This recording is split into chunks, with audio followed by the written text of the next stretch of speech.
2.5 hours sitting next to somebody. Yeah. Be strategic about it. Sit next to somebody that you think is interesting, somebody that could end up being a future business connection. You're the guy that loves the network, and this is a prime opportunity. This is like playing golf with somebody. I'm failing not doing this? Think about it. How often can you get somebody locked in, away from being able to make phone calls, away from the office, and you can just spend several hours with them uninterrupted? Okay, it's funny. That's a good argument. I got to give you credit on that. But it's funny you say that because that's not who I scouted. I clocked the area. I clocked the area, and I defending you. No. But hang on, I'm going to explain. You're saying that for Ev. I scouted the area, and I locked in on a guy who had huge noise-canceling headphones on. And I was like, that's my seatmate because I know he is not going to chat me up. I know that he's going to put those headphones on, and he is going to be silent the entire time. He's not trying to be buddy-buddy with me. He's not trying to chat anybody up, and that's what I want on a plane. I love to read a book. I love to listen to my classical bangers playlist. I just don't want anybody to bother me. You know what? And that's a great point that you're making, Smalls, because we need to make this public service announcement in terms of social norms. If you see the headphones in my ear, if you see the AirPods, the Beats, whatever, that is the equivalent of putting a do not disturb sign on your hotel room. Correct. Don't bother me. Right. I don't want to hear from you. I don't care if you recognize me. Just leave me the hell alone. I don't want to talk. I don't want to talk. I want to listen to whatever I'm listening to, listen to my favorite podcast, listen to Sportsmanlike, whatever. I want to listen to whatever I want to listen to. Leave me the hell alone. This is not the time where you give me the shoulder tap and ask me, hey, are you, or hey, what do you think about? I don't want to hear none of that. Right. Okay, I think so. You would have clocked my same guy. I would have been okay with that if I wanted to chill, if I wanted to nap. That would be my game plan. Okay. But I think you go with the Evan Cohen school of thought. If you're not tired, if you're well rested, and you're trying to figure out a way to be productive on a flight where you really can't make any phone calls. That would be an opportunity to be productive. Now, I'm curious to know your thought on this one, because she also did one other thing to me yesterday. What else? So we're going through the entrance into the actual plane. And 1 minute, by the way. Out of nowhere, the gate agent said, okay, we're going to move you to 7B. I was in 18C, and they moved me to 7B, which is the extra legroom area. Yeah, I didn't ask for it. I didn't do anything. She starts screaming, Rich! I was like, he's rich. Rich! He's rich! Up and down the plane. As I'm walking, she just said, Rich! He's rich! Well, he was what bragging. What the hell is that? Cece, he was bragging about all the food he ate in the Delta Lounge. Yeah. So I was like, oh, you want to play that game? You want to puff your chest out and talk about how you got it like that, Mr. Swaggy Delta Lounge? You get upgrade. I'm going to let everybody know he's rich. I didn't ask for the upgrade. But you didn't turn it down either. Would you turn down an upgrade? Who turns down an upgrade? I mean, can you upgrade from first class? Oh. Yeah. You wear your pajamas. Well, I had a great bit about chipwiches that you guys are going to miss out on now, sad. You had a chipwich bit? Yeah, but 5 seconds, so too bad. We're on Sportsmanlike, live at ESPN Milwaukee. Packers and Commanders tonight, presented by Progressive Insurance. This is Joe Budden. You and I make decisions every day, but on Prize Picks, being right can get you paid. So I'm here to make sure you don't miss any of the daily fantasy action this football season with Prize Picks, where it's good to be right. Download the Prize Picks app today and use code PLAYNOW to get $50 in site credits after you play your first $5. That's code PLAYNOW to get $50 in site credits after you play your first $5. Prize Picks. It's good to be right. Must be present in certain states. Visit prizepicks.com for restrictions and details. I'm Brent, and I've been on Nutrafol for almost 5 years now. I like Nutrafol because it was a hair growth supplement that was completely drug-free. After 3 months, my hair got stronger and thicker, which gave a huge boost to my social life. I mean, it was life-changing, to be honest. Get growing at Nutrafol.com/men. That's Nutrafol.com/MEN. These statements and products have not been evaluated by the FDA. These products are not intended to diagnose, treat, cure, or prevent any disease or condition. Real customers were compensated to share their stories. Let's go! You're still glowing, flirting, grooving. You still got it. But your immune system weakens as you age, making it harder to fight flu, pneumococcal pneumonia, RSV, and COVID-19.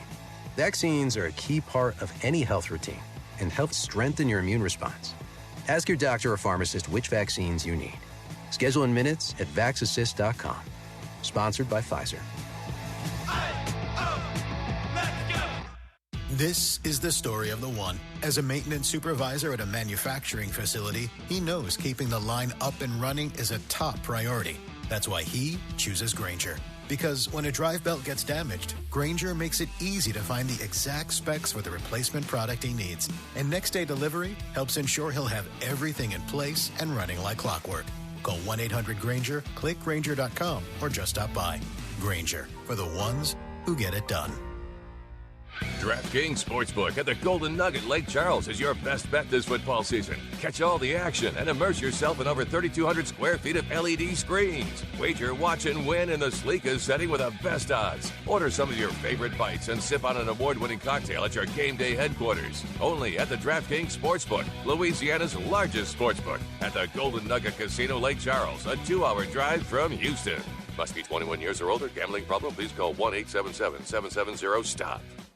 Every Friday at 4, tune in to Jeremy and Joe as they're joined by the TV voice of your Houston Astros, Todd Callis. Deep to left field. You've got to be kidding me. Todd breaks down the latest with the Stros and gives his unique insight on the team. 6-run, bottom half of the night. Jeremy and Joe with Todd Callis, Fridays at 4 on ESPN 97.5 and 92.5. Presented by Houston Powder Coaters and Pipe Fitters Local 211. If your business is growing and looking for working capital, funds to acquire a business or purchase equipment, Veritex Community Bank's lending team is standing by to help you navigate through the loan process. Visit veritexbank.com for more details. That's VERITEX bank.com. Member FDIC, subject to credit approval. Your go-to source for all things Houston Texans is Swarmcast with Will Kunkel and Joe George. Listen Wednesday nights at 7 on ESPN 97.5 or on our YouTube channel, ESPN Houston. Brought to you by Blue Star Tequila. Smooth and always game ready. McGrath Pest Control kills pests so you don't have to. Right now, their vigilance is directed at termites and mosquitoes. It's termite swarming season. These little fellows can cause big problems. Let McGrath bring their wrath to would-be termites around your home, especially if you're buying or selling a home. And when it comes to mosquitoes, their mosquito murdering system keeps your outdoor living space skeeter-free. It's completely safe for you, but not for mosquitoes. Rest in peace. Keep your home pest-free. Get started. McGrathPestControl.com. Tell them you heard it right here. This is ESPN 97.5, brought to you by Zata Jewelers, KFNC, and 97.9 HD2 Mont Bellevue, Houston.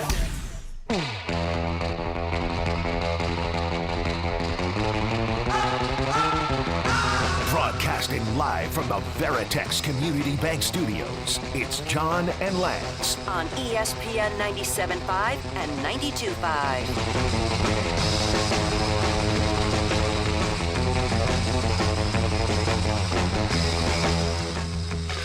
Good Thursday morning, everybody. John and Lance along with Dell for the next 3 hours here on ESPN 97.5 and 92.5. And off we go. And a wonderful, wonderful finish. Listen, when they tied it up at 2, I thought, well, that's it. Here we go again. How are you going to score?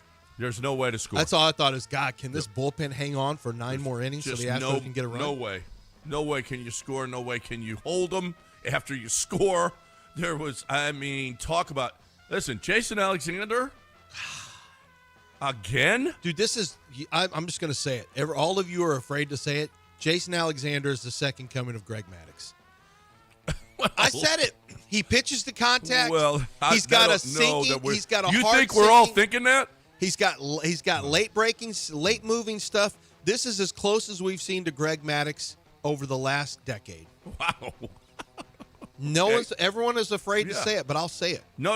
I don't think anyone's afraid to say it. I think you're the only one that thought of that. I know. Well, you're welcome. You welcome. may be the only person that thought of that. Let's go take a look at how Jason Alexander's pitched.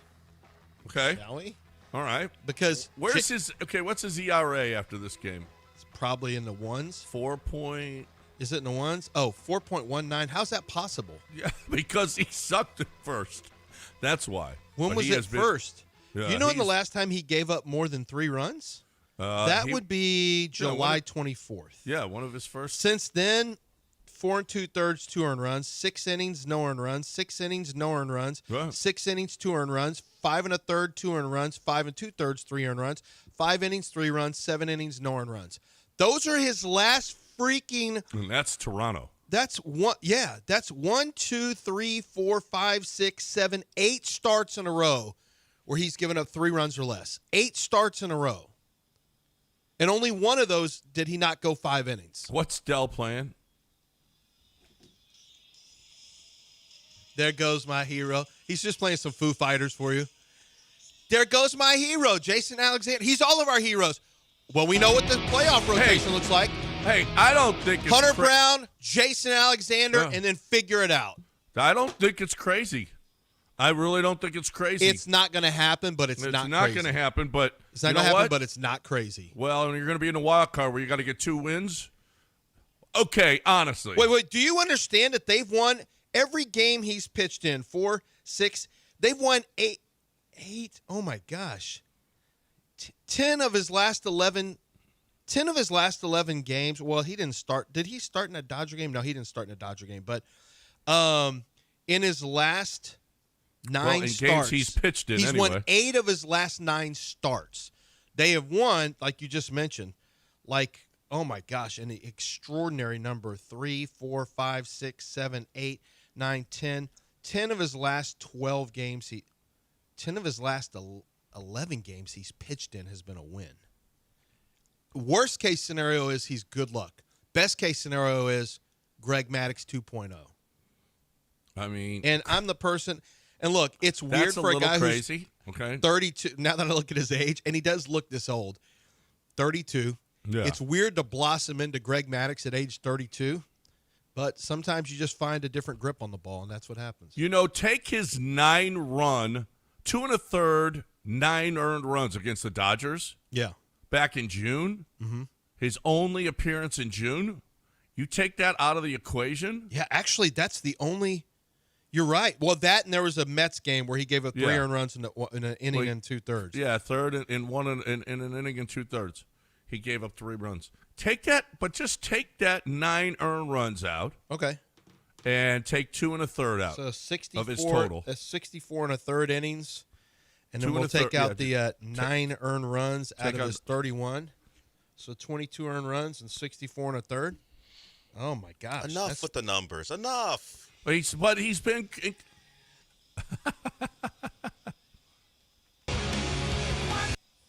And he gave up And he gave up a 5 spot against the. I mean, he's basically had 3 bad outings. He's basically had 3 bad outings out of 4, 5, 8, 13, 15. 3 out of 15. 12 good outings out of his 15 outings. Yep. And his last bad outing was, it was the 24th of July. Mm-hmm. That was his last bad outing. Mm-hmm. Dude has been really, really good. Really good. And no jokes, like the late movement and sink on his pitches, he gets a lot. He gets a late tail on his pitch that can eat up the little backdoor tail on his fastball. He's got a little sinker. He got a 2-strike count on who was it there in the 7th inning? He was 0-2, and all he did was try to nibble on the outer portion with his pitches. And he was off by a little bit, but it showed an understanding of how to attack the zone, how to attack the hitter. Dude, the ball dives at the end, causing a lot of ground balls, a lot of hitters to roll over the top of the ball, ground balls. Great. Mm-hmm. Jeremy Pena was busy last night, and he did a great job. Christian Walker with a great scoop on that throw on the 3rd out of the inning in the 7th. I mean, Jason Alexander was terrific against a good lineup. I mean, really good. This is not a joke. Jason Alexander's developed into, at this point he's the 2nd best pitcher on the roster, and it's not a joke. It's all in the numbers. Yeah, I mean, I'm a numbers guy. You are a numbers guy, and it's a lot of fun. And Yordan continues, and Yiner, we got to give some love to Yiner. Got to give some love to Yiner. I mean, Caratini is hitting his ass off left-handed. Caratini is a force, and you can't take Yiner out of this lineup. Mm-mm. You can't, because Yiner does what he did yesterday. He should have had 2 homers. He hit in right field. He hit one. There's a little box that comes up, and he hit that. Otherwise, anywhere else would have been over the wall. And then he crushed that one to win the game. I mean, and he's been doing this. Yiner, he still has that plate discipline problem, where he's swing. Where you're just like, oh, Yiner, what are you thinking right there? What you thinking about, buddy? Isn't it crazy? His OPS this year is just 709. It feels so much higher. Well, but he's not getting a lot of I don't know. He started off really bad. Yeah, I mean, and Caratini's 740, and he's on fire. So, but there's nobody. I mean, listen, Carlos got to get some love. Carlos hit one to center 2 nights ago. Carlos crushed one to left last night. Just awesome. He and Yordan just continued. Yordan is the best hitter in baseball. Yordan is. You can have Judge. I'll take Yordan. Well, I mean, listen. Since Judge. He's been back, it's not even close. Yeah, it's just always you have to say things like, since Yordan's back, since Yordan returned, when Yordan's coming back, you always have to say things. Well, like but that. Guess what? This month, 1324 OPS. The big difference between those last two guys. Last month, 1,000. Aaron Judge usually just stays. That's the big difference. When Yordan's hot, nobody in baseball I'd rather have than Yordan. Yeah. When he gets on one, but then he can fall off. I think that's the big difference. That's what separates him from Judge. Unfortunately, Yordan goes through patches where it's just not great for him. Look at Judge's postseason. He goes on lulls too. Yeah, no, he does. But for the most part, Aaron Judge, there's a reason he's in the mix for MVP literally every single year. There is and nobody. He hits 50 home runs a year. Nobody I'd rather have at the plate right now in all of baseball than Yordan. Not right now. No, when Yordan's on one, you ride Yordan. He's had one hitless game since, his last 10 games, he's had one game where he didn't get a hit. No, that's not true. He didn't get a hit against the Rangers. He didn't get a hit against the Rangers in 2 of the 3 games. Yeah, 2, 4, He didn't get 6, one against the Angels. 8, so 10. 2 7, out of 10. 7 of the last 10. No, 8 of the last 10. Oh yeah. I was looking at doubles. 8 of the last 10. Yeah, you're right. Fine. And he's had 2, 3, 3, 4, 4, 2. He's only had one game with a single hit.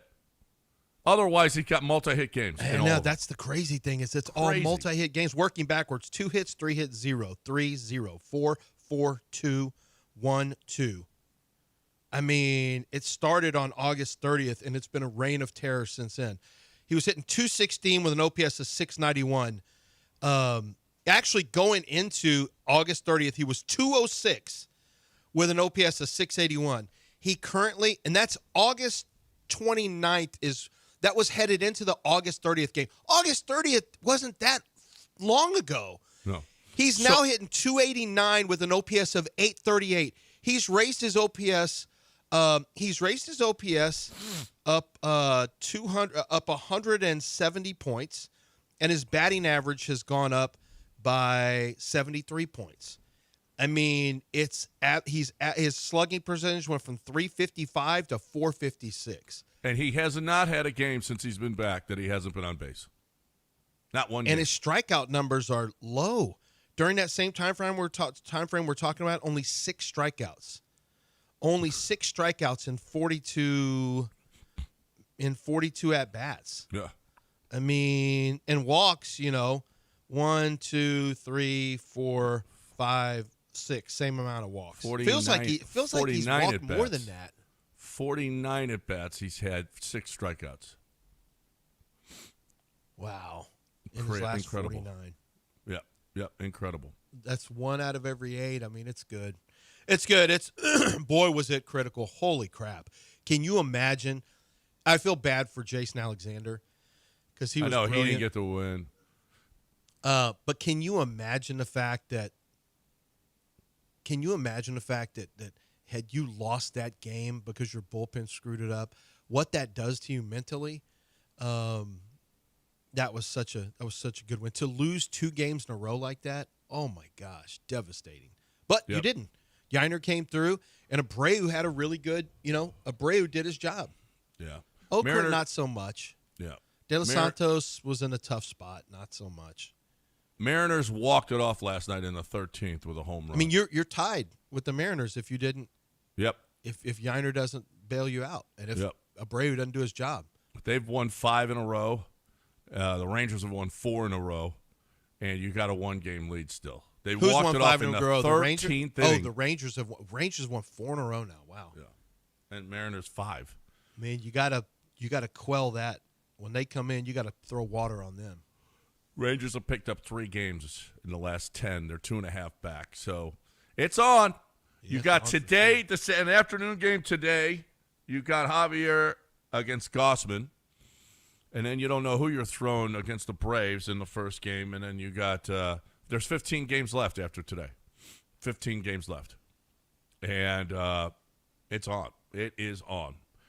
So it ain't going to be easy because the way that you've played, the way that the bullpen, the way that you've gone dead at the plate at times. But this lineup seems to be coming together, and we'll find out whether or not how clutch this iteration of the Houston Astros. See if they've got what the DNA from the last decade down the stretch here. What's wrong with? I can't remember. I don't know if I saw it. What was wrong with Nathan Eovaldi? Oh, he's done. Is he done for the year? Yeah. Spin rate got him? Yeah. They've lost. Golly, that's so. Can you imagine DeGrom and Eovaldi? That was a nightmare, but now Eovaldi's done. Yeah. I guess I didn't realize he was done. Yeah. He's been done for a little while now. Yeah, they're tough. There's no question about it. They've had their injuries as well. They've had a lot of stuff going. But everybody does. But nobody's had it as bad as Joe and our Astros, okay? Still 12 games over 500. Going to have to play, unless they play unbelievable baseball down the stretch, they're going to have to play in that wild card once again. And that's not it's not ideal. That's not pleasurable. The Astros will have to play it looks like they're going to have to play the Yankees. Right now, we'll see how it winds up down the stretch, but it looks like the Yankees or Red Sox in 2 games at Daikin. We'll find out whether or not we'll see how that all works out. But it's gonna be fun down the stretch. Yeah, and you can't make me mad. No one can make me mad today. Nobody can make you mad today. Nope, I'm in a much better mood. What happened? I was mad the whole day. My wife caught it. What's your problem? And I was just like, I don't know. I'm just really mad. No. I was mad about Luis Garcia. I'm just unusually mad. I'm irritable today. Just keep that. When somebody's like that, you should leave them alone. And you guys wouldn't leave me alone. Yeah, nobody would leave you alone. No one would leave me alone. So you didn't want to do the show. Because how do we leave you alone when you're on a show? Just don't mess with me. We didn't mess with you. Well, People John mess did. with me. John Callers did. mess with me. I didn't mess with you. I didn't mess with him. John didn't really even mess with me. Callers mess with me. He tried to prompt people to mess One with guy you. tried to mess with me, but I wasn't listening because my headphones were off. Yeah. Oh, yeah. He did try to He bait failed you. miserably. Yeah, he did. It was fun. Wasn't fun. To me. One man's fun. Let's break. Let's talk a little John Daspit. And if you guys want to get in, 713-780-3776. We've got Josh Pate today. We got a little Josh Pate going on today. We're going to hear from Eddie Nunees. Those of you that are University of Houston fans, the new athletic director, relatively new athletic director, we'll talk to him about what's going on at the University of Houston. But man, things are up. How about walking into one of the best programs in all of college basketball and a football program on the rise? That's not too bad. Great recruiting class for and football great program. recruiting classes, great facilities now. I mean, do you believe now? Yeah, that ain't a bad. Well, we'll find out. You can take all the credit. Yeah, that's right. You get the credit for it, baby. Time to talk about John Daspit, and he wants to help you out. Yeah, John Daspit wants to help you, and he will help you. Go to daspitlaw.com. That's the website. Click practice areas, and you'll see. Whenever I talk about roadway, accidents on the roadway.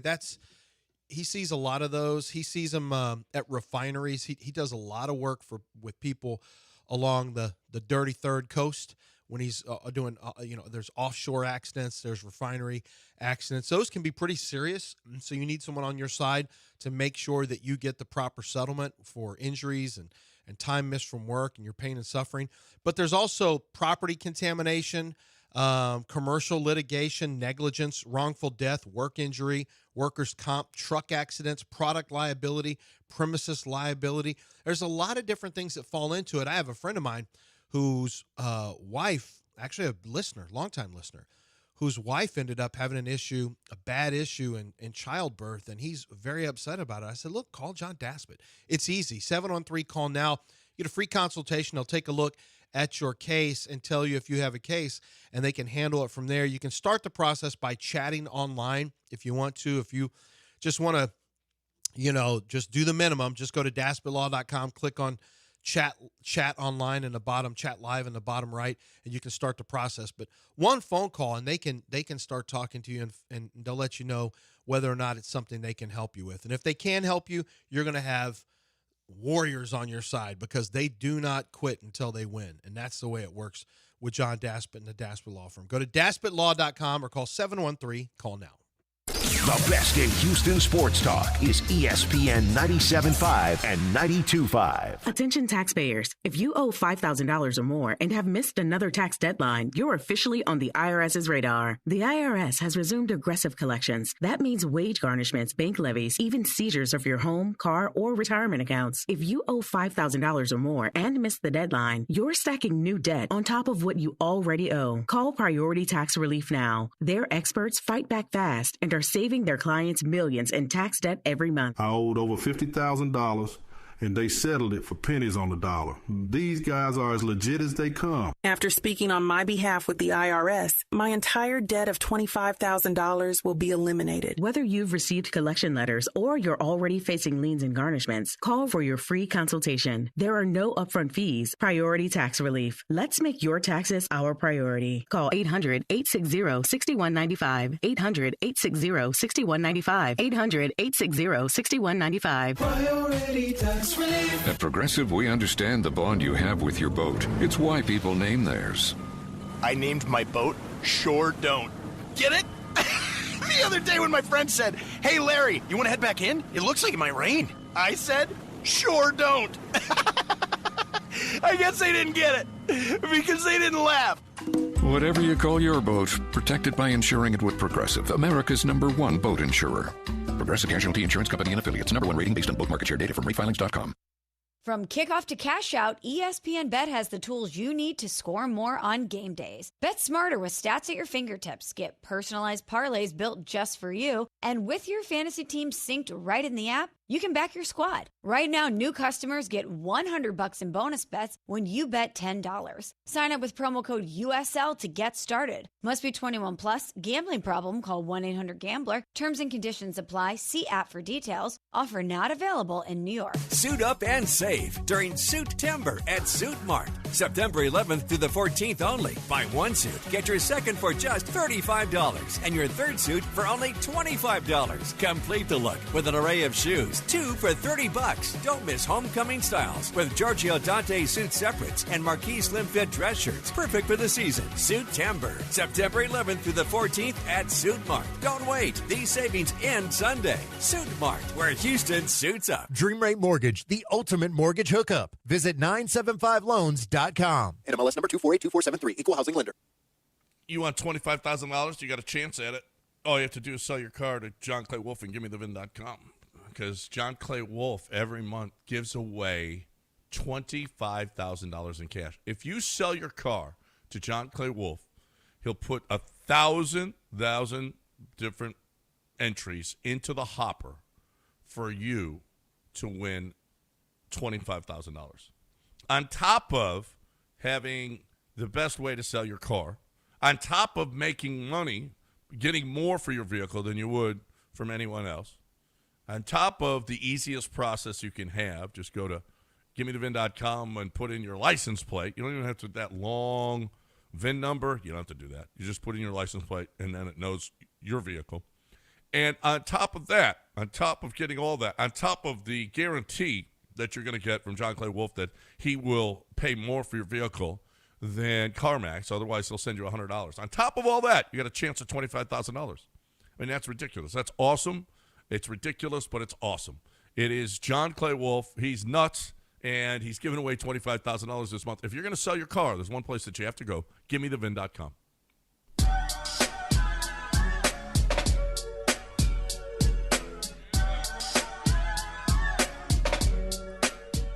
You're back in the Veritex Community Bank Studios with John and Lance. On ESPN 97.5 and 92.5.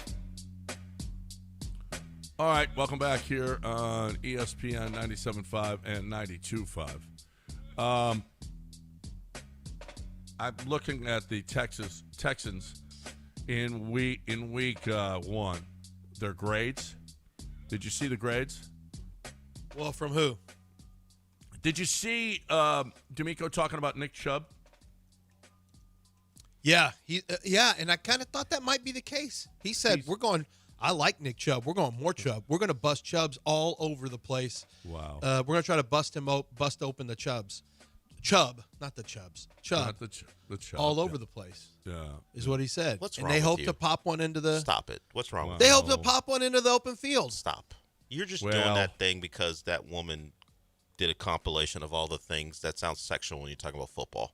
Can we play that on the air? I don't know that we should. I don't know that we can play it on the air. And here's the thing. It was all said on actual NFL games. Yes. I don't know if I sent it to John. I don't think I've seen it. It's no, I don't. Trying to Here's the thing. It was all said during games. Right. Sure, but and you're it's trying to all titillate. put together in one thing. And I'm like, I just don't. Can we play this? I don't know that we should.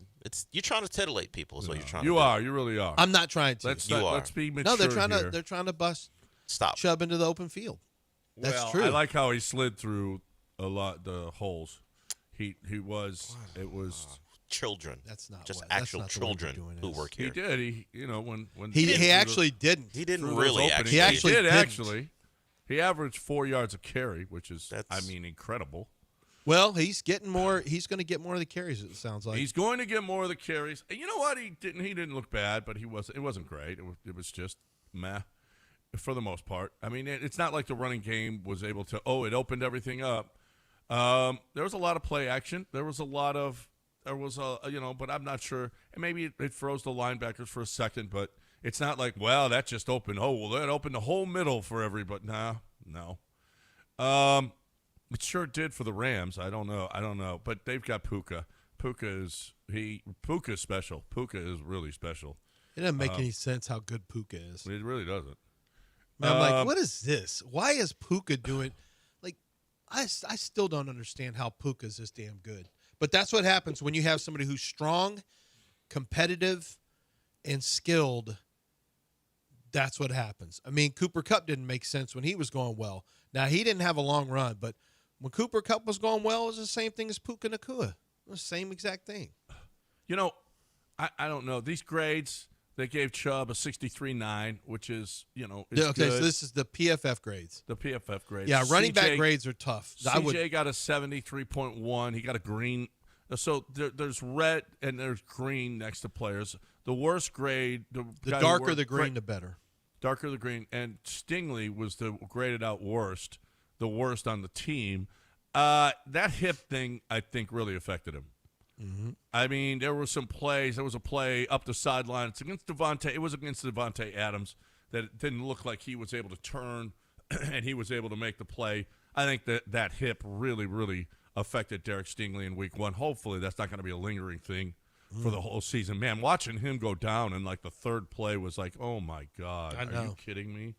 I'm just glad he didn't come up with Especially when you start the game and C.J. Gardner-Johnson is in the slot. And I'm like, what? This is the guy that we want covering Wait a minute. Puka? Yes. What you want, him or Petrie? I would like another real cornerback. We don't have another real cornerback. What are you talking about? There's not another real cornerback. Well, that's what I'm saying. That's something you need. Well, that's too bad. I'll see you next year in the draft. So sad. I'll see you in the draft next year. No, everyone wants another. Did you know that there's a big brouhaha about the offensive line that was put out by the Texans? Did you know this is a big fight on Twitter? A big fight on Twitter, really? What? No, I what mean is Texans the fight? fans are furious. A portion of them that the Texans put Cam Robinson. That the Texans put Cam Robinson at left tackle and then moved Titus Howard and moved Arion Tierrasuri. There was people who were furious, like the Texans had all this continuity and chemistry in preseason, which they didn't. Those guys barely played together, barely had any snaps. So that's not true. Continuity is when you play multiple snaps, go through multiple negative plays, and you understand how the guy next to you plays. The only way you get that is playing pro football and many games together. That's when you develop continuity. But the idea was Ursary had to move from left to right where he didn't even know how to play. He can barely even move. He almost fell to the ground several times because he didn't know how to move his feet because he's on the right. That's hyperbole, I get it. But he played right and left throughout camp. Yeah. He was playing both sides throughout camp. Titus Howard was a starter on the offensive line at guard in two of the last 3 years. Cam Robinson has been a starter, multiple game starter, multiple season starter at left tackle. The idea that Jarrett Patterson or Juice Scruggs at guard and then keeping Cam out and keeping the other tackles there, it would have helped your tackles, but it wouldn't have helped your interior. Your interior would have been much worse. They got what they believe their best 5 offensive linemen on the field, including 3 tackles, against a defensive front that is really talented, especially on the interior. Kobe Turner, Poona Ford, and Braden Fisk are problems. Byron Young was the interior you're talking about, but Young was a beast. Well, yeah. Well, this is the problem I think Young, Young, the problem was you were not finishing blocks. This included at times Ursary, but mostly Cam and the tight ends. You got to stay connected to those blocks in the run game because they were just letting Verse and Young just get off those blocks quick and make tackles. And there were run plays, if they would have stuck to their blocks, where you would have had more yards, but they didn't finish their blocks. And now you got Harrison Bryant is in for they brought him up in place of Stover. So Stover's out, Harrison Bryant is in. Bryant is a hard playing guy, but he's not as big as Stover. So I don't know that the blocking's going to be helped at all. And I will say, I thought Dalton Schultz tried harder as a blocker the other day. He's limited, but I actually saw him try harder on some of those inside the split zone where they run an inside zone and they bring the tight end across to go cut or to go block the defensive end. I actually saw him, give some effort on that. He's just not very good. Oh, that's nice. Oh, that's nice. You won't take effort? I'll take effort. Right. That's great. What are you asking for? So CJ graded out best on offense, and you know what? They scored 0 touchdowns. But you know what? He made some plays. He kept them out. He also took some sacks, holding on to the football a couple of times. And then retreating once, that was just a killer. Actually, twice, that was just a killer. But CJ played pretty well. I mean, for a guy that had 0 touchdowns, he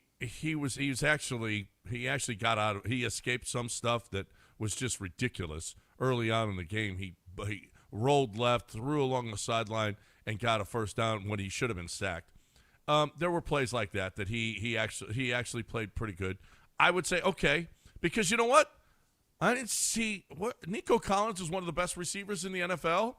Well, I didn't see that on Sunday. I didn't see. I mean, what I saw actually Justin Watson looking pretty damn good. I was like, well, that's weird. Well, did you see what D'Amico said? They're getting the ball. I mean, if you got Nico Collins on your fantasy team, which I do on one of mine on the ESPN fantasy team, I started off both. They already said send him to the bench. Okay, so send who to the bench? The experts are saying Nico Collins needs. Oh, don't start. Don't start him. They couldn't be more wrong.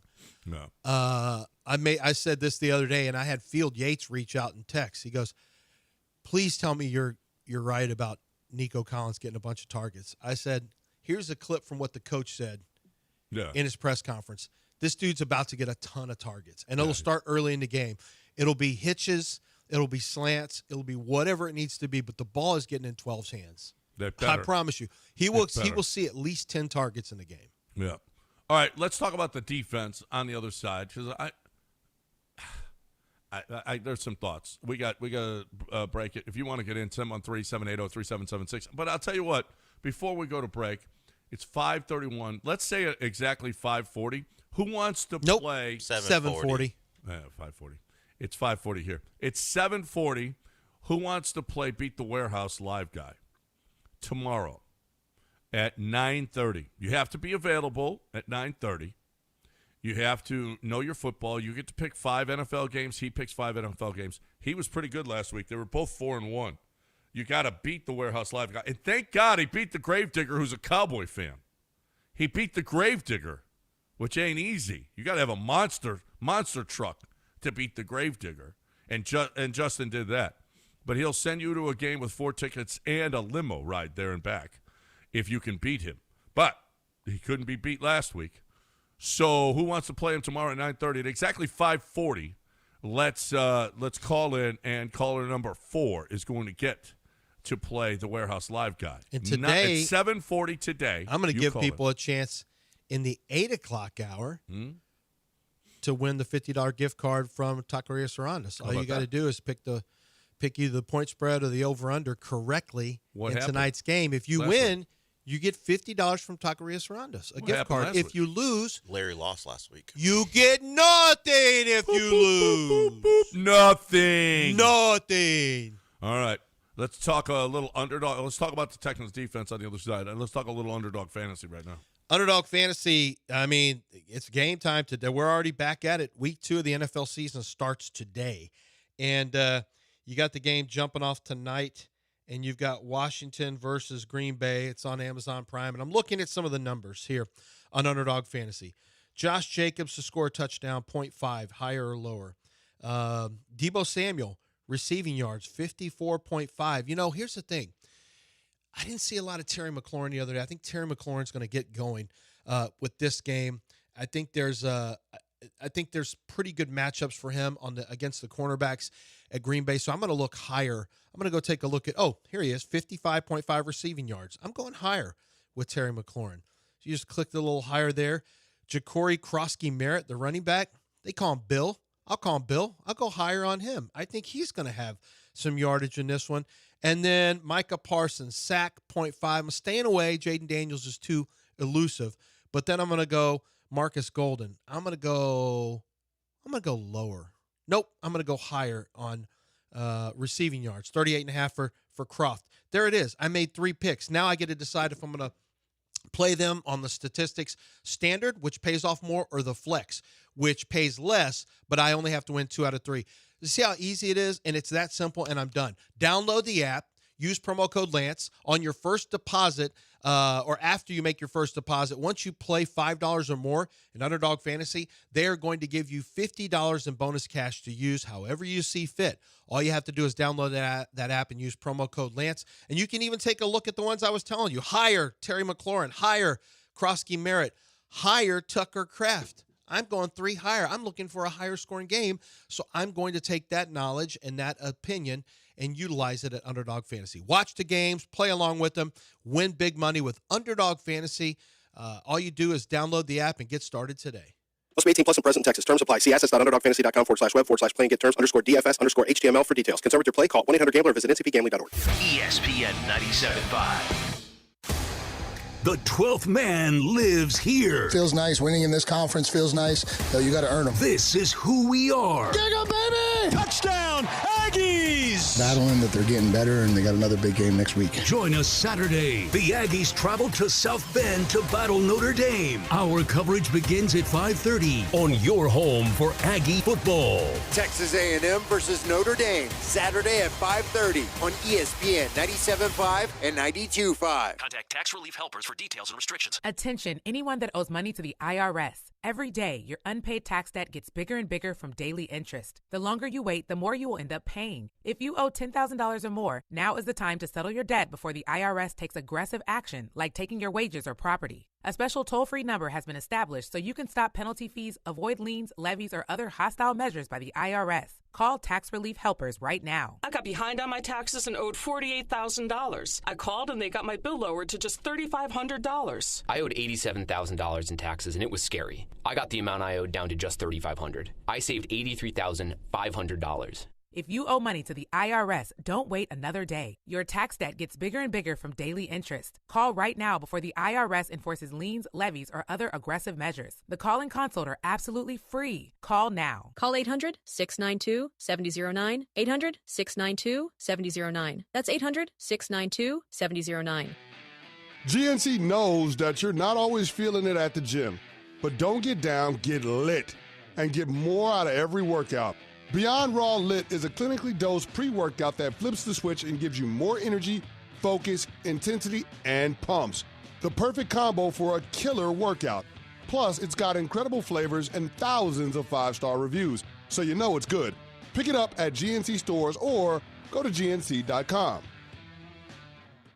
A SoFi personal loan is here to help you achieve something once thought impossible, overcoming high-interest credit card debt. Walk the tightrope of your finances with one low, fixed-rate monthly payment, no fees required, and as soon as the same-day funding. That's right. Pull off your own debt-defying stunt with a SoFi personal loan. Visit SoFi.com/trick to learn more. Loans originated by SoFi Bank, N.A., member FDIC. Terms and conditions apply. NMLS 696891. McGrath Pest Control, basically hired killers. See their killing menu at McGrathPestControl.com.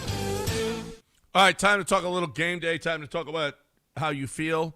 Time to talk about your health physically, sexually, your health mentally.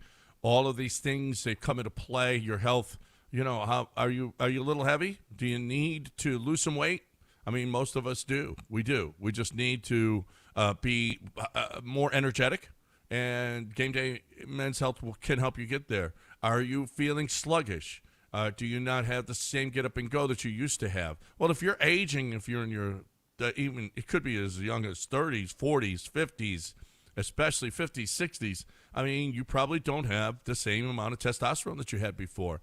And testosterone will help you boost your energy. It just does. Find out what your numbers are. Go to a place that is really, I think, the best place to go get your testosterone on. It's Game Day Men's Health. They have labs in every location, and they also they give you a free evaluation of whether or not you can be a customer, whether or not you're even. And they'll tell you the truth. You don't need testosterone. That's not it. But maybe you need some kind of peptide. Maybe you need a little bit of health, a little bit of a boost, and they've got that as well. You're looking for the best way to get back to feeling great again. GameDayMen'sHealth.com, GameDayMen'sHealth.com.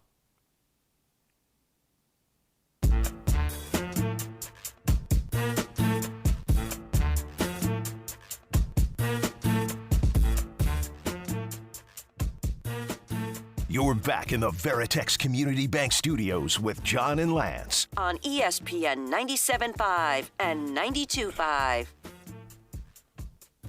All right, I'm looking at Dan Orlovsky breaking down. Here's what the Rams offense dictated the terms. That's how they made big plays versus an elite Texans defense. They used 2 tight end sets to force the Texans into heavier personnel and get Puka Devontae easier looks from the slot. That's not untrue.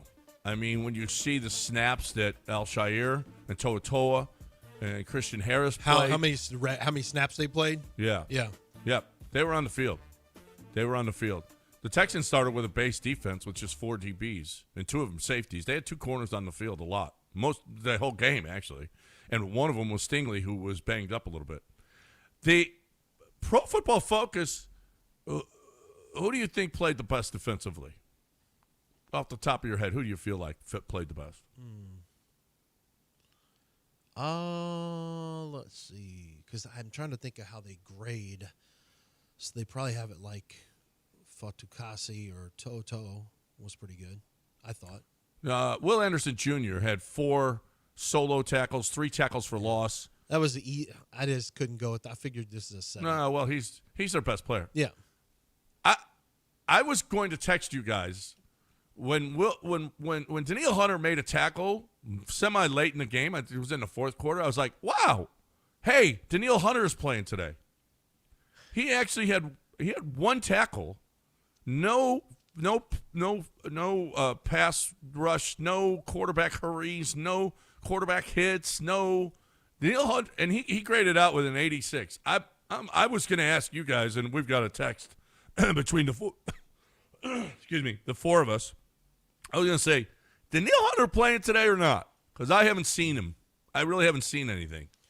So and on the big drive where Al-Shaair knocked the ball out, most of that drive, Will Anderson and Danielle Hunter were not on the field. They were not on the field. Interesting. Yeah, and if they score there, the game is over. Was it Taylor and Barnett? Yeah. Or no, Dylan Horton was in the game. No, too. it was Taylor and it might have been Dylan Horton. I was like, where are the guys that are on the most important drive of the game? Because you don't stop them, it's over. It's over. A field goal still puts it to 8. Supposedly what was one of the discussions when he first came over was that Danico Autry was going to potentially play early downs at DN, and then Hunter would come in on, whenever it was heavy downs, it was going to be heavy personnel. It would be Autry on the end, and then Autry would reduce down and rush from inside. I kind of, and then, he was suspended to start the year off, and it never really materialized, but I had heard that was one of the things that had been discussed last year was, because Autry's so big and physical, he's a more physical run stopper. And so you'd have 3 big physical guys. Well, really you'd have 4, including Will Anderson, but you'd be much more big and physical up front. And then you unleash Hunter on, second and third downs, which actually might not be a bad idea when Autry's healthy and okay to play. Yeah. I don't know. I think if I'm attacking the Texans, I'm attacking reverse. I'm throwing on first, because they've got the personnel in there. And if you put 2 tight ends in there, they're going to have 2 guys. I'm sorry. We saw Al-Shaair last year in pass coverage. Yeah, I'm not buying it with him. But I will say something that Orlovsky talked about. It's very important that I don't think gets mentioned enough for football fans to hear is that you can have an influence on the defense just by your personnel groupings, just by being able to be multiple, where you have 3 wide receiver sets, you have 2 running back sets, you have 2 tight end sets. You can force them to put certain people on the field because they have to match your personnel. The Texans can't stay in base defense against 3 wide receiver sets. You typically can't do it unless you have a special linebacker. So, the Texans want to go into nickel. That's what they want to be, is a nickel. And the Rams basically said, nah, we're going to make you play big, and then we're going to throw at you from our big set. We're going to influence what you do defensively with how we match you up personnel. Well, that's Nick Caley's job, too, is to mismatch personnel. Now, you have to have the right people on the field, and the Rams right now have better tight ends. Like, they have a variety of tight ends to throw at you. The Texans, could do that, but I don't know if you're putting your best players on the field. I think the Texans' the best players are going to be having 3 wide receivers out there, whether it's Kirk, Higgins, and Nico, or whether it's going to be Watson or Jalen Noel. It's going to be in Higgins and Nico. When they go 3 wide receivers, they just don't have they can't really run 2 running back sets at 21 as it's called. They can't run 12, which is 1 running back and 2 tight ends. They're not really dangerous like that. And that's why Ben Johnson was trying to find, when he was at the Lions, he wanted to find certain players that would unlock what the Lions could do. This is what football is today, finding guys who mismatch. It's about mismatching the other team. And sometimes if you have very diverse talents at tight end or running back, you can mismatch the other team. Or big wide receivers, big slots as we call them now. You get the Higgins in the slot at 200, let's just say you had a guy who's Higgins isn't this big, but let's say you have a 220-pound wide receiver. It's 6'4". Man, throw that guy in a slot. And then you got to say, okay, well, you're going to have to travel because if you have a small corner on you, we're going to wear you out with this big slot. And now all of a sudden the defense has to do something that they don't want to do. So you make teams do something they don't want to by your personnel groupings and your alignments. And I don't know if the Texans are really built to do that because there's too many concerns with the offensive line and their tight ends aren't. That said, you can scheme against them and, too tight and keep, Toa and Al-Shaair. Yeah. Well, they still only got 14. And score 14 points. Yeah, no, that's – and somebody on Twitch was saying, can we stop with this Texans have a special look? I don't think the defense is special, but it's good. No, they get sacks. Really good. They get sacks. They get turnovers, and you don't score a lot of points on them. Yeah, and you they can scored say whatever 14. You want. Right. 14. You held the Rams to 14, 2 scores. Yeah. Out of 9 they did pretty damn well. 10 possessions? Yeah. The Texans had the ball longer than the Rams did, and not by much, but they did, a couple of minutes. The defense played just fine. They came up with a huge play when they had to. Al-Shaair getting the ball out with putting his head on the ball, and they gave the Texans a chance to win the football game until they blew it. So the defense they didn't grade out great. The three guys graded out really well: Anderson, Jr., Hunter, and Al-Shaair, and the rest were just average at best, and some of them were below average, including Stingley. But they were pretty damn good. And oh, by the way, I want to give a big up. I couldn't believe it. Tommy Townsend, when they were backed up on their first drive and they fumbled and then they false start and they just looked like trash offensively in the first series, he's in his own end zone. I don't believe I've ever seen a punt as far as he kicked that ball. Mm-hmm. I mean, it just kept going and going and going. It was 61 yards. It looked like it was 80. It was awesome. He got them out of that hole to start the game, and he averaged 52, and his first was 61 yards. Yeah. So he boomed that. He crushed it. He's an Australian too, I believe. But I don't know if people realize the difference between college and pro punters. We know what the difference is in kickers in the pros make it from 55, 57 like it's just eating a piece of cake. It's no big deal to them. In college, it's a coin flipper from 38. But the pro punters have hang times of 5 seconds. They can kick it 50+ on a regular basis. Like, a good punter is such a weapon in pro football these days. All right, we got a break. I didn't mean to keep that going. Del, who's our contestant? Paul will be ready to go at 9:30. Paul better be ready at 9:30. Paul. And better bring your game too, Paul, because Justin, I'm just disgusted with him. He's been good lately. I hate that. Who won this last week? Justin. He did? I thought it wasn't 3-2. They tied. They tied. And you can't. Tie goes to Justin? You got to beat the Warehouse Live guy. You can't tie it. You got to beat him. Who won the double banger? I don't know. If there's a double banger, that should be the winner. That should be the wow. Shouldn't it be the tiebreaker, a double banger?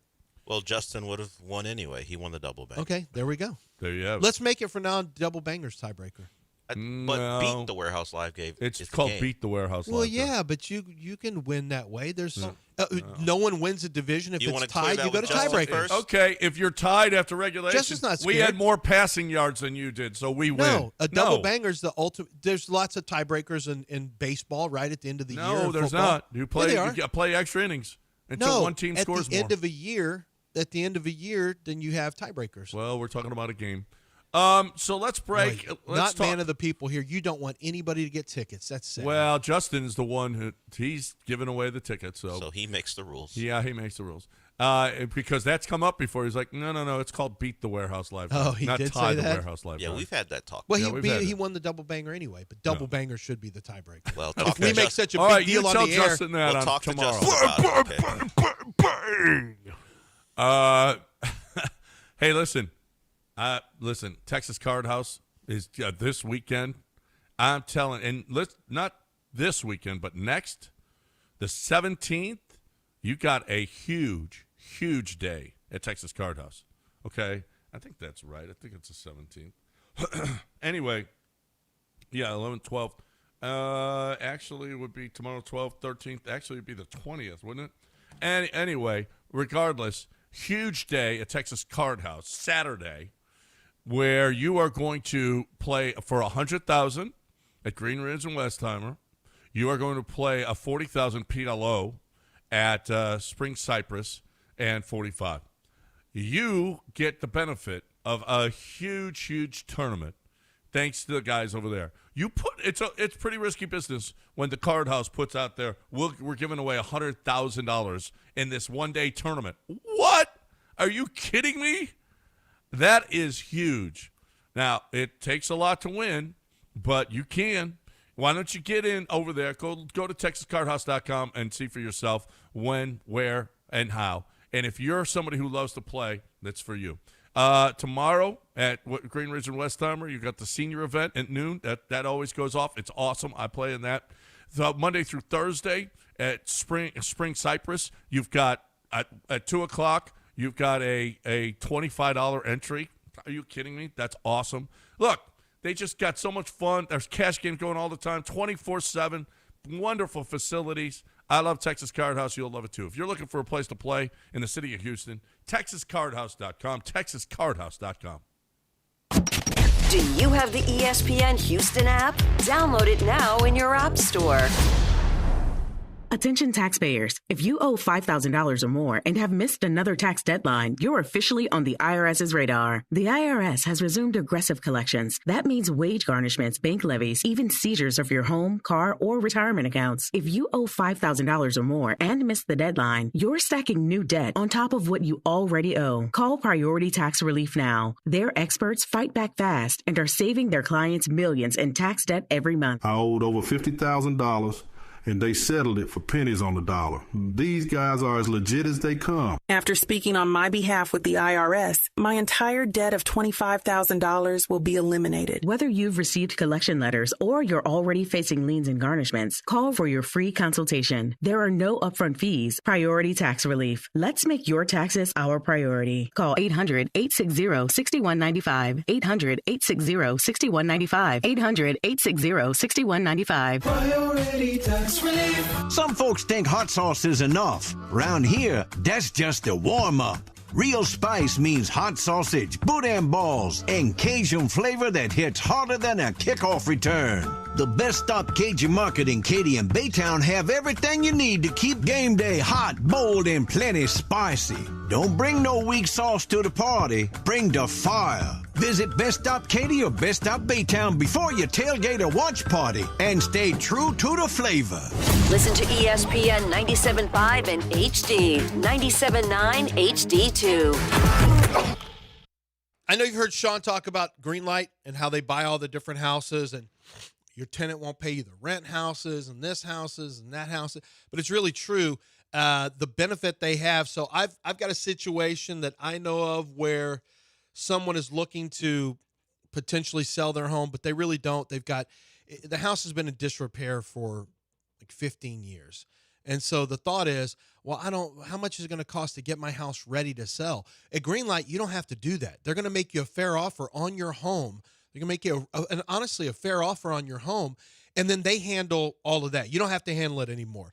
You simply go through, they can get everything taken care of on the inside. They end up selling it. You just get your money and you're done with it. There's no showings. There's no people in your home. There's no having to get a hold of contractors and wait for them to finish while you're continuing to, potentially pay your mortgage, or maybe you already own the house free and clear. A lot of people also will sell homes to Greenlight because they'll have parents who pass away and then they will, leave the house to the child, and the child says, look, I don't want to have to deal. This house is nowhere near ready to sell. That's where Greenlight steps in and they say, look, we'll handle this right now and get you taken care of. If you're somebody, if any of this makes any sense to you, or if you have a home or you rent it and it's a rental property that you just want to get rid of, let Greenlight start the process for you. Go online to greenlightoffer.com. That's greenlightoffer.com, and they can get you an offer very quickly. In some cases, they can close in as early as 3 days. That's it. No hassle. 832-819-5000. That's my guy, Sean. He's right here in the Galleria area where we are. So call him up, ask for Sean, and let's get rolling with Greenlight. It's 832-819-5000 or go to greenlightoffer.com.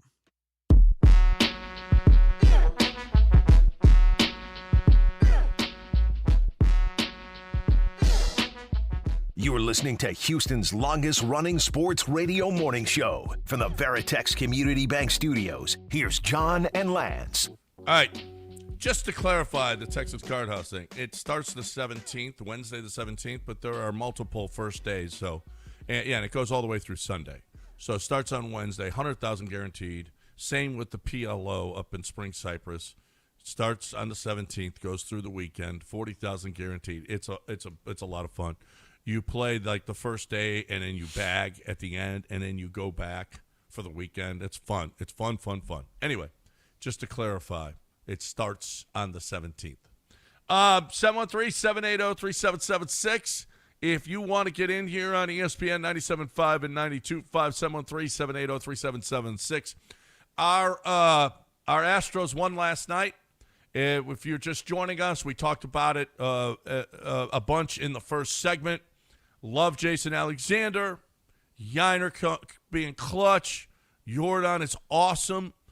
Carlos is, when he hits it, he hits it. He's got 6 homers as an Astro. He had 7 homers as a Twin this year. He's already got 6 as an Astro. That's pretty good. I'll take what I've seen from Carlos. I'm fine with it. Oh, I'm too. I'm thrilled with, I hope he brings a little bit more leader if he's able to, help out with this Framber situation. And we have a Framber situation, which is just blows. I mean, it just blows. Posting cryptic tweets now. It's I mean, can't we just have one little dust up and it's fine? And he's just Framber's a little salty, but it's good. This is going to be a whole thing, isn't it? It's going to be a thing that's going to last the rest of the year, and it's going to leave a bad taste in people's mouth with Framber. I miss the days when he was, shrinking on the mound, and Carlos would come in and yell at him, and then he'd go, "Okay, Carlos," and he'd get back to work again. Huh? Carlos may need to yell at him again. He does need to yell at him again. But now he's older. He's established in the league. He's in a contract dispute. But he's not older like Weiser, John. He's older like a cranky old man. He's like a cranky old man who just doesn't care. Like, he's just fussy and kind of mean now. Yeah. Yep. He's not like, I'm older and wiser. I'm much more mature. He's like older, like cranky man who's yelling at people at a stoplight. Like, what's this man next to me yelling at me for in this car? Oh, it's just Framber with his extensions. Don't worry about it. Yeah. Well, why is he Framber with his extensions now? Because I when noticed he was your difference. favorite guy before. Framber with extensions seems to be different than Framber without extensions. Well, he did extensions a long time ago when he was starting in the All-Star Remember when he took game. it off for a little bit? Huh? Remember when he took it off last year to end the year? He had him off. And then he came back with them this year and like, oh, extensions are back. Great. Yeah. I mean, this is good. It's a bad situation. He used to be able to control Framber. I miss those days when we could tell Framber what to do. Can't tell Framber what to do anymore. People think I look like a car salesman today. Because I'm wearing a regular, like, this is an NFL Network polo, and they're like, he's in a golf shirt. He doesn't have a hat on. He looks like a car salesman. You work for Toyota? No, I don't work for Toyota. I just work for Gal. He works for Craig I Surf, work for first the of all. NFL Well, that's a Network. red shirt. Toyota. You see? That's an NFL Network logo. NFL Network. You kinda do. Well, I work for NFL.com. NFL Network's owned by ESPN. Well, not yet. It won't go through for like a year. So yeah. It takes a long time to get these mega deals through, by the way. We found out it takes a long time. Who told you that you look? Is that Art? No, just people on Twitch. Like, he looks like, why is he wearing his Tiger Woods red shirt today? I'm like, I'm not. I'm just going to have lunch with somebody who goes to Rice who wants to get into scouting. You look like it's casual day at a Toyota dealership. Well, he doesn't work I mean, a little bit. I could see it a little bit. Does Craig the Surf sell Toyotas? No. Usually I just, what do you mean? This is usually I just wear a They wear T-shirt and red shorts. polos at Toyota. That's what I'm saying. Yeah, I know. No, Craig the Surf does not wear Toyotas. Does not sell Toyotas. Townsend changed conditioners. That's why he kicked it that far? A new sheen to his hair? I've seen Made him his more hair. confident? He's got beautiful hair. Beautiful hair. I mean, it's almost better than Mapes. I don't know about that. Yeah. Who did we used to have who was us Cameron Johnson, right? The Bill Burr punter? Yeah. Yes. Because we go through some punters here lately. Yeah, we've had two pretty good ones, though, back to back. I'm pretty happy with them. Well, ever since our punter was running down the field and blew out both knees, who wants a kick here? Yeah. I mean, so we go through them now. Well, that's why we got field turf. Yeah. To avoid such things. Right. All right, let's break, catch up a little bit. We were a little long. We were a little winded. Okay, we apologize. But we got a lot to do. As a matter of fact, in this hour, Lance is going to give away a $50 gift certificate. No, I didn't say that. Not giving that away. That guy only scored 3 points in the second half, and guess what? He got nothing. I saw Larry at the listener appreciation party. I said, I'm sorry you got nothing. Boop, boop, boop, boop. Did you give him a boop, boop, boop? Boop, boop, boop, boop, boop. I don't know why you do that, but I'm not sure what boop, boop, boop is, but I just know No it's one a thing. knows. No one knows what that is. I do know who the Cougs are playing tomorrow night. Playing Colorado. First conference game of the year. They've looked really, really good in these first 2 games. Their defense has given up 9 points. You want to see it? Let's go. Get there. A great Hispanic Heritage halftime show. The Spirit of Houston will perform songs from Selena, and the UH Mariachi Pumas will take the field for a special performance. Let's go. Be loud. Come early, be loud, wear red. Tailgating starts at 3:30. Cougs on Parade is 5:20. Head coach is Willie Fritz's second year. First conference game this year. The Cougs look pretty good, bro. Let's get on out there. Let's give Coach Prime the business. All right, taking his Colorado Buffaloes to H-Town. Let's go. Fill up TD-ECU Stadium. Go to uhcougars.com/tickets or call 713-GO-COUGS to get your tickets today. uhcougars.com/tickets, 713-GO-COUGS.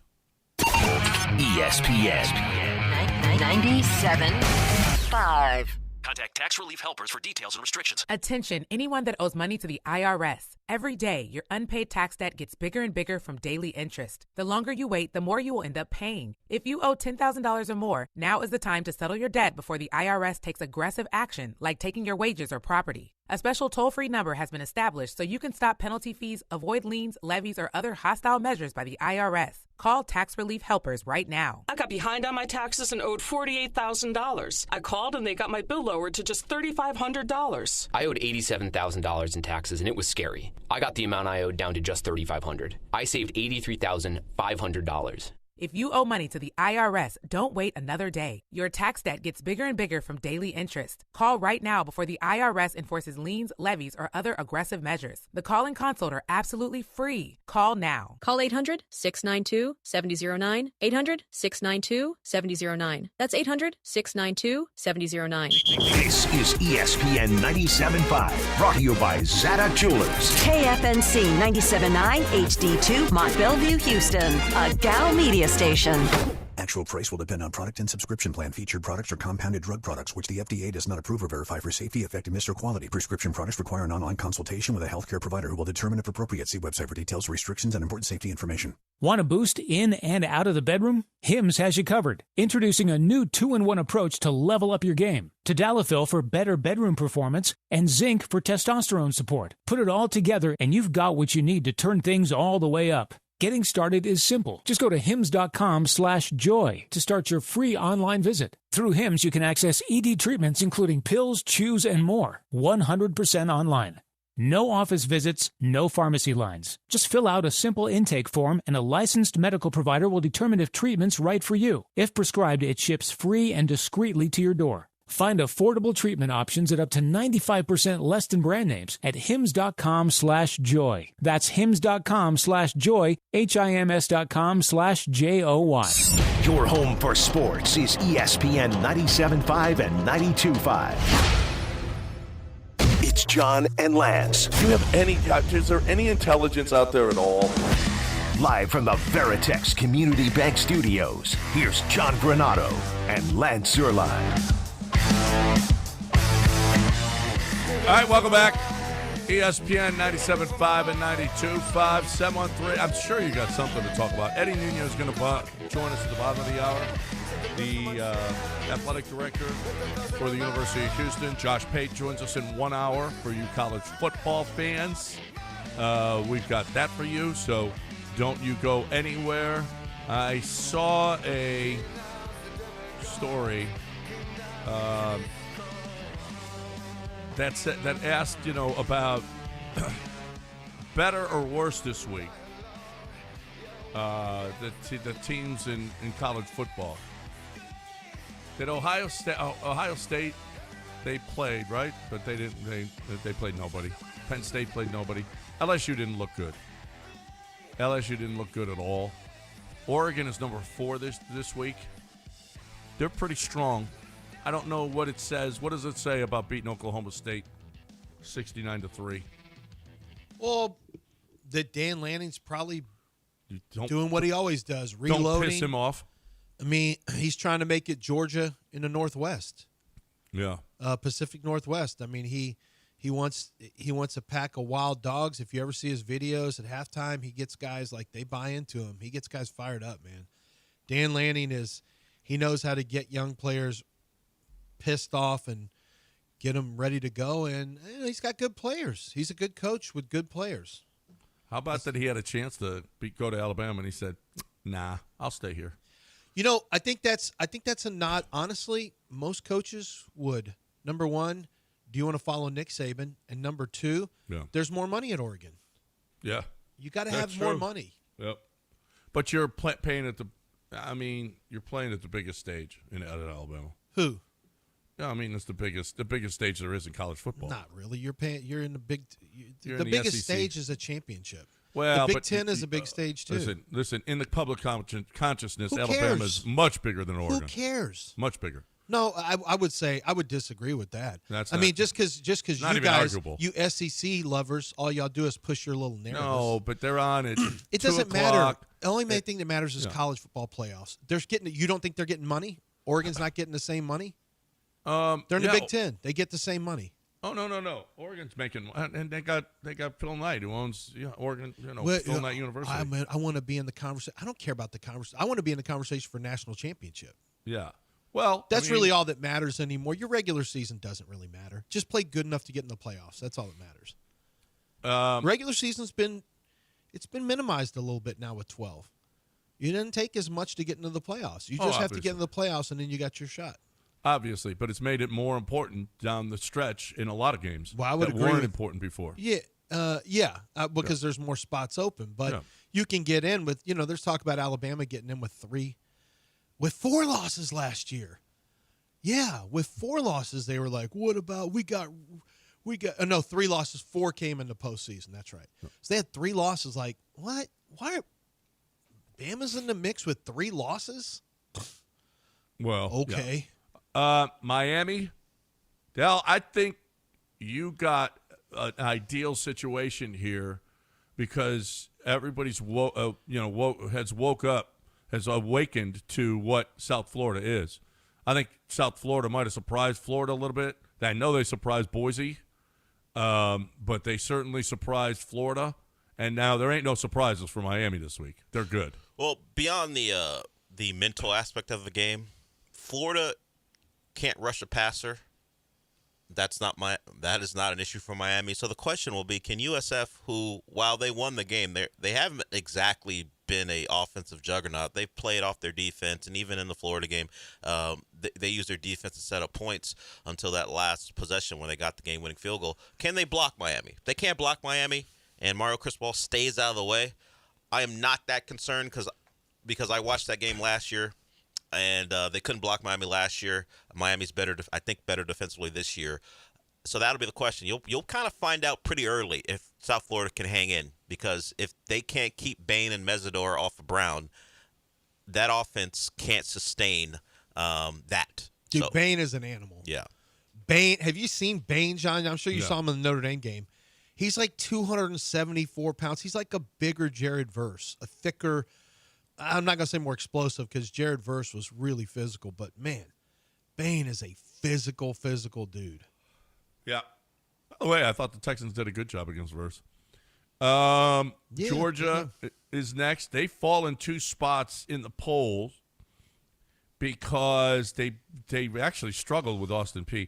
How about they've got Tennessee and then a week off and then Alabama? Mm-hmm. So you're going to find out a lot about Georgia over the next 3 weeks here. And I guess we're going to find out a lot because they could still get there even if they – well, if they lose both of these games, they're in trouble in the playoff. They're definitely going to be in trouble to get to the playoff. And then Texas is 7th. Does Texas deserve to be 7th? I mean, their only loss was a close game at Ohio State. So, yeah, probably so. They're probably one of the top 8 teams in college football. Yeah. I mean, we only have 2 weeks to go off of, and they had a low-scoring game. Their defense played well. Their offense didn't play well. They were in the road on the road in week 1. Yeah, they were coming from number 1, dropped to number 7. Yeah, that makes sense. Yep. Notre Dame, 0-1 is 8th. Illinois, Florida State, Does Notre Dame deserve to be 8th? That's a question. We'll find out on Saturday when our Ags, who you can listen to right here on ESPN 97.5 and 92.5, take on Notre Dame. You know, I bought a hat that says SEC Pretty. Some girl who's like, I just thought it'd be funny. So I asked Josh Pate, I said, you want one of these? He just laughed. So I literally do you want to talk about wasting money? It's just a hat that just says SEC Pretty. Because it's a different, basically what they're saying is it's a different brand of pretty. I'm not just pretty, I'm SEC Pretty, which is like, it's up there. Well, I got that hat because I'm feeling. Ever go to an Ole Miss game or an LSU game? It's the best. Ole Miss, you throw in LSU or LSU. No, dude. I've been to a lot of LSU games. Or Texas or A&M. They're all LSU good. Girls. Ole Miss is on a different level. Oh, I don't know about different level. Ole Miss is a different I've been to both, and I can tell you LSU is right. It ain't that far. There's pretty girls in colleges. There's no everywhere. doubt. Yes, no. Yeah. I'll tell you who else got pretty girls is TCU. Yeah. Holy rich crap. Dallas girls. Yeah. Oh, imagine that. Yeah. Yeah, I got news for you. There's a lot of pretty girls running around college. Right, campuses. Del, where are the ugly girls? Not really in college football. Now, I don't know. How many where the girls ugly at girls TCU, are, the John. pretty ones, have the septum rings? Well, it's just a question. It all depends on what you find pretty. Some guys like to go to a show where a girl has tattoos, and that's what they find pretty. And the septum ring that you mentioned, other guys aren't into that. It all depends. Like, hey, you like the girls at Ole Miss? I will say, Some guy might like a girl at a punk show. I'm totally, and this is totally prejudging. Okay. It just seems like the septum nose ring girls are a little more mean. Mean? Yeah. Mean to you or just mean overall? No, just in general. When I see videos of them, they're like usually like mean. Like they're kind of mad at people. They probably wouldn't like you considering that impression you just gave the world. Probably not. Yeah. I like everybody until they prove themselves bad. I would just bad, huh? Yeah. If you prove yourself you're not a nice person, then I don't like you. I would just say, hey, if you like the girls who put those videos up for the sororities dancing, I mean, the SEC is great for you. Maybe a guy ain't interested in that, and he'd rather have a girl with an arm sleeve. I don't know. It's all about what you like. That's all. Yeah, that's true. I guess. Yeah, I don't know if you know. Those girls are pretty popular too for some people, John. The girls with the sleeves. It happens. I just question your. Hey, it is what it is. Okay. Okay. If you can't be down with the SEC sorority girls dancing, maybe those girls are annoying to that person. You can't be down with. They don't dance all the time. Sometimes they have to talk. Sometimes they boogie. No one said anything about talking to them. Oh well, then at some point you have to. What in the world? What's wrong with him? They have thoughts and feelings, and maybe maybe that guy ain't interested in all that. Did you just call them thoughts? I said thoughts and feelings. I didn't say they're thoughts. I said they have thoughts and feelings. And some guys may not want to hear them. Mm-hmm. Okay. Well, I don't care about hearing that. I just seems like sometimes some people are mean. And you think the girl with the septum ring would be mean to you? I just noticed blue hair septum ring is typically an exacta that pays off anger and I'm gonna tell you disdain. I'm gonna tell you what. Girl in tank and shorts dancing in front of a sorority is probably gonna be pretty mean to you too, depending on what you say. No question. Well, I could be her dad, and I'll tell her, get to your room, missy. Okay. You're going out of here. Get now. I'll just pull my baby Billy on him. Go on now. Get. You'll tell it, baby. Get out of here. Get out. Now go on now. Get. All right. Toilet baby. Stay on time. You gotta stop calling people toilet babies, Del. Yeah. Baby Billy does. To stop that. You gotta quit it. That's so demeaning. Hey, get on over to Damaris Barbecue and just go and get your Greek salad on. It's what I order it every time I go there. You can add brisket, beef fajita, chicken, turkey. It's really healthy. It's really great. I think it's the best Greek salad in the city. Get to 18th Street or Shepherd and get your Greek salad on. It's a barbecue place that's got a great Greek salad. And it's cool in there, and if it doesn't get cool in there, if they lose their air conditioning, I'm telling them, you got to go to airteamltd.com or give them a call because AirTeam LTD is here for you. AirTeam is here for you. If you've got an emergency, this is another one of those numbers that you should put in your phone just in case because at any point you could need AirTeam.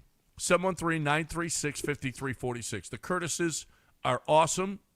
They've been doing this forever. I love a family business that's been around forever because you know they do it right. It was passed down now in generations, and the philosophy is let's do the best job we possibly can. Let's bring a great product to the community, and let's be as good at what we do as we can. And they are. Exceptional customer service. They got high qualified and really great HVAC technicians. They're professional, punctual, safe, all of the things that you want when you got people in your home putting in an air conditioner or just working on the one that you got. AirTeamLTD.com. If you've got an issue, I've used them 3 times. More than that, actually. And I loved every experience with them, even though it's tough to put an air conditioner in. AirTeamLTD.com. Your home for sports is ESPN 97.5 and 92.5. Attention taxpayers. If you owe $5,000 or more and have missed another tax deadline, you're officially on the IRS's radar. The IRS has resumed aggressive collections. That means wage garnishments, bank levies, even seizures of your home, car, or retirement accounts. If you owe $5,000 or more and missed the deadline, you're stacking new debt on top of what you already owe. Call Priority Tax Relief now. Their experts fight back fast and are saving their clients millions in tax debt every month. I owed over $50,000. And they settled it for pennies on the dollar. These guys are as legit as they come. After speaking on my behalf with the IRS, my entire debt of $25,000 will be eliminated. Whether you've received collection letters or you're already facing liens and garnishments, call for your free consultation. There are no upfront fees. Priority Tax Relief. Let's make your taxes our priority. Call 800-860-6195. 800-860-6195. 800-860-6195. Priority Tax Relief. Progressive knows there's so many great things about being a sports fan. Like scoring the company box seats. How great is that? Trick plays that actually work. Prevent defense when your team is winning by a lot. And even more preventative prevent defense as they're hanging on by a thread. And of course, saving money when you bundle your home and auto with Progressive. That's pretty great. Just like trick plays that actually work. Yeah, but how often does that happen? Complaining about sports. Not so great. Progressive Casualty Insurance Company affiliates and other insurers. Not available in all states or situations. From kickoff to cash out, ESPN Bet has the tools you need to score more on game days. Bet smarter with stats at your fingertips. Get personalized parlays built just for you. And with your fantasy team synced right in the app, you can back your squad. Right now, new customers get $100 in bonus bets when you bet $10. Sign up with promo code USL to get started. Must be 21 plus. Gambling problem? Call 1-800-GAMBLER. Terms and conditions apply. See app for details. Offer not available in New York. Feel the beauty, feel the peace at twocreekscrossingresort.com. Hey, where are you going to have your party this year, your office party? Have you set it up yet? Might I suggest St. Arnold? We just had our listener appreciation party there, and it was awesome. Great space. We were in the beer hall that can hold up to 300 people. So if you've got a huge party you want to throw, maybe it's a wedding reception. You want to have a wedding reception there? They can handle that. You want to have a rehearsal dinner? That's probably going in the Investors Pub. That's going to be the two. The Investors Pub is going to be smaller. It's for more intimate gatherings. Like, just think 40 people. That's where you're going to do that. If you want a big event, it's going to be at the beer hall, and it's awesome because they've got food that they can serve you from a great menu, so you can kind of decide you want to go full feast or you want to go just appetizer table. They can do that for you as well. They can set everything up to where it's set up perfectly with the tables just the way you want it, the chairs and tables, the configuration. They've got audio visual available for you, so if you want to run through an entire PowerPoint of slides of what you want to do, make it a business meeting, or maybe you just want to have fun and you want to highlight some different pictures that are funny, some fun things, get people on the microphone. I don't care. Do karaoke. I don't care what you do. I just know that they can make it happen at St. Arnold with their private events. Make sure you go to starnold.com, click private events, and set up your date and time right now. Get it locked in for your party because they're going to handle all the heavy lifting, and you're just going to have a fun time. starnold.com, click private events.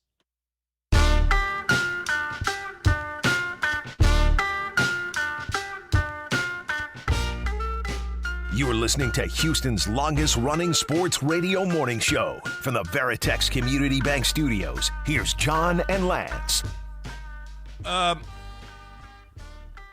Adam Silver met the media yesterday. He urged patience, okay? In the case of Kawhi Leonard, he needs definitive evidence to take any action. But what do you think happened? Del, do you have some new information for us? Well, he may have just gotten some definitive evidence coming from the same Pablo Torre, investigative journalist Pablo who Torre broke the story. heckling them. Woo. So apparently Aspiration, which is the fake or real company that was broke that Kawhi was getting an endorsement deal from, they were late, according to Pablo and his documents, late on a payment of $1.75 million. They were late paying Kawhi his money. Who invested in that company? A co-owner of the Clippers to the tune of $1.99 million. And you know what happened 9 days later? Kawhi got his money. I mean, it's just do the math. I mean, it's obvious. He puts in $50 million and Kawhi takes it out. Yeah. I mean, he needed 1 point. What'd you say? 1.75. They were late on a $1.75 million and then payment. 1.9 shows up from one of the Clippers owners. The co-owner, he has the smallest percentage because Ballmer has 99% of it. This guy has a small percentage, but he invested into that company $1.99 million, and Kawhi 9 days later got his money. Yeah, he's got proof. He's got receipts. Yeah, he's got the docs. Yeah, but I mean, if that's not, I mean, if you're not punishing them at all. Did you not see Ballmer? He said he's the one that was taken by these guys. He was duped. He was duped. This is a guy who's a multi-billionaire. It's easy to dupe these guys. They're dummies, apparently. They're Big not dummies. smart. How are you going to prove it, though? Well, Adam Silver said it's on the NBA to prove these allegations. There's a burden of proof that falls on them. Well, so it's going hire Pablo Torre. I don't think they want to prove that. No, it's like Major League Baseball wanting to find out that the Astros use trash cans. Trust me, they didn't want to. Well, wait, they didn't want to find out about Joe Smith? Yeah, they did. I mean, why don't you find out? If somebody's cheating, find out. You don't want to. You think baseball wanted to find out about steroids? They didn't want to find out about the Astros or steroids. They don't want they don't. The NBA doesn't want this to be a thing because then if they do that, they have to go look at Brunson. They have to look at any deal that looks like a below market value deal. They have to go looking for paper trails. They're not doing that. So sorry. Yeah, and the other owners. If I'm the other owners and I'm playing clean. Oh yeah, I'm pissed. I'm pissed. It looks like you had a shady deal. Well, remember the Rockets apparently did that. Remember that's what Charles Barkley is accused him of. Charles Barkley says Les Alexander still owes him money. Remember he had a beef with the Rockets, would treat him like crap on TV, and he basically said they still owe me money. He hinted that he was supposed to be getting more money that wasn't on the books. So my guess is this stuff has happened before. It happens in college football, even now with NIL. The new thing is the old thing. They're just going back to paying guys under the table to circumvent this new quote-unquote cap. Would this surprise you if teams found ways to get $3 million more to a team, especially for a player who wasn't – because he wasn't bird rights. So if you can't pay as much as the former team, the former team can pay the player more. So what are you going to do if you say, look, if you leave them, we'll get you taken care of with $5 or $6 million, We'll start having you plant trees or whatever it is. We'll do a tree service. You'll do You'll do some tree cutting. We'll have you doing some lawn stuff. We'll pay you $6 million to go do lawn care. Things like that. That makes sense. What's more important for Adam Silver? Get this right or protect the integrity of the league? Wasn't that both? Aren't they the same thing? No. Protecting the integrity of the league should be to go going on. Yeah. You don't want cheating going on in your league. Right. That's protecting the integrity, isn't it? Well, you could look at it both ways. No, we don't want this even in the game. No, this never happened. We're above, everybody's above board. Well, you mean turn a blind eye. Or you know what? We're gonna crush crime in our league. All right? I don't think they want to crush crime. Yeah. They don't want to be put to a situation. Look, once again, baseball didn't want to have to do that to the Astros, but once once because they know that the cheating's going on. But once Mike Fiers came, there was nothing. If you have anybody that see Pablo Torre's making it real uncomfortable now. Yeah. Slow rolling this information, so any denial leads to, oh, look at this. Yeah, that's actually brilliant by Pablo Torre because you can't just make a blanket denial and cover it up. So did this other owner get duped too? Just a bunch of dopes who owns the Clippers? Both guys? Yeah, do it now, John. Yes.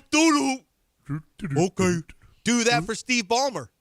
Well, we can't because we have to talk to someone who isn't circumventing the salary caps. Eddie Nunees joins us next. That's right. Next, right here on ESPN 97.5 and 92.5. Right now, though, I'm talking about Dream Rate. I'm talking about Kent Jones. Man, I'm a big fan. A big fan of Kent Jones and what Kent Jones does for the community. That's right, I said the community, okay? Kent has got the experience, and the experience means a lot, okay? So he doesn't know anything more than, well, he does know a lot more, but he is an expert. And when you're buying a home, you need somebody on your side that knows how to get the best wholesale lender, insurance agent, survey, title company. He can hook you up with a buyer's agent that might rebate part of their commission. There are hacks. There are thousands of ways to do this. I want somebody that's been there, that's done it, that knows it. Okay? Kent isn't putting his name on a golf tournament like these other guys are. Golf tournament or, $1 million commercials. He just doesn't do that. You know why? Because he streamlines, baby. He streamlines. And he saves you the money. Save money when you're buying a home with a guy who knows all the hacks, knows how to do it, and will work his ass off for you. And that's Kent Jones. He does it. Over 1,400 career closings. Dude knows the business. So, you're looking for the best way to buy that home? Go to Dream Rate Mortgage. 713-520-5626. 713-520-5626 or 975loans.com. Dream Rate Mortgage, LLC. NMLS number 2482473. J. Ken Jones. NMLS number 356118. Equal housing lender. ESPN 97.5. Contact Tax Relief Helpers for details and restrictions. Attention, anyone that owes money to the IRS. Every day, your unpaid tax debt gets bigger and bigger from daily interest. The longer you wait, the more you will end up paying. If you owe $10,000 or more, now is the time to settle your debt before the IRS takes aggressive action, like taking your wages or property. A special toll-free number has been established so you can stop penalty fees, avoid liens, levies, or other hostile measures by the IRS. Call Tax Relief Helpers right now. I got behind on my taxes and owed $48,000. I called and they got my bill lowered to just $3,500. I owed $87,000 in taxes, and it was scary. I got the amount I owed down to just $3,500. I saved $83,500. If you owe money to the IRS, don't wait another day. Your tax debt gets bigger and bigger from daily interest. Call right now before the IRS enforces liens, levies, or other aggressive measures. The call and consult are absolutely free. Call now. Call 800-692-7009. 800-692-7009. That's 800-692-7009. Hey, it's Kirk Herbstreit. On game day, great prep makes all the difference. Same goes for your pizza. That's why I go with Frigidaire's Stone-Baked Pizza Oven. Fresh pizzas go from dough to done in just 2 minutes. Whether you're throwing a party or squeezing in dinner between plays, this oven delivers hot, crispy, restaurant-quality pizza right from your kitchen. Only from Frigidaire. Game-ready pizza. Get it today at the Home Depot. How doers get more done. Whoa! Jason Kelsey just found out that NFL Sunday Ticket now lets you subscribe month to month. Yeah! He just realized you can join and cancel anytime. Ha-ha! Now that's what I'm talking about. Now he just found $1 in the sofa. Yeah! And he just saw a great parking spot open up. Look, just because Jason's easily excited doesn't make NFL Sunday Ticket month to month any less great. Right, Jason? Yeah. Get NFL Sunday Ticket month to month and cancel anytime. Woo! Sign up at NFLSundayTicket.com. Renews every month during the 2025 regular season. Cancel anytime. Terms and embargoes apply. No refunds. Commercial use excluded. I just bought another house for cash. Sell me yours at greenlineoffer.com.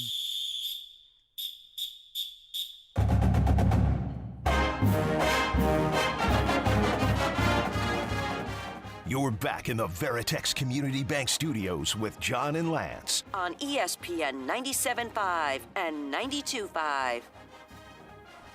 All right, welcome back here on ESPN 97.5 and 92.5. This is the first time since he got here from the University of New Mexico. Eddie Nunees, the athletic director at the University of Houston, is joining the show, and we appreciate it. Eddie, welcome to the show. How are you? I'm doing great. Appreciate you guys having me, and can't have this as be the only one, so look forward to jumping on this again in the future, man. Absolutely, absolutely. Welcome to the city. How you liking Houston so far versus Albuquerque? Oh, I'm loving it, man. I'm loving Houston and getting around the city, getting to know the people, the wonderful food. No, it's been fun. It's been hectic, in 1 year doing as much as we've been having to do, but it's been a great experience for my family and I. Yeah. Have you found all the restaurants are good? How have you been getting? Do you get into them?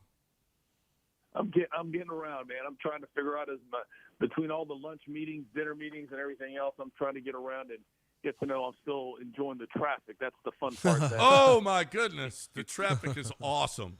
Awesome. Yeah.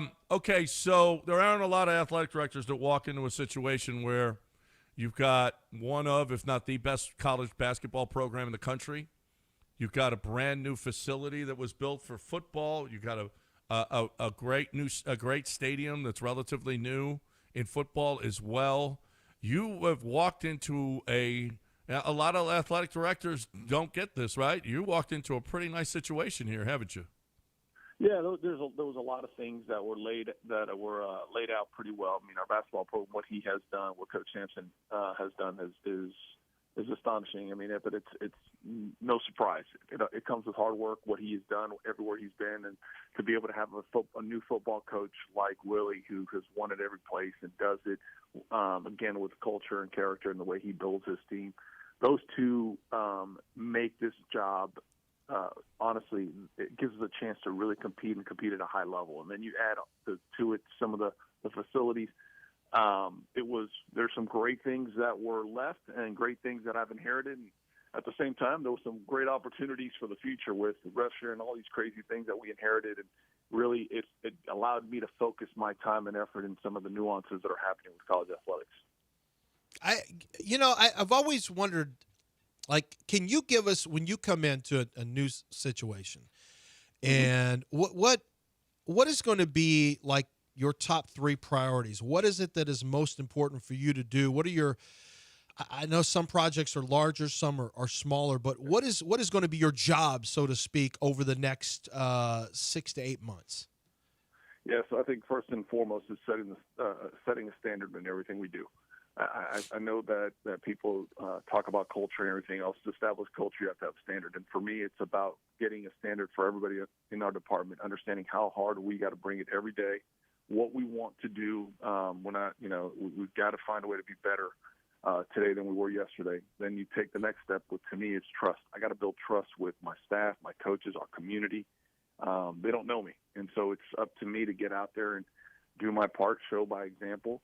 And then lastly is address any of those major challenges that we have. And there's between fundraising and dollars, everybody's looking for one more dollar here and there. And so I think those are the biggest challenges that we face. And football, getting football where it needs to be is a big component of that, especially for us here, because it has the greatest potential for us to really generate more revenue. Basketball is tremendous, and we need to keep it at that level and continue to build every day more and more. But football gives us the best chance for the future as far as revenue and everything else. How do you, as a new guy in this city, learning the businesses, learning the donors, you're a lot of dinners, like you said, a lot of handshaking, a lot of going around meeting. But is basically an athletic director's job fundraising now? It is. Look, it's a part of all our jobs in our department. Everybody fundraises. I think our coaches, our staff, everybody at some point or another is going to be put in a position where we have to fundraise. I was telling somebody the other day, I had 41 events in the month of June and 42 events in the month of July, and I think part of that is trying to get out to exactly what you just said. I have to get in front of the right people. I have to be able to introduce them to not just me, but who we are as a department and where we're trying to go, the vision, the mission, everything we're trying to do. So it's a lot of meetings. It's a lot of getting around. It's it's part of it. It comes with the territory. We knew it, and but that is something I enjoy. I am a people person. I love getting in front of people and talking and just having good conversations. So that makes it easy for me. At New Mexico is the top dog in town. I mean, it's the brand name. Now you come to a city that's it's actually a pro sports town. That's a challenge, isn't it? It's a challenge, but again, it's an opportunity. And I say it that way because we're not here to compete against them, and we're not in the same team or the same level. If we were two power programs fighting each other, I think that'd be a little bit different. The reality is we have to build off each other, and last year was a great example. When we were making our run to the Final Four, seeing every professional organization supporting each other, and I've done my part trying to get in front of every one of them, having a good relationship. The support from the Rockets, the Astros, to the Texans, to the Dash, everybody across the board, they're all doing their part to support us, and we're doing our part to support them. So we just got to figure out what is our niche. We understand we are the university for Houston. I say it constantly, and that means a lot to us. And so just building off on that and getting their support goes a long way. How much of your job now? I had someone at another university tell me that it's really pivoted with not just NIL, but now with revenue share. There are financial expectations, and that it's now a situation where ADs, one of the jobs you have is really the fundraising has always been there, but now it's really ratcheted up because there's expectations if you're a Power 4 team that you've got to have a certain number of dollars that are in the coffer to go out for rev share. Yeah, we've always had an essence of a business. There's always been that component to college athletics just because we've had to fundraise, we've had to generate new revenue, we've had sponsorships and everything else. Now triple that. Now we are very similar in a lot of ways. There's still a huge academic component to this. I know people don't see it. I mean, our student athletes the last 2 semesters have had the highest GPA ever. Even with NIL and all these things that we're talking about, they're still bringing it at a high level. So we still got to make sure that stays as a forefront. But more than ever, we are similar to those professional organizations like the NBA and all those teams, the Rockets, everybody else, because we have to look at ourselves differently. We have to be more external facing. We have to generate more revenue, more partnerships. There's a lot that we offer businesses, and we have to make sure that we can showcase that. We got Eddie Nunees, the University of Houston athletic director. Has Tillman invited you to the ambassador's mansion yet? No, not yet. Not yet. Maybe in the next year or so, I'll have an opportunity. I've got enough here to get done, and I think he does as well. So no rush to try to get there anytime soon. Well, you're in a unique situation, much like University of Oregon. They got Phil Knight. You got Tillman, and that is. Have you had anything like that before? At LSU, we had some people that were very influential and very connected. I will tell you this. I've come to get to know Tillman really well over the last year, and it's been a little bit challenging because, of course, he's taken this new role. But one thing I know is his love and his support of the university, but also the community. So to be around someone like him, like Tillman, to be able to understand his expectations, but also his connections and communication, how we should strategize when we go deal with the legislators in Austin as well as in D.C. So those are the things that I take from him that are important for me. I mean, yes, money's always important, and I know all that, but he does so much more outside of that that's actually helpful for us in our department here. Yeah, it's difficult now. He's over there, and he's got that, 11 months he's got to be over there, so that makes it that much tougher to probably get stuff done. Yeah, I would imagine. There's still phones, though, so he has his opportunity to get with us. Yep. Eddie Nunees, new athletic director at University of Houston. We got a big one tomorrow night. Let's fill up TD-ECU Stadium. We do, and I encourage everybody to please come on out, get your tickets. This is going to be one of those games that we can show the world, we can show America, everybody, that who the University of Houston football program is, what it's about. And so we ask everybody to come get your tickets, wear red. We want to make sure that we show our support, but more than anything, come early. I know it's crazy to say that, especially on a Friday and traffic hour and everything else. Just try to get out here a little bit earlier than usual.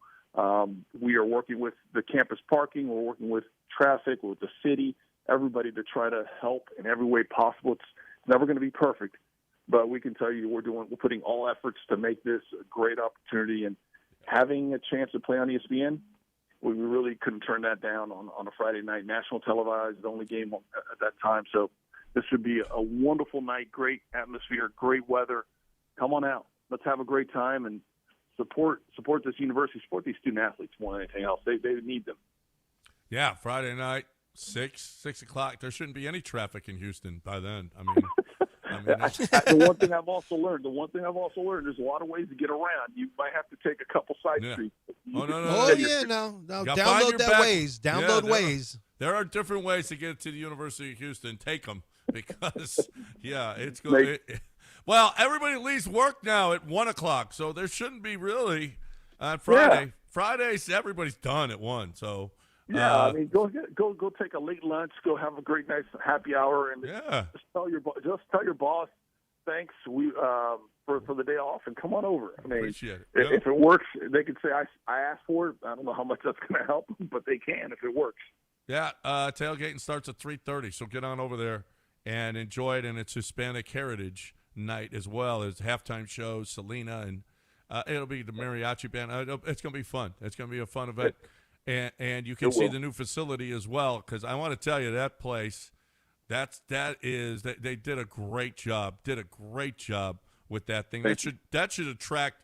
I mean, Willie's got an unbelievable class coming in next year, and I would imagine that's contributing to it. Yeah, just look back at when they redid the the Fertitta Center, what kind of an impact it had on our basketball program with someone like Coach Sampson here. That same opportunity is now possible here in football. You have a facility that now is suited for us to be able to not just compete in the Big 12, but be, really excel in it. And with Willie doing what he does, it's really a perfect recipe. So we're excited. That's great. That is great. Good things happening right now at the University of Houston. Get there tomorrow night. 713-GO-COUGS, uhcougars.com/tickets. Hey, Eddie, thanks for joining us. Great to meet you, and we'll have you on again. Absolutely. Please, guys, anytime. You guys have a wonderful weekend, and look forward to seeing you guys soon. Take care. Yep. There is Eddie Nunees, Athletic Director, University of Houston, right here on ESPN 97.5 and 92.5. Time to talk. We got Josh Pate joining us, college football show brought to you by Walmart, coming up at the top of the hour. He's just on ESPN. Yeah, he was? Yeah. Oh, nice. He was on ESPN. That must be his Thursday hit that he's doing. Yeah. I would imagine he's going to get a lot more hits as the years go by. Oh, yeah. Time to talk about HRP, and that's a great Coug right there, Mike Holly. It's not just about the Cougs, though. The Aggies have got, Chris Fisher. He loves his Ags, but every school, Rice is represented. Missouri State is represented now. There's all kinds of, Texas, all of them are represented at HRP. It ain't about the school, right? Although Mike Holly is the owner from the University of Houston. He was the class of 90, I believe. He blocked for Andre Ware. It's not about that. What it's about is making your business as good as it can be, getting your people the payroll at the best possible price, as economically as possible, getting the HR done, which you really don't need to do, don't know how to do. All the things that you really are not, that you can't be bothered with, because you got to sell your widgets. Sell your widgets and let HR&P do what they do. And then, and this is the most important part, when you get an admin company, they're going to come in and take over everything. They're going to do your taxes. They're going to do your payroll. They're going to do your HR. They're going to do your 401k. They're going to do your insurance plan. And then all of a sudden you're like, wait a minute, this is really, really costing us a bunch. Wait a minute, this insurance plan isn't great for us. Wait a minute, is that the right 401k plan for us? Well, HR&P gives you options on those, okay, as opposed to just forcing theirs upon you. And that's a big, big difference, people. Huge. So if you're not completely satisfied with your admin company, or you're trying to do your payroll yourself, hrp.net, 281-880-6525, or hrp.net. ESPN 97.5. Attention taxpayers. If you owe $5,000 or more and have missed another tax deadline, you're officially on the IRS's radar. The IRS has resumed aggressive collections. That means wage garnishments, bank levies, even seizures of your home, car, or retirement accounts. If you owe $5,000 or more and missed the deadline, you're stacking new debt on top of what you already owe. Call Priority Tax Relief now. Their experts fight back fast and are saving their clients millions in tax debt every month. I owed over $50,000. And they settled it for pennies on the dollar. These guys are as legit as they come. After speaking on my behalf with the IRS, my entire debt of $25,000 will be eliminated. Whether you've received collection letters or you're already facing liens and garnishments, call for your free consultation. There are no upfront fees. Priority Tax Relief. Let's make your taxes our priority. Call 800-860-6195. 800-860-6195. 800-860-6195. Priority Tax Relief. Let's hydrate. Grab a Rambler Sparkling Water, the official sparkling water of ESPN 97.5 and 92.5. A Texas mineral blend available in original lemon lime, grapefruit, satsuma, blackberry, and now wild cherry. Get Ramblin', Houston. All right, Houston, are you ready for a party? Well, we're going to be live at Nick's Place tomorrow from 3 to 7 p.m., broadcasting live. Come join us for cold beers, cocktails, and great food from Houston's favorite neighborhood Italian sports bar, Nick's Place. Enjoy your sports on their great wall of TVs, play some pool, or just sit out on their patio and enjoy this great weather. It's happening tomorrow at Nick's Place. Come join us from 3 to 7 p.m. as we broadcast live. Nick's Place on Rocky Ridge at Westheimer. Small businesses look for banking partners who make fast and efficient decisions. Veritex Community Bank has a lending team standing by to help you navigate through the loan process. Visit veritexbank.com for more details. That's VERITEX bank.com. Member FDIC, subject to credit approval. Lance Zerline here. I'm with Giovanni Marquez, undefeated fighter right here in Houston. You got a big fight coming up on September 20th. After you win, what is going to be your first order at Taqueria Sarandas? My first order is going to be 5 taquitos with a large horchata. Everyone loves horchata. What do you love about Taqueria Sarandas? A lot of locations in Houston. What do you love? I love the great flavors and the excellent service. If you're looking for authentic Mexican food, there's 24 locations around Houston. To find one nearest you, go to taqueriasarandas.com. Stand by. Cue announcer. The Del Olalea Show. Weekday mornings from 10 to noon. Well, Aqueduct Plumbing Company says, look, why don't you put our phone number right in your phone and just put the bench plumbing guys, or how, I don't care how you put it in your contacts. I don't care what name you use.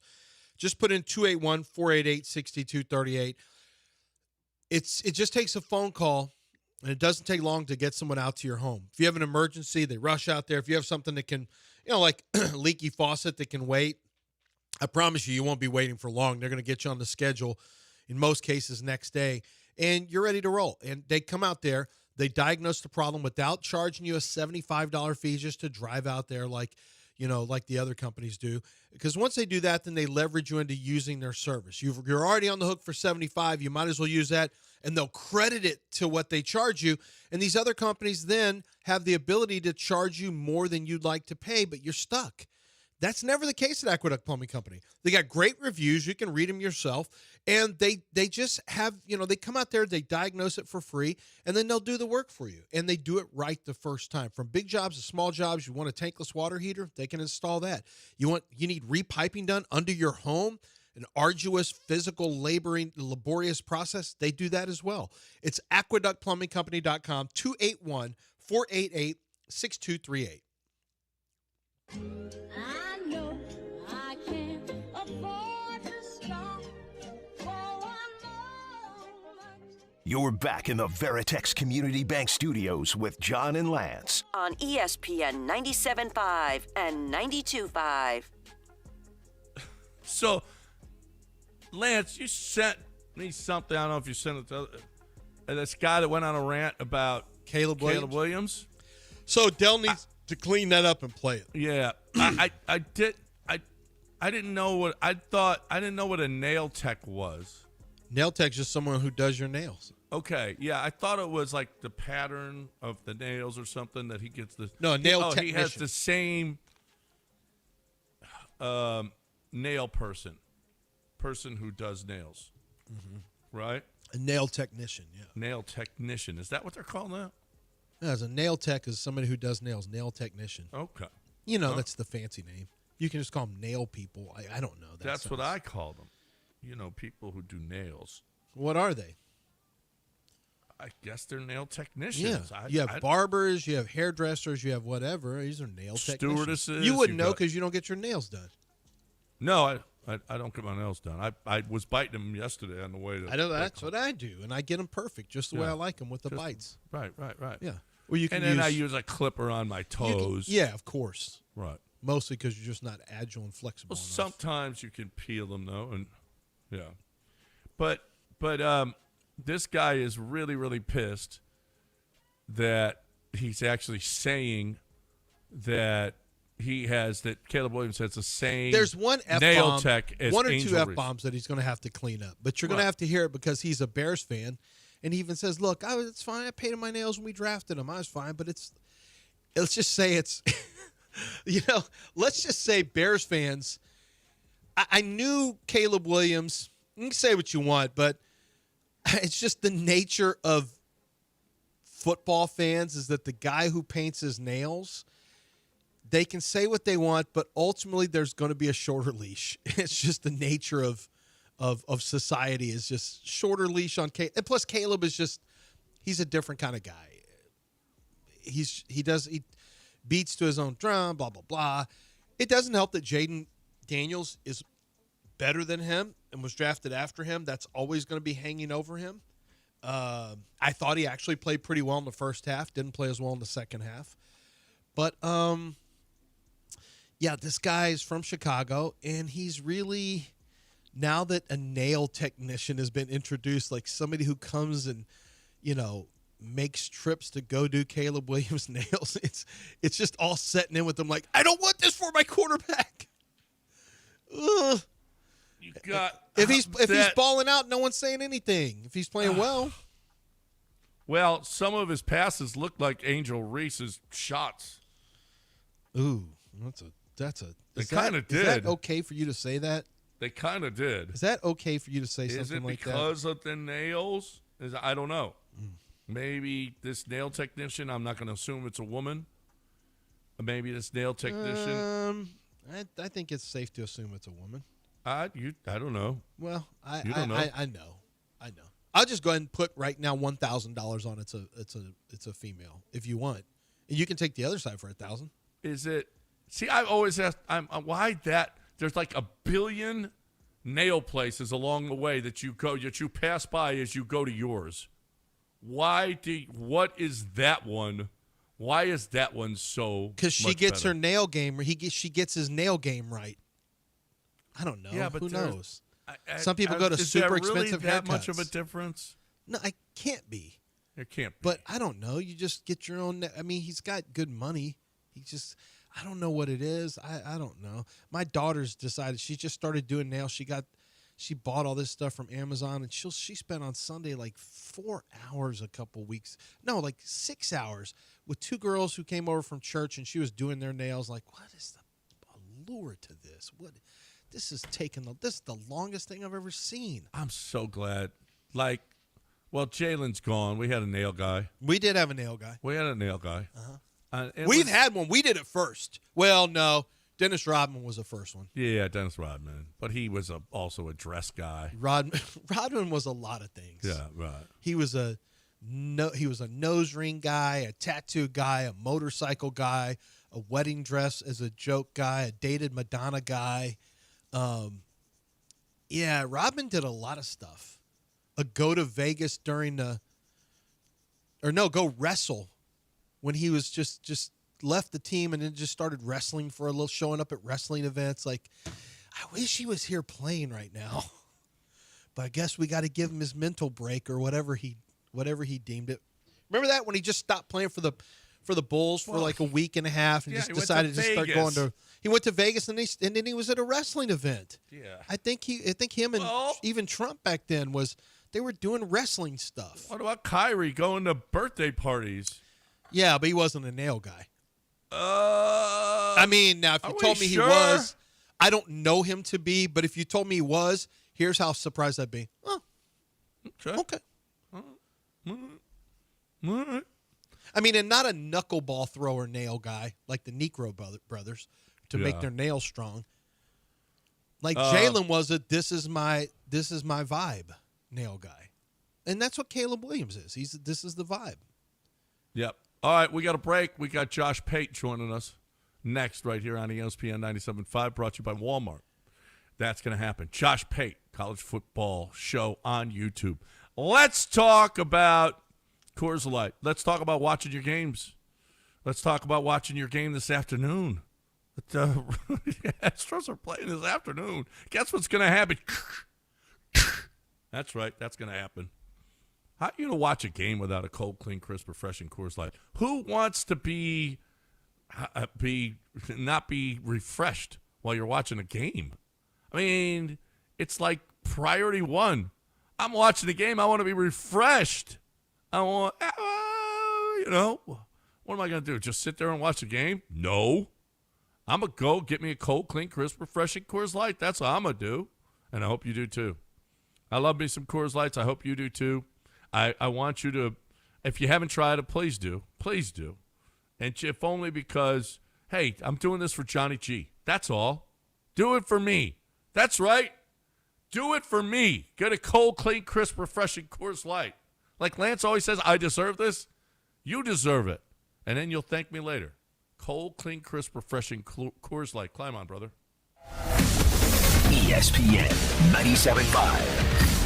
Contact Tax Relief Helpers for details and restrictions. Attention, anyone that owes money to the IRS. Every day, your unpaid tax debt gets bigger and bigger from daily interest. The longer you wait, the more you will end up paying. If you owe $10,000 or more, now is the time to settle your debt before the IRS takes aggressive action, like taking your wages or property. A special toll-free number has been established so you can stop penalty fees, avoid liens, levies, or other hostile measures by the IRS. Call Tax Relief Helpers right now. I got behind on my taxes and owed $48,000. I called and they got my bill lowered to just $3,500. I owed $87,000 in taxes, and it was scary. I got the amount I owed down to just $3,500. I saved $83,500. If you owe money to the IRS, don't wait another day. Your tax debt gets bigger and bigger from daily interest. Call right now before the IRS enforces liens, levies, or other aggressive measures. The call and consult are absolutely free. Call now. Call 800-692-7009. 800-692-7009. That's 800-692-7009. From kickoff to cash out, ESPN Bet has the tools you need to score more on game days. Bet smarter with stats at your fingertips. Get personalized parlays built just for you. And with your fantasy team synced right in the app, you can back your squad. Right now, new customers get $100 in bonus bets when you bet $10. Sign up with promo code USL to get started. Must be 21 plus. Gambling problem? Call 1-800-GAMBLER. Terms and conditions apply. See app for details. Offer not available in New York.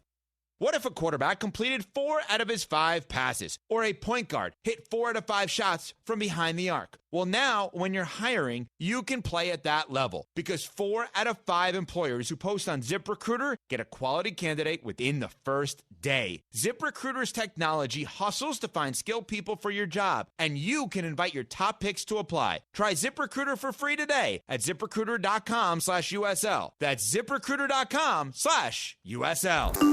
Follow ESPN Houston on social media at ESPN 97.5. This is ESPN 97.5, brought to you by Zata Jewelers, KFNC, and 97.9 HD2 Mont Bellevue, Houston.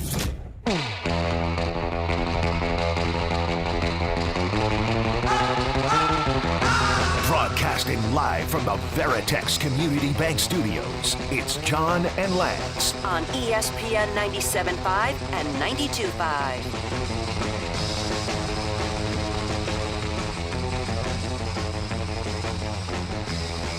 All right, time for Josh Pate, the Josh Pate College Football Show on YouTube. Josh Pate on ESPN 97.5 is brought to you by Walmart. The Walmart you thought you knew is now new. Who knew? Walmart knew. Josh, welcome back to the show. We appreciate you. How about you had 2 games, right?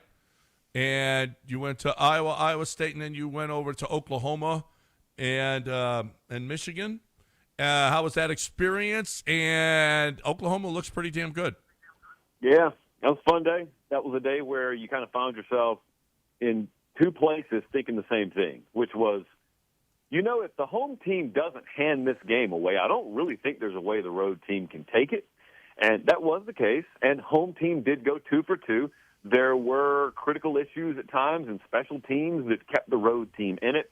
But especially with Oklahoma, the way I would walk away, the way I chose to walk away from that game from a guy's perspective who picked Oklahoma to do big things this year is, all right, if you told me that previous Friday Michigan's going to have an explosive touchdown run, you're going to lose the turnover battle to them, you're going to have critical special teams mistakes in Michigan's favor, I would have thought Michigan was going to pull the upset.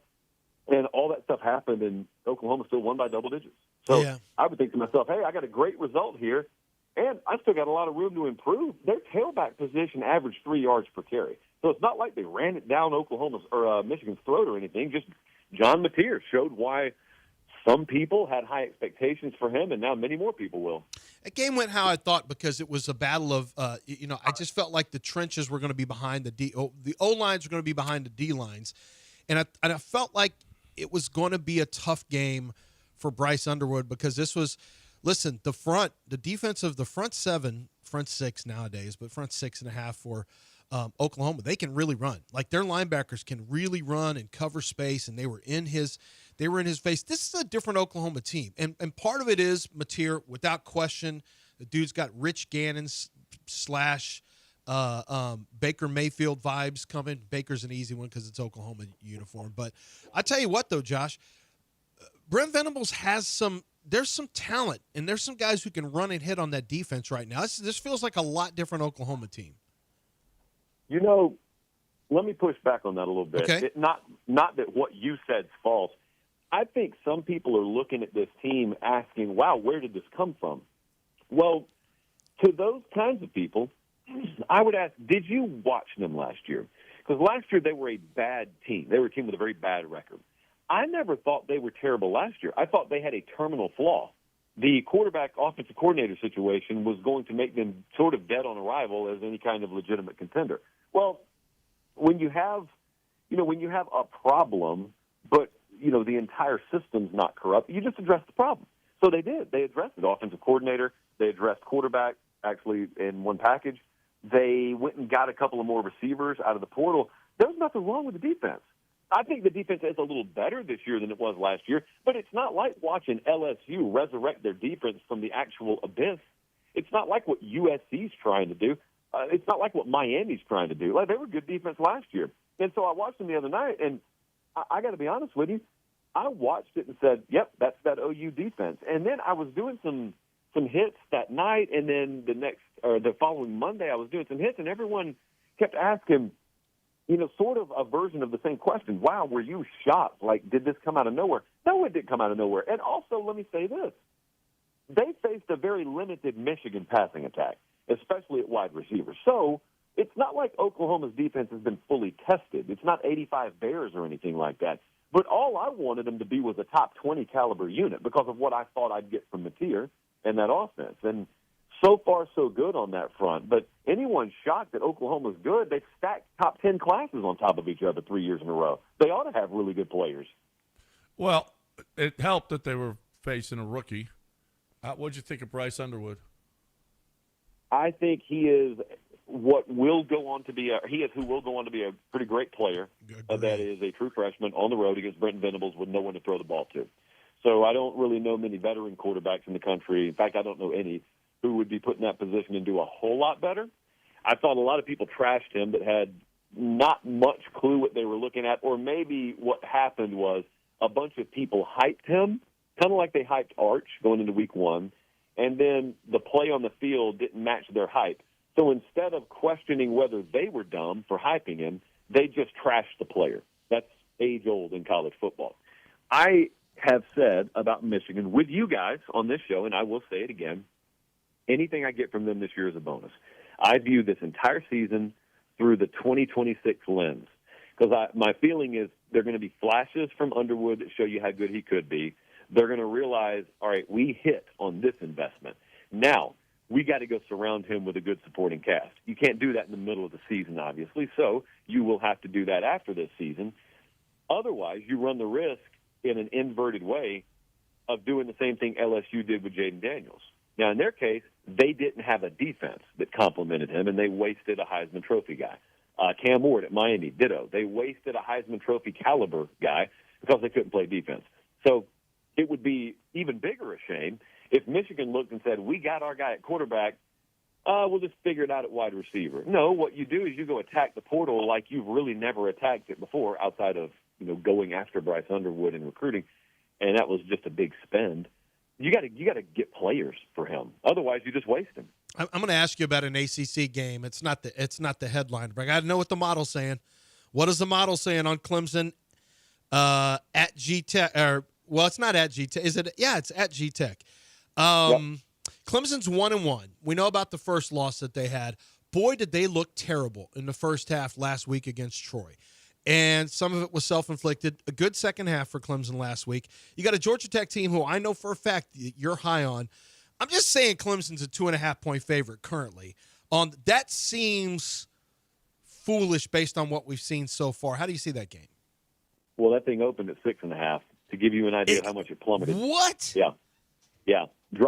Not only dropped that many points, dropped across a very, very key number, as you know. So number 3. I got on Georgia Tech plus 6.5. I gobbled up all those points earlier in the week. I think Georgia Tech will win the game outright. I think they're a better team. I think they're a team that's more in touch with their identity. They don't have the personnel Clemson does, but that doesn't matter. That's not what makes a football team. What makes a football team is establishing an identity, tailoring your personnel to that identity, and then carrying it out.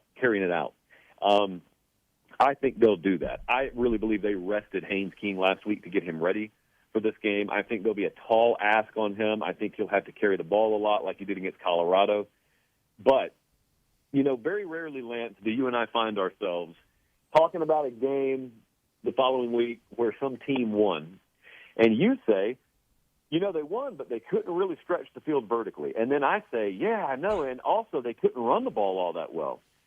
Because normally those teams don't win unless special teams or defense just turns the game for them. Well, that's Clemson right now. They don't really have many arrows in the quiver, so to speak. And I worry that, week 1 against LSU, guys, that game could have been a lot worse than it was. LSU could have really pulled away in that game. Last week, Troy's up on you 16-0, I think at half, and you got to crawl over broken glass to scratch out a win there. Credit to you, by the way, for doing that, because not everyone wins games they're supposed to. But they've scored 10 and 27 points so far, and now they got to go on the road. And they face a secondary here that's not great. Georgia Tech secondary is not great, but if it's a matchup you can't take advantage of, then I don't really care that you have the matchup advantage. I guess we're going to talk Georgia-Tennessee in a second. Yeah. I think I could say something similar about that game. So I am taking Georgia Tech to win the game outright. I felt strongly about that team and this particular game since April. Roll us into Georgia-Tennessee then. Well, I think Georgia did a very good job of overhauling their receiver room after last year. Critical drops. They led the conference in drops. It was terrible. Carson Beck's gone. They're going to go on the road here. There is a matchup advantage to be had for Georgia's receivers against the secondary. Tennessee's got 2 starting corners who are really backups because their main guys are out. Problem, potentially, is I don't know that Georgia can pull the trigger at quarterback and take advantage of the matchup. Now, maybe in week 8 or 9 they'd be able to. So far this year, limited production, limited sample size, I don't know that that's there. And if it's not there, then that tilts that game even or maybe slightly in favor of Tennessee. Now, the one thing about this game last year, it's extremely hard-hitting. Tennessee's a very physical team, which they don't get credit for. They also don't get credit for how much they run the ball nationally. This was one of the hardest-hitting games I watched from field level all year last year. But what Tennessee did not have is they didn't have the ability to push the field vertically either. They got outgained 11-1 on passes of 15-plus yards last year. Now, that was with Carson Beck at Georgia, who played the game of his year in this game last year. Nico did not. They have not played legit competition yet. Tennessee hasn't. But through the 2 games they have played, Joey Aguilar looks like he's played in Heupel's system for 3 years. It's really surprised me. And if that's there, if they can do what they haven't been able to do against Georgia in the last several years, which is hit deep balls, make you respect the vertical passing threat, and Georgia can't take advantage on their end of that matchup advantage, Tennessee will win the game. I have picked Georgia to win the game because until I see that happen, I'm going to be proven wrong by Kirby losing one of these games instead of being proven wrong because he went and won one again. Josh Pate, brought to you by Walmart, right here on ESPN 97.5 and 92.5. I think Miami is in a great position because they're not going to be surprised by South Florida. They've played South Florida before. They know South Florida, but there was a chance that you overlook them. They're not overlooking them this week, but 17.5 points? No. That is crazy. You think so, huh? Well, I mean, you feel like it is, but it's there it's there for a reason. After two straight upsets against quality opponents, it's still 17.5. Like, to me, that's like, okay. The line makers are saying, we don't care what you just saw. This number is here for a reason. It's almost like they're begging you to take South Florida. They're daring you to take them. Yeah, I'm not taking the dare. I'm laying the points with Miami. I actually think Miami's going to run it up a little bit this weekend. And that's no disrespect to South Florida. Lance, you know this in your former life. You used to bet this stuff. Mm-hmm. You ever see college football teams with inferior rosters play at an A level 3 weeks in a row? No, it doesn't happen. No, that doesn't really happen. In fact, you have a term for it. It's called a double do down spot. And South Florida's in that right now on the road. And like you just mentioned, leading into it, they don't even have the benefit of surprise. Miami's got full attention on them. And Miami's in a situation where, Mario's just begging for red meat to throw to that team, and now he got it. Now everyone's attention is no one thinks you're going to win. Like, well, we are 17.5-point favorites, Coach. They all think you're going to lose to South Florida. They do? You sure, Mario? Yeah, and they're ranked. There's that. I will tell you this. All right, think this through from South Florida's perspective. They already have a really good resume. All they have to do is win their league, and they're going to be in the playoffs. They will be the G5 team at this point. Now, there's a world where if this game's competitive, you're playing to win the game. But there's also another world where if it's 14-0 Miami early and they realize, wow, their guys are just different than our guys, there is a world where this thing sort of gets packed in competitively by South Florida, and they just look to take care of business down the road. That's how this game would get really crooked. And that has to be baked in to a potential point spread, which you're seeing right now in the market. Well, South Florida played them tough last year. 50-15 was the final last year in this game. So maybe, just maybe, Miami's better. We'll see. Yeah, I just think that's what Vegas does, though. They'll give you an outrageous spread, and you go, I have to take, and then you get crushed. Texas A&M and Notre Dame. What do you think of that football game? That is a beautiful matchup. Both of them think they can do what they do better than the other. Elko put it really succinctly earlier this week. I was listening to him talk about it. It's the beauty of football. We talk about it, but you know all the while eventually the game will get played, which is why you talk about it. And so both of them have talked about a real physical ground and pound style offense. Both of them have quarterbacks they think they have a net more trust in than this time a year ago. With Notre Dame, that goes even with a new quarterback. I think that Notre Dame, in retrospect, will have faced by far the two best defensive fronts they faced all year in their first two games of the season. So Miami wrecked them. They wrecked their offensive line in the fourth quarter last week and really kind of owned it most of the game. I wouldn't be stunned if Texas A&M got the better of them here. I struggle with it because A&M has not won these games historically. And I picture what life has been like up there for 2 weeks after that week one game. And just knowing the pride and tradition and standard that offensive line room has at Notre Dame, and for them to be the reason that game went against them, against Miami, if you get the better of them up there, that is a statement for Texas A&M. You could even lose the game, but that individual matchup going your way would be a statement. But if they do get the better of Notre Dame up front, that probably coincides with a Texas A&M win. I feel the same way about this matchup I do about Tennessee-Georgia. I could give you a lot of reasons why A&M could do this. They've got to do it. I'm not going to be proven wrong by A&M failing to come through again. Just like I'm not going to be proven wrong by Kirby Smart winning a big game yet again. So I'm going to slightly lean Notre Dame. I don't have a really strong feel on it. I just feel like it's a bounce-back spot. If they lose this, by the way, and they're 0-2, I think most of us agree in a 12-team playoff, most of us would agree a 10-2 Notre Dame's in. However, if you look at their remaining schedule, I can't believe we're talking about this in September, but if you look at their remaining schedule, there's no guarantee they'd even have a high-quality win, even if they run the table the rest of the way. It's true. I mean, you look at it's really it depends on. Now, you'd much rather, if you're going to lose 2 to start off, I guess you'd rather lose the first 2 against quality opponents, and then you have to cheer for those opponents to play well the rest of the year. That's how it works. But it really does open some questions up. This is what happens when you have a first-year quarterback and you have 2 tough games right out of the break. It's going to be a real challenge. But wait, I thought you can't have a big game in week 2 for the playoffs because you got it's so easy to get in now. Oh, I'm sorry. That's right. This is a big game, especially for Notre Dame when they've already That's lost the point. one. You can lose 2 and get in. You can lose 3 and get in. Yeah, not Notre Dame. I don't believe that. I don't believe if they lose this game, There's they're anybody getting that gets. You think if they lose a second game, they're not getting in the playoffs? Yeah. No, I don't believe Notre Dame will If get Notre in Dame they loses lose 2 games and then wins out, 12 spots. Yes, they are. We'll see. Notre Dame gets in playoffs when it's 14 playoffs. Not with 2 losses, they don't.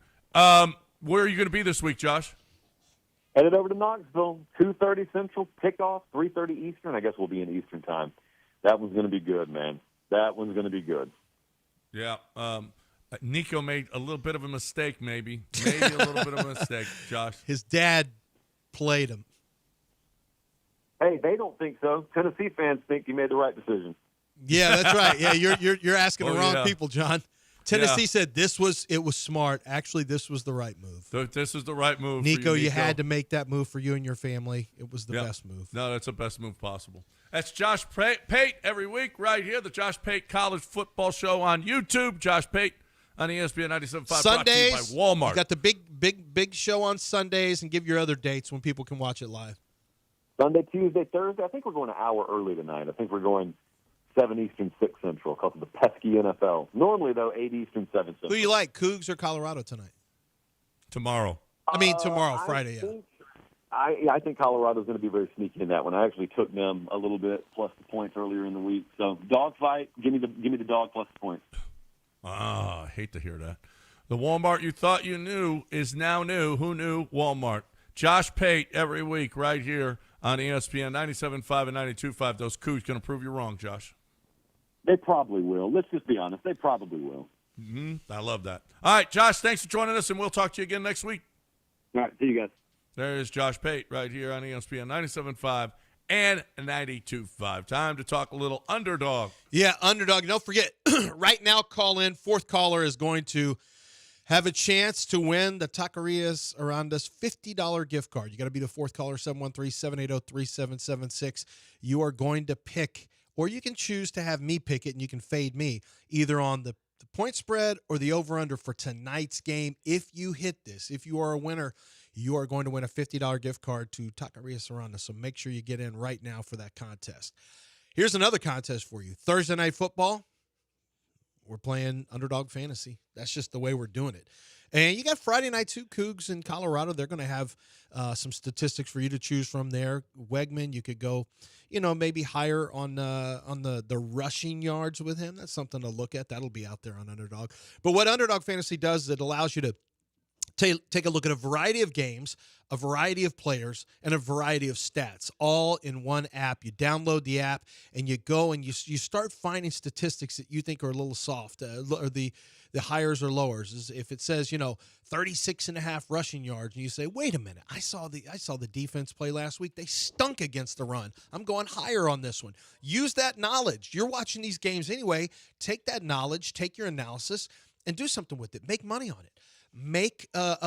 Take advantage of playing the Pick'em Challenge, where you pick higher or lower on statistics, and the more you pick and the more that you hit, the more you are going to win, up to 500 times your original play. And you can play small amounts, $5 for example. But when you download the app and when you make your first deposit using promo code Lance, they're going to wait for you to make your first $5 play. And once you do that, it's going to be $50 bonus cash they're going to put into your account for you to use however you see fit. So make sure that you download the Underdog app and get started today. Watch the games and play along with the games. It's just more fun. It's Underdog Fantasy, promo code Lance.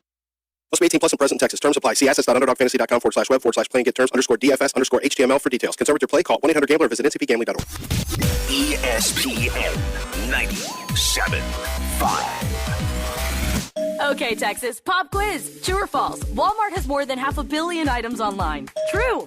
Find a huge selection online that you can't find in stores. True or false? Groceries always cost more when they're delivered. False. Walmart's grocery prices are the same for delivery as they are in store. Last one. Walmart can deliver in as fast as an hour. True, y'all. Use express delivery to get eligible items to your doorstep before the pool party starts. Walmart. Who knew? Subject to availability. Fees and restrictions apply. Attention taxpayers. If you owe $5,000 or more and have missed another tax deadline, you're officially on the IRS's radar. The IRS has resumed aggressive collections. That means wage garnishments, bank levies, even seizures of your home, car, or retirement accounts. If you owe $5,000 or more and missed the deadline, you're stacking new debt on top of what you already owe. Call Priority Tax Relief now. Their experts fight back fast and are saving their clients millions in tax debt every month. I owed over $50,000. And they settled it for pennies on the dollar. These guys are as legit as they come. After speaking on my behalf with the IRS, my entire debt of $25,000 will be eliminated. Whether you've received collection letters or you're already facing liens and garnishments, call for your free consultation. There are no upfront fees. Priority Tax Relief. Let's make your taxes our priority. Call 800-860-6195. 800-860-6195. 800-860-6195. Priority Tax Relief. Hey y'all, Eli Winters here. I want to talk to you about something that's more important than ever, taking care of the wildlife around us. Our planet is home to some of the most amazing creatures you could ever imagine, from the biggest bears to the smallest birds and everything in between. But here's the truth. Many of these animals are in danger, habitats are disappearing, and we're losing species at a rate we've never seen before. If we want our kids and their kids to experience the magic of wildlife that we have today, it's on us to step it up and take action. You can make a difference. Learn more about wildlife conservation in your area and how you can help, whether it's supporting local wildlife refuges, reducing pollution, or simply taking a little time to appreciate the wild beauty around you. It all counts. This is Eli Winters. Let's make sure our wildlife is around for generations to come. Y'all take care of the earth and it'll take care of us. This message is courtesy of the United States Air Force.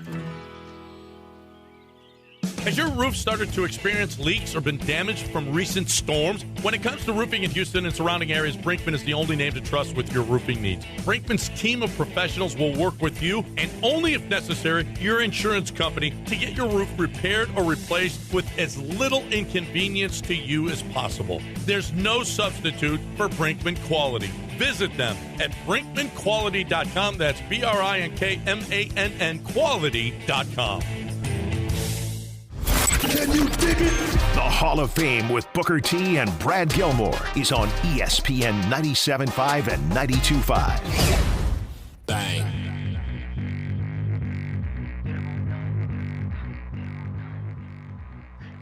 You're back in the Veritex Community Bank Studios with John and Lance. On ESPN 97.5 and 92.5. All right, Lance.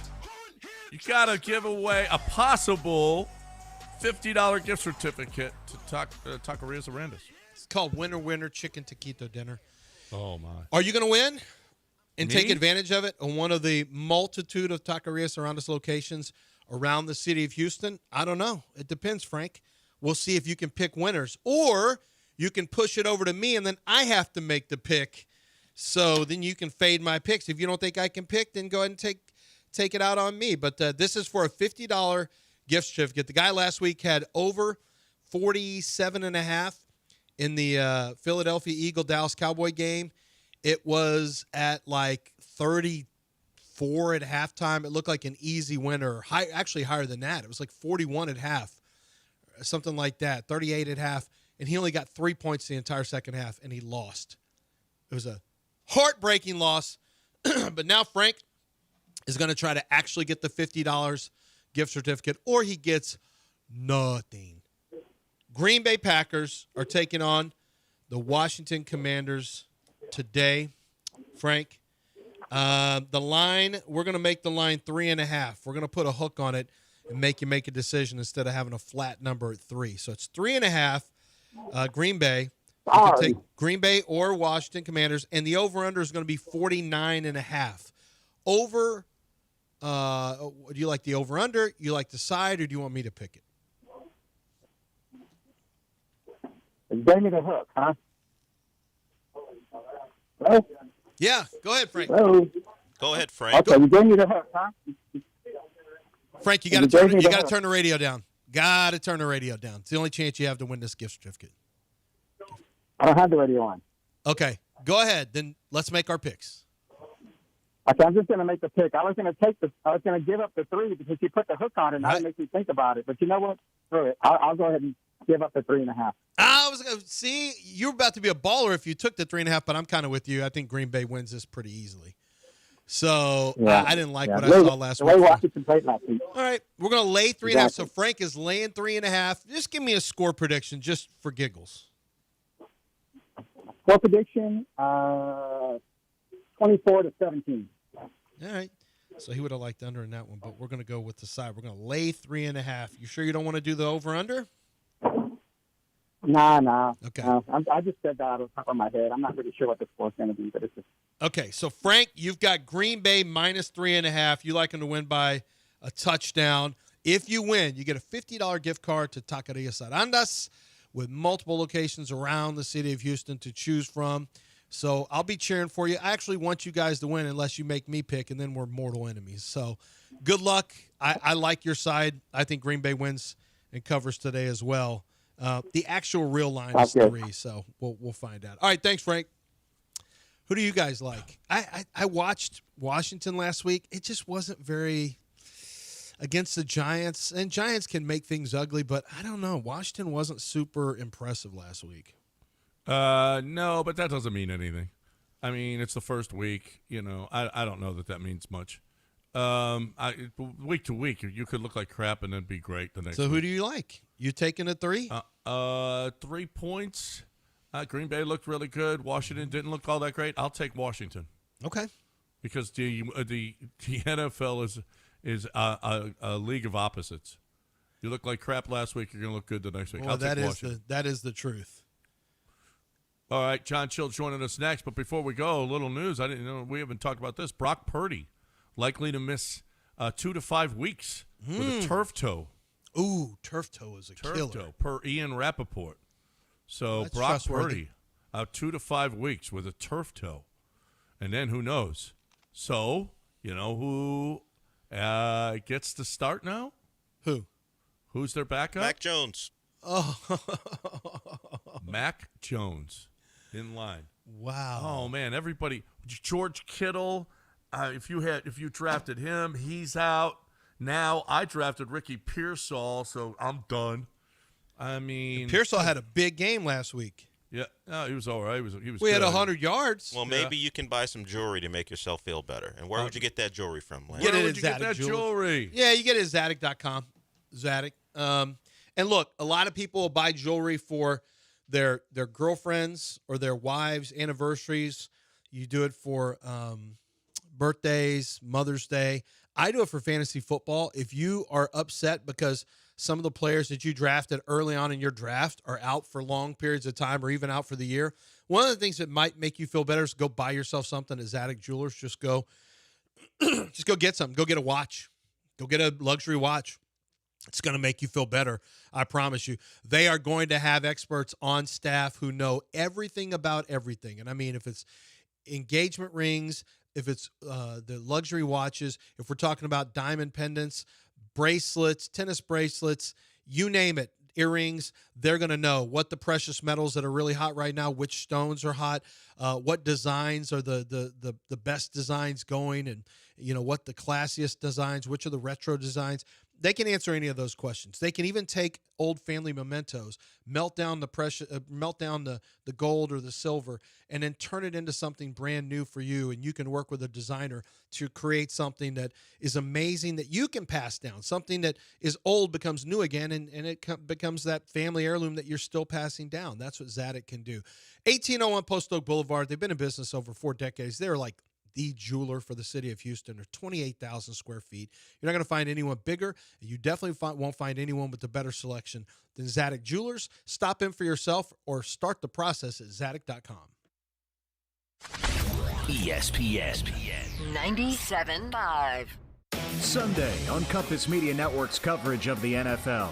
NFC East foes collide in Week 2 as the Dallas Cowboys host the New York Giants. Hi, this is Ted Emmerich. Join Super Bowl champion and Pro Bowl quarterback Steve Berline and me for all the action as the Cowboys and Giants look for their first win of the season. It's the Dallas Cowboys and the New York Giants. If it's the NFL, it's right here. Coverage begins Sunday morning at 11:30 on ESPN 97.5 and 92.5. Contact Tax Relief Helpers for details and restrictions. Attention, anyone that owes money to the IRS. Every day, your unpaid tax debt gets bigger and bigger from daily interest. The longer you wait, the more you will end up paying. If you owe $10,000 or more, now is the time to settle your debt before the IRS takes aggressive action, like taking your wages or property. A special toll-free number has been established so you can stop penalty fees, avoid liens, levies, or other hostile measures by the IRS. Call Tax Relief Helpers right now. I got behind on my taxes and owed $48,000. I called and they got my bill lowered to just $3,500. I owed $87,000 in taxes, and it was scary. I got the amount I owed down to just $3,500. I saved $83,500. If you owe money to the IRS, don't wait another day. Your tax debt gets bigger and bigger from daily interest. Call right now before the IRS enforces liens, levies, or other aggressive measures. The call and consult are absolutely free. Call now. Call 800-692-7009. 800-692-7009. That's 800-692-7009. Hey, game day's got rules, and rule number 1, don't show up empty-handed. Unless your hands are full of boudin from the best stock. That's the kind of pass that gets you straight through the gate, no questions asked. Bring the heat, or you don't get a seat. Stock up and spread the flavor, one bite at a time. Swing by the Best Stop Cajun Market, now with 2 locations in Katy and Baytown before your tailgate or watch party. And keep the game day rules. Do you have the ESPN Houston app? Download it now in your app store.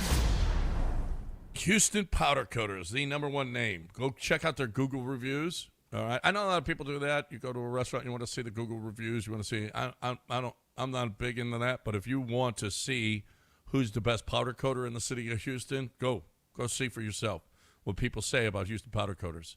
I mean, the 5-star Google reviews, they're just awesome, and it's kind of a big deal when you're handing over your patio furniture or your car parts or anything that's metal to them to make it look new again.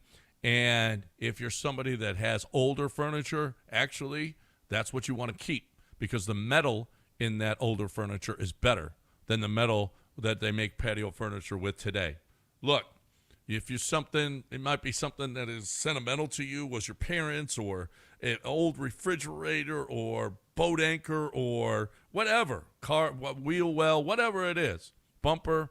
You want it to look new. You want it to look great. You want to keep it. You got sentimental value. Houston Powder Coaters, they'll do that for you. Pick up and delivery, absolutely free. They're going to do the best job possible. You'll see for yourself. HoustonPowderCoaters.com. Tell Robin you heard it right here.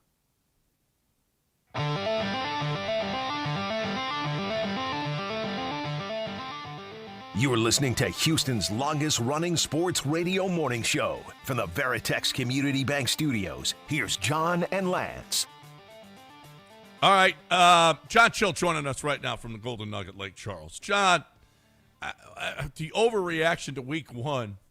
The Bills are now the favorite to win it all, right? Because they came from behind and were unbelievable. That's all great. It's all fine and good. If you like the Bills, bet the Bills. But if you like the Ravens, still bet the Ravens, okay? Or whomever you like. But are you guys seeing? Was there a big reaction during the week for future bets from what happened with Week 1? Yeah, you're seeing a little bit of uptick on future bets. Yeah, Bills are the favorite at 5-1. Started seeing that a little bit starting Tuesday. We're seeing a little bit of Charger play, which was interesting too with their odds. They're at 19-1 right now for the Super Bowl. So, yeah, a lot of overreaction. Everybody's taking week one and thinking that's what's going to settle in here by January. But yeah, Chargers and Bills were definitely and Packers were the plays people were playing here for future bets this week. Were the three main ones. Just continue look at see what happens this week again. But yeah, you're seeing some futures. I've seen some as far as MVPs too. But we saw a bunch of future bets, after week one. So definitely an overreaction to what's going on in week one. And we were just talking about the Green Bay game tonight. The Green Bay looked great. Washington looked bad. But you know what? It's the NFL. Guess what? Just because you looked great last week doesn't mean, it's a game of styles too. So don't be fooled just because a team looked really good last week. I think that fools a lot of people. No, I agree with you. And you're seeing the line movement too as well. It opened up at 2.5, up to 3.5 now, and you're seeing a lot of play. I think it's over 70% on Green Bay right now. So definitely seeing the overreaction of week one, and like you said, it's definitely the opposite. You see a lot of teams look really good one week in the NFL, and settle down or play really bad, and the Thursday factor also plays in tonight as well. That I wish they'd just get rid of it. I'm not a Thursday night fan of games and the trends and all that. But yeah, it'll be interesting to see.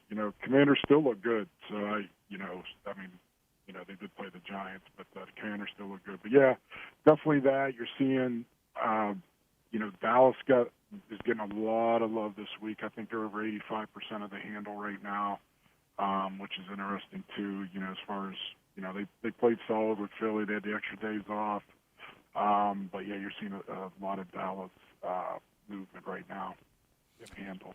So. Yeah, they looked really good in a loss. That's for sure. And their defense was actually better after the stoppage in play. They were actually pretty damn good. So yeah, Dallas looked like a pretty good football team, and the Giants not so much. Cardinals, that's another one. Over 83%. They played okay. Last week, but still a lot of people. The Panthers that bad. That's another line to move from 4.5 to 6.5, and they're getting about 83% of the handle right now. It's the Cardinals. So that'll be an interesting game there. With Purdy being out, that went from 7.5 down to 3 right now. I believe that's moving.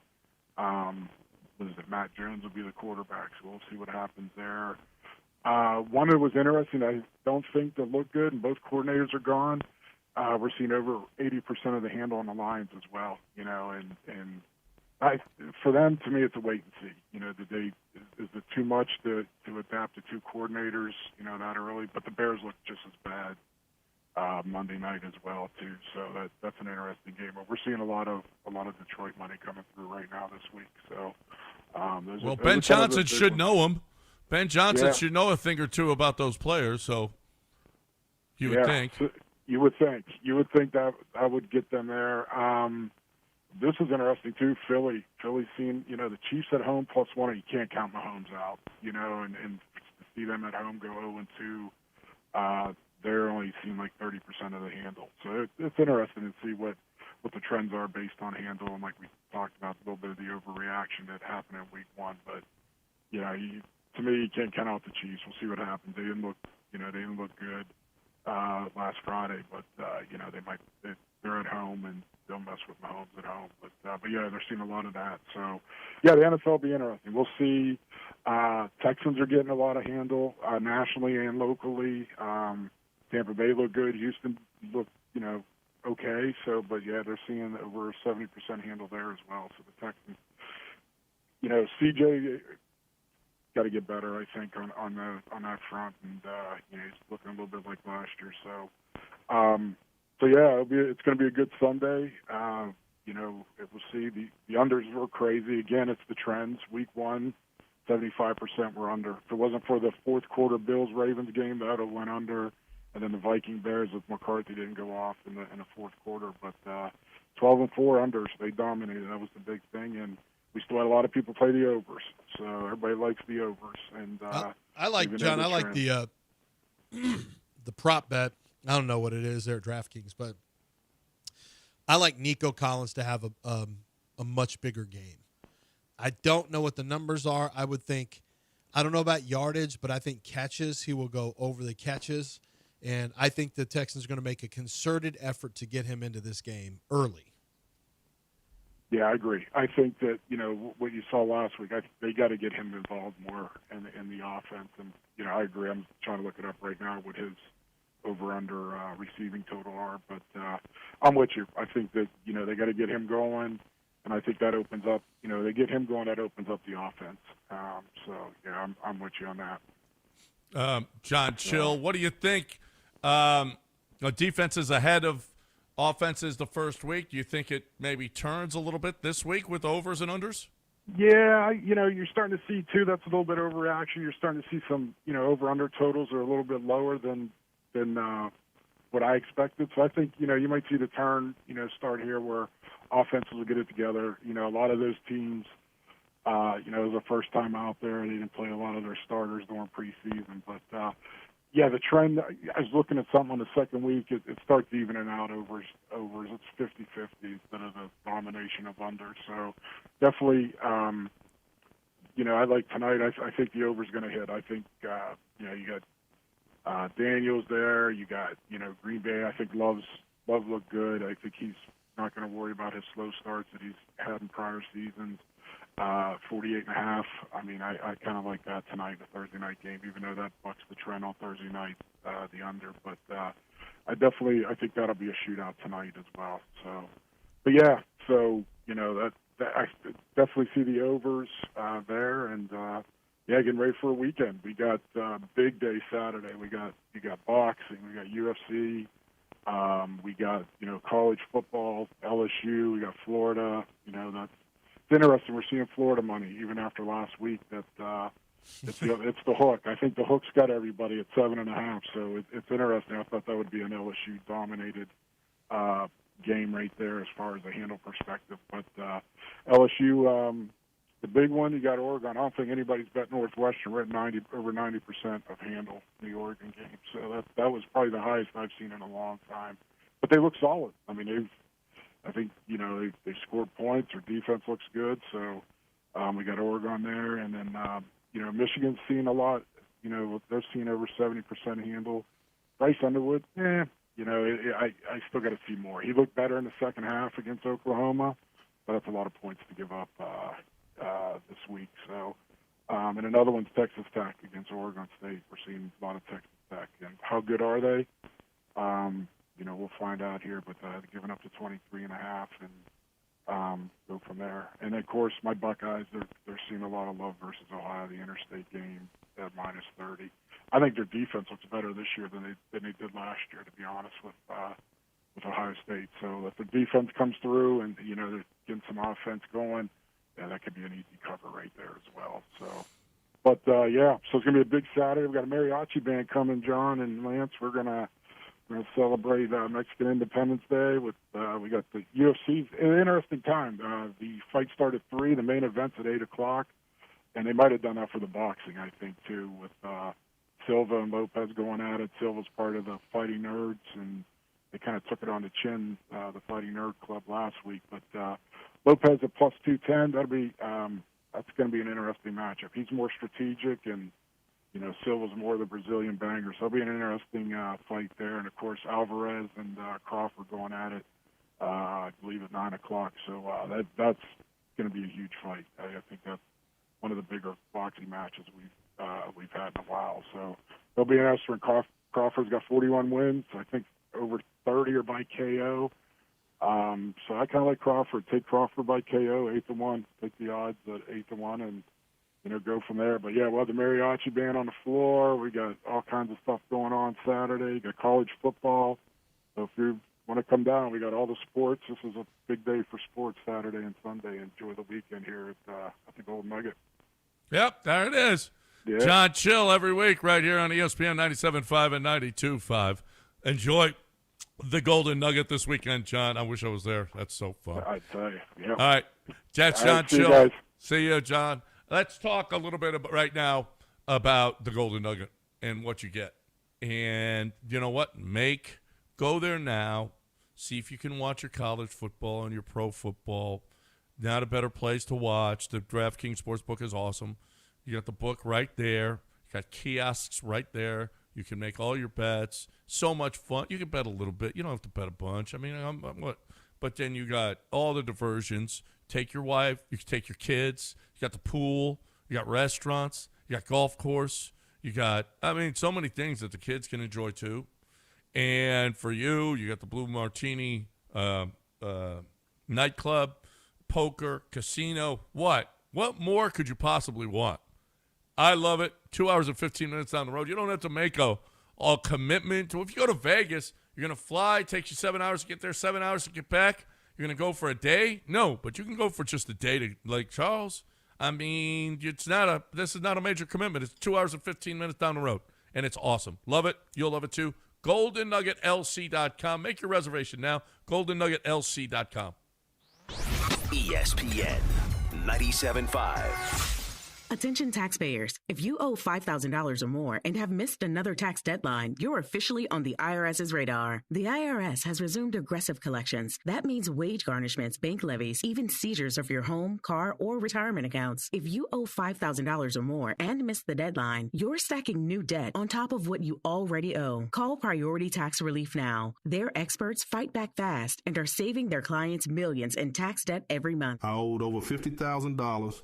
And they settled it for pennies on the dollar. These guys are as legit as they come. After speaking on my behalf with the IRS, my entire debt of $25,000 will be eliminated. Whether you've received collection letters or you're already facing liens and garnishments, call for your free consultation. There are no upfront fees. Priority Tax Relief. Let's make your taxes our priority. Call 800-860-6195. 800-860-6195. 800-860-6195. Priority Tax Relief. Actual price will depend on product and subscription plan. Featured products are compounded drug products, which the FDA does not approve or verify for safety, effectiveness, or quality. Prescription products require an online consultation with a healthcare provider who will determine if appropriate. See website for details, restrictions, and important safety information. Want a boost in and out of the bedroom? Hims has you covered. Introducing a new 2-in-1 approach to level up your game. Tadalafil for better bedroom performance and zinc for testosterone support. Put it all together and you've got what you need to turn things all the way up. Getting started is simple. Just go to hims.com/joy to start your free online visit. Through Hims, you can access ED treatments including pills, chews, and more. 100% online.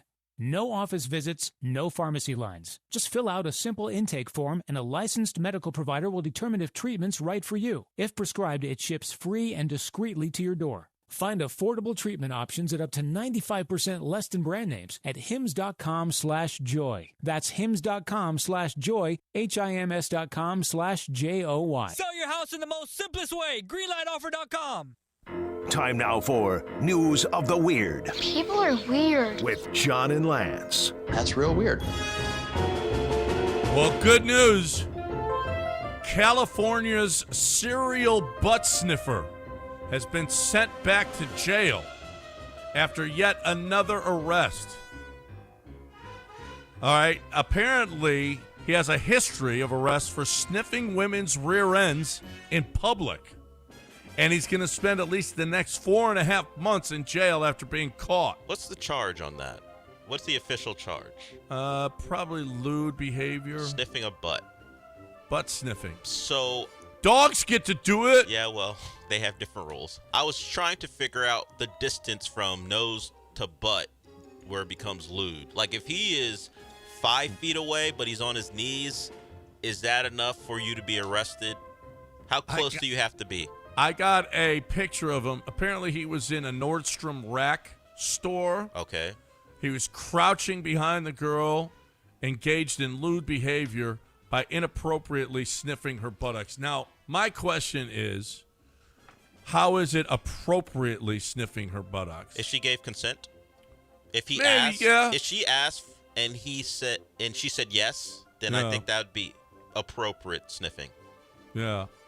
Apparently, at the time of his arrest, he was on parole for a series of similar incidents in Burbank and Glendale. I know where he goes. he goes, there's the Americana. It's a mall over there in Glendale, and that's where he goes. And he looks a little, he's black, but he looks a little like Gollum. He's a black Gollum kind of guy. The ears are tremendous, I would say, on him. Yep. So I'm looking at the image maybe you're looking at. He looks to be in a Barnes & Noble of some sort. Yeah. In maybe the anime section. Who is this? The California serial butt sniffer. Welcome to the show. And that guy. He got caught already. Was she filming for another reason and just happened to catch him? Well, yeah, she was. And somebody was shooting her and then him. He had done it previously. Yeah, so she set up her phone to catch him. That's what I thought, because it's set up to catch him doing it. Yeah. Well, yeah, it's very obvious. I don't know yeah, I mean, he did it. He got caught doing it to somebody else too. Yeah, and this guy's been caught. Yeah, he's been. Yeah, no, he's a serial butt sniffer. So I just asked the question: how close do you have to be for it to be considered a crime? And what's the actual charge? You said lewdness, but if he is, like, considering where he is in this picture, if he's further away and he's trying to, is that? Well, that means she's stinky? got BBL. Oh no! No BBL smell. Yeah. I mean, if he's that far away and enjoying himself, then yeah, there's some BBL involved there. Oh no! Yeah, that girl doesn't look like she's got BBL going I can't say that I would know either way, but but she's wearing a loose dress. If you got BBL, you're trying to show that off. Maybe, maybe in the Barnes & Noble you would, but you bought it. It looks like this gentleman is a creep, and looks like he'll 4 months in jail. Is that what you said? Yeah, he's got 4 months. Okay, just 4 months for it. You think he learned his lesson? You think he's gonna get out and start smelling butts again? He'll be at it again. Yeah. Oh yeah. Because I don't think jail has the appropriate facilities to treat something like this. No. I don't think he's going to be rehabbed. No, it probably smells like butt in there anyway. I just don't know if that's the butt he's looking. Not smells like butt. It smells like butt in there. I don't think those are the butts he's looking to sniff. He better watch himself if he tries it there. Butt smell. No. Yep. Cruise ship passenger is charged after jumping overboard to avoid a $16,000 gambling debt. Okay. He accumulated $16,000 in gambling debts on the cruise ship and just said, I ain't paying. Bye. Okay? When he was found, he was carrying $14,000 and $600, $14,600 in cash, 2 phones, and 5 IDs. I mean... Was it in the middle of the open ocean that he jumped? Well, here's the deal, though. You get markers out there, and you gamble some, you put in your pocket. You get markers, you gamble to put in your pocket, and then you just don't pay him back. So he's got $14,000. That's not a bad way to do it, I guess. But you just gotta, I don't know, be able to get away. A cruise ship doesn't seem like the greatest way to escape. Did he plan on having an escape boat waiting for him when you're jumping overboard in the middle of the ocean? Well, see, now that's a plan. Yeah, if we're doing this. I don't know if he was just swimming to... Where's he going? To freedom. How much of a swimmer is he with all that cash on him? This wasn't thought out. That wasn't a great thought. A panic move. He didn't have a game. He didn't have an end game to it. Yeah. Oh, yeah. For video surveillance captured the moment he was rescued and brought to shore. He was going to die out there. By someone who was passing by on a jet ski. Yeah, he didn't. He just went, man, I owe $16,000. I'm jumping. Oh, a jet ski? Then he's pretty close to shore if a jet ski's out there. Well, yeah. But he wasn't going to make it. He can't swim with all that cash on him. I don't know. Just doesn't seem like the athletic type. I don't know. It doesn't seem. You're right. It didn't seem like a great plan. It wasn't thought out. He just said, I know the first part, get away. Yeah. Right. I just haven't figured out the second part. Right. A bear was found behind the counter of a South Lake Tahoe ice cream shop. Do you want to be served by a bear who's attending the counter at an ice cream shop? Am I going to get my ice cream? Possibly. See, yeah. I mean, if you ask nice and you pay. No, but if it was a monkey, though, I would. Like, you know how monkeys, they can train monkeys to do things? I would do that. Bears creep me out when they stand. Not bears. I don't like when a bear stands up, they get creepy. What about a bear with a muzzle? Well, that's been declawed. Would you do that? No. But if you ever watch a bear get on its back legs and stand, it no longer looks like a bear. It just gets weird. I don't know. The bears creep me out, man. Stay on your four. Well, of course they do. Stay on your four legs. Don't stand up. It's weird. Yeah. Anytime you see a bear standing, they look weird and creepy. Yeah. Well, not only that, they kill you. Well, I think, what is it? Browns stay down or whatever. Black. I think you try to scare a black bear. Black will attack. No, are you sure? I thought it was you scare a black. You try to scare a black bear, you have to curl up into a ball when it's a brown bear. They're the ones. What is Are the you saying sure for it's black not the and other brown way bears? around? The saying is, if it's black, fight back. Yeah. If it's brown, lay down. Yeah, the black bears. They And by think you have a fight shot back, with. it means just going, ha, bear, Yeah. ha, bear. Yeah, make them run away. Or you can do like Baby Billy and go on now, go on now, bear. Can we call a bear a toilet baby too? I wouldn't do that. I wouldn't go that far. You could. I mean, if you Could. wanna scare Get out them. of here, toilet baby, and the bear runs away. Yeah. You're Hey, a river baby. You was born in a river baby. I never heard of this before. See if you guys have. Lakewood, Washington. A customer at a drive-through window in Lakeland, Washington, tried to pull the bikini barista through the window. Man, people Now, are horny. But What are here's the we doing? thing. Good Lord. What a settle bikini down. barista. Why don't we have these? Because we can't. Because we don't know how to act. I'm sure there's one in the area where a woman just serves you coffee in a bikini. I'm sure there's one around. I just don't know. Houston? I would imagine. Don't you think it'd be packed? Look, we don't know how to act. Well, No. I don't know Well- that you would like those girls. Some of them are big on tattoos. Well, no. If you Bikini- listen, you got to be good at hiring. Bikini-clad barista. It's too steamy for some customers at coffee shop. Now, this was back in 2019, but this was on ABC. Let's see if it's the ABC 13 station picking up something from California. I'm trying to find one here in Houston. Yeah, No. Houston's first bikini barista coffee shop, Perky Cups is what they're See? called. What's it called? Perky Cups. Perky Cups. Oh my God.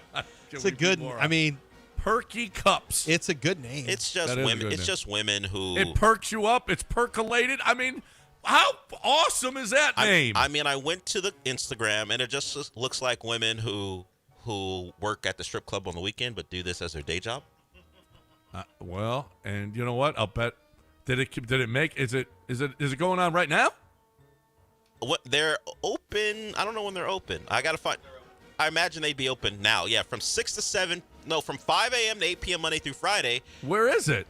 Where's Perky Cups? It's on FM 529. You know, Oh, I'm not no sure. wonder. Yeah. Perky Cups. Perky Cups. According- Dang, Sean's what a already- great idea. Sean's already Lance pulled it up on the McCullers. Lance McCullers needs to do this. No, stop. Sean pulled it up on the map. It's about 30 minutes from the station. His are classy. His classy, but did people actually show up like him? Well, it's still in business, I think, Yeah. right? I think so. I think that part's doing well. You think that's doing well? I think I think so. John, I will bet you there's a bikini barista type place in your area as well where you're living now. No, I'm pretty sure. Well, at not. least 30 minutes away, like the one we have. Yeah, I ain't driving. I don't care that much. I don't care that much either. I really don't I'm care not that much. 22. But I just think, if you get your perv on, I'm gonna see some boobies and coffee. Yeah, I don't care. I'm a grown ass man. man. Wait a minute. I The don't stuff need that. guys will I got do. a phone. The stuff guys will do. Are you kidding me? I got a phone. I don't need all that. I don't need to get in a car. I don't know the women who work at Perky Cups, but I will bet that most bikini baristas, they've got an OF you can look at. Oh, we're over our time. You don't have to go. I will bet that plenty of the women who have a job at a bikini barista type place have an OF you can sign into. Oh, I'm sure. Yeah, but you got to pay for that. Yeah. You don't get nothing out of it. You got to pay for the coffee. Oh, I mean, it's probably more too. not a Probably recurring charge. $12 for a cup of coffee. Yeah, to stare. I'm sure they're paying, Yeah, pretty making you much. pay more. You get your perv on Just for keep $8. ordering slowly. Yeah. What? Don't order ahead. Don't order ahead like I would like to order Starbucks. at the window, please. No, we've got it out. Take your order. I don't want want to to order use at the the app. window, please. I'm not sure. Can you give me some I would samples? like an espresso. Oh, God. Yeah, what order makes you shake a little more? What? Yeah. Yeah, I want one of those shaking, those ice shaking things. Shaking, yeah. I'd like a shaken. That's what it is. I'd like a shaken, ice shaken espresso latte with a hard shake in front of the window, please. Why is Cartman there? Is it extra for the hard shake? Do they charge you extra? I don't do the charges. I don't know. Oh, you tip for the shake. You tip for the shake. You tip. All right, we're done. Mopey and Mapes next right here on ESPN Hit the tip button, 97.5 guys. and 92.5. Hope you all have a great day, everybody. But first, John. There's nothing first. It's on the rundown. Oh, I want to talk about my peeps over at Chastang Ford. That's what I want to talk about. I love me some Chastang Ford. Look, Chastang Ford is where you get your car on. That's where I get my car on. And I got to tell you, I just love what they're doing. And listen, right now, 0.9% APR financing on select 2025 F-150 XLT models. Okay? Again, 0.9% APR financing on select F-150 XLT models. That's ridiculous. That's low. It's crazy. You're using their money to buy your car. Or, how about this? You can lease an F-150 2025 for just $388 a month. This is how truck buying should be. Transparent. No dealer add-ons. Great deals. People you can trust. People I've trusted. 4 times. Vehicles I bought from Chastang Ford. Now these offers are available with approved credit. Terms and conditions apply. See dealer for full details. You got to visit them today. 610 at Homestead, not Hempstead, just 5 minutes from downtown. Or you can do it all online at ChastangFord.com. They'll deliver the truck to you. I love me some Chastang Ford. You will love you some Chastang Ford as well. The greatest deals, even if you don't want an F-50, you want whatever vehicle you want, SUV, whatever, they've got it at Chastang Ford, and they're going to make you a great deal. You can trust them. They got the best reputation in town. ChastangFord.com on 610 at Homestead, not Hempstead, 5 minutes from downtown Chastang Ford. ESPN 97.5. Bye, bitch. I'm Nicole Murray with Your Money Now. The Financial Times reports that private equity firm GTCR has struck a $4.8 billion deal to buy Czech generic drug maker Zentiva from Advent International. The deal has been finalized and is expected to be announced within days.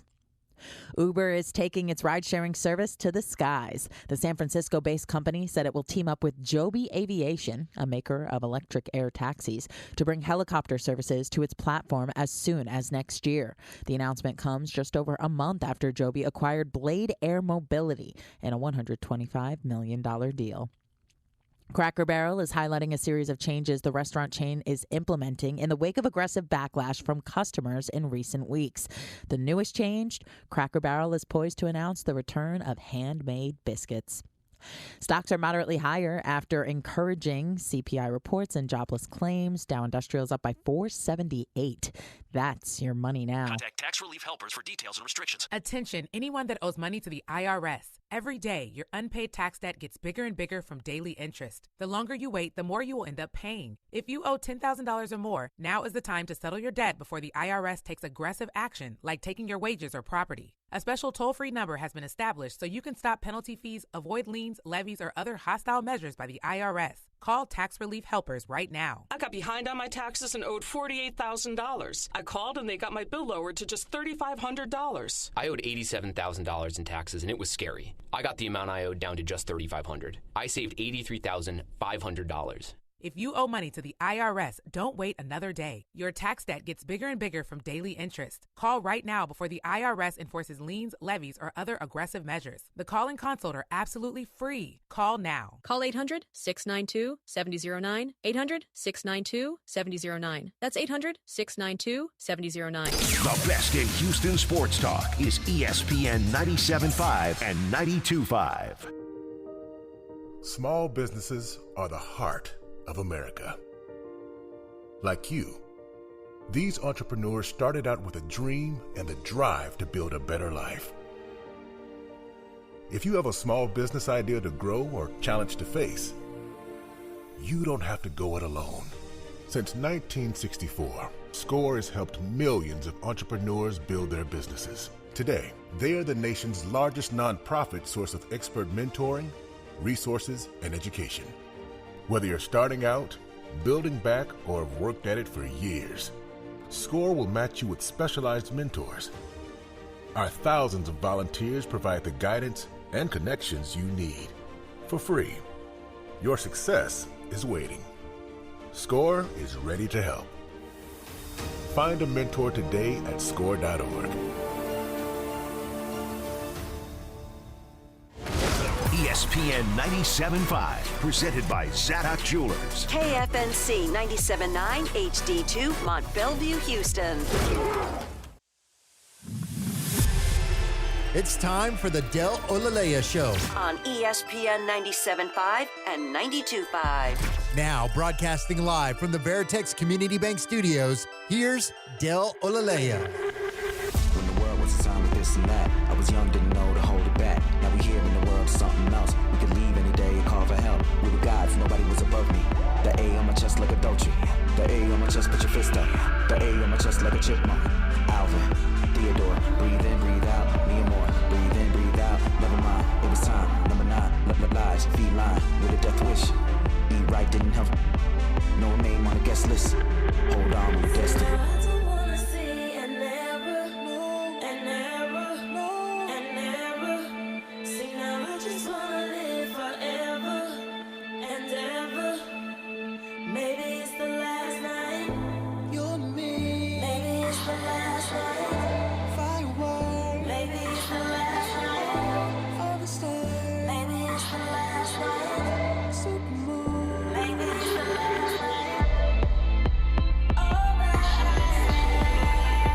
So I've got a question that we'll answer at some point regarding faith in Brian Abreu. Like, how many outings like last night will it take for him to restore our faith in him as a closer that we will believe in when it matters most?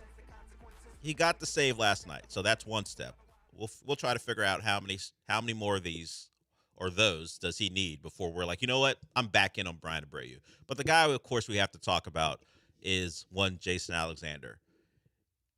His ERA does not represent what he has been for the Astros. It's not representative of that because of a really bad outing when he was in Oakland A. But the A's aren't even really a baseball team, so I'm going to remove that from Jason Alexander's resume this year. Since, let's say, he joined the Astros, you could say he's not pitched well only once. It was on July 24th. In a 5-2 loss where he still went 6 innings, but he did give up 5 runs and a home run, a couple walks. But that would be the only time in an Astros uniform you would say he didn't pitch well. And it's the only time in an Astros uniform since he was acquired that they have lost a game that he appeared in. The man has been, I guess he would be the Ronel Blanco of this year, but even better. Like, Ronel Blanco was my guy last year because of his story, because there was not a lot expected of him. And he really, I would say, was the lone bright spot early in an Astros season that looked like it was going to hell. Of course, they're the Astros, so they responded and wound up winning the division. He authored the no-hitter. That was their first one of the year, coming off a sweep. So Jason Alexander's like the Ronel Blanco this year, except the Astros are, I guess, even more desperate for pitching. So his performances are even more important than maybe even Ronel Blanco's are. So last night he goes 7, doesn't give up a run, 3 hits, walks 1, and his deal is pitching to contact. He's not going to overpower you with anything. His best outing as far as strikeouts are concerned in an Astros uniform was August 28th against the Rockies, where he struck out 8. So that's his high with the Astros and strikeouts.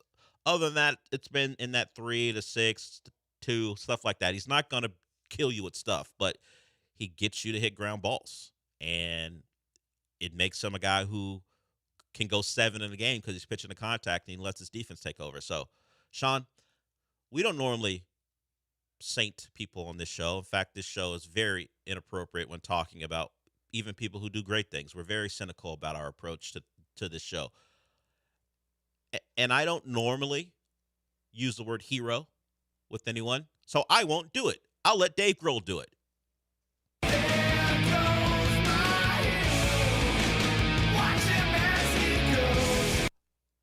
Of course, that song most famously known as the kind of ending moment in Varsity Blues. Do we remember that?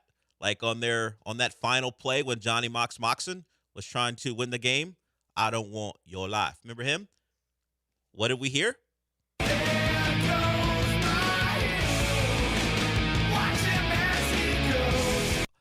The craziest thing about, I think that was a late 90s movie. They tried to get us to believe that Dawson Leary was a quarterback of a high school football team in Texas. I believe Paul Walker could have gone to Florida State. Oh, yeah. Yeah.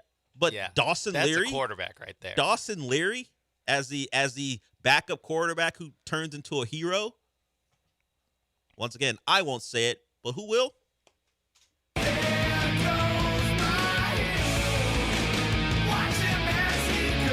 That's reserved for Jason Alexander. Yeah. Shout out to the Foo Fighters.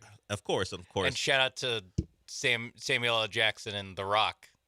This song also played at the end of their story at the very beginning of The Other Guys. I did not know that. Yeah.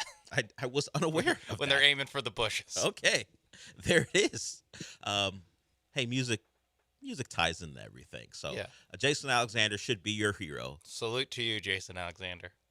He really has, I mean,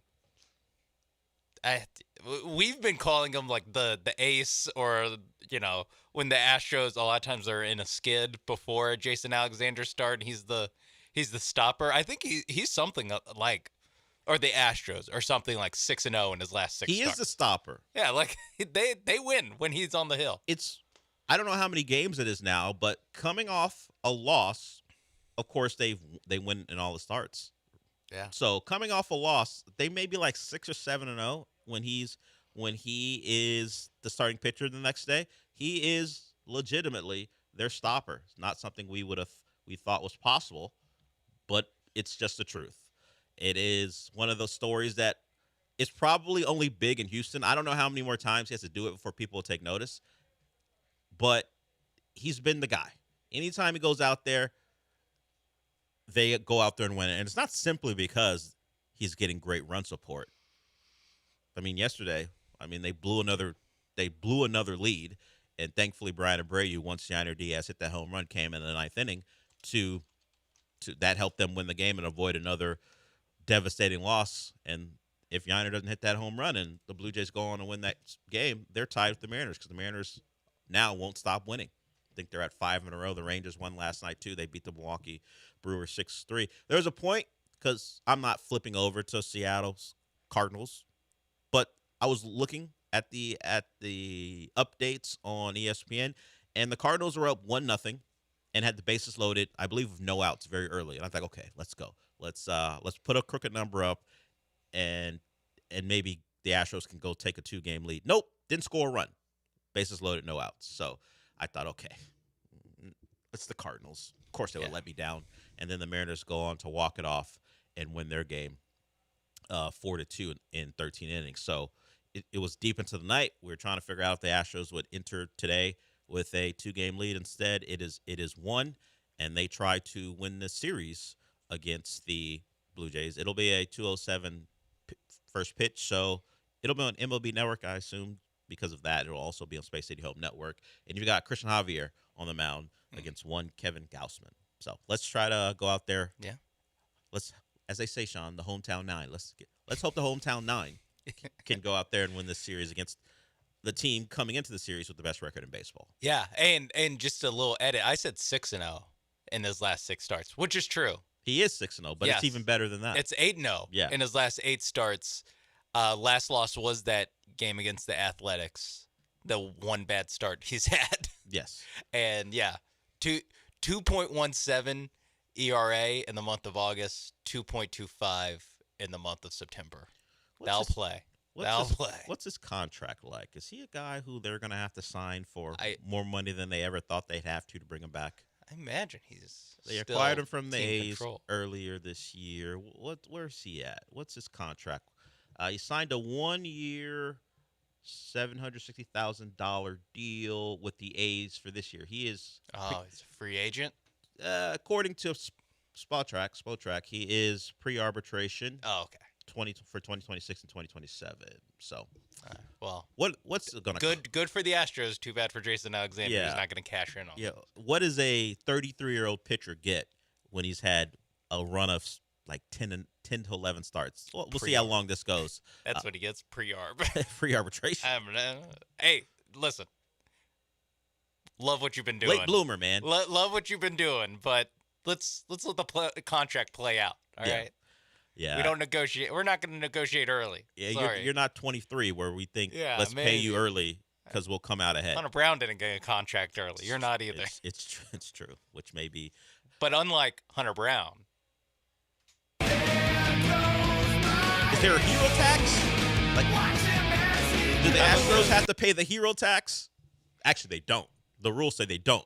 They don't have to pay a hero tax, but I would like for them to. Jason Alexander doesn't have to pay for a drink in Houston for the rest of the regular season. Who's going to recognize him? I would. He would at this point. And why is that, Sean? That's what I'd be like. The line at Chipotle, I look over. I see a 6'2", 227, 32-year-old. There goes my hero. I don't know. Extra chicken for this guy on me. See, the problem is at my Chipotle, the guy would recognize me just because I'm there all the time. He wouldn't recognize the hero for the Astros. That's just how life works sometimes. That's just how life works. But he gets it done again. They keep winning games when he's out there. Credit to Carlos Correa for hitting his 200th home run. So congratulations to him. And, of course, Yiner for the big night as well, including the home run that won them the game. Thank you, Dusty. Yes, that's true. I mean, I did see that. I saw yesterday. Jeremy. Yeah, Jeremy I saw that. tweeted that. I don't know how many times that we can get that off before people stop caring. But yes, Dusty's infamous quote about how you would thank him later for not running Yiner out there more often. I think after he basically wins the game for you. It turns out I'll give that to you. And you know what? Dusty was right about Yiner as far as being a catcher. He's not great at that. Yeah. He's not great. I don't know if he's still ready to be a catcher as far as the defensive catcher, but you got no other choice. Although Caratini has been swinging a pretty good bat against left-handers. So there it is. Look at us. We got a hero that we didn't expect. We got a win, and we'll go into the second segment with this, and we'll still talk Astros. When it comes to Brian Abreu, great last night. Got hit with the ball, made the play, kept playing, finished up the inning. In fact, I think Espada said there's a lot of meat back there where he got hit. I think he got hit. So all right. Oh, look, relax, buddy.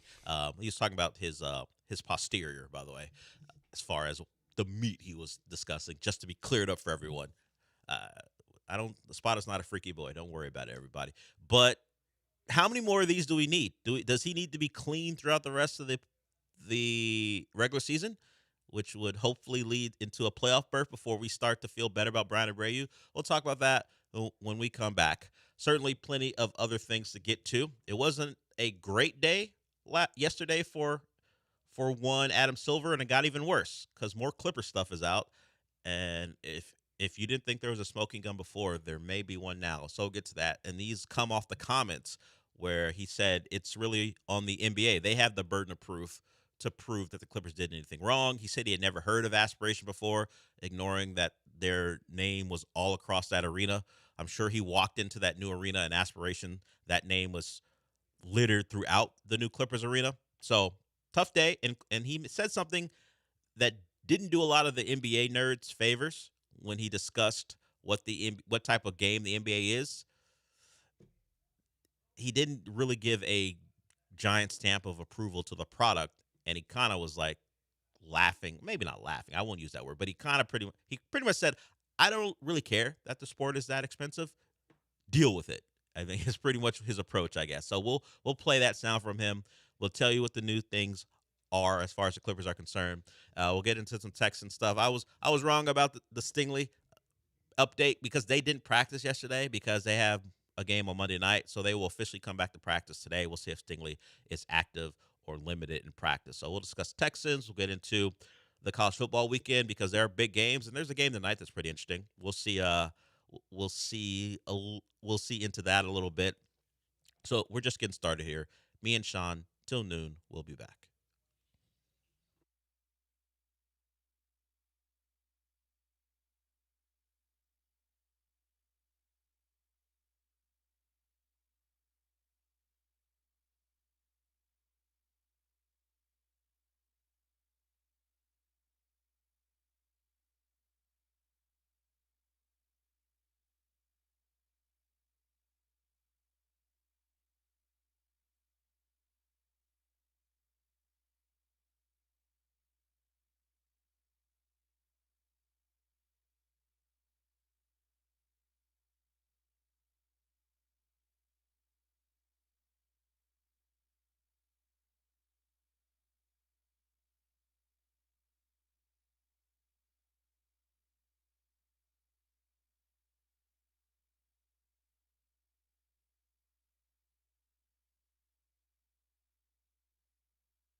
This is the Del Olalea Show, on ESPN 97.5 and 92.5. broadcasting live from the Veritex Community Bank Studios. Here's Del Olalea.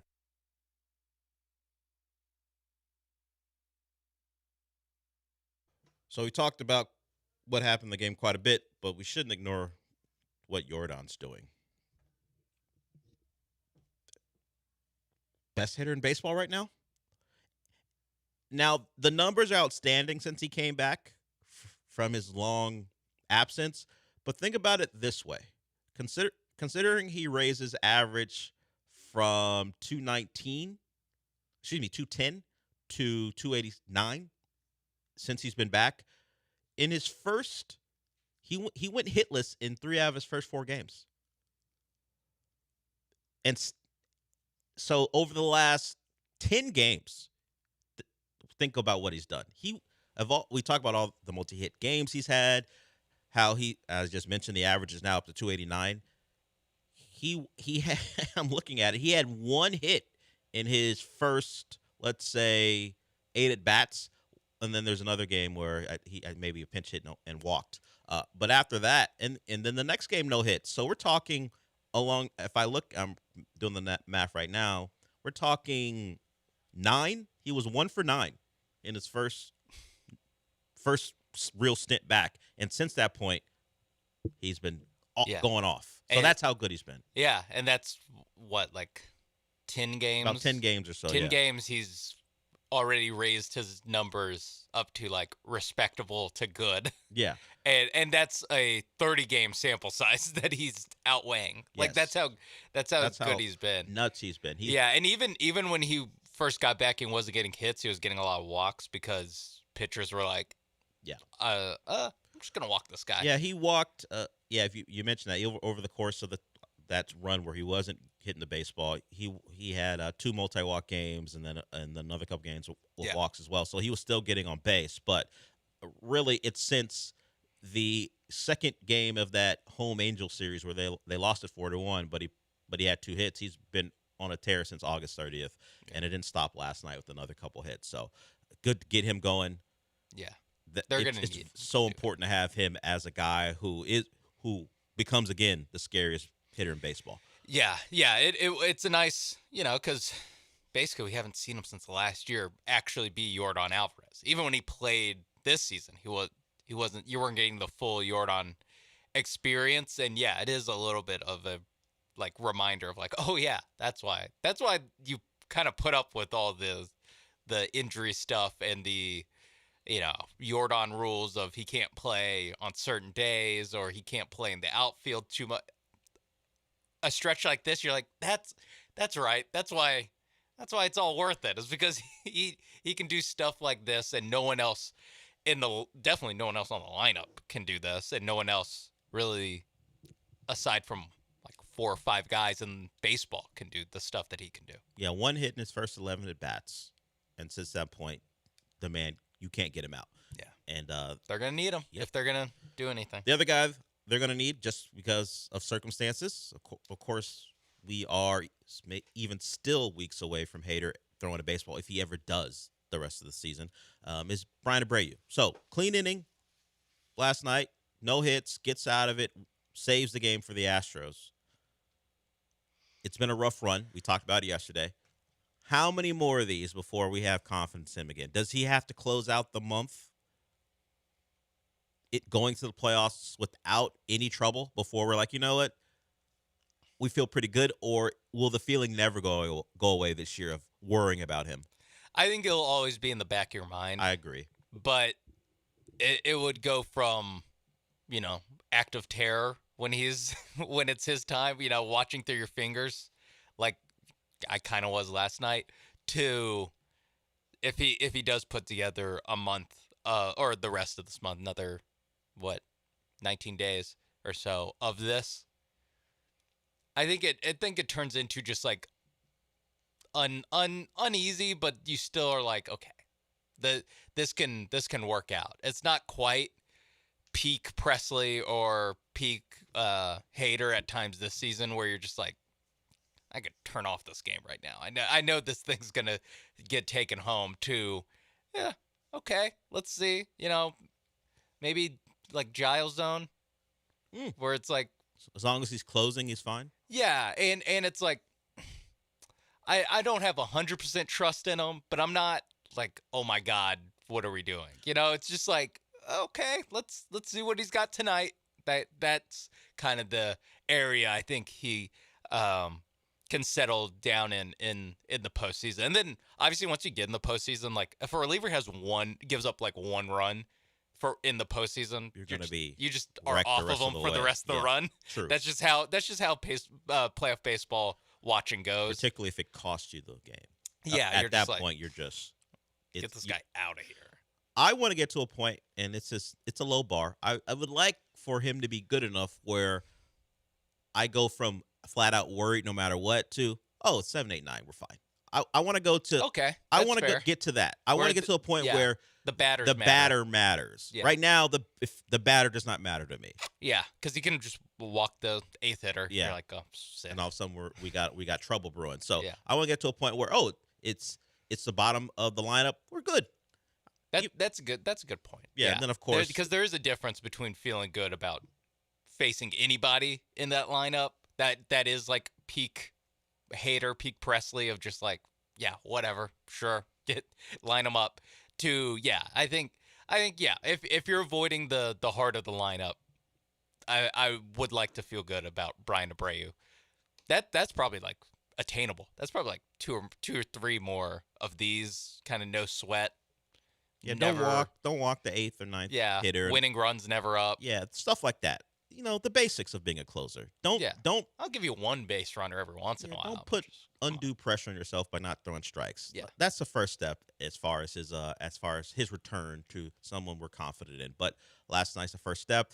He won't be available tonight, or excuse me, this afternoon. So hopefully, it's not a high leverage situation. The bats get going early, hopefully, and we have to hope that Christian Javier doesn't have to leave early because of bubble guts or whatever it is that took him out in one of his previous return starts. We're just looking I want a calm Thursday afternoon leading me into the night of football. Let's hopefully pick up a game on the Mariners. They do have the Cardinals today, so that might not be possible because Cardinals aren't good. Actually, they host the Angels, so even less reason to believe that they'll lose, but we'll see. It's actually a big night for baseball just nationally. You got multiple games on MLB Network. There's a game on Fox tonight, Phillies Mets. So baseball, knowing that football is going to be on prime, I guess, they're like, hey, if you're one of the few millions of people who don't have Amazon or just don't like football, we got something for you. So that's the lineup tonight if you decide you want to make it a night for baseball as opposed to football. Astros 2:07 against Toronto, and then those games I mentioned as well. So I need the Angels to come through, and I need the Astros to give me a relatively easy afternoon of baseball watching where they take care of business. It'd be nice to take a series from one of the top teams in baseball. Yeah, it would do a lot. It would do a lot, not just standings wise, but I feel like it'd do a lot for vibes. The vibes aren't great. Nah, and not all of it's their fault. A lot of it is just guys dropping like flies. Seemingly, you're losing two guys a week to major pitching injuries or some sort of ailment. Winning 2 out of 3 in Toronto would, okay, we can do this. And we can do this, guys. And part of my hope this afternoon is we avoid a blown lead where you feel like you're cruising through the game. Let's avoid that too. I'm glad that Yainer did what he did, but I wish he didn't have to. Yeah. Let's make it 5-1 or even 5-2, but you don't blow the lead. That's all. Let's get through the latter stages of the game without blowing a lead that leads to nervous time and extra innings. Last night wasn't extra innings, but where Yainer Diaz home run away from it likely going extra innings. So Christian Javier, give me 5. That's all I'm looking for. Give me 5, and let's see if they can piece together the rest of. I like that. Piece together the rest of it to try to get through 9 and get out of there with the win. All right, so we'll go to break with that. If you want to join us, the number is 713-780-3776. We will get into some Texan stuff because the grades are out for their starting 11 from the game against the Rams. And you might have been able to notice it because cornerback wide receiver play can be pretty obvious. But I don't think anyone would have suspected that Derek Stingley would have had the lowest grade on defense for the Texans. Well, he did. We'll talk about some of the other grades when we come back.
Broadcasting live from the Veritex Community Bank Studios, it's the Del Olaleya Show. On ESPN 97.5 and 92.5. Now back to Del Olaleya. So Derek Stingley had the worst grade of any Texan who qualified at 39.8, according to PFF. The secondary as a whole, outside of Lassiter, didn't grade out well. Bullock didn't grade out well. Gardner Johnson either. Lassiter was fine. And PFF, they have numbers and they have like colors next to it, I guess, for people who can't determine what's good when it comes to numbers. So yeah, red, green, yellow, please. Green red, is green. better. Dark green is the best. Okay. If you are red, or you were not good. Orange, not good. So it just goes from red closer and closer to green, and that determines. And green's good. And green's good. Dark green's the best. Like, for example, Will Anderson and Danielle Hunter, darkest of greens. Okay. Because they were, in Hunter's case, graded out at an 86. Will Anderson at an 89. I imagine these numbers, the scale is 100. So just like you were in school, 0 to 100, you can determine. I don't know if I need colors because I went to school, and I know that if someone grades out at a 44, that's not great. Yeah. But the colors are helpful if you don't really know. Yeah. Like, for example, maybe Stroud, throw some emojis in there. Yeah, Stroud wasn't as dark as Anderson or Hunter. That's not a joke about other things. I'm just talking about his points. 73. I'm not saying it. I know you. I was trying to see if you would. Got nothing. Good job by you. 73. But the green wasn't as dark as Anderson or Hunter because they got 91 and 86 respectively. Okay. So, the offensive line, as you might expect, Ursery had not such a great grade. You watched him out there. Lance talked about him bending at the waist. That's bad for an offensive lineman. He had a tough day. Howard was fine. Robinson, of all people, was fine because his was light green. That's how I know it's just okay. So when you lose a game, you're probably not going to have great numbers, and particularly when your offense only scores 9 points, the numbers aren't going to blow you away positively. They played a tough defensive team, a good football team overall, and that's when that happens, you're probably not going to grade out great. And of course, the Stingley thing is all about his health. We're not going to see that type of grade from Stingley when he's good to go. And it will just be a question of whether that's lingering or not. We didn't get any reporters sniffing around with early information, so we will wait to see if he's out there suited up for practice. But whoever was snooping and finding out the things about previous players, D'Amico's got that on lock. Yeah. The Stingley noise has been quiet. No one's snitching on the health of their cornerback. It's not just about defense on the field, all right? It's defense against Will Kunkel. It's defense against DJ Vieneme. Right, it's all you guys. Cody Stutes. Yeah. It is. It's very interesting that Stingley did have the worst day of anyone on the Texans. Yeah. And he has so much goodwill that you do chalk it up to just, hey, health reasons. Also, watching the game, Puka Nacua was getting whatever he wanted towards the end. Yeah. So I'm a little interested just that it's not as green on defense, although it's not. No one's terrible, but it's not as green on defense considering they did only give up scores on 2 drives, where the offense scores 3 field goals. 3 field goals, and it's like relatively pretty similar scores to those on the defense. Yeah, PFF and their numbers / colors always come into discussions about how do they grade, what's real, particularly with offensive line play. That's the one that gets questioned quite a bit because they always say you don't know what the assignment was. How can you grade it? So yeah, it's just one data point as far as how you would say an objective person graded the Texans, and in a close ball game where there's a turnover here or a penalty that knocks you out of range where you may be able to score a touchdown, you would imagine the grades weren't awful, and it's a lot of this is subjective. But I will say, the actual numbers, like whatever, just in general, the greens and the oranges and the dark greens, it kind of matches the eye test of who was good and who wasn't. Yeah, Ursery had a tough day. Yeah, Ursary had a tough day. Anderson and Hunter were good. C.J. Stroud was all right. Chubb was okay. I could bump Chubb up a little. Give him come on. a little. Maybe it's just I'm baking in the expectations. But Yeah. Chubb, okay. I was pleasantly surprised by Chubb. Yeah, he was turning out 4 to 5 yards per carry. That's fine. The first down on the last drive was all Chubb. But yeah, on defense, it looks about right. I wonder how much Toto is getting penalized for the hit on Nakua. If just picking up a 15-yard penalty lowers your grade, because I didn't think it was. I thought he was mostly fine. And that's what you could say about everybody. As you said. On defense, I thought basically everyone was fine. Yeah, you give up 14 points against a team with those type of weapons job, and that type of quarterback. Kudos to you. There no real issues with defense. And they're going to get another test. Evans, Abuka, Baker, Mayfield, and Bucky Irving are coming into town. So I think we talked about it earlier in the week, very early in the week. It's right around the same level as the Rams. This time you have them at home. You got the extra day to prepare, and you can't go 0-2. No, an extra day. I think most importantly for Stingley to get right, whatever he needs to do to get right. No, don't. Let's not get into the shooting up. You want to? What is? I wasn't even. Since you brought it up, you brought it up earlier in the week. Just get out there, no matter what it takes, whatever it takes. Have 24 extra hours to avoid the Toradol. I mean, Evans, semi-local guy. Galveston, yeah. You got Abuka, who called his own number for the game winner last week, which is crazy to have that come out after your first game. That Abuka was the one that wanted that ball in that spot. Abuka, obviously, we know how good he was at Ohio State. Seems like he's hitting the ground running in Tampa. I like that. I have an extra day for Stingley to get healthy. Yeah, it's a real test for that secondary early. We just talked about Puka, of course, Devontae Adams there. On Monday, you've got Abuka and Mike Evans. And even in their next game, despite my issues with Trevor Lawrence as a quarterback, Brian Thomas Jr., big-time rookie season, he was open throughout their game against the Panthers. Trevor Lawrence missed him. And, of course, how effective can Travis Hunter be? So no days off for the Texans early. Then you get to the Titans. You feel a little bit better. The Titans and their wide receiver core, not as impressive, although Calvin Ridley's a part of that. So the first 3 weeks going to get real test for that secondary. Of course, it's all connected to the pass rush, and with Hunter and Anderson, and actually protect that secondary from any chances of really getting bombed on. But if we're talking about running out one of the Smiths as opposed to Stingley, then there's someone who's going to get targeted early and often by the Bucs. Yeah, and that's what the Texans and Derek Stingley need to work their hardest to prevent. To avoid Jalen Smith or Tremont Smith being targets of Baker Mayfield.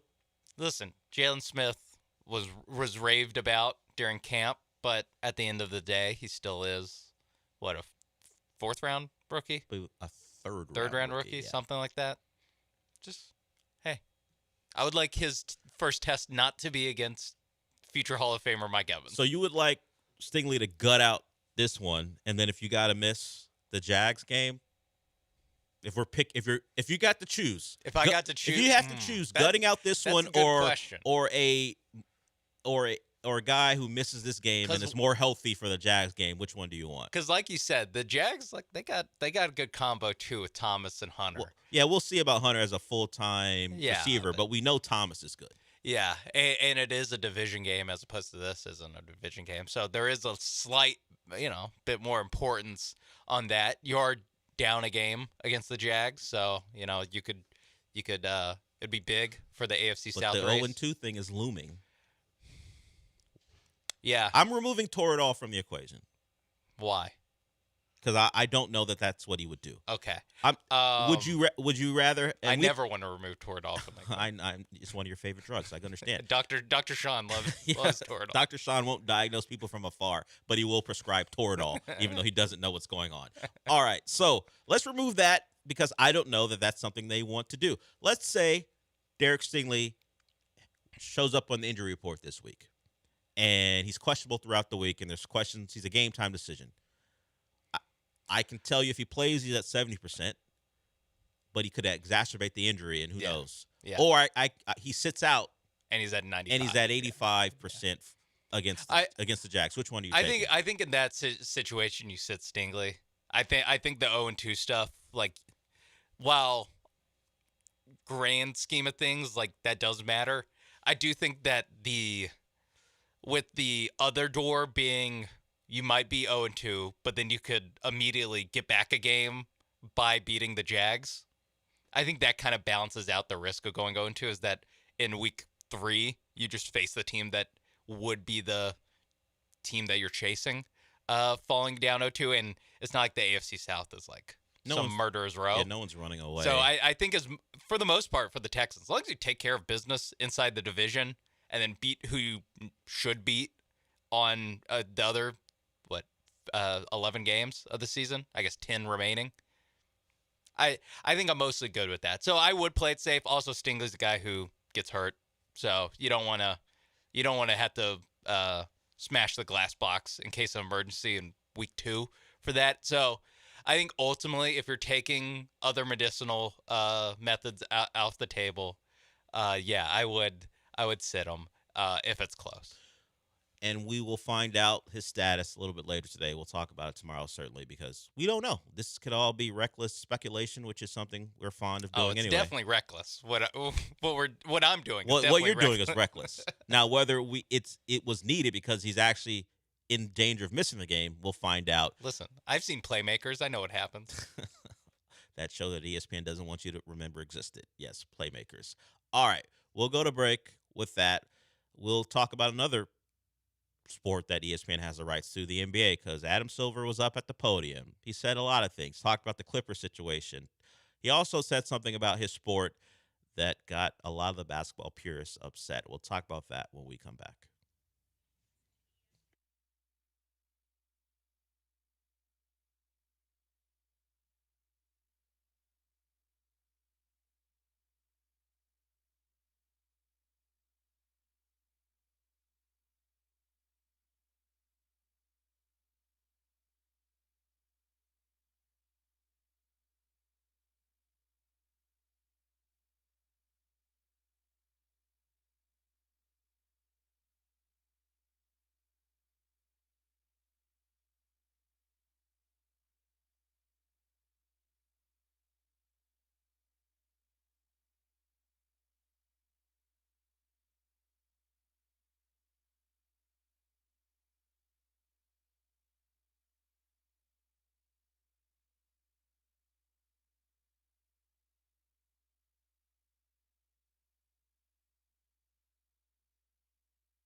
Broadcasting live from the Veritex Community Bank Studios, it's the Del Olaleya Show. On ESPN 97.5 and 92.5. Now back to Del Olaleya.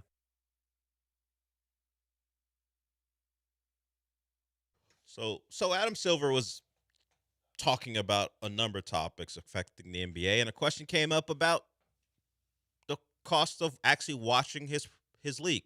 Streaming services have the games. Like, they're spread across all the streaming services. Of course, Prime will have games. Peacock is going to have games. Because they have so many rights holders, those games have to be doled out. So it's going to cost you more if you want to watch all the games, particularly if you are more interested in things beyond your local team, in this case, the Rockets. If you want to see Prime's game of the week, you have to be signed up for it. Or when games are not on NBC and they're on Peacock, got to be signed up for it. So maybe you don't have Peacock, and the only reason you would get it is for the NBA, then you're paying more. So a question about the rising prices was asked of Adam Silver, and this is what he had to say about it. There's a huge amount of our content that people can essentially consume for free. I mean, this is very much a highlights-based sport, so, Instagram, TikTok, Twitter, you name it, any service, the New York Times for that matter, to the extent that your content is not behind a paid firewall. There's an enormous amount of content out there. YouTube, by another example, that is advertising-based that consumers can consume. But your content is behind a paid firewall. He's taking a shot, I guess, at a New York Times reporter. But if I want to watch, I don't know what days the games are. I mean, we did that weeks ago. I don't know what. Oh, yeah. I think Friday is Prime. But if I want to watch the Friday night NBA game because you've got a great matchup I'm interested in, it's behind a wall. Now, it's a wall I've already paid for because I have Amazon. But it's the same thing. And I'm not sure you want to talk about your sport in a way that suggests the actual entirety of the game doesn't matter. Look, most people think, some people think that it only matters if it's a close game in the fourth quarter. That's when I'll care about the NBA. The first 3 quarters, 3.5 quarters don't mean much because if it's going to be a blowout, I can go watch something else. If I see an alert or I see the score and it's close, I'll go watch it. Not sure that's a great way to talk about your game, and particularly when a question's being asked about how much it costs. Hey, don't worry about it. You can watch the condensed version on YouTube. Yeah. What? What do your being like? Hey, don't worry about it. Worldwide Wob will pull something. Yeah. Do your rights holders who just paid all the money want you to tell people that you can just watch a condensed version of the game on YouTube, or would they actually want you to sell that? Hey, it's worth it. To go watch the games on their streaming services. What if he got up there and he was like, listen, I know Stream East got taken down. But there are other options. What are you bitching about? There's NBA Reddit streams you can find. What he wouldn't say, but would be better than that, would be like, let's be honest, guys. Most of these people aren't watching them on the streaming services anyway. Or just like, you guys have Prime to watch the NFL. Watch the NBA too. You guys have Peacock because the NFL makes you watch things on Peacock. True. You're gonna get Peacock. Like, just being like, we're on everything the NFL's on. If you want to watch the NFL, you get our stuff too. Some of you dope signed up for Netflix just to watch one game a year. What are you talking about? Hey, NBA is not on Netflix. I have the schedule. I know, that's what I'm saying. A lot of Peacock. Look, guys, we don't force you to watch Netflix. We don't force you to get ads for Stranger Things and then watch our product. What are you talking about? We've not devolved to that. League. We're a highlight league and we're a reacher league. That's right. If you want to see a preview for season, 4 or 5 of Reacher, Rings of Power. Yeah, when they're making another Jack Ryan, huh? Yeah. I love Jim. Amazon's got plenty of prestige TV, and we got the NBA. What's prestige on Netflix? Yeah. When you're forced to watch the Texans get their ass kicked by the Ravens. Hey. You also got to see the Beyonce concert, which was legitimately the best part of that broadcast. So Thursday, Friday, and Saturday are all Prime days. Friday, there's also ESPN. Saturday, there's ABC. I'm guessing this is just like every once in a while or after football ends. Yeah. And then Sunday is ABC and NBC/Peacock. Monday's Peacock. Tuesday, NBC/Peacock. Wednesday, ESPN. We're a highlight league. Oh yeah, and then highlights on Instagram, TikTok, and X every day. Yes, and of course, if you think like the People 9-minute forget Von Wafer was a problem. You can see that at any time, 100% for and free. if you don't want to do that, we also have the 9-minute condensed version from our YouTube channel that you can watch. Where everyone makes every shot. Yeah. Every play is exciting. You don't see the shot clock violations unless it's the deciding moment in the game. You don't have to sit through the timeouts that extend the last 2 minutes of the game for another 15. Listen, LaMelo Ball is one of the biggest stars in the world. No one's watching Charlotte's games, all right? I know what's up. I can do the math there on how people are seeing LaMelo Ball highlights. Yeah, why is LaMelo Ball so popular? He plays 25 games a year for a bad team. Yeah, it's because he shoots one-legged 30-footers. That's why. And guess what? You see it on TikTok. All yeah, right? you're not watching Hornets I know games. he's never on national TV. I make it a point to not have him on national TV. People come to me, you think Charlotte could get a game? No, they got him and Bridges. No chance. I'm putting those two on national TV. Maybe they get one, like the Friday night. NBA TV. They put them on NBA TV. We kind of call that national TV. In my opinion, that's not national TV. I mean, it's a cable network, so I guess it's national TV. But that's how it is. So Adam Silver is aware, I guess, of that his product, if in long form, isn't something people are looking for. Not great. Not great, though. No. You know what Goodell's never going to say? You guys just watch football for the highlights anyway. No, he's never going to say that. He's never going to acknowledge that on fantasy, right? That his league may be, sure, red zone exists and everyone knows it's popular. Yeah. Popular. That's why ESPN grabbed a portion of it. But the commissioner of the NFL is never going to tell people that you should consume this product in bits and pieces, not the entirety of it. And for free. And yes, that's the other part. What do the advertisers think? Huh? What do you say? Wait a minute. Maybe he doesn't care about the advertisers. He didn't know aspiration existed either. That is the bankrupt tree planting service that has got the Clippers in all amounts of trouble. We'll talk about that when we come back in the second hour, because maybe there wasn't a smoking gun in the initial reporting, but now there seems to be a clear line drawn between Kawhi wanted his money and the Clippers donating money or investing money in a failing company to make sure he got his money. We'll talk about that when we come back.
the voice for the show, the guy who brings us back from breaks, is actually the first voice you hear when we start the show, is Michael Carroll. Michael Carroll got to see The Long Walk in a screening or at a screening.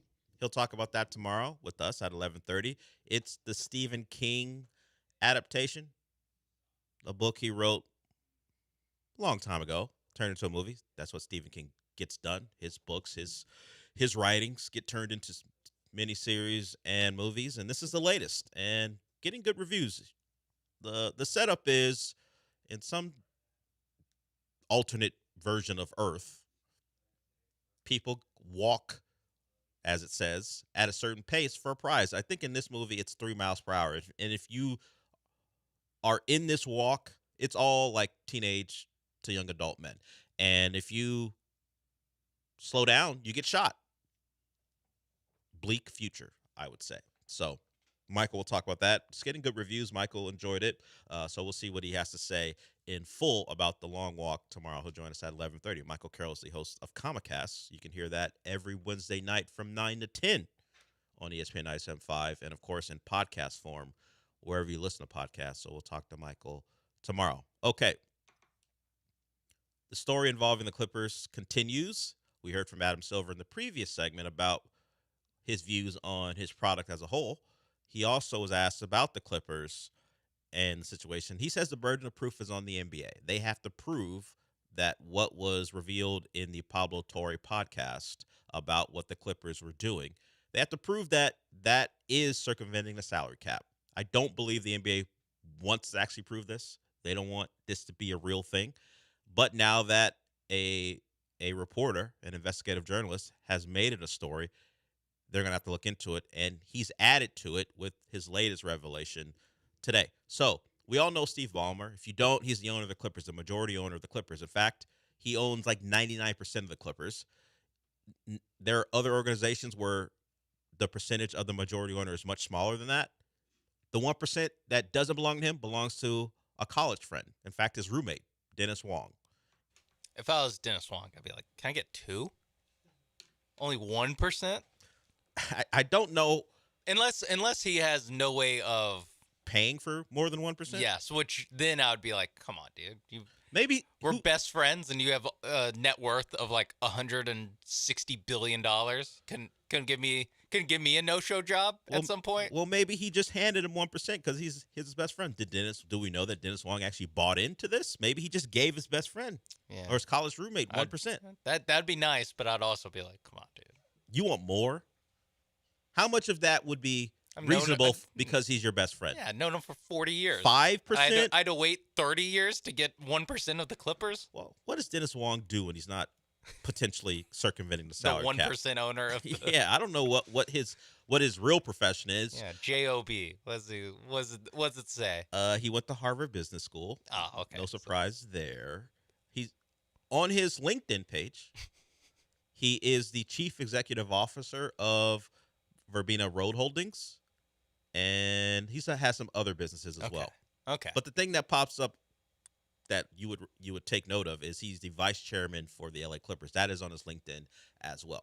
So he is 1% minority owner of the Clippers, and in his duties as the minority owner, apparently when Kawhi Leonard took note of Aspiration, the tree planting company that he had a big endorsement deal with, when he took note of them being late on a payment to the tune of $1.75 million, Dennis Wong invested $1.99 million into a company that was going bankrupt. He just said, hey, you know what?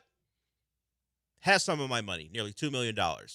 Now you might think to yourself, hey, people invest in companies all the time, and maybe he got duped like Ballmer. He thought the company's viable when it wasn't. Buying the dip. He had never invested in a company until it became known by people that Kawhi Leonard was waiting for his next payment. He had never put any money in. Ballmer had put his $50 million in previous. The minority owner had never done it. So Kawhi needs some money. He puts money into the company. 9 days later, Kawhi gets paid. It begs us to ask some questions about what Dennis Wong and the Clippers are up to. When Kawhi let it be known through his uncle Dennis that you owe us money, Hey, it's the 17th. Where's pay up? It's 1st and 15th, baby. Pay up. And they paid up, and Kawhi got his money 9 days later. Now, there's another aspect of this that we can point to, and maybe we want to draw some conclusions as well. Kawhi, a known injured player, consistently injured, had played very few games in the season up until that point. I think the payment went through in mid-December. I think he had played less than a quarter of the available games. When the payment went through, all of a sudden Kawhi was much more available. Now, that could just be because Kawhi's always injured? Yeah. That to me is like the strain of like, that is very circumstantial. Yes. Because like you said, he's always kind of injured. Yes, you're always trying to work him in slowly. It'd be a real story if it was Jalen Green, who always plays and decided for some reason he wasn't going to play until he got his money. And it's like he's doing that for $2 million. Well, sometimes it's the principle of the matter, Sean. No, I understand that. I understand. As I heard someone say today, bookie rules. Sometimes there's a standard that is set, and if someone finds out that you can be played with, then it changes your perception around that world. So you don't let people think you getting your money is not that important. Then everyone's not going to pay you. But how late on the payment were they? They were late enough allegedly for a guy to put nearly $2 million in for that money to get paid. They were late enough that there were complaints. That's all. So that's the latest. And I'm guessing because he got paid what, $50 million or 40-something million from Aspiration, right? Well, Kawhi signed a $28 million endorsement deal. That's what we initially thought. Yeah. Ballmer put in 50. That's and where then I got Kawhi. It was from a different source, not Pablo Torre, that Kawhi then got another $20 million. Okay, but so it's probably, if he's getting paid every month, it's about $2 million a month, right? Mm-hmm. I could see that of like, hey, I'm not really going to play this month because you didn't pay me. Never mind that the Clippers are still paying me every game. That's the part where it's like, well, you're getting paid much more by the Clippers to show up.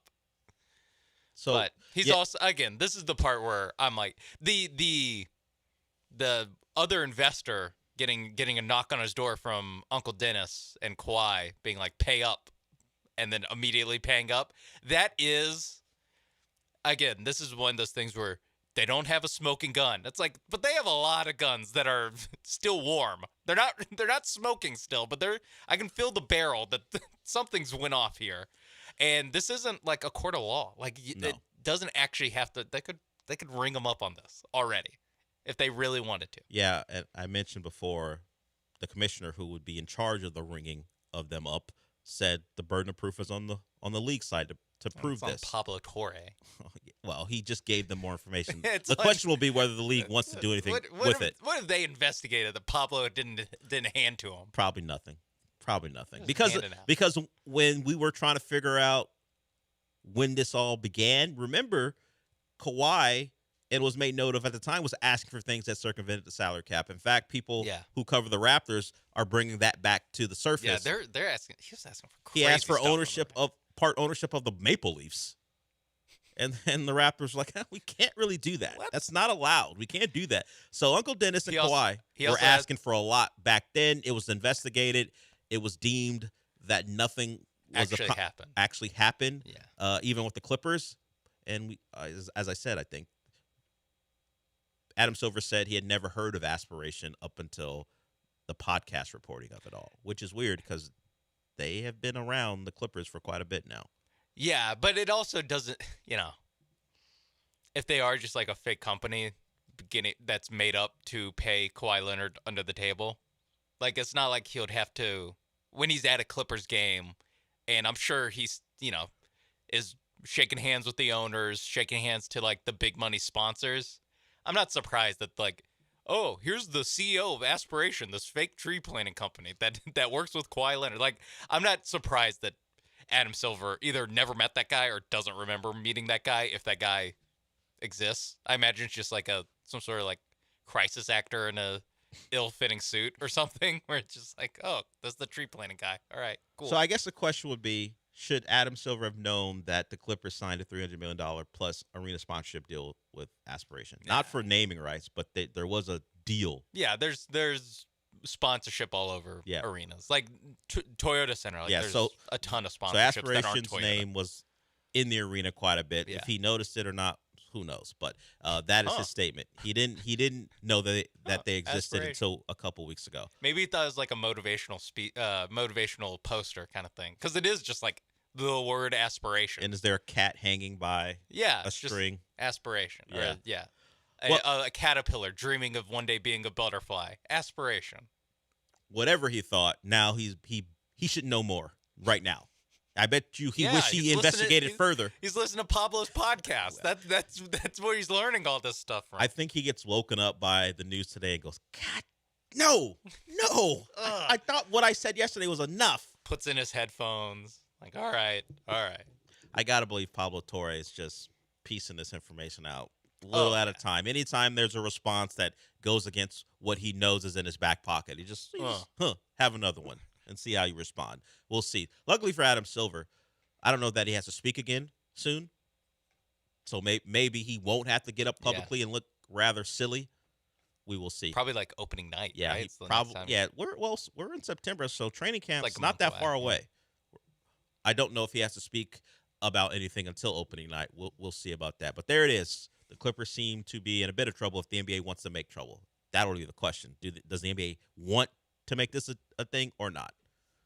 Yeah. And it is funny that there's like a response of like, do the owners want Ballmer to get popped on this? And there's a little bit of like, every owner must be doing it. And then there's like very, very well-sourced reporters that are like, no, not every, like a lot of team officials I talk to are like, no one does this. Yeah, like not to this level. In fact, the Raptors said, no, we can't. Yeah. And they're like, no, because they saw what happened to, the T-Wolves with Joe Smith back in like the late 90s. And that was just simply, hey, take a little money now. They had a wink-wink deal. Take a little money now. Yeah, that wasn't cap circumvention. That was, or it kind of was. But it was, basically, we'll sign you to a lower deal right now, but wink, wink, we'll make it right to you in the end. And they had that in an email. And so never write it down. Yeah. That happens, by the way. There was an assumption that's what happened when the Rockets traded for Chris Paul. That, hey, we're gonna make it right. That happened. De'Aaron Fox's deal. Like that's why the Spurs signed De'Aaron Fox. And that's why he agreed. Even after winning or not winning the lottery, getting second in the lottery and drafting a point guard. Because they let like, him know. Well, a deal's a deal, De'Aaron. A deal's a deal. And he got his deal. And now there's some questions about their backcourt overall. All right, we'll go to break with that. But before we do, let's talk about Monument Chevrolet. They got some great deals going right now. I got word of them yesterday. Recorded some spots for them. But some of the things you can look forward to if you're looking for a vehicle right now, particularly an electric vehicle, they have potentially for you, a $7,500 federal tax credit when you buy an EV. And that may be something that appeals to you. They have a wide selection of EV vehicles you can take a look at. Just go to the website, monumentchevrolet.com, and see all they have to offer. Maybe you're really looking for that Blazer, that EV Blazer. It's there for you. See the color you want, the model you want, and then head on to Monument Chevrolet to take advantage of it. They're in Pasadena off of Beltway 8 and 225. And they've been in business for over 50 years. So they haven't been selling EVs for over 50 years. They just haven't been around that long, but they have been selling great vehicles for you. And right now it's truck month. So if you're looking for maybe that Silverado 1500, they've got a great low interest rate of 2.9% over the next 72 months, or for 72 months, excuse me. And that's a vehicle that's widely available for you as well. So they got great new vehicles, got a pre-owned inventory you can take a look at as well, and great deals on those vehicles. So the website is monumentchevrolet.com. Find a vehicle and price you want, and then head to Pasadena off of Beltway 8 and 225 and get the car you want and deal with great people who will make sure the car buying experience is one that is enjoyable. MonumentChevrolet.com. And as always, remember this. Chevrolet, together let's drive.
You're back inside the Veritex Community Bank Studios with Del Olalea.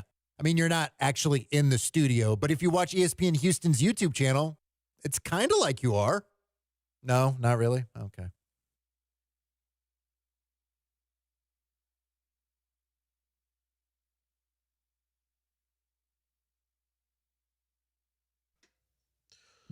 Sean, when I say Pat Bev was almost a Rocket, what's your first feeling?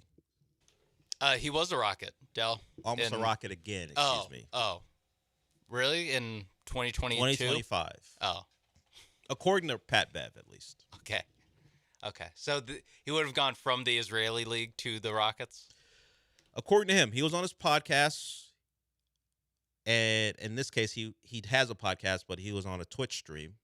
And, we have this motto that sometimes people just be saying stuff. Put a mic in front of them, they just be saying stuff. Hey, everyone has a podcast. You got to fill the time. So you can question whether he's just out here just saying stuff, but this is the quote. I was in Houston working out with the Rockets for the last 2-3 weeks. I was really close, but with the cap, they don't have a lot of space. They can't really guarantee because I think they first apron, but I was really, really close. He is right. They are close to the first apron. They don't have enough spot for a veteran minimum. So he is right there. So wouldn't that have been pretty clear that they didn't have any money for him? I would think, right? I think they know their finances. Yes. If there's one thing I know Rafael Stone is on top of, it's the finances. So how close were you really? Did they give you an impression they would trade a player away to make room for you and not take any salary back? So how close could it have possibly been? Yeah, maybe it's instead of Josh Okogie, that could have been Pat Bev, like the last free agent that they signed. It could have been Pat Bev. Because do we know the time frame of when he was working out here for a couple weeks? So his quote is, "I was in Houston working out with the Rockets for the last 2-3 weeks." Oh, and then yeah, there's no chance because Josh Okogie got signed. So I don't 2 months ago. So if this was earlier in the offseason, then I would lend this some credence. But if it was literally late August into September, then there was no room for you. No, maybe, hey, if we ever need a 10-day guy, we'll keep you in mind. But I think this falls into guys just be saying stuff. Or at the very least, like he could have been working out here. I'm not saying he's off on that. It seems like he would fit a Ime Udoka coach team, attitude-wise. Can he guard anymore, though? Attitude-wise, sure, but can he guard anymore? Because if he could guard people still, is he such a big problem that he has to wind up in the Israeli League? I remember reporting of him getting a giant deal. I'm not sure if that was true or not, but if Pat Beverly could still be a good on-ball defender, someone would sign him, even if it's simply to the veteran minimum. Yeah, that'd be something he could earn. He's 37. Yeah, who's he guarding now? Yeah, I mean, I don't even if he did get signed, it wouldn't be as like an actual rotation player. No, it would be a Vince Carter. I got one more in me. What? You got Unk type, one more in me. He can just sit around and be a veteran presence. Yeah. I figure that's what it'd be for, but not on the Rockets. It wouldn't. Nah, they don't have the space. So he was on a stream with Neon. You can take that for what it's worth, but he did work. He did say he worked out. That I imagine it's verifiable. I'm sure he did, but being very close would suggest they had the money, and I don't believe they do. But there it is. It could have been Pat Bev, if 2 other players weren't on the roster. And aren't the Rockets like way over as it is? How many roster spots do they have left? I think they're full. Yeah, I think they're full. I think Okogie was the last. So that's why I was like, if it's Okogie or Pat Bev, I can see that maybe being, a coin flip. But he's 10 years younger than Pat Bev. And played in the league last year. Yeah, he was not playing overseas like Pat Bev was. So yeah, so I don't know. I mean, Pat Bev, just be saying stuff. Yeah, out here just saying stuff. We already got another guy who kind of every once in a while just says stuff. just type stuff at the very least. He does type a lot of stuff. He also averages 28 per game on 50, 40, 90. He almost can type whatever he wants, considering what he does on the don't court. really care. Just kind of do whatever you want. Just keep doing what you're doing. Yeah.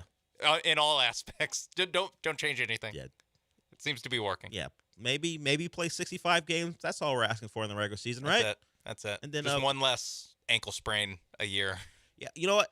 I'm looking for Kevin Durant to play just the amount of games that allows him to qualify for awards, which is 65. And I don't need to see him for 82 or even 70. Pull in a All-NBA second or third team. If that is something he so wants.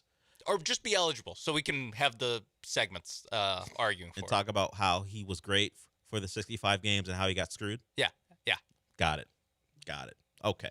We'll go to break with that. Or Şengün stole votes away from him. Because So he had to have a Rocket. That's true. Is AJ still in there? Yeah. AJ, do you think Pat Bev would have been a Rocket, or you think he would just be saying stuff? I want to see if we get a clean sweep on this. Is he just saying stuff, or do you believe he could have been a Rocket? He's just yapping. Thank you. 3-0. He just yapping. I mean, it is Pat Bev. That's kind of what he does. Yeah. I'm trying to find a spot for him, honestly, now that I look at this roster. It's tough to find a spot for the 38-year-old point guard who pretty difficult. Even when he was on the James Harden Rockets was like, hey, you're kind of the spot up. Yeah, you weren't a great shooter, but you weren't the point guard the way that James Harden was really the point guard on those teams. Oh, it's hard to find a role for that guy. Let me put it in this context. The Rockets are a serious contender for a title. And okay, you can see why they may not want him. All the spots are full. But if they think you're good enough to be close, but the money wasn't right, wouldn't you think someone else would come sign him? There's like at least 25 teams that are worse than the Rockets. Yes. Why wouldn't if the Rockets think you might be a valued addition, why wouldn't someone else? Yeah, and especially because we're saying maybe just as like the veteran presence. Unk role. A lot more teams that need an unk than the Rockets are kind of teetering on to the other side of they might be an unk team with some young guys. You're telling me the Wizards couldn't use someone to Bub Carrington, let me put my arm around you, tell you how things really work in this league. I'm not. I don't know his status among the players, but the perception from the outside is. No one want Pat Beverly putting their arm around anybody. Spurs could use him. For who? Who do the Spurs want Patrick Beverly to mentor? Victor. Okay. I'm sure those two. Generational. Yeah. I know you spent 2 weeks with the Shaolin monks, but let me tell you how it really works, Vic. The generational talent who spends off seasons, as you say, with the monks, or the scrappy, had to get it out of the mud, Pat Beverly, who's now 37, 38 years old. I'm sure there's a lot to be taught. Yeah. Because their Cultural experiences exchange. are very much the same. No, it's a cultural. No, that's why. It's here's how I see things from my point of view. Down here at 6'1" point guard land. I don't know who the Spurs official general manager is. Is it still Buford? I would say I don't want Pat Beverly telling Wembanyama how he sees things. Victor sees things just fine. Let me tell you what I learned in the Israeli league. Nope. No lessons from Patrick Beverly to Wembanyama. If I need a veteran presence, I'll just have the guy who's in the starting lineup with. Fox, teach him all the lessons of a vet. That's all. That's all I'm looking for. So he only brings 50s to the club. Don't bring 100s. There's no need to bring 100s. This is what I'm talking about. I love that when we say like veteran mentorship, what people think is like NBA life or NBA schedule stuff. A lot of it is just like, hey, that girl is not actually that interested in you. Be aware. You're tall. You got a lot of money. Those are the clues.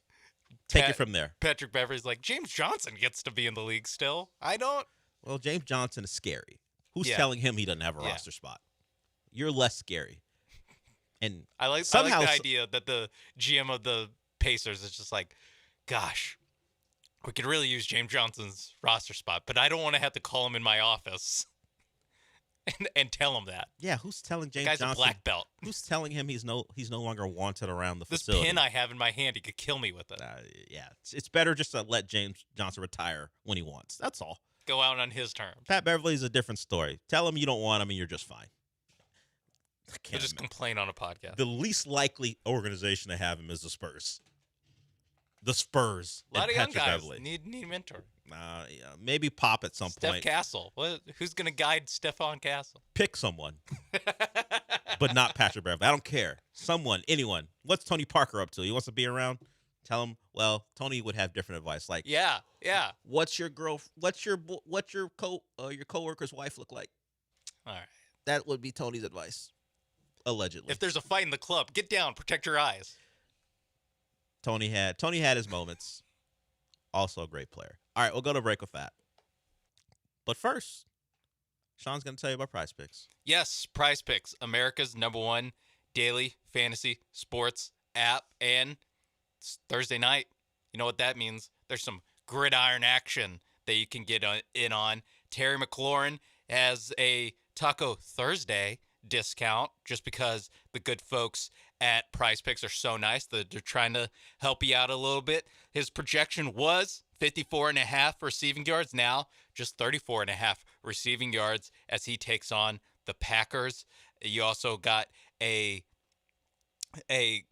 pretty good, Jaden Reed, also 37.5 passing yards. He was a target last week for a long touchdown from Jordan Love. Maybe you think Jordan Love has another one in him, or at the very least he's going to find Jaden Reed again. Maybe you think this is the game that Matthew Golden makes his entrance into the NFL. Maybe you go anytime or a rushing receiving touchdown with him. Obviously you got Jaden Daniels on the other side of the field. Gonna rack up yards, look good. No sophomore slump so far this year. Or maybe, hey, got Astros baseball happening this afternoon. So what Yordan Alvarez projection is. Maybe think Yordan Alvarez. We talked about how hot he's been to start or since coming back from injury. Maybe you think that continues here this afternoon, or maybe you think that Christian Javier is going to strike out more than 3.5 Toronto Blue Jays. Whatever you want, whatever sport you want, whether it's esports, whether it's college football, whether it's professional football, baseball, basketball, when that comes around, you can find it on Prize Picks. Download the Prize Picks app today. Use promo code MAPES when you sign up to get $50 in lineups when you play your first $5 lineup. That's promo code MAPES on Prize Picks to get $50 in lineups when you play your first $5 lineup. You don't even have to win to get that bonus. It's guaranteed. Prize Picks. It's good to be right.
Broadcasting live from the Veritex Community Bank Studios, it's the Del Olaleya Show. On ESPN 97.5 and 92.5. Now back to Del Olaleya.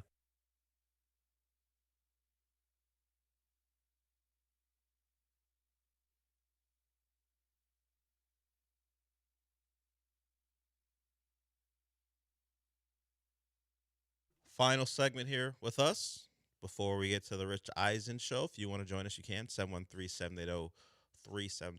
So Joe Corey of CBS Sports did something pretty interesting. He created the ultimate 53-man roster when you include all the things that come into play when you're building a real NFL roster. It's not just you pick every great player and you say, I'll take these 53 against the rest of the league and see what happens. It's not the all-pro team. Yeah, he did salary cap. He did draft considerations. He did quite a bit. So it's pretty interesting to go through. And two guys from the Texans who make the list are Will Anderson and Nico Collins. Nico Collins, we know, as far as wide receiver deals are concerned, when we talk about the best players, he's got a team-friendly deal. He didn't want to push it. He signed it before his most recent big year, so he only had 1 year of being a really good player, which would lessen the amount you get paid. So he only had 1 year of being a really good player, which would lessen. It makes sense to have an elite pass rusher. We talked about Will Anderson's PFF grade. As far as pass rushers over week one who won just their pass rush win rate, he ranked fourth behind Josh Uche, Nick Bonito, and Trey Hendrickson, and Daniel Hunter's in that list as well, but he is, let's say, not fairly compensated for his talent. That's going to come pretty quickly, so it makes sense to throw Will Anderson on there. Those are the two Texans that make the list. Stingley didn't make the list because Sauce Gardner's APY is less than Stingley's. If Stingley was a little cheaper, he would make it. I know the never-ending battle between who's the best corner from that draft will continue, I guess, until they both retire.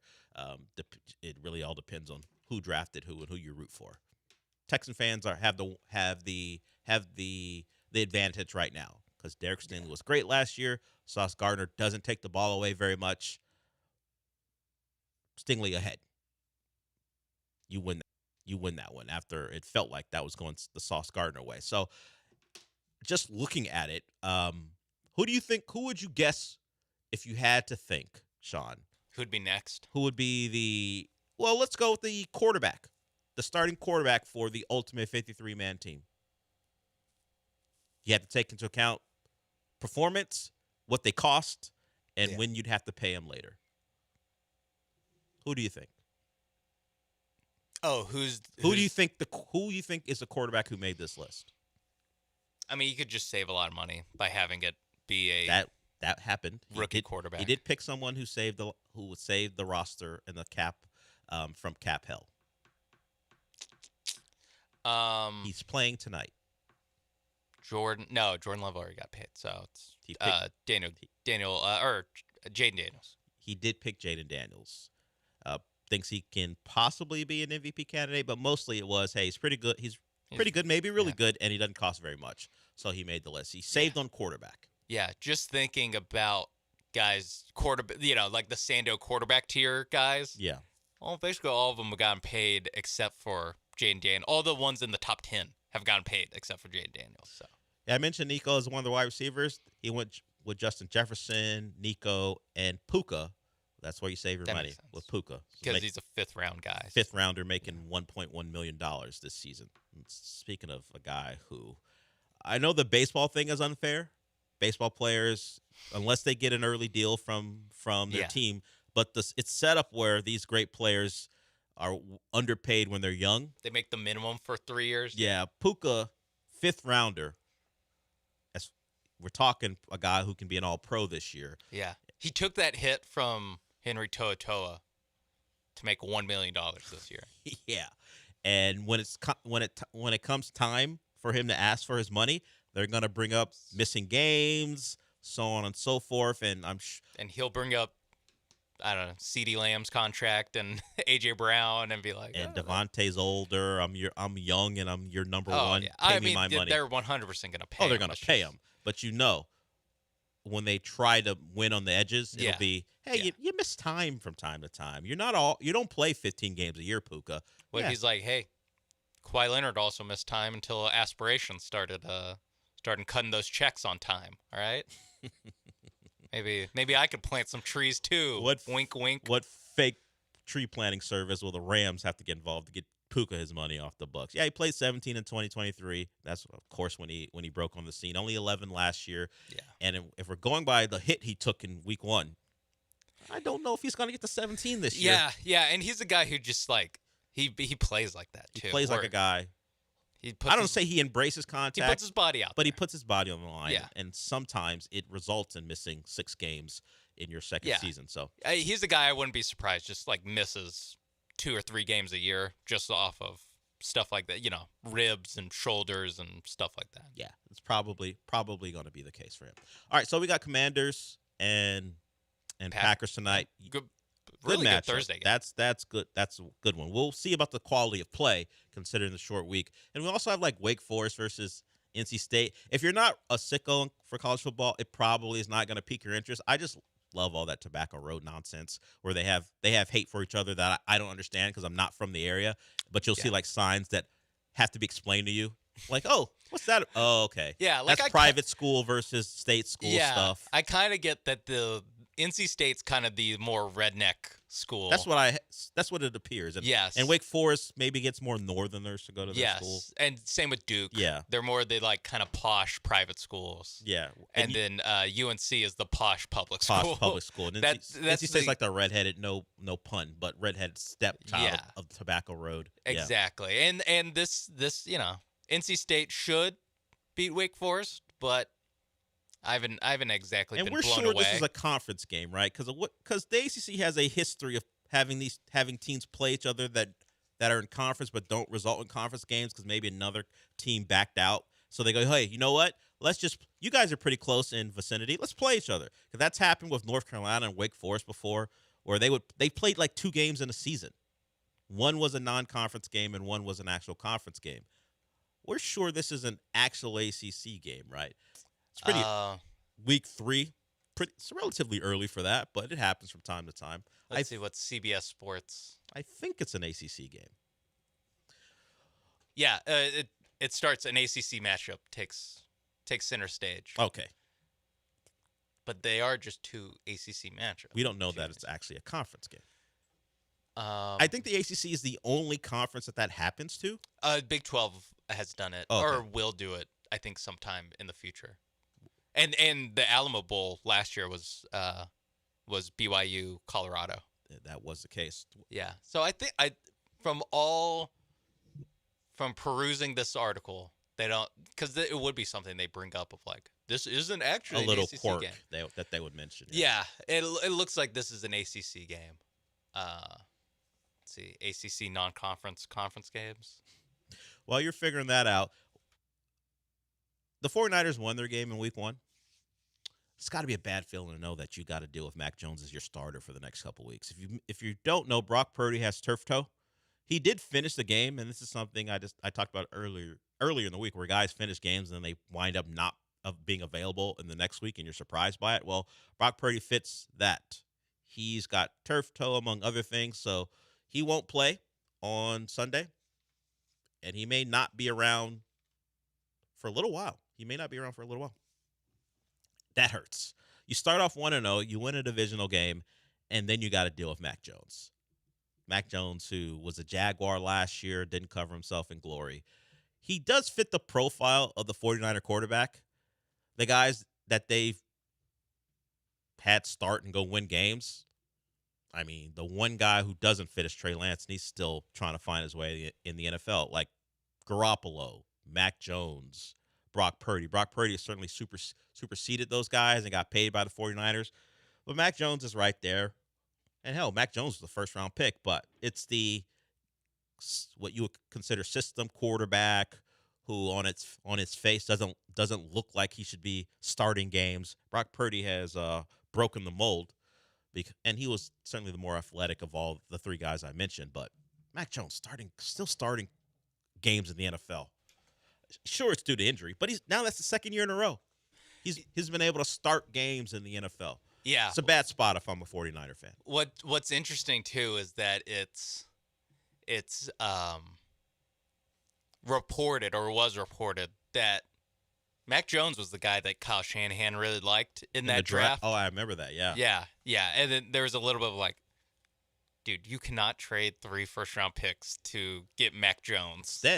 Instead, you had to take the gamble on the talent of Trey Lance. People were like, we understand that because the high ceiling of Trey Lance. Yeah. So what? He's never thrown a football before.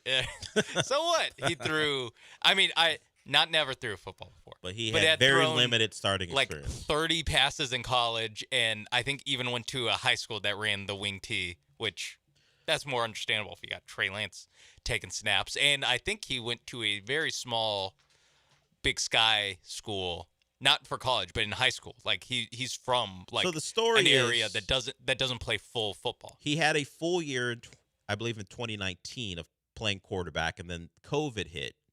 And North Dakota State didn't play a lot of football that year. In fact, I think they scheduled a game just to showcase Trey Lance. Yeah, it was like a scrimmage almost. Yeah, so over the course of a certain amount of time, he had only thrown a certain number of passes, and it's not typical of a first-round pick that has that little experience, unless your name is Anthony Richardson, and we saw how that turned out. And the Trey Lance is just like that as well. Maybe there's a lesson to be learned here. Maybe take quarterbacks who you have a lot of film on to make a decision before you trade multiple first-round picks for him. I might need, I don't know, 400 passes in college to. There should be a certain number that they reach before you decide. Yeah, something like that before you decide to take them. Yeah, give me at least 1 full year of actually passing the ball. So not 1 full year starting, 1 full year of actually passing. So while his granddaddy said he wasn't coming out anyway, is Arch going to get the 400 attempts before the season's over? Combined? Do you think? He was at 90 coming, so probably. He'll probably get 300 this year. How much did he throw last week? Can we get? That's your guy. I don't know get stats and info on that. You weren't watching? No. I had it in the 4 box at one point. Then I realized I don't care about this. and then you checked your phone and you looked up those 28-0. Yeah, I'm out of here. What am I doing?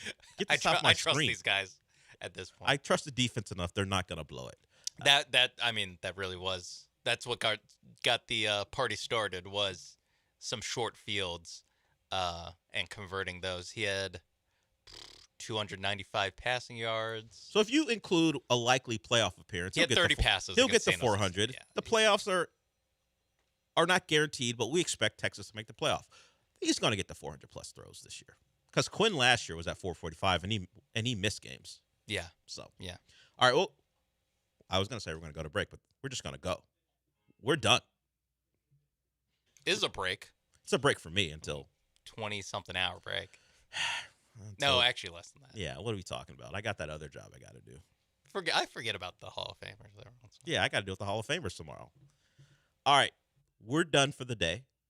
Rich Eisen is up next. He's followed by Jeremy and Joe. Is that the name? It's Jeremy and Joe, not Joe and Jeremy? Jeremy and Joe, yes. And Rich Eisen Show got Mike Florio, Mina Kimes, and your guy, Kyle Mclacklin. How is that my guy? Because he's an actor? Yeah, I don't know. My guy, Kyle Mclacklin. Took a shot that you would like him. I think he was at like a football game of the weekend. Maybe the Cal or it was the Washington game. Or no, Washington. He was at the Washington with Joe game. McHale.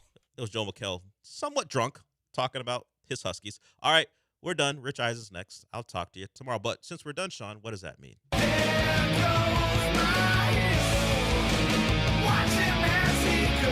If Jason Alexander isn't your hero yet, he should be. I'll talk to you tomorrow.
Hey, everybody. Can't get enough of the Rich Eisen Show? You're in luck. You can find us everywhere.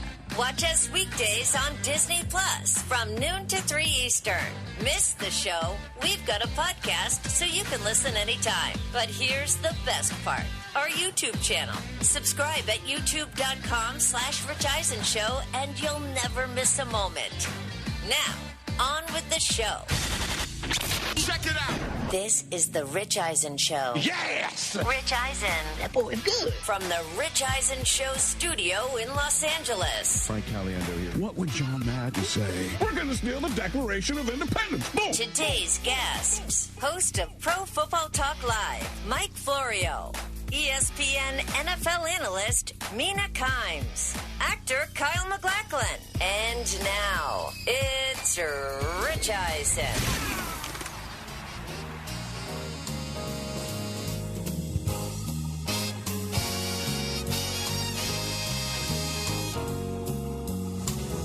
Well, hey, everybody. Welcome to this edition of the Rich Eisen Show. 844-204-RICH is the number to dial here with us on this day. If you're watching on Disney Plus or you're watching on the ESPN app everywhere, we say hello. If you are listening to us on Sirius XM Channel 80 or listening to us on ESPN Radio presented by Progressive Insurance, we say hello to you. If you listen to us on our podcast whenever you want, it is your right to do so.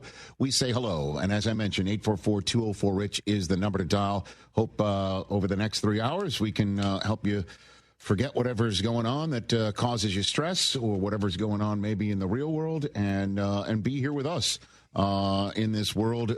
Opening up week number 2 of the NFL season tonight with a biggie on Prime Video. Al Michaels was in studio to start our first full week here on Disney Plus and the ESPN app and ESPN Radio on Monday. He's calling tonight's game on Prime Video, and it's Commanders and Packers. We'll be breaking that down later on. And we've got 3 guests joining us. Mike Florio of Pro Football Talk is first up.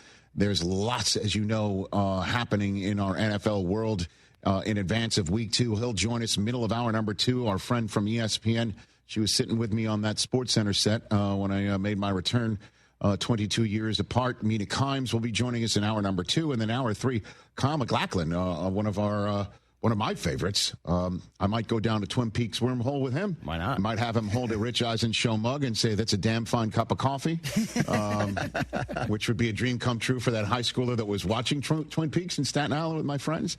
And of course, we'll be talking with him about his new show, FX's The Lowdown, which premieres Tuesday, September 23rd. And then that's on FX, and then it re-airs on Hulu, which I think you can package together with the Rich Eisen Show in some way, shape, or form in this this newfangled streaming world. Good to see you over there, Christopher. How are you, Chris? Good to be seen, Rich. What's up, man? I'm doing well. Mike Del Tufo's tapping out today. Jay Felly's here. Hey, I know I'm late, but you see those Raiders? Oh, God, you are late. Wow. Well, congratulations on your Raiders. Thank you. I just wanted to play this. 17-0, man. That's our new drop. You got another new drop from that we have here? I do. Maca. Okay. We get to see him tonight. I do. Anytime we talk about the new Green Bay Packer, we've got a new drop. Maca. There you go. Very Maca. good. Hello, TJ Jefferson. Good to see you. Candle. Is the candle not lit? I think the wick is dead in this candle, so it's time for a new one. I got to see. The Dontavian Wicks is or John Wick. John Wick, nice. Yeah. Wick Grease Speck. Is that your my man Wick candle? He's going tonight. I assume. Nice. All right, very good. Okay.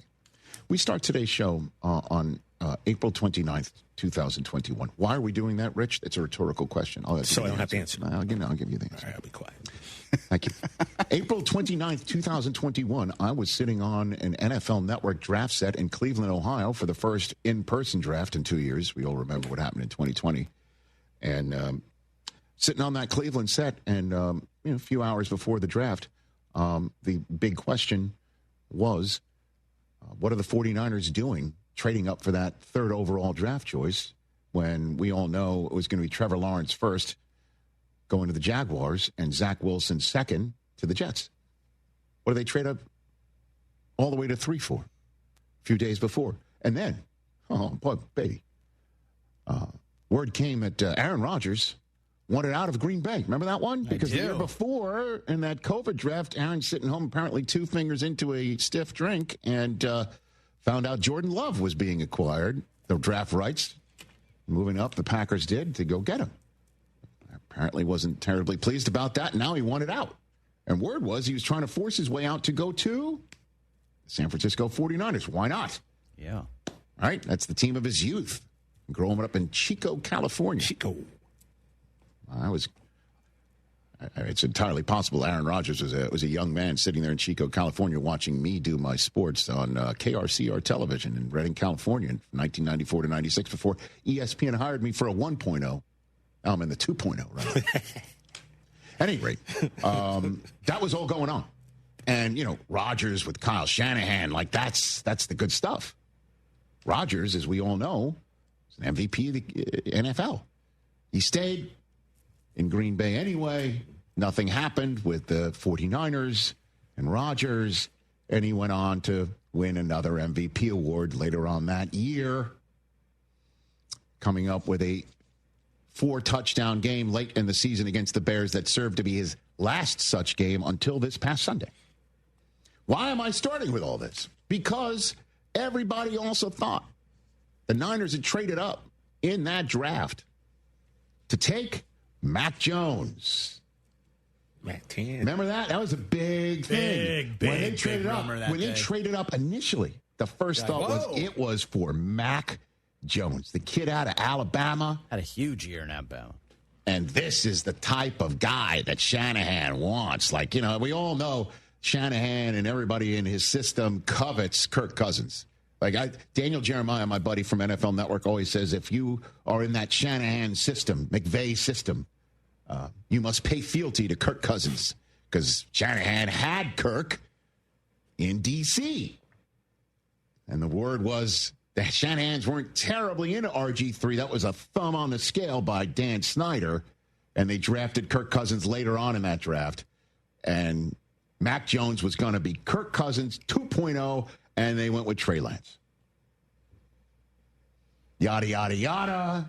Trey Lance goes there. Mac Jones goes to New England. He comes out of the draft green room like Vince McMahon. Remember that? Mac Jones is walking like Vince McMahon. No. He goes to New England. Trey Lance hardly plays a lick in San Francisco. Mac Jones has an incredible rookie season to the point where he's grittying in the Pro Bowl. And then the roof caves in for him there in New England. And Trey Lance gets a starting shot, but he gets hurt. Then Jimmy Garoppolo's there, and Jimmy Garoppolo gets hurt. And all of a sudden, the last pick in the draft, and Brock Purdy gets his shot, and he makes the most of it. And Purdy eventually takes the team to the Super Bowl, and he does very well in that Super Bowl. And this past offseason, he gets Pis-Aid, and his backup turns out to be Mac Jones. Winds up on the Niners anyway. And it's a smart move by him to join the Niners, right? If you're going to be a backup, you want to be a backup there. Look at Sam Darnold, who had a nice run there. And everybody thinks in the NFL, if you're going to be a backup, go to the San Francisco 49ers quarterback room. You're going to learn. You're going to be coached up. You're going to have a skill set that you can now take portably anywhere else. Sam Darnold, the perfect example. Let's go there. Let's get a little bit of time in the Shanahan system. We'll go to Kevin O'Connell. We'll win 14 games. Then we'll go to Seattle and get paid there. Brock Purdy in his first game as a Pis-Aid quarterback goes to Seattle and does the Purdy thing, which is win in Seattle. 4-0. Now there, 6-1 in his career against the Seattle Seahawks. And who knew when Purdy's running for his life with 90 ticks left in the game and he finds Jake Tonjes in the end zone, the guy backing up George Kittle, who knew he was battling a shoulder and a toe injury at the same time? Because come on, all of a sudden he's showing up on the injury report, and then all the information men and women in the NFL this week are like, hey, this is serious. He might not play this Sunday. And then all of a sudden today comes out the news, it's 2 to 5 weeks. And look who's now in the spotlight in the starter's role. in the Purdy role from a couple years ago for the San Francisco 49ers. 1-0, it is Mac Jones time. Who? Mac Jones time, sir. Mac 10. John Lynch today on KNBR, locally in the San Francisco area, giving us the latest.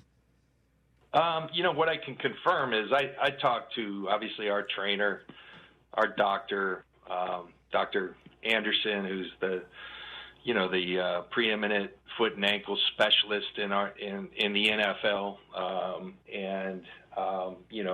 What we're dealing with is like kind of a week-to-week thing. So that's our information. Brock's doing well, coming back from it, and we'll just treat it as such.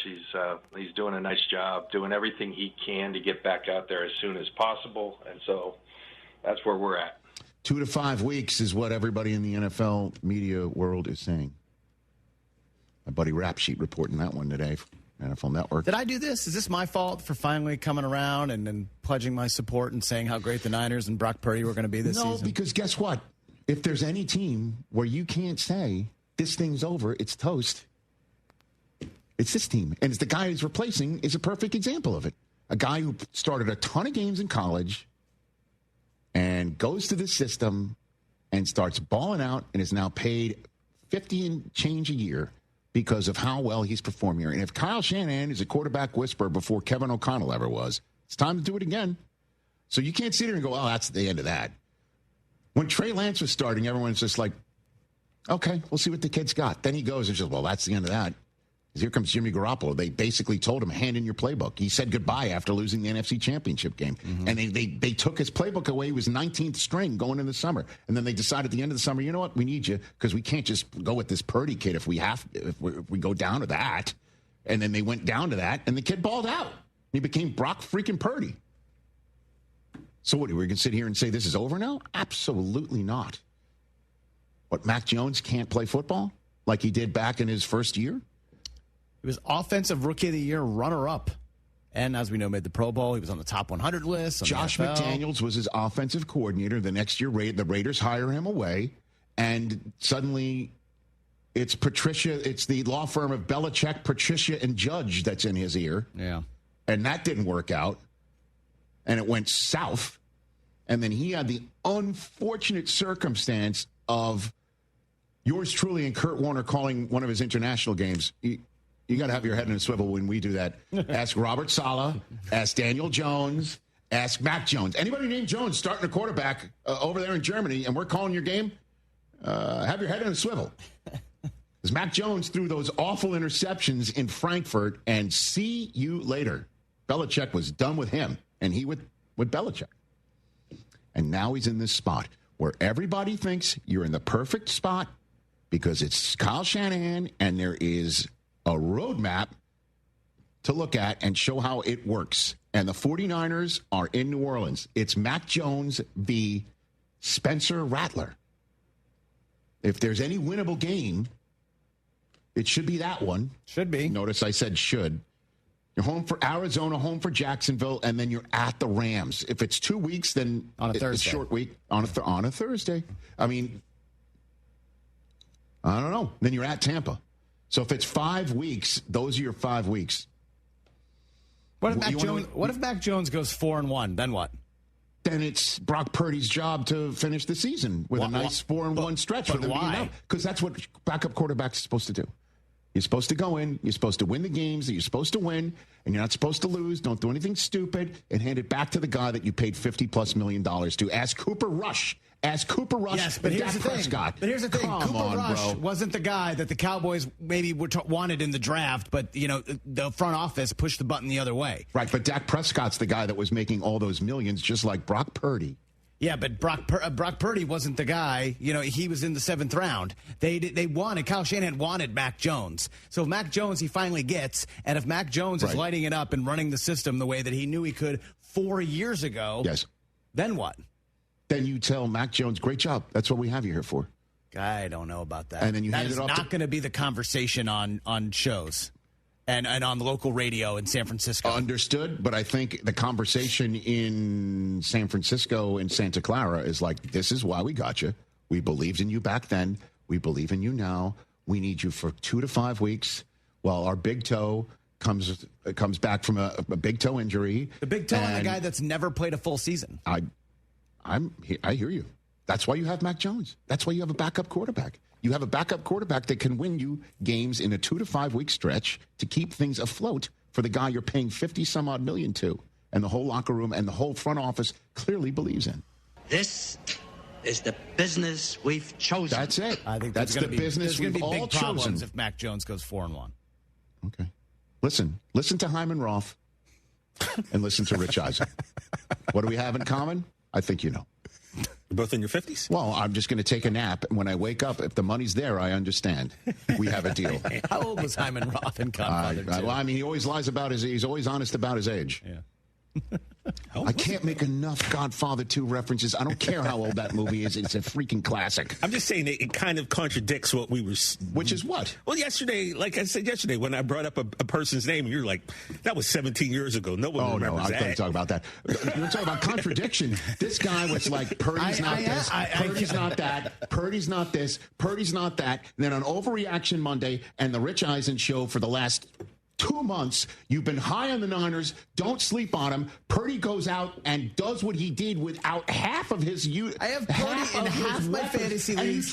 Kittle in the other half. Trying to bench him for Mac Jones. I'm not trying to bench him. I'm telling you what the conversation is going to be when Mac Jones has 300 yards and 4 touchdowns in New Orleans and then goes and beats the Bucs and the Rams and the Cardinals. If the Niners have a 4-1 situation with Mac Jones going, they're going to be in first place with Mac Jones, and then you're just going to bench him? And yes, you will. Yes, you will. Except that was the guy that the coach wanted the whole time. I got it. And then the coach went ahead and said, let's take a flyer on this kid, last pick in the draft, and look at him now. And he's also paid like this. That was that part. 100%. By the way, you're not paying him to sit him. A champagne problem the Niners would sign for right now. Yeah, there's a guy getting paid in Atlanta who's just sitting there. The original. The original. Yeah, there's always, It's just money. It's just money. Do you care about money more or winning more? They might do that. The Cowboys money. If some, I don't even know who's the third stringer there. Who's the true Brock Purdy in this situation? Well, let's just. By the way, Hyman Ruff was 67. Some guy named Curtis Rourke. Oh, by the way, that's our friend from Canada, the smiley guy. Yeah, the AI guy. The AI guy. Where his headshot looked like an AI quarterback. I completely forgot. His headshot still does. The guy who plays in Canada who plays quarterback. And it would be great in the Shanahan system. You tell that to AI, and it comes up with a photograph. He's got AI Sam Howell vibes with this headshot. It's your guy, Sean, with the Green Light Offer. And guess what? We are still buying houses at fair prices. If you own a house and want to sell it fast in the most simplest way, I'm your guy. Call me today at 832-779-4000. We buy houses in any condition, any price range, in any location in the Texas area. Every single month, every single weekend, every single day, we are doing 2 things, Houston, and that's helping homeowners like yourself with their property problems and buying houses. In 2024, we bought 138 houses, and we want to buy more. We buy inherited houses, vacant houses, pretty houses, not so pretty houses, behind in payment houses. We even buy my tenant won't pay me the rent houses. We buy them all. We will buy your house in as-is condition. No repairs needed, no clean out, and we will pay for movers to help you move. Call me at 832-779-4000 for a same-day offer. That's 832-779-4000. Call for Sean with Green Light Offer, and I'll get your Green Light number on your house today. Woo! Attention taxpayers. If you owe $5,000 or more and have missed another tax deadline, you're officially on the IRS's radar. The IRS has resumed aggressive collections. That means wage garnishments, bank levies, even seizures of your home, car, or retirement accounts. If you owe $5,000 or more and missed the deadline, you're stacking new debt on top of what you already owe. Call Priority Tax Relief now. Their experts fight back fast and are saving their clients millions in tax debt every month. I owed over $50,000. and they settled it for pennies on the dollar. These guys are as legit as they come. After speaking on my behalf with the IRS, my entire debt of $25,000 will be eliminated. Whether you've received collection letters or you're already facing liens and garnishments, call for your free consultation. There are no upfront fees. Priority tax relief. Let's make your taxes our priority. Call 800-860-6195. 800-860-6195. 800-860-6195. Priority tax relief. DraftKings Sportsbook at the Golden Nugget Lake Charles is your best bet this football season. Catch all the action and immerse yourself in over 3,200 square feet of LED screens. Wager, watch, and win in the sleekest setting with the best odds. Order some of your favorite bites and sip on an award-winning cocktail at your game day headquarters. Only at the DraftKings Sportsbook, Louisiana's largest sportsbook, at the Golden Nugget Casino Lake Charles, a 2-hour drive from Houston. Must be 21 years or older. Gambling problem? Please call 1-877-770-STOP.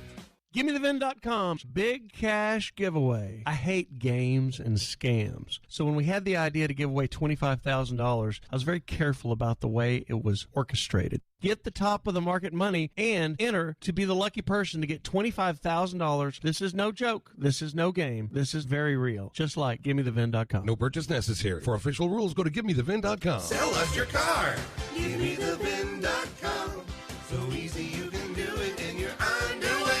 John Granado here with Robin Orlando from Houston Powder Coaters. Robin, what about bikes? Bring us your bike frames, your forks, your handles. We got you. So if you see a beautiful bike out there, chances are Houston Powder Coaters did that. We probably signed off on that. What do I need to do with trailers? We need you to bring us the bare bones of that trailer, and we will make it like new for you. We can even do welding repair if needed. How do you get an entire trailer to get Houston Powder Coaters? We have the largest ovens in the region. That's Oklahoma, Louisiana, Texas. So bring us your big trailers, and we have you covered. We talked before about boat parts. Tell me what's going on there. Summer's coming up. We like to be on the water here in the Houston area, so bring us your boat parts. We do have marine coating that will help protect it from all the elements that you have in the Gulf and all these lakes. One thing is anchors, for sure. What else on a boat? Ton of railings, ladders, the T-tops. We do have accessories that you put around the edges of the boat, so if it's metal, we got you. Call Robin and get your stuff Houston Powder Coater. 281-676-3888 or HoustonPowderCoaters.com. Wesley Financial Group is not a law firm. Hi, I'm Chuck McDowell, the timeshare cancellation guy. In 2011, I founded Wesley Financial Group with one goal in mind, to help honest folks out of their timeshares permanently. Today, I run Wesley with my two sons, a real family business, treating every client and every employee like we'd want our own family treated. That philosophy has helped us grow into the largest, most trusted timeshare cancellation company in the United States. Fortune magazine even recognized us as one of the best places to work. Why? Because we genuinely care. In fact, some of our former clients were so moved by their experience working with us, they joined our team so they could help others to timeshare freedom. If you're stuck in a timeshare, give us a call. Let our family help your family. Call Wesley now for your free timeshare exit kit. 800-549-8866. 800-549-8866. 800-549-8866.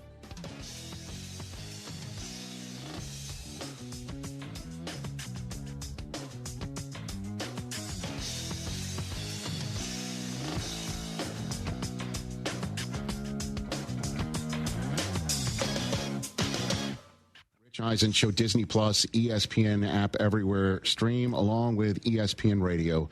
It's presented by Progressive Insurance right here on the program. Joining us from Pro Football Talk, our longtime friend Mike Florio back here on the program. Good to see you, Mike. How are you, sir? Good to see you. Rich, I'm doing great. Good to see you. How are you today? We are great. I mean, week 2, lots to talk about right here. What's at the top of your list? What's at the top of your mental news stack, Mike Florio? Well, I was listening before I came on. Okay. How could you forget that Ricardo Montalban was also Khan? He's Khan. Wrath of Khan. Yeah. Yeah, spitting his last breath. He was on Captain Kirk. He was on the Herschel Walker push-up program to get the. Remember, he had the pecs, and really, he did like 500 push-ups a day to get those pecs for that movie. You think so? I thought they strapped it onto him. You don't think that didn't look like? I remember reading in the newspaper back in those days, kids, there were newspapers that Ricardo Montalban, as he was doing press for Star Trek II, The Wrath of Khan, he did a whole lot of push-ups, although maybe he really didn't. He was just claiming to, and they did some sort of, I know. Contraption. The contraption sort of If there's one thing I know, Ricardo Montalban never needed a performance enhancer. He just woke up that way, no matter what it's in. Let's just jump into the week 2. As I mentioned, what is at the top of your mind here going into week 2? What are you focused in on right here? Well, and obviously we got a Super Bowl rematch right out of the gates, and the Chiefs didn't look like themselves on Friday night in Brazil against the Chargers. They come home with the Eagles, who didn't have it as easily as we thought they would with the Cowboys, but they didn't have Jalen Carter. I suspect Jalen Carter is going to be ready to go, even though it was his own damn fault that he was ejected from the game before there was even a snap. This whole suspension allows him to play for free on Sunday, and I suspect that he will be ready to go. A.J. Brown, who had 1 target, 1 catch for 8 yards with fewer than 2 minutes to play on Thursday night, he'll be ready to go. And look at what the Eagles did to the Chiefs back in the Super Bowl. I think that's going to be very hard to duplicate, but the Eagles are clearly one of the best teams in the NFL, and this is just a tough draw for the Chiefs for their home opener. Well, how about this? I'll offer a little bit of pushback that the team that didn't look like what they looked like last year in week 1, if you're looking at Chiefs and Eagles, I'll go with the Eagles didn't look like it, but they won because of what happened right before the game with Jalen Carter. And, it was a little bit more difficult than we thought.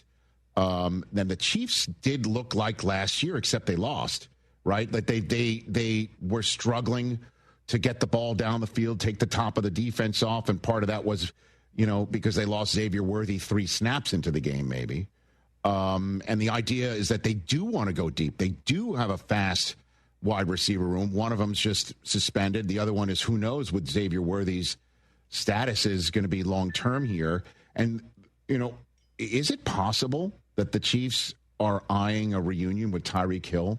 Mike Florio, do you believe on that? I have been saying, Rich, for several weeks now that I think Tyreek Hill could be this year's Devontae Adams, where when it became obvious last year it wasn't in the cards for the Raiders. Next thing you know, he goes to the Jets for the Aaron Rodgers reunion. The Raiders weren't going to keep him for 2025. Let's get value for him, and they got a 3rd-round pick. I don't think Tyreek Hill will be a Dolphin next year based on his contract and just the overall situation.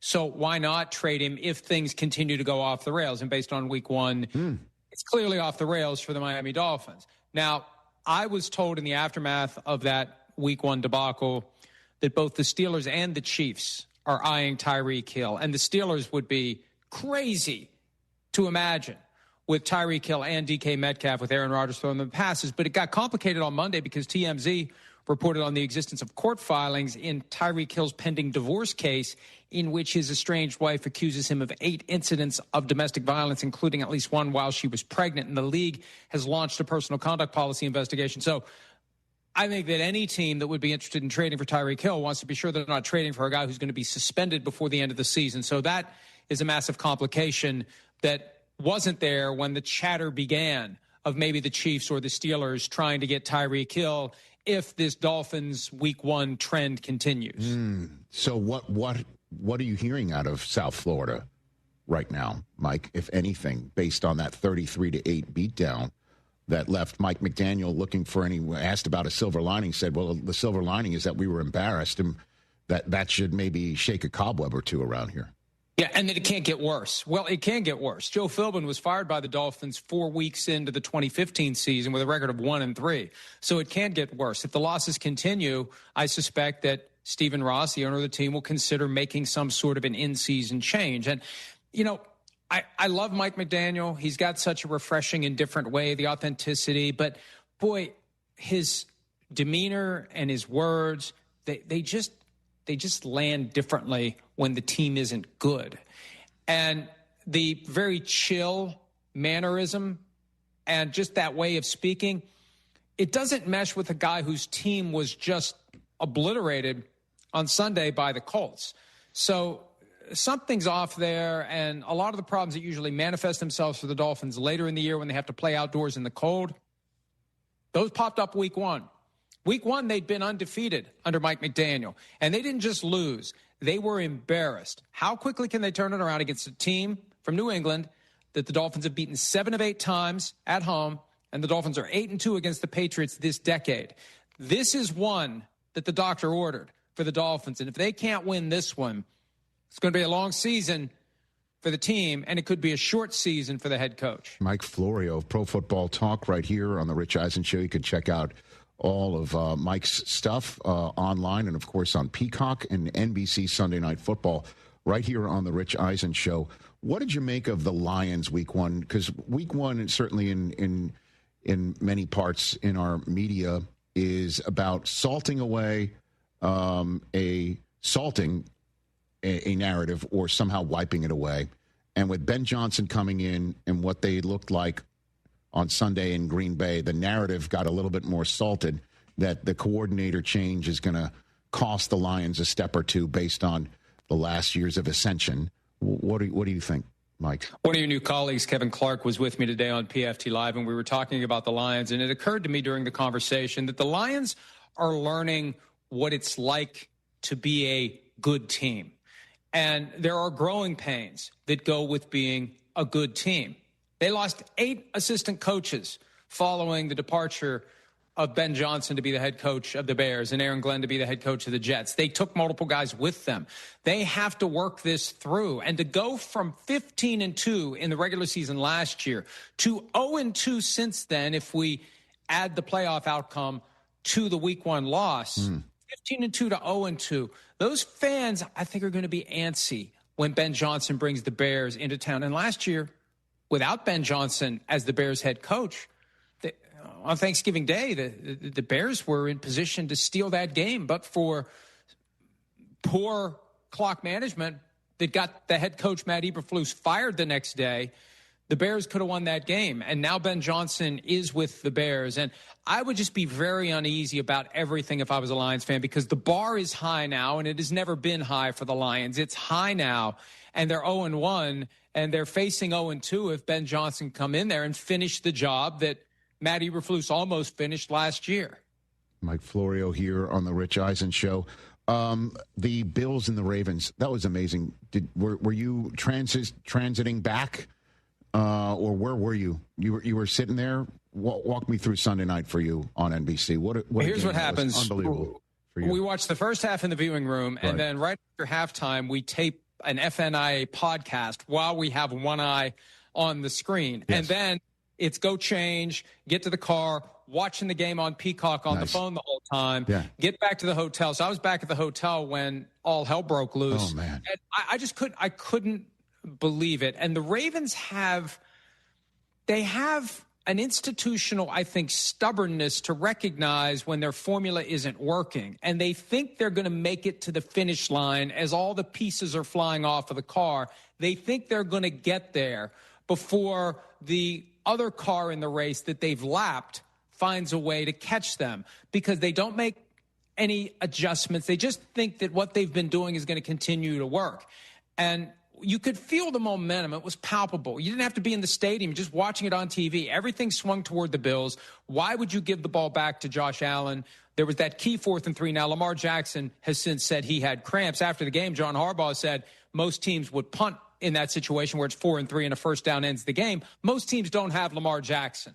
So I just think that the Ravens need to be ready to slip into a different mindset when that lead they systematically built throughout a game begins to crumble on them because they weren't able to hold on long enough to get the victory. And that's the kind of thing that can propel the Bills into becoming the team that we've been waiting for them to be under Josh Allen. Mike Florio here on the Rich Eisen Show. We've already we're preparing for a new starting quarterback due to injury with the 49ers with Mac Jones, and we're keeping an eye on where the first sit down due to lack of production might be on the quarterback front. Would you say big game for Russell Wilson in Dallas, or there's really no itching to get Jackson Dart in there regardless of the record? Read some East Rutherford Big Blue tea leaves for me, if you don't mind, Mike. Well, I think, Rich, that if the Giants believe that Jackson Dart would be able to perform at a sufficient level given the blocking that's available to him, I think he'd already be out there. The mere fact that they were reportedly preparing a package of plays for Jackson Dart week 1 against the Commanders. I mean, this isn't the Cordell Stewart slash offense, right? If you've got a package of plays for the guy who is your starting quarterback in waiting, why are you not starting him? And I think they're waiting for the right time to make this move. I think it's inevitable that they make the move. I just think maybe they need a little more evidence that Russell Wilson isn't going to be the guy that they need him to be. And then they flip to Jackson Dart when they think he's ready. And it's going to be when they think he's ready to go out there and play. Remember, when Eli Manning was a rookie, they were 5-4 with Kurt Warner. And they benched Warner because that's when they thought Eli Manning was ready. And some thought they should just ride that out. They have a winning record with Kurt Warner. Let Eli Manning sit until next year. So whenever they think Dart is ready to go out there and function, given the pieces around him, that's when he's going to go. And I think it could be as soon as week 3, Sunday Night Football, Chiefs at Giants on NBC and Peacock. I mean, and then if it's not that, you're hard-pressed to look at their schedule and see something, if you will, soft enough, other than the fact that there's one at New Orleans after home dates against the 2 teams that played in Brazil, and the Giants, based on their performance in week 1, don't appear to be equipped to maybe come up with a win in those games offensively. But right after New Orleans is a short week against the world champs before you visit Denver. Ask Cam Ward how that was. At Philadelphia, home for San Francisco, at Chicago, Green Bay, Detroit. Oh, my goodness. I mean, it's hard to see that spot where you're like, okay, it's probably best to put the rookie in now. Maybe week 5. If not, I know week 3 might be a little bit more interesting if it is a Jackson Dart first career start for you and the crew on NBC. But I don't know. I don't see it.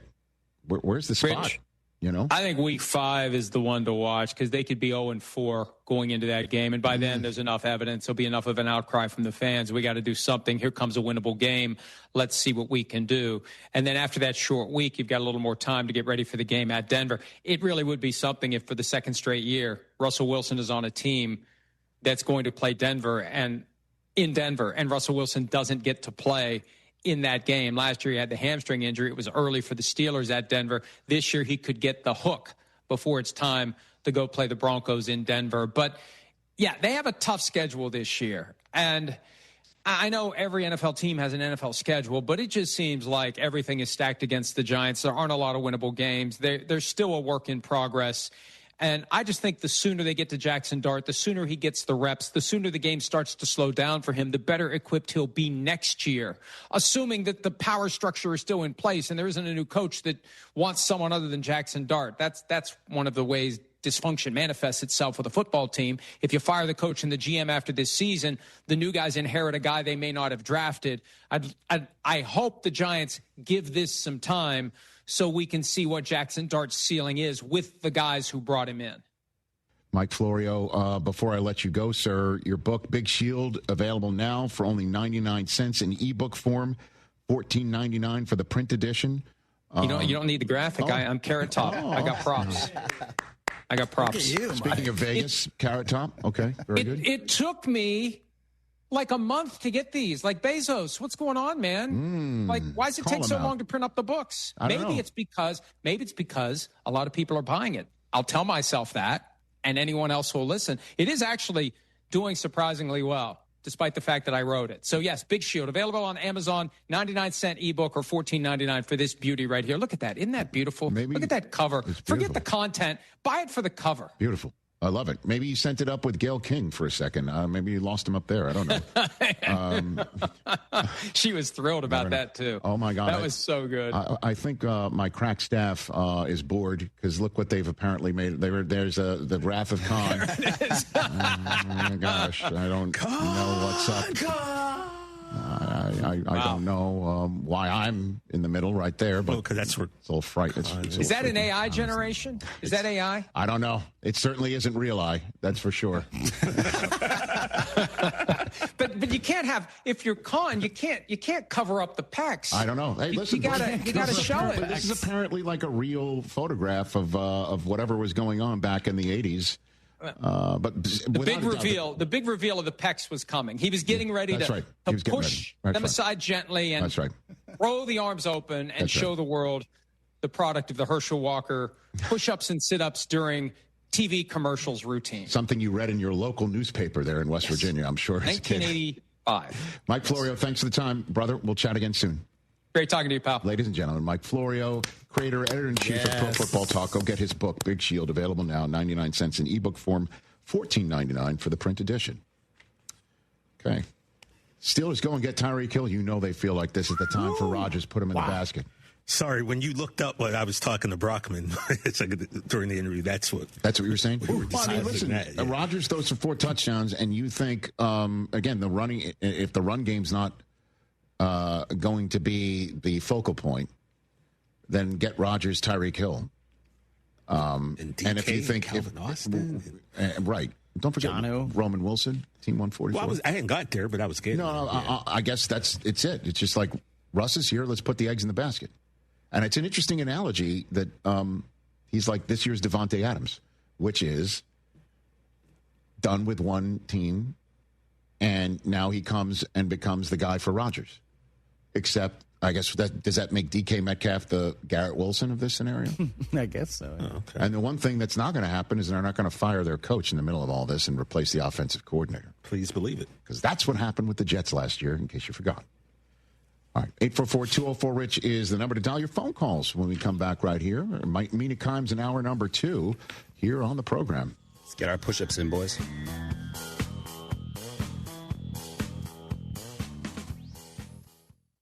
Coach Saban here, and let me tell you, every second matters. Preparation is everything, and that's why I trust Kidde Smoke Alarms. And as North America's #1 home fire safety brand, they're built to respond over 25% faster to smoke detection. Kidde helps protect what matters the most. Find it at the Home Depot. How doers get more done. #1 claim based on total household installations as of December 2023. 29% faster average smoke detection based on internal testing of smoldering wood fires for Kidde 9th edition versus leading competitor 8th edition products. A SoFi personal loan is here to help you achieve something once thought impossible: overcoming high-interest credit card debt. Walk the tightrope of your financial restrictions. Attention, anyone that owes money to the IRS. Every day, your unpaid tax debt gets bigger and bigger from daily interest. The longer you wait, the more you will end up paying. If you owe $10,000 or more, now is the time to settle your debt before the IRS takes aggressive action, like taking your wages or property. A special toll-free number has been established so you can stop penalty fees, avoid liens, levies, or other hostile measures by the IRS. Call Tax Relief Helpers right now. I got behind on my taxes and owed $48,000. I called and they got my bill lowered to just $3,500. I owed $87,000 in taxes and it was scary. I got the amount I owed down to just $3,500. I saved $83,500. If you owe money to the IRS, don't wait another day. Your tax debt gets bigger and bigger from daily interest. Call right now before the IRS enforces liens, levies, or other aggressive measures. The call and consult are absolutely free. Call now. Call 800-692-7009. 800-692-7009. That's 800-692-7009.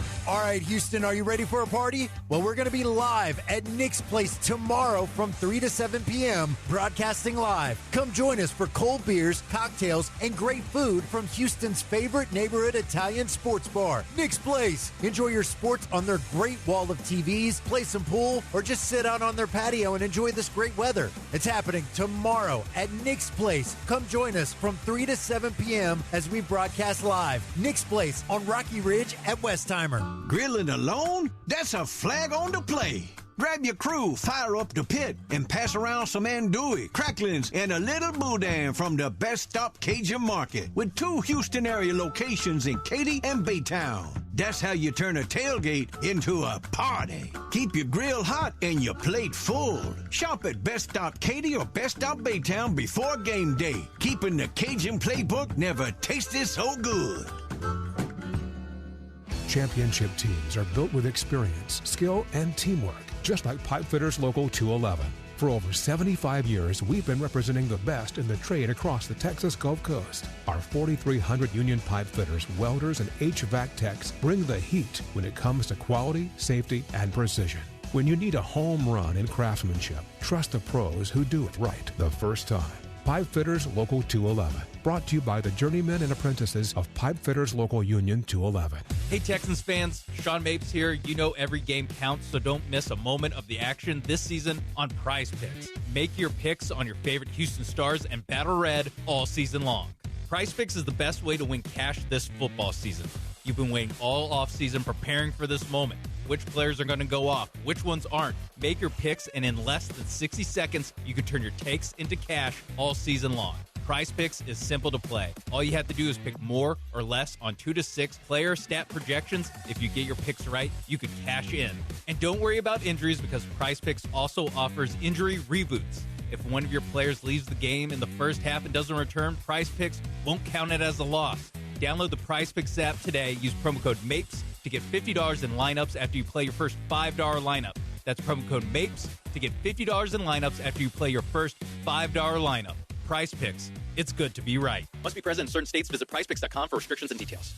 When the storms show up, so do all those pesky storm-chasing roofers trying to get you to file an insurance claim. The group of professionals at Brinkman Quality Roofing are not the guys that will be knocking on your door. Call them today at 281-480-7663. That's 281-480-ROOF. They will evaluate your roof and determine what is the best course of action for you and your home. There's no substitute for Brinkman Quality. That's BrinkmanQuality.com, BrinkmanQuality.com.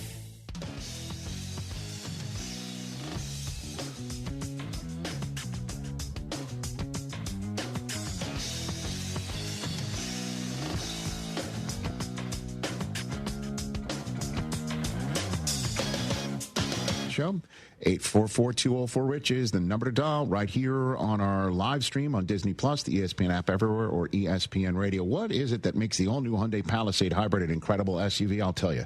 There's a spacious interior. It's comfy for the whole crew. It can go off-road. It's that capable. 600-plus miles of range. And, of course, hits the driver behind the wheel. It's you. The all-new Hyundai Palisade Hybrid, so much more than just another SUV. Visit HyundaiUSA.com or call 562-314-4603 for more details. That's 562-314-4603 for more details. Call 844-204-RICH to have a conversation with us, whether you're watching or listening. David in Boca Raton, Florida, wants to chime in here. What's up, David? Hey, Rich. How you doing? I'm doing fine. Glad to be on the show.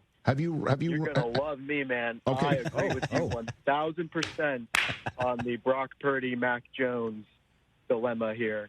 I mean, they signed Mac Jones to come in when Brock Purdy gets hurt. Inevitably, they probably saw this coming in the future.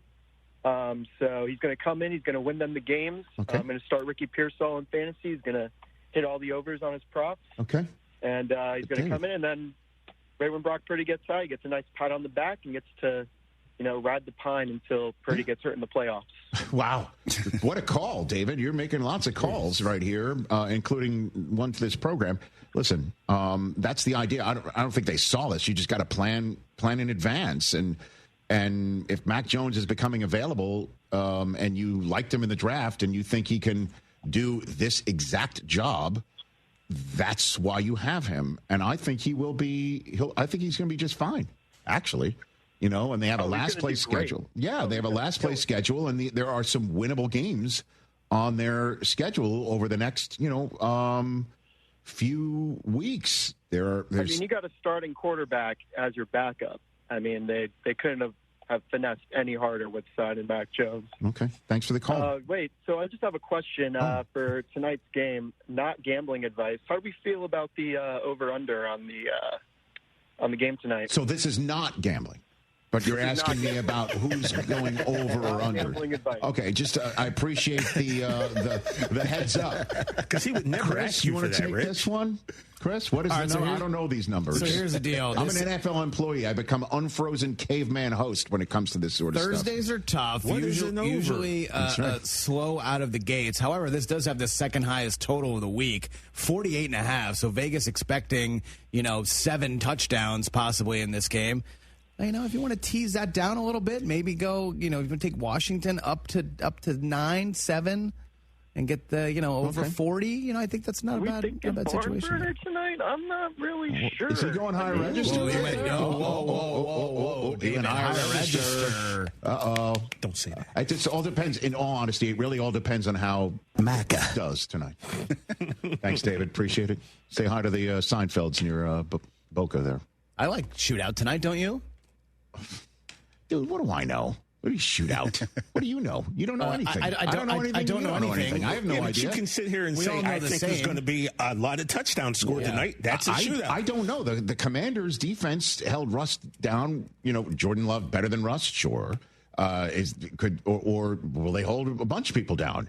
Did the Lions miss all their coordinators? And as Florio just said, 8 assistants on the sideline, and thus the Packers just took care of business against a team ready to be rolled? Sure. Is the defense top 5 in the league? Maybe. Will we find out tonight?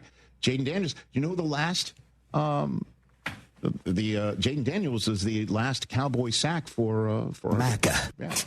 So, he's used to taking care of business. The Commanders. I'm gonna drive that new drop into the ground. So is it a yes on a shootout tonight or no? Does this serve as our preview of the game tonight? No, we need to know. We'll talk about it later. This over-under stuff. Get out of here. Are you starting any of your fantasy players tonight in hopes of Jaden Daniels and Terry McLaurin need to connect from my poker league. So you're expecting a shootout? You're starting all your Packers. You're starting all your Commanders. This is a full go game. Yeah, what are we doing? Do I start Matthew Golden tonight over Tyrone Tracy against the Cowboys? Well, they can't stop the run. They can stop the run. Oh, they can now? They can now. Oh, that's because they got rid of what's his name? Maca. That's right. Can't use the new Caliendo drop enough. Settle down just a little bit. I guess I should. My bad. Can I make a suggestion? The real Jerry Jones, right? Feels like a golden game tonight. A golden game tonight. I hope not, because I just dropped him. You dropped Matthew Golden after 1 week? It wasn't anything personal. It was the fact Talk about an overreaction. Here's the reason.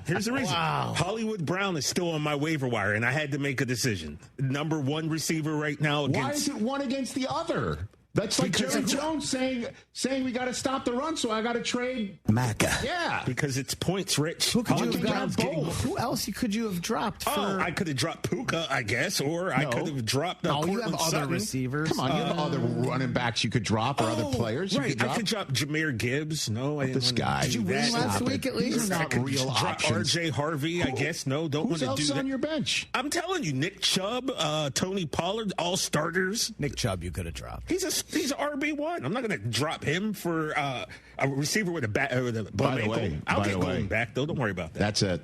That's a week 2 game. A lot of people aren't going to talk about because it's one of the 2 Monday night games, and we're so far away from it right now. But Tampa and Houston, brother, monster. A great matchup. Yeah. And if Tampa takes care of business, Houston could start 0-2. With Jacksonville potentially being 2-0. Man, oh man, oh man. Not from Houston. Jacksonville is taking on, rather visit Cincinnati this week. Mina Kimes coming up. From kickoff to cash out, ESPN Bet has the tools you need to score more on game days. Bet smarter with stats at your fingertips. Get personalized parlays built just for you. And with your fantasy team synced right in the app, you can back your squad. Right now, new customers get $100 in bonus bets when you bet $10. Sign up with promo code USL to get started. Must be 21 plus. Gambling problem? Call 1-800-GAMBLER. Terms and conditions apply. See app for details. Offer not available in New York. Tim collects bobbleheads. A lot of bobbleheads. Baseball bobbleheads. Race car bobbleheads. Little chihuahua bobbleheads. He's got an entire room strictly for bobbleheads. Does he need them? No. Is his wife mad about it? A little. But Tim works with Empower, and he got good at money, so he can be a little bad. Ooh, horse bobblehead. Classy, Tim. Empower. Invest well, live a little. Start today at empower.com. McGrath Pest Control kills pests so you don't have to. Right now, their vigilance is directed at termites and mosquitoes. It's termite swarming season. These little fellows can cause big problems. Let McGrath bring their wrath to would-be termites around your home, especially if you're buying or selling a home. And when it comes to mosquitoes, their mosquito murdering system keeps your outdoor living space skeeter-free. It's completely safe for you, but not for mosquitoes. Rest in peace. Keep your home pest-free. Get started. McGrathPestControl.com. Tell them you heard it right here. Attention taxpayers. If you owe $5,000 or more and have missed another tax deadline, you're officially on the IRS's radar. The IRS has resumed aggressive collections. That means wage garnishments, bank levies, even seizures of your home, car, or retirement accounts. If you owe $5,000 or more and missed the deadline, you're You're stacking new debt on top of what you already owe. Call Priority Tax Relief now. Their experts fight back fast and are saving their clients millions in tax debt every month. I owed over $50,000. And they settled it for pennies on the dollar. These guys are as legit as they come. After speaking on my behalf with the IRS, my entire debt of $25,000 will be eliminated. Whether you've received collection letters or you're already facing liens and garnishments, call for your free consultation. There are no upfront fees. Priority Tax Relief. When it comes to accidental injury cases in Harris County, there's one law firm that files nearly 3 times as many cases than any other firm, and that's Daspit Law Firm. Why? Because they're the best at what they do, getting their clients the compensation they deserve for injuries they've wrongfully suffered in an accident. Lance Zerline here, and if you suffered an injury in an accident and you would like a free case review, call John Daspit now, 713-CALL-NOW. That's 713-CALL-NOW, or visit DaspitLaw.com. This is Chance McLean from YourHeritageFilm.com. We make adult films. Wait, no, I mean, we film adults, but not like adult films. Who actually went to those nasty adult film movie theaters? That is so gross. I guess Pee Wee Herman did. That didn't turn out so good. Speaking of Pee Wee, there's an absolutely excellent doc on his life. But that's not as good as the one we would make for your family. Man, I am all over the place. YourHeritageFilm.com. Howdy, Ags. Bucky Richardson here from my friends at HR&P, a proud partner of Texas A&M Athletics. Whooping the Irish in the Cotton Bowl required protection up front and a wrecking crew defense. And that's what HR&P provides for Aggie-owned businesses. HR&P protects and defends Aggie businesses from the burdens of HR compliance, benefits administration, and payroll. If you're an Aggie-owned business, let HR&P customize a plan for you. Visit hrp.net/AGS. That's hrp.net/AGS today. Houston, have you tried Portillo's yet? Portillo's brings authentic Chicago-style flavor with their slow-roasted Italian beef, Chicago-style hot dogs, char-broiled burgers, and crinkle-cut fries with cheese sauce. Save room for their famous chocolate cake and cake shake. Eat in, drive-thru, or order online. Now with 5 Houston locations. Find yours at Portillos.com. That's Portillos.com.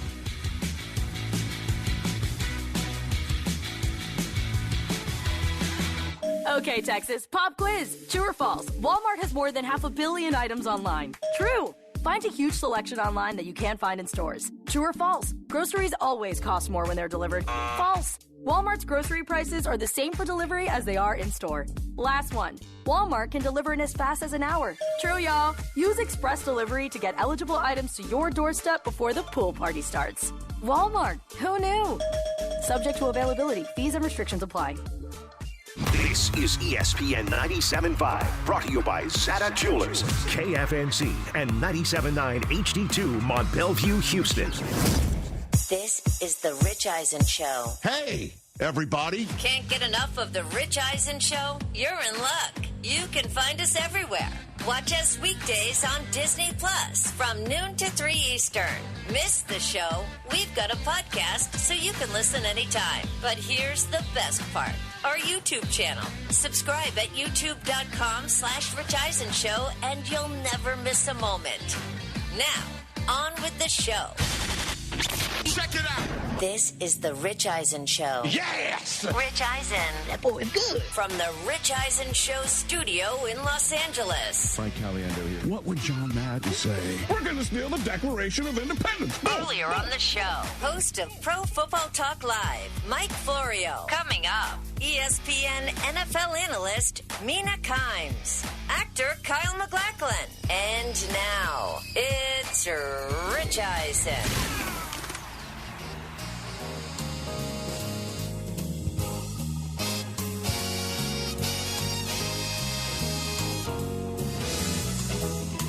Hour number 2 of this Thursday edition of the Rich Eisen Show on the kickoff of week number 2 in Green Bay, Wisconsin tonight between the Commanders and the Packers is on the air. Mina Kimes is going to join us in 20 minutes. If you missed hour number 1, Mike Florio of Pro Football Talk was on this program, breaking down a lot of the news that's going on. Also, one of our callers called in, went higher register, which those who might be new to this program, we always point out when people go higher register, it's to say something they don't really believe in. They have to go higher register to actually mean what they say or a prediction that they're kind of half-hearted in doing.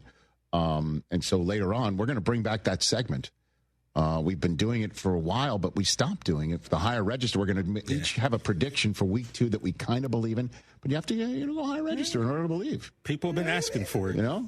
Which means they really want to see it. And trust me, just be careful when you watch this segment. You take it in, as you will notice when others in your life go higher register, and it's a tell. Yeah, it's a big time tell. It is a tell. And also, in hour number 1, we have a new toy that I've been playing with quite a bit. It's from yesterday's program. If you missed Frank Caliendo, he was genius.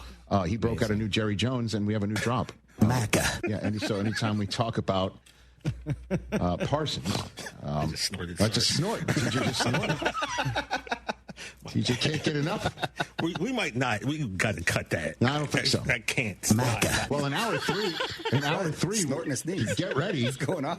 Get ready. You got to snort and a sneeze. It's coming around to me. I don't know how. This is cold. It's coming around the room. A little rondelay over here. A little wheel route. And in hour 3, we're previewing tonight's show, tonight's game, and predicting it. And so later on, we might have one more drop opportunity. Just hit it one more time. Maca. I just muted my mic.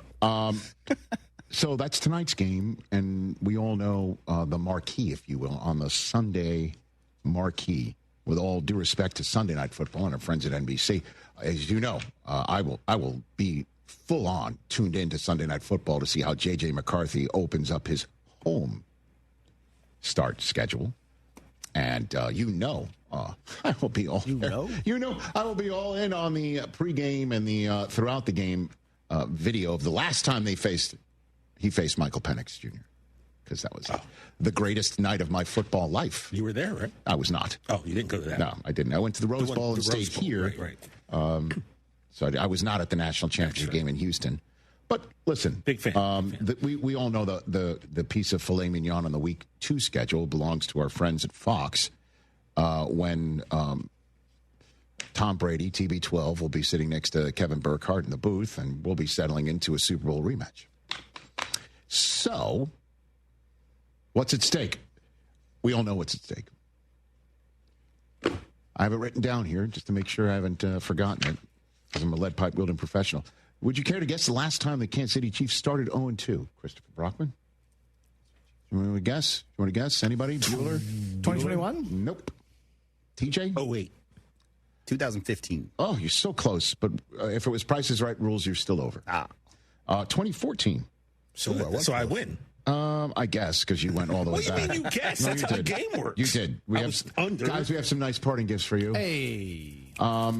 2014 was the last time the Kansas City Chiefs went 0-2. It was the only time in Andy Reid's 13 years, including this year tenure of the Kansas City Chiefs, in which the Chiefs did not make the playoffs.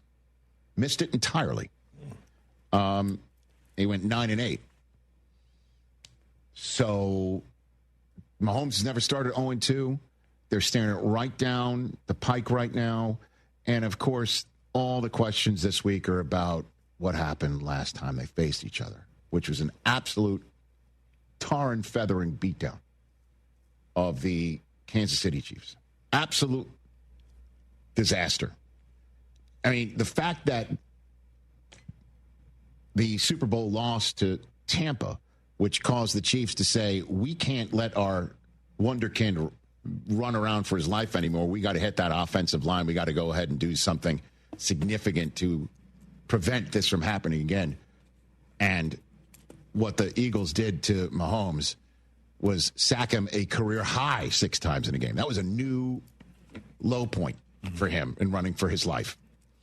So, of course, Mahomes was asked how much he revisits that moment in advance of this rematch this weekend. I'll watch every game after, so you have to learn from it. I mean, that it sucks that you lose the game, but in order to progress and to be better next time, you have to watch it and learn from it. And so I don't know the exact amount of times, but you watch it, and then you watch it in the off season with the team and with the coaches, and then you watch it obviously this week as well. And so they had a great game plan. They played hard and did a great job of disrupting my timing. And so I have to learn from that, find ways to get the ball out of my hand, and then when the opportunities are there, I think that's something I did miss early in the game, is there was opportunities to make plays, and you got to make those plays, because if you don't, they're not going to allow those opportunities again. Keep an eye on whether Xavier Worthy is playing, because when we had Andy Reid in our pre-broadcast Zoom in advance of the YouTube game in Brazil, Reid was talking about, and all of them were talking, Reid and Mahomes and Travis Kelce, about how everybody took responsibility for their hand in that Super Bowl loss and how healthy that was. Like Andy Reid was, we asked him about how do you help your team bounce back from something like that, and he said just listening to them. Because everybody was talking about what they didn't do, not what everyone else wasn't doing, which is why seeing Drew Tranquill bark at Chris Jones in the loss in Brazil, it's the opposite of that. Now, we had Chris Long on yesterday's program, or 2 days ago, and he basically said, that's healthy. Dante Hightower barked at me back in the day, and we were cool. So, listen, what Reid said in taking his own responsibility is he said that Xavier Worthy, there was an opportunity to have a package for him in the quick game, and they weren't able to execute it. They didn't do it. Kind of went away from it in that game, and that's where he said we do have a significant package for him in Brazil, and then 3 snaps in, collision with Travis Kelce, and that goes out the window. How much action will we see from Xavier Worthy, if at all? Because that would be significant. Because everybody with Slay now gone is going right at the side that Quinyon Mitchell isn't. We saw your Cowboys do that. We saw CeeDee Lamb have quite the night, you know. Went after Dory Jackson, yeah. And that's where I think the Chiefs are going to be trying to make some hay here. And the question is with who? Is it with Hollywood Brown? Could it be with Xavier Worthy? What are we going to see there? And then, of course, you know, how are they going to protect up front? Now, they do have the highest paid center and right guard. And those are the guys I imagine that will be paying attention to Jalen Carter, whose return gives the Eagles more than a spitting chance. Woo! I find myself so funny. We'll be here all week, folks. Tip your server. Very expensive saliva that man has. I mean, it's just a little. If a little spittle is $57,000 worth, could you imagine what the whole thing is? Might have been a lot. Okay, just looked. So he'll be playing his first action of the season, and I imagine the Eagles will target A.J. Brown once before the final drive of the game this time around. Almost guaranteed. Higher register. I'm going higher register. Maybe I don't think I have to go that high to believe it. I would bet he gets the first play of the game. You think so? Yeah. Just let's go. Hey, yeah. Devontae Smith didn't have much going in his direction either. Yeah, but he's not going to complain. Well, A.J. Brown didn't either. Well, remember last year. I remember he's reading books. Yeah. Trying to stay calm and find his inner excellence. I know. Eagles, if you recall, last year started 2-2. And everybody's like, what's going on there? And snap, cut to 4 months later. Fetty. Yeah, they're greasing telephone poles. So we'll see here with the Eagles. You know, their opening night seemed to be just like the Cowboys after the rainstorm, a bit of a gear grind. But they made the right plays. They're going into Arrowhead. How much will that matter? Significantly, I would say. Again, I just counsel everybody that the Chiefs are gettable right now. Let's see how things work out over the next 6 weeks. If you do get them, because they are beatable in your mind, I remind you, Rashee Rice comes back. It's a long marathon. And then in between, even with everything, with Xavier Worthy going out, and with them having, just like last year, multiple drives of 10-plus plays, grinding it out, you know. I know Butker missed an extra point, but he nailed one from 59 out in a fire drill. You know, the punt god was still downing the ball inside the 10. Defensively, I know Chris Jones took that poor path and that they were out of sorts defensively, and I think Mina Kimes is joining us to talk about that shortly. They still had a chance to win that game. As for the Eagles, Jalen Hurts, I was told, gave a bunch of bulletin board material to the Kansas City Chiefs. Oh, wait a minute. I'm told that's the exact opposite. It's just another opportunity for us. You know, that's been my approach on it. You know, we got a lot that we can learn from this past week. We know we're playing a really good team. It's a new team, and we're a new team. But just approaching it with that mentality and just taking really a day at a time with our preparation. You get extra excited for going up against Patrick Mahomes, someone that's viewed as, if not the best, one of the best quarterbacks in the league. You faced him before. Does that get you extra up for a game like this? It's just another opportunity. I look at it as another opportunity, you know, looking inward and just focusing on the things that we can build on as a team. As I said last week, there are a lot of opportunities to grow from. We're playing a new team. We're a new team, and we just want to approach it with that. Be diligent every single day in our prep. I'm just wondering, deep down, Jalen Hurts, like, you excited to play Patrick Mahomes, Jalen? You excited about that? Do you have the drop, Jay Felling? What were they really thinking? I'm just wondering if what Jalen Hurts was really thinking is like, I have a follow-up question for you, kind sir of the media. Who's the reigning Super Bowl MVP? Oh, who's the guy who was on an offense that eviscerated Patrick Mahomes' defense, allowing my defense to do the same to Mahomes? Oh, okay.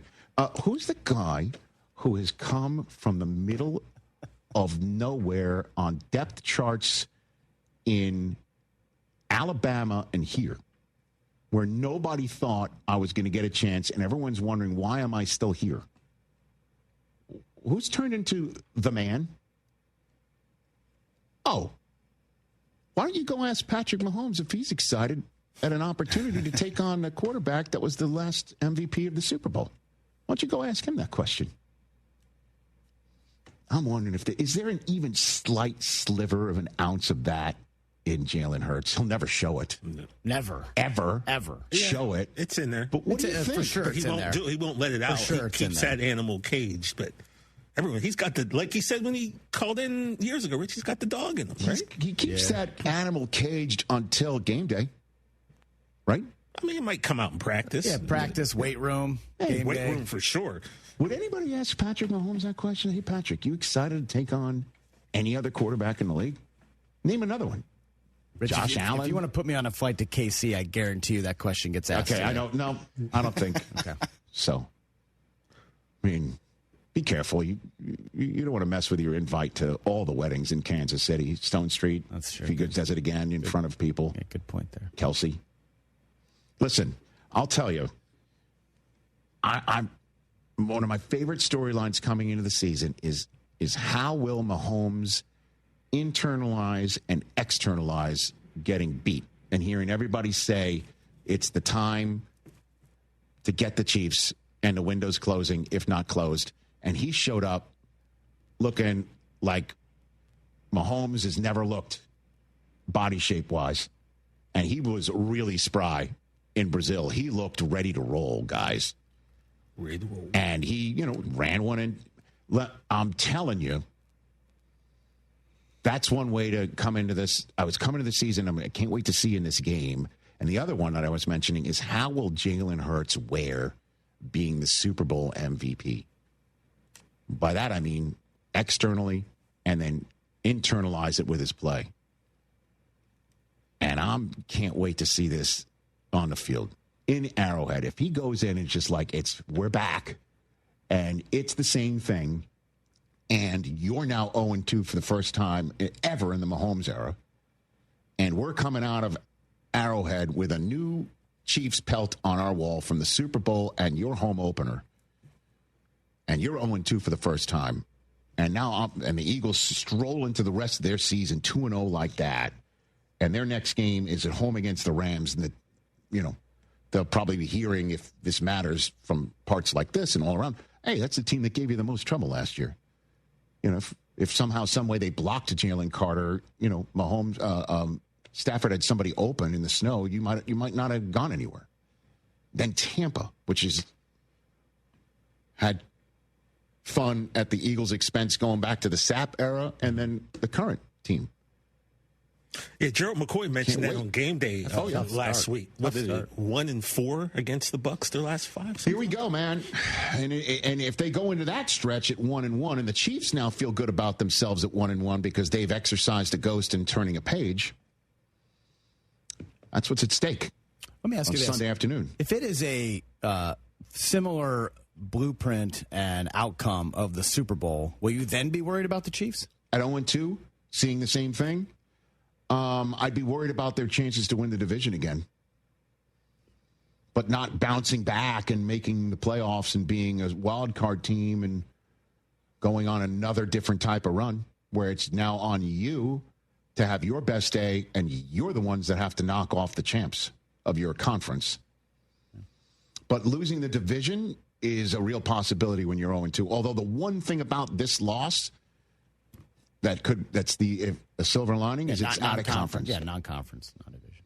Right. So it's still only 0-1 in conference and division. But the concern about them missing the playoffs entirely like the last time they were 0-2? Nuh-uh. No, sir. Not at all. Yeah, me neither. I was just curious if it's a similar Super Bowl outcome. I appreciate you were curious and you asked the question. Hey, that's why I'm here. 844-204-RICH, number to dial. Mina Kimes will join us coming up. We'll talk about her thoughts on this subject matter. Right next on the Rich Eisen Show.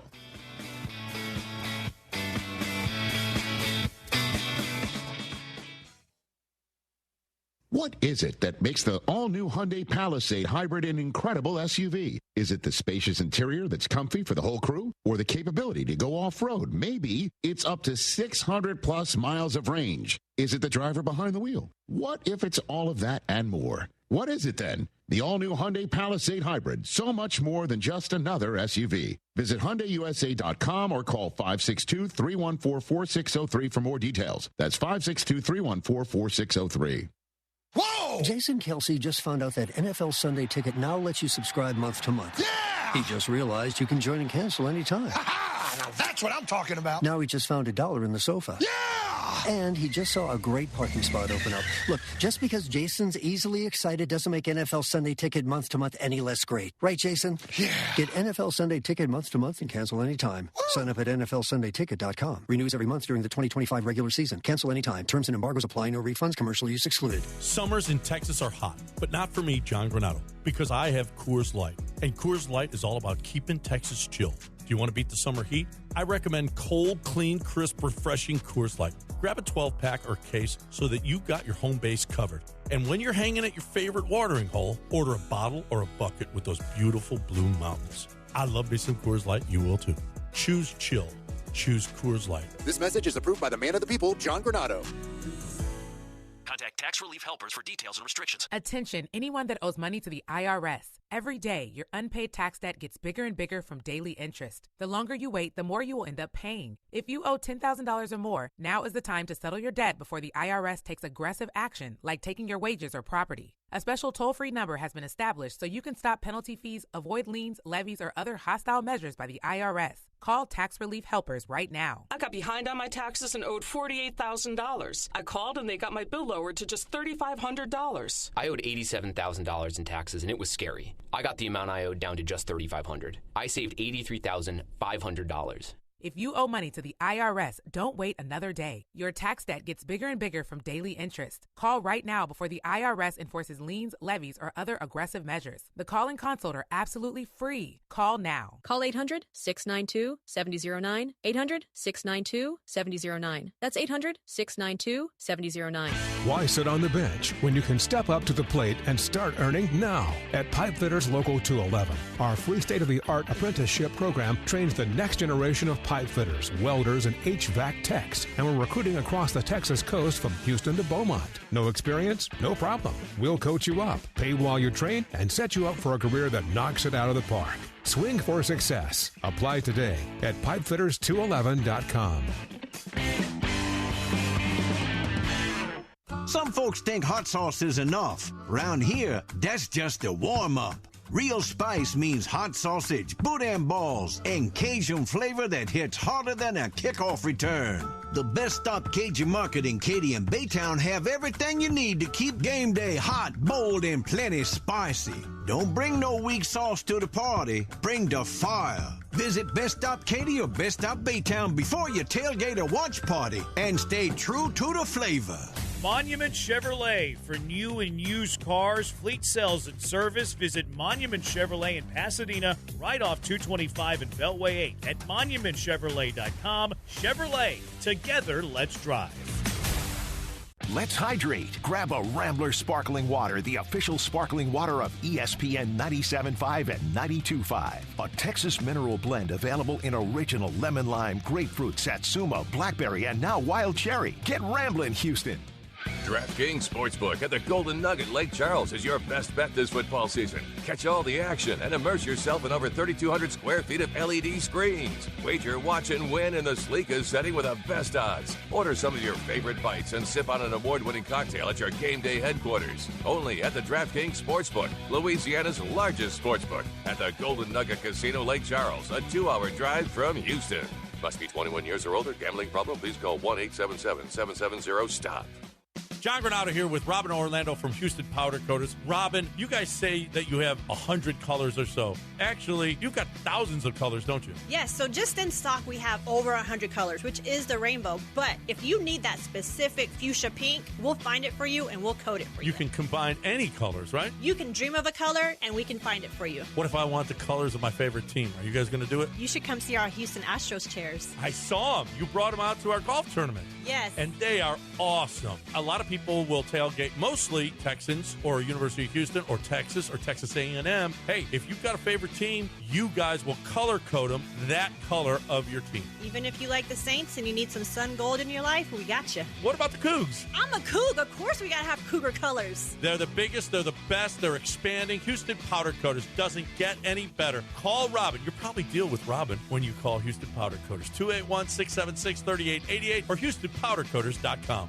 All right, Houston, are you ready for a party? Well, we're going to be live at Nick's Place tomorrow from 3 to 7 p.m., broadcasting live. Come join us for cold beers, cocktails, and great food from Houston's favorite neighborhood Italian sports bar, Nick's Place. Enjoy your sports on their great wall of TVs, play some pool, or just sit out on their patio and enjoy this great weather. It's happening tomorrow at Nick's Place. Come join us from 3 to 7 p.m. as we broadcast live. Nick's Place on Rocky Ridge at Westheimer.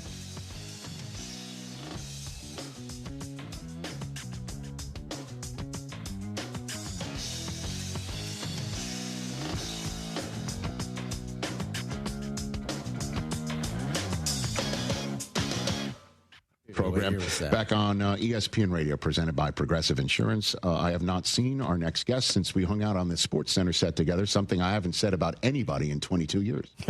And we see Mina Kimes on all fashions of ESPN programming. Good to see you again, Mina. How are you? Good to see you. I'm great, and I felt incredibly fortunate, blessed, thrilled, the honor of a lifetime. You know no, I mean, I was a thrill. It was such a thrill. Her, you know what I mean? No, but you don't have to tee anything up, Chris. You know, you don't have to tee a thing up. Certainly when it involves, well, whatever. It was great to have you that night. That was a blast. Like, honestly, I don't know how I was to you, but I was, no, it was. Like, I was out of body. I might have blacked out a couple times, you know, just, it was wild. Mina, I actually worried that I was not ruining it, although I'm sure some corners of the internet. No. I felt bad because how much I was laughing during your highlights. But I like that. It was. They were so. No idea. I was just like, I don't want to laugh so hard that people can't actually hear what he's saying. No, because but that's great. So funny. No, I did stand up in college, and it's not like it's the job of cohorts or anybody behind a camera on a set to laugh at anything that I'm doing. And yet, but yet, and if I don't get that feedback, I think something isn't working. So I appreciate, and I like that. That's normal, right? Like, you say something funny, I can laugh. I say something funny, you can laugh. And it doesn't matter if we're on TV. It's relatable to somebody at home. I don't mind that at all. Mina. Okay, good. Ever. That was the one thing I was like, oh, I hope I didn't laugh over him doing that. And again, baseball highlights in particular were very funny. But I mean, again, back in the Sports Center days, we would laugh at each other's stuff. And, Stuart would hop in all my highlights like nonstop, and that happened. But it was great. And I appreciate you being there that night, and what a game that was, too, that we were following of somewhat import of preseason, Commanders and Bengals. And now here we are on a night tonight where the Commanders are taking on the Packers. That's my first item up for bids for you, is how you think tonight's game is going to play out and what the key for this evening is. I mean, what a Thursday night showdown. They must be grateful over at Amazon to get this one, especially after how the Packers looked week one. I think that's what I'm so interested in, Rich, is the Packers look like a Super Bowl team, right? Mm-hmm. But week one, it's hard sometimes to know how good are these teams without putting them in proper context. And the Commanders are going to be a true challenge for them, particularly the run defense. That's the key that I'm so interested in because,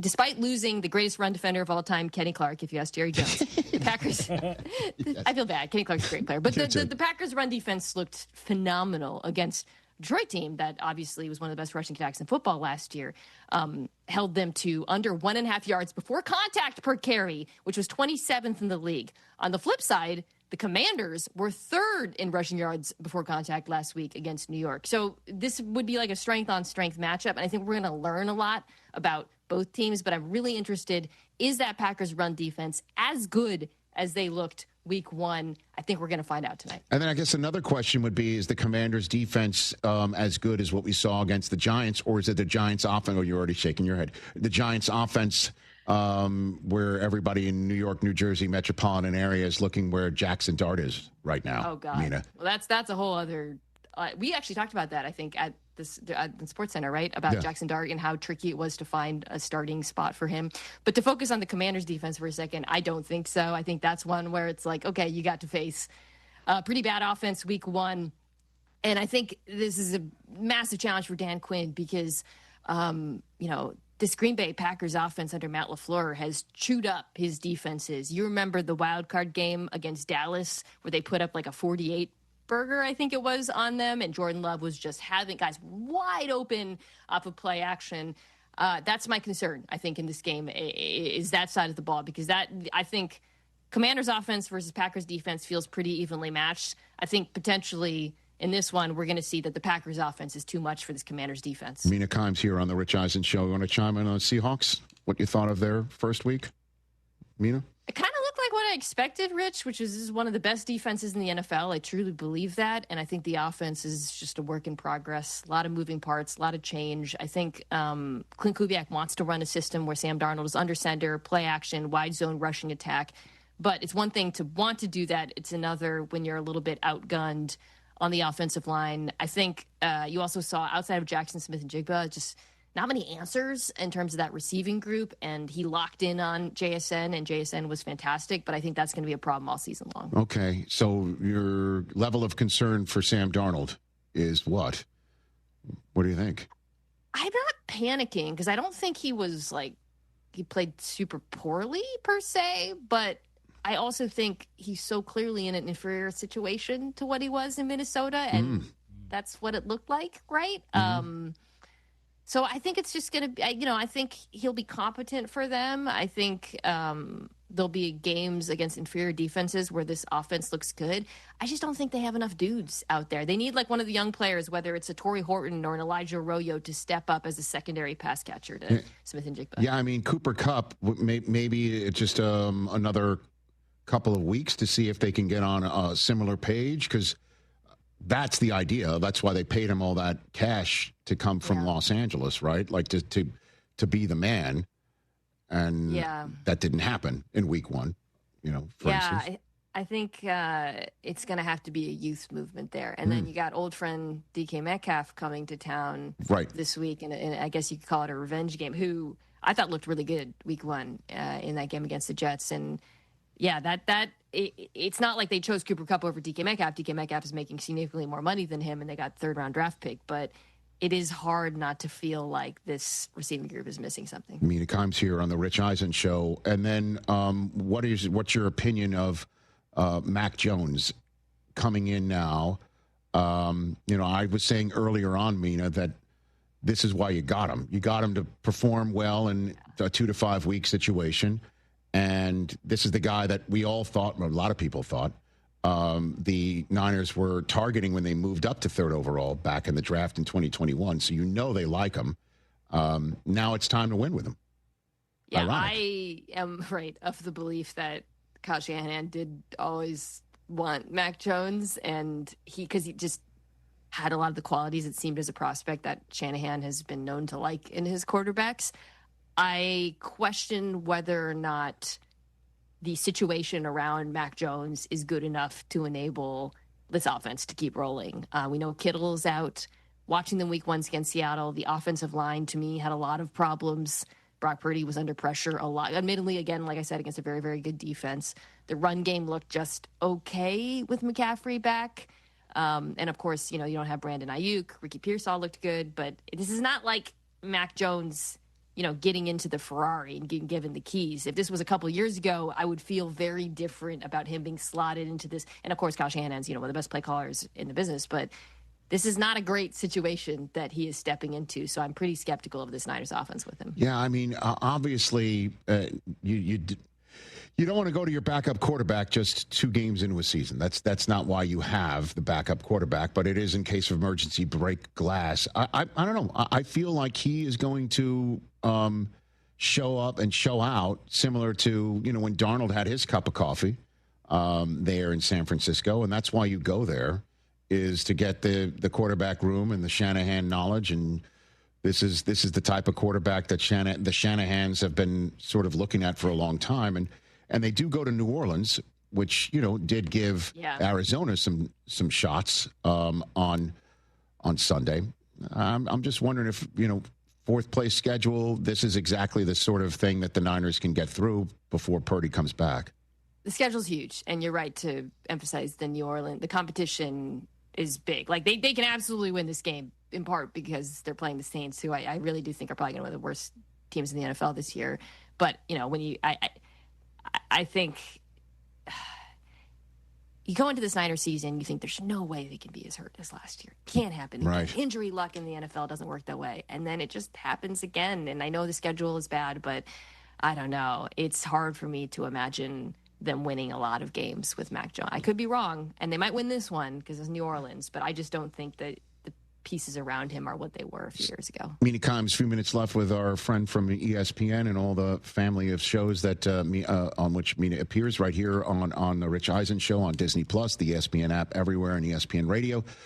Week 1 moments, scenarios, narratives that formed that you're concerned about for the long haul. What's at the top of that list for you, Mina? Yeah, I'm going to talk about the Chiefs, but not the offense, because I think the offense will be better when they get Rice back in particular, and the offensive line is young, and they're going to play together. The defense was really concerning to me week 1, and I kind of think that maybe got slept on a little bit. With Justin Reed departing, there's this feeling it's the Chiefs, Steve Spagnuolo. They can insert any young cornerbacks back there and safeties, and everything's going to be fine. It did not look fine week 1 against the Chargers. Not enough pass rush, so they had to blitz, but then they couldn't cover behind the blitz. And you really worry this week. You're going up against the Eagles, and I just don't know if they have the horses on the back end to compete the way that they have the last few years. So to what do you owe such a thing? Because it's not like they've changed a lot. It's not like they changed coordinators. Could it be the Chargers are just that good, maybe? Who knows? It's definitely part of it. I think the Chargers passing attack is really good, and Justin Herbert was, unconscious in that game. But I also think Chris Jones, another year older, he's starting to lose. 1 year it's L'Jarius Sneed gone. The next year it's Reed gone. The Chiefs have been really leaning on young players, not even outside of McDuffie, who's amazing, highly drafted players. And suddenly it's like, okay, well, we don't have a lot of money invested on the back end of this defense. Maybe they're just not as good as we need them to be as these veterans start leaving. And do you have an opinion on what the Giants should do at quarterback with Russ and Jackson Dart? I'll tell you one thing. I have one very strong opinion, which is they should not put in Jackson Dart until Andrew Thomas is back and looks like Andrew Thomas. The schedule makes it really hard. This is what we talked about right on SportsCenter, like because they got the Eagles, Broncos, Eagles like week 6, 7, 8. So yeah, you kind of don't want him. There's no soft spots on that schedule. But for me, it's all about the offensive line. Until that offensive line looks competent, do not start him. But what if the offensive line hasn't looked competent in the last decade and a half, Mina? You know what I mean? There's the rub. We could all get old and gray waiting for that, as Giants fans would point out. You know what I mean? And that's the whole thing, too. Remember last year with New England, we're like, don't put Drake May in. Let Jacoby Brissett take all the slings and arrows. He's not ready. He's not ready. And then they put him in, and it's like, oh, wait a minute.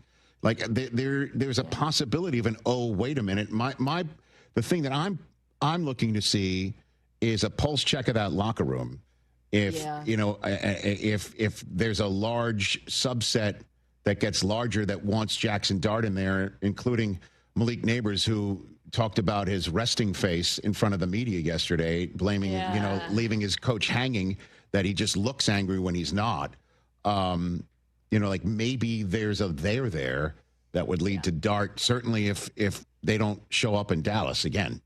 You can also argue that Russell Wilson's making the offensive line work. That's kind of a history there because he holds on to the football a long time. Mm-hmm. I just want, they don't have to be great. I'm not asking them to be, one of the better offensive lines in the league. You would just like to see some competent left tackle play because that's coming. That's the other thing, Rich. Thomas is going to come back, and he's an amazing player. So just let me at least see that. That's going to make me feel a lot more comfortable about putting the rookie in. All right, last one for you. I'll ask you the question I asked Kurt Warner when he was on the program yesterday, Mina Kimes. It's sports talk radio and something you're used to with a topic bar and a split screen on ESPN. You can only choose one quarterback that played in MetLife on Sunday to say that week 1 performance is how we're going to see the rest of the year play out. Justin Fields, Aaron Rodgers, you have the floor. Mina Kimes. Okay, so I want to start by saying I thought Justin Fields was fantastic. I thought he was actually the best quarterback in that game. However, I think what we saw from Rodgers is going to be what we're going to see all year long, which is really efficient quarterback play. He had a really low average depth of target. He was accurate, set his retrievers up to get yards after the catch, then hit a few kill shots off of the boots. That, I think, is something that's very replicable. With Fields, I just want to see it a little bit more as the season goes on. But, boy, Rich, I thought Justin Fields was fantastic this weekend. That was, to me, one of the more shocking performances of week 1 because I did not have high hopes for the Jets offense, particularly coming off of the offseason, and they completely proved me wrong. Yeah, and it wasn't just Fields, too. And maybe in Fields' appearance is what helped spark a run game as well. Mike Tomlin at his podium this week, as I mentioned a couple times already on this show, up until I'm about to say it again, is very rare for the Jets to have played anybody in the last couple of years to leave a coach, let alone Mike Tomlin, say, we need to button up our run defense after that last game. And they looked really efficient. So if the Jets offense can do what it does, we already know the defense has studs all over the place, and we assume Aaron Glenn on that side of the ball is going to keep coaching them up. That's something to take a note of, Mina. Yeah, they to me might be the most surprising team of 20. But again, this is week 1, right? Yes, it is, of course. But the ground game that you alluded to, you're right. A lot of it did have to do with Fields in the backfield because they were running just basically outside zone with him as a threat to keep. It looked great. The young right tackle, Armand Membu, against TJ Watt, I couldn't take my eyes off in this game how good he was. That feels sustainable. And this was the entire premise for the 2025 Jets. You have Justin Fields back there. He is one of the most dynamic dual-threat quarterbacks in the league. Can you use that with your good suite of backs and all the invested in the offensive line to build a very good run game? Sure looked like it week 1. Still, you just need to see more of it before you declare Fields. And we've already seen what we've seen out of Rodgers in the past. And I guess that's what you'd go with Rodgers in this regard. Okay. Just from to answer, consistency. Do you want to take a shot at tonight's game? Who wins? Before I let you go? I'm on the Packers because of what I feel like is the discrepancy between them and the Commanders' defense. I think the other side of the ball is very evenly matched. But Rich, I got the Packers in the Super Bowl, and that was my preseason pick. So I'm probably not going to pick against them very often. Well, who do you have in the AFC? Who do you have in the AFC? I had the Ravens. I had Ravens Packers. Brockman, you and Mina Kimes have the same exact pick. Look at that. Have you been watching Mina Kimes and stealing from her? Is that what's happening right now? Very possible. Right now? Yeah, very, very sampling, very, as very Dan possible. Patrick likes Sampling. to call it. Yeah, not straight off. Mina, have a good NFL Live and your pod and everything else that you're doing. Let's do this again real soon. Thanks again. Love it. Great to see you guys. You got it. That's Mina Kimes, everybody, right here on The Rich Eisen Show. 844-204-RICH being the number to dial. And I think it was genuine that she said she was excited to have been on the SportsCenter, even though you ruined it. I don't think that's the case. All right. 844-204-RICH is the number to dial. When we come back, the return of our Higher Register segment. That's still to come right here on the Rich Eisen Show before Kyle Mclacklin joins us in person. The post-career day press conference brought to you by Progressive. Anthony, can you tell us what happened during career day? I'm a biomedical researcher. The kids just weren't impressed. How did you feel when your son called in the backup? Embarrassed, and I knew it would be a fireman. It's always a fireman. It's cliche, but a crowd favorite. He had an axe and everything. I can't compete with that. And will the fireman be helping your son with his science fair project? Hope not. I'm literally a scientist. Like it or not, sometimes you need a backup. That's why there's Progressive to protect your home and auto. Progressive Casualty Insurance Company affiliates and other insurers. Not available in all states or situations. Lowe's knows that free makes everything better. That's why our rewards members get free standard shipping on the things they need and want, starting at Silver Key status every day. Savings for rewards members add up fast, so why wait? Join for free today. Lowe's, we help, you save. Not available in Alaska and Hawaii. Exclusions and more terms apply. Loyalty program subject to terms and conditions. Details at lowes.com/shipping terms. Subject to change. Attention taxpayers. If you owe $5,000 or more and have missed another tax deadline, you're officially on the IRS's radar. The IRS has resumed aggressive collections. That means wage garnishments, bank levies, even seizures of your home, car, or retirement accounts. If you owe $5,000 or more and missed the deadline, you're stacking new debt on top of what you already owe. Call Priority Tax Relief now. Their experts fight back fast and are saving their clients millions in tax debt every month. I owed over $50,000. And they settled it for pennies on the dollar. These guys are as legit as they come. After speaking on my behalf with the IRS, my entire debt of $25,000 will be eliminated. Whether you've received collection letters or you're already facing liens and garnishments, call for your free consultation. There are no upfront fees. Priority Tax Relief. Let's make your taxes our priority. Call 800-860-6195. 800-860-6195. 800-860-6195. Priority Tax Relief. Trulux, Ocean's finest seafood and crab. A Houston original, proudly serving our great city for over 30 years. We have recently updated our restaurant with a modern sensibility and sophisticated finishes. We can't wait for you to come and see it. The look is totally new, but the sensation, hospitality, and quality remain unmistakably Trulux.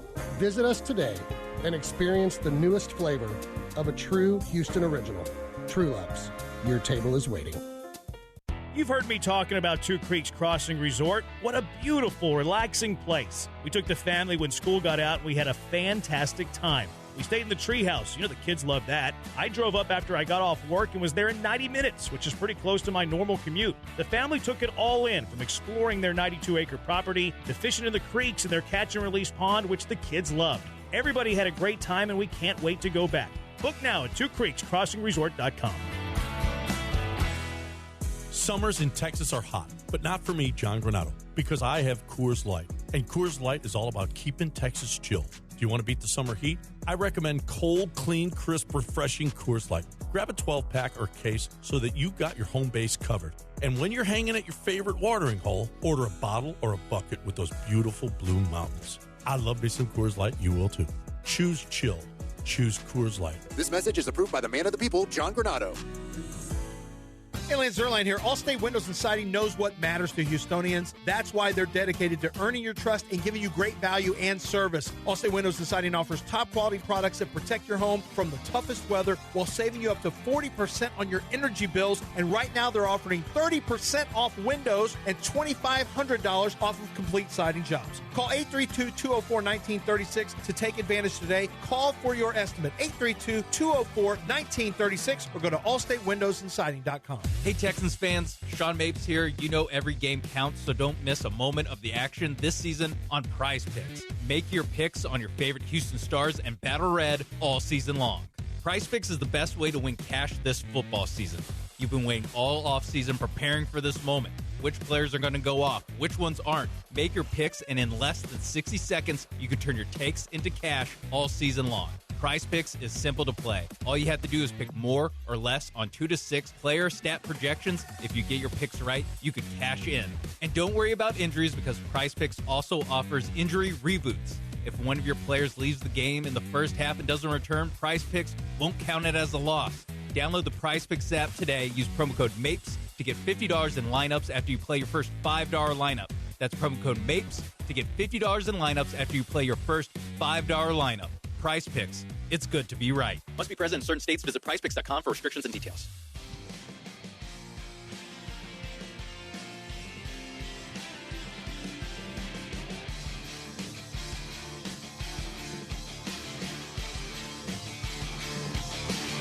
Here on the Rich Eisen Show Radio Network. ESPN Radio is presented by Progressive Insurance. If you're a renter, make sure you're protected. Renter's insurance includes options that cover stolen property, personal injury, and living expenses if your place is damaged. Quote, renter's insurance at progressive.com. Kyle Mclacklin is here. He's brought his Pursued by Bear wine, which I've seen everywhere. Had no idea it was his. He's brought us some wine, which I love to do. And, of course, you know, Sue's, I don't know if she's driving around or watching, but she texted me, you know he's Dr. Trey McDougal on Sex and the City. Yes, Susie. Very, very well aware of that. But I go way back to Dale Cooper days, man. We're going to give him a mug. We're going to have him drink some coffee from it. It's a damn fine cup. Or some red wine. I mean, just whatever he prefers. You know what I mean? Honestly, I don't want to mug. Yeah. We're going to give him a coffee mug. And I just want to hear that line when he's holding a Rich Eisen Show coffee mug, because the Twin Peaks fan in me is just doing cartwheels over that. I mean, seriously, that I get to hand him a mug with my show's name on it, okay, or my name on it with the show that we do, and he's holding a coffee cup and saying that line. Let me tell you, the high school version of me would have signed that. Signed for that one. That is for sure. We've got some great segments that we do here every now and then. We're going to do Higher Register at the top of the next hour.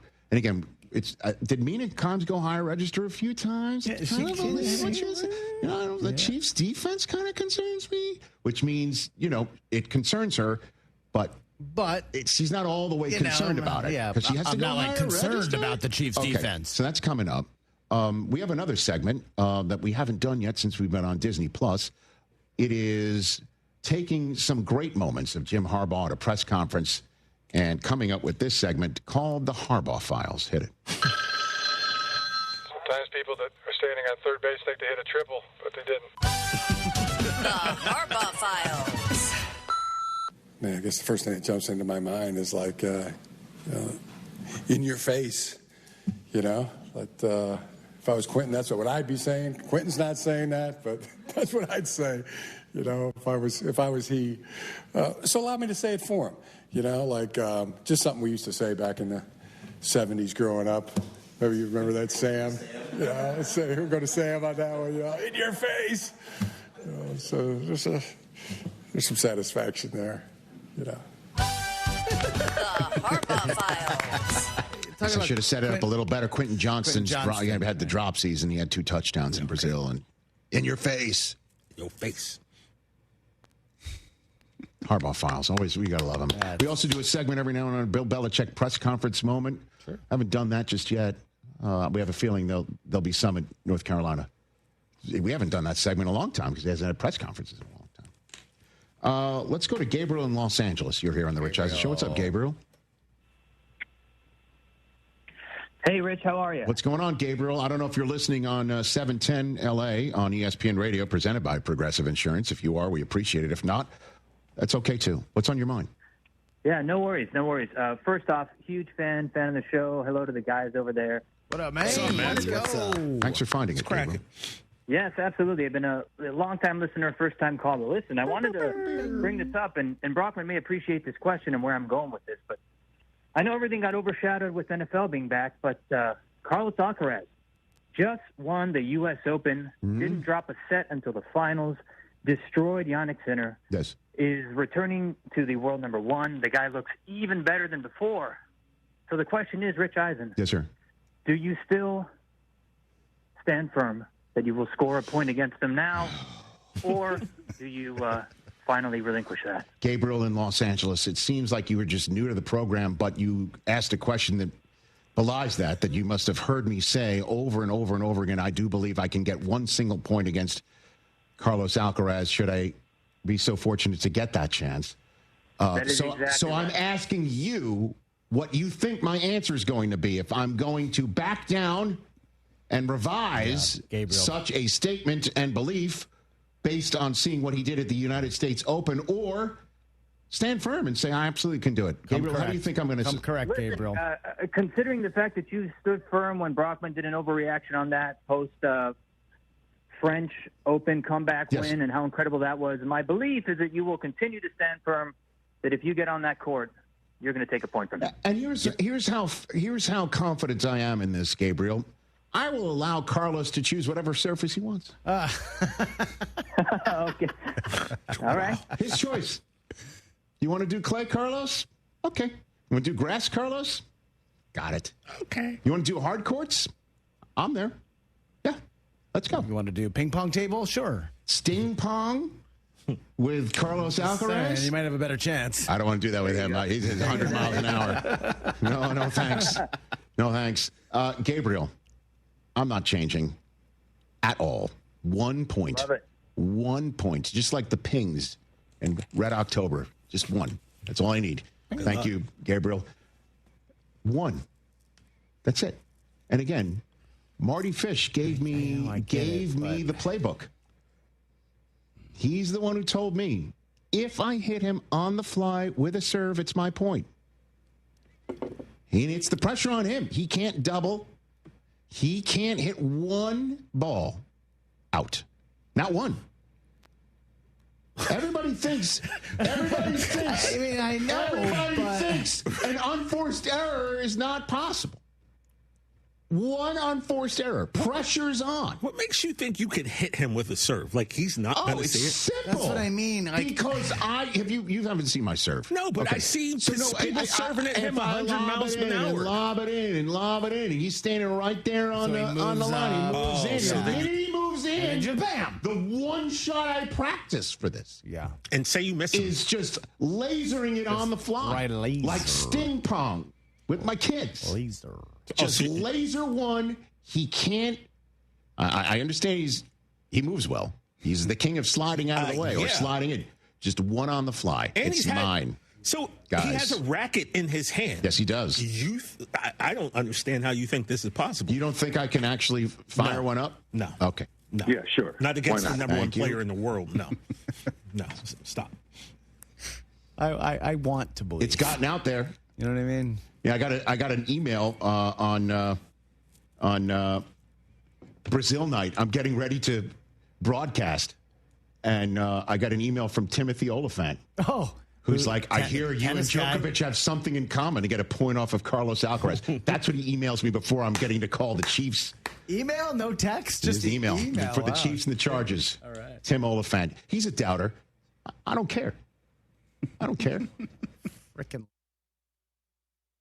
From kickoff to cash out, ESPN Bet has the tools you need to score more on game days. Bet smarter with stats at your fingertips. Get personalized parlays built just for you. And with your fantasy team synced right in the app, you can back your squad. Right now, new customers get $100 in bonus bets when you bet $10. Sign up with promo code USL to get started. Must be 21 plus. Gambling problem? Call 1-800-GAMBLER. Terms and conditions apply. See app for details. Offer not available in New York.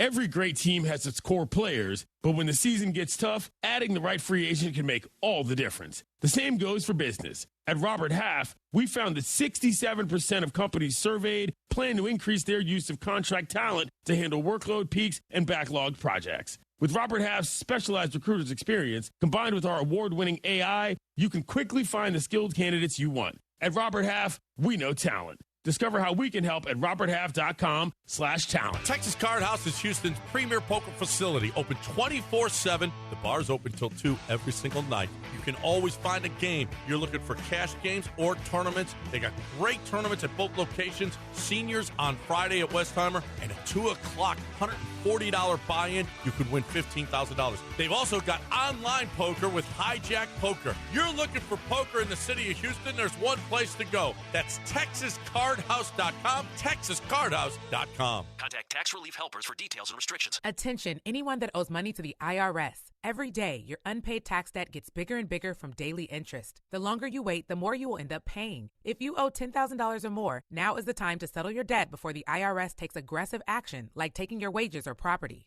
A special toll-free number has been established so you can stop penalty fees, avoid liens, levies, or other hostile measures by the IRS. Call Tax Relief Helpers right now. I got behind on my taxes and owed $48,000. I called and they got my bill lowered to just $3,500. I owed $87,000 in taxes and it was scary. I got the amount I owed down to just $3,500. I saved $83,500. If you owe money to the IRS, don't wait another day. Your tax debt gets bigger and bigger from daily interest. Call right now before the IRS enforces liens, levies, or other aggressive measures. The call and consult are absolutely free. Call now. Call 800-692-7009. 800-692-7009. That's 800-692-7009. Hey parents, Jeremy Branham here. Want to transform your driveway into a pro-level court? Pro Dunk basketball goals are the real deal. Their revolutionary lightning adjust system lets you change heights in seconds. From regulation 10 feet down to 5 feet so the whole family can play. Built with commercial-grade materials that stand up to Houston weather, get your kids off those screens and onto the court.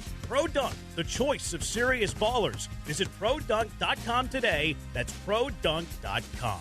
It's your guy, Sean, with Greenlight Offer, and guess what? We are still buying houses at fair prices. If you own a house and want to sell it fast in the most simplest way, I'm your guy. Call me today at 832-779-4000. We buy houses in any condition, any price range, in any location in the Texas area. Every single month, every single weekend, every single day, we are doing two things, Houston, and that's helping homeowners like yourself with their property problems and buying houses. In 2024, we bought 138 houses, and we want to buy more. We buy inherited houses, vacant houses, pretty houses, not so pretty houses, behind in payment houses. We even bought my tenant won't pay me the rent houses. We buy them all. We will buy your house in as-is condition. No repairs needed, no clean out, and we will pay for movers to help you move. Call me at 832-779-4000 for a same-day offer. That's 832-779-4000. Call for Sean with Greenlight Offer, and I'll get your Greenlight number on your house today. Woo!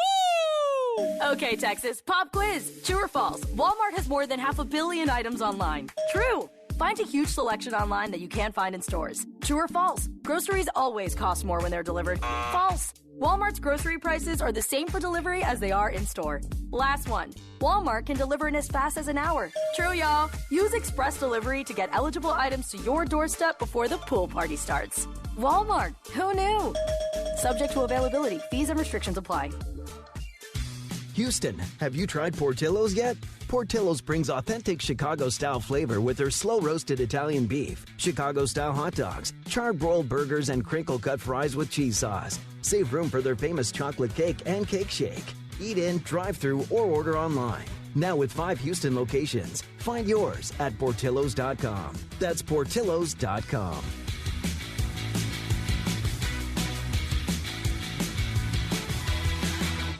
ESPN 97.5, presented by SHUTOUT Jewelers. KFNC 97.9 HD2 Mont Bellevue, Houston, a Gal media station.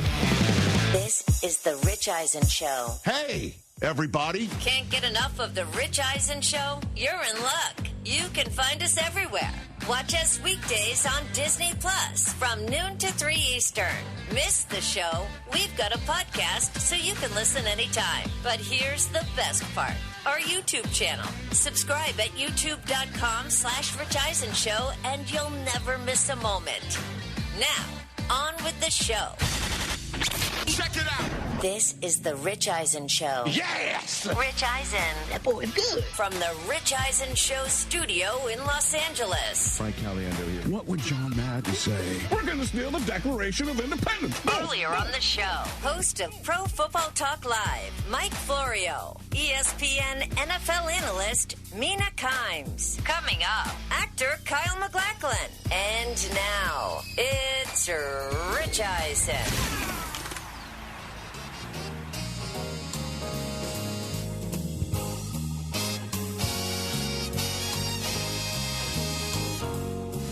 Hour number three of the Rich Eisen Show is on the air on Disney Plus, on the ESPN app everywhere, and ESPN Radio, presented by Progressive Insurance. For those who are listening on terrestrial radio or Sirius XM Channel 80 or our podcast, if you're taking our show by podcast every single day, we appreciate that because you can listen whenever you want. We appreciate people taking our podcast. I've got red wine in my hand, man. Oh. When guests bring wine, it's good. Certainly when it's theirs. Pursued by Bear. Kyle Mclacklin's coming in here, and he's not only talking about his new show on Hulu called The Lowdown. Here's the lowdown for you right there. Look at that. You doing some tasting? We could. We would call that a flight. I think we should. It'd be irresponsible not to, honestly. It's Disney Plus, though, right? I mean, kids could be out there watching. Dream come true. Day drinking? Kids should be in school. Day drinking? What are we doing? Later on, when you're not, when people hit the rear. That's fine. You go to, again, if you miss anything, there's our YouTube channel, youtube.com/Rich Eisen Show. Appreciate you saying that. Chris allows me to point out the fact that you can go to our Disney Plus page. It doesn't matter how old you are. Could be 2 as a kid, too. We'll hear that later on. This is a fact. On Disney Plus, and you could hit the tile that's for our rear and watch all 3 hours. Yeah, but we're live right now, and the wine is right there. I understand that. So, and it's 11 in the morning Pacific time. What's your problem? And Chris, Rich is right about kids. I went to flag football practice yesterday. I had 2 parents and 2 kids tell me that they opened up the Disney app and saw my picture on the banner. Bam. Which is great. That's awesome. So now the kids think I'm cool and they want to be on my team. Well, let me ask you this question. Did they hit the button to play it, or they just looked at you and moved on to Moana? I think that doesn't help us. I think they thought I was scary. And the weird thing was, one of them was my goddaughter. But they were like, they moved on. Is that a fantasy team name? Moved on to Moana? Moved on to Moana. That's not bad. Moved on to What can I say except you're welcome? Moved on to Maca. That's it. I'm changing my fantasy team name to the Maca Parsons Project. Moved on to Maca. All right, so let's move on to Micah here. Yeah. All right, anyway, Kyle Mclacklin's coming out here. Pursued by Bear? Man, Pursued by Bear. Great one. Is that Roquan Smith or? No, it was J.J. McCarthy until the fourth quarter. Oh. See, it's topical. All right. Hey, everybody. Big Thursday night football game this evening. And the Commanders and the Packers. We all know who eliminated the Green Bay Packers last year. That would be the Washington Commanders. Quick one for you. Bam. And Jaden Daniels then went there and then went and done the Lions and then got smoked by the Eagles. But the bottom line is arrived sooner than expected, and high hopes for a follow-up season and a win nonetheless. I don't see any photographs in the win, but he and McLaurin didn't connect much, and the defense did what they did against the Giants. But the general sense is the Giants are going to be on that side of the football, able to be dominated. And then the Packers just looked as impressive as any team in week 1. As I mentioned, that game against the Lions, it was like a role reversal, body swap movies of the 80s and 90s. That's what the Lions looked like, and the Packers now look like a championship team for their division as well as their conference, if not the whole enchilada. And the Lions look like a team that might struggle to make the wild card, and we'll see if they can make some hay in the playoffs if that happens, just like the Packers did a couple of years ago, arriving sooner than expected, right? Jordan Love arrived sooner than expected. And now the Packers look around and say, we're ready. And what they do, because they are ready, is they go out and make a massive trade for Maca. Thank you, Frank Caliendo, for our new drop that we've been playing liberally throughout this program. We might have to delete that. Because it really is all about Maca when it all comes down to it. And interestingly enough, that stat that we heard over and over and over again when the Packers made the surprising acquisition, the stat of Reggie White had 4 seasons to start his career of 12 or more touchdowns. We hadn't seen that since Reggie White until Maca did it. And you know who was the defensive coordinator for 3 of the first 4 years of that run? the Washington Commanders' current head coach, Dan Quinn, who made it funny when the subject of Parsons was brought up. You would know Micah better than most. Opposing offenses kind of geared towards him. You saw it in Dallas that didn't always work. How do you combat a guy? Is it inevitable that he's going to make those plays in that backfield? Are you asking what would I do if I was coaching him? Yeah, I'd sit him this week on a short week. That's funny. Made it funny. I'd sit him. 29 snaps. And maybe short week after that 29 snaps, maybe he's only going to get that similar number. Got to work him in. Don't forget he's got that back issue. And remember when Micah came on this program? February of 2022, when he came here and we were chit-chatting, and then he took this chair. Took the seat. Yeah. And I had no idea I was creating a monster, a podcasting monster. Maybe it's your fault. Yeah. Hey, listen, Green Bay fans, again, to use the Disney Plus phrase, what can I say except you're welcome? It started a monster. Starts podcasting, Cowboys get pissed and trade him. I think I'm probably skipping over a few of the notables. Yada, yada, yada. Micah loves Dan Quinn. This is what he had to say in 2022. And you're psyched that Dan Quinn return? Yeah, super excited. What does he bring? What does he do? He brings the juice. He actually brings, like, fighting videos to the defensive meeting groups. You know how many times I watched Tyler Hurts this year? That's what he did? Yeah, he's like, you gotta knock him out. Like he plays boxing videos for us to get hyped. Like, right. Q got the juice, man. Like Q, he's like a very. He just puts it in a way for you to want to play for him. Like, he don't treat you like, do this X and O's. Like, it's never like that with Q. He's like, you're either going to ball out or we'll find someone else to ball for you. And like, you respond to that sort of thing. Yeah, because it's like he's giving you the opportunity and the chance. So what does Mike McCarthy say to you? What does the HC say to you? Me and Coach Mike don't really talk. Like he's more of an offensive coach. So you have more of a relationship with Quinn, is what you're saying. Remember that one? Oh, yeah. That made the rounds. Yada, yada, yada. Who was in Green Bay in week 1 of this season? Macca. And Mike McCarthy. He was on the field getting a nice standing O. Laramie Tunsil versus Micah Parsons. Let's roll. This is a key to tonight's game. Can they get the pressure on Jaden Daniels? Can the Packers run the ball on the Commanders in a way that the Giants did not? One would think yes to that with Josh Jacobs.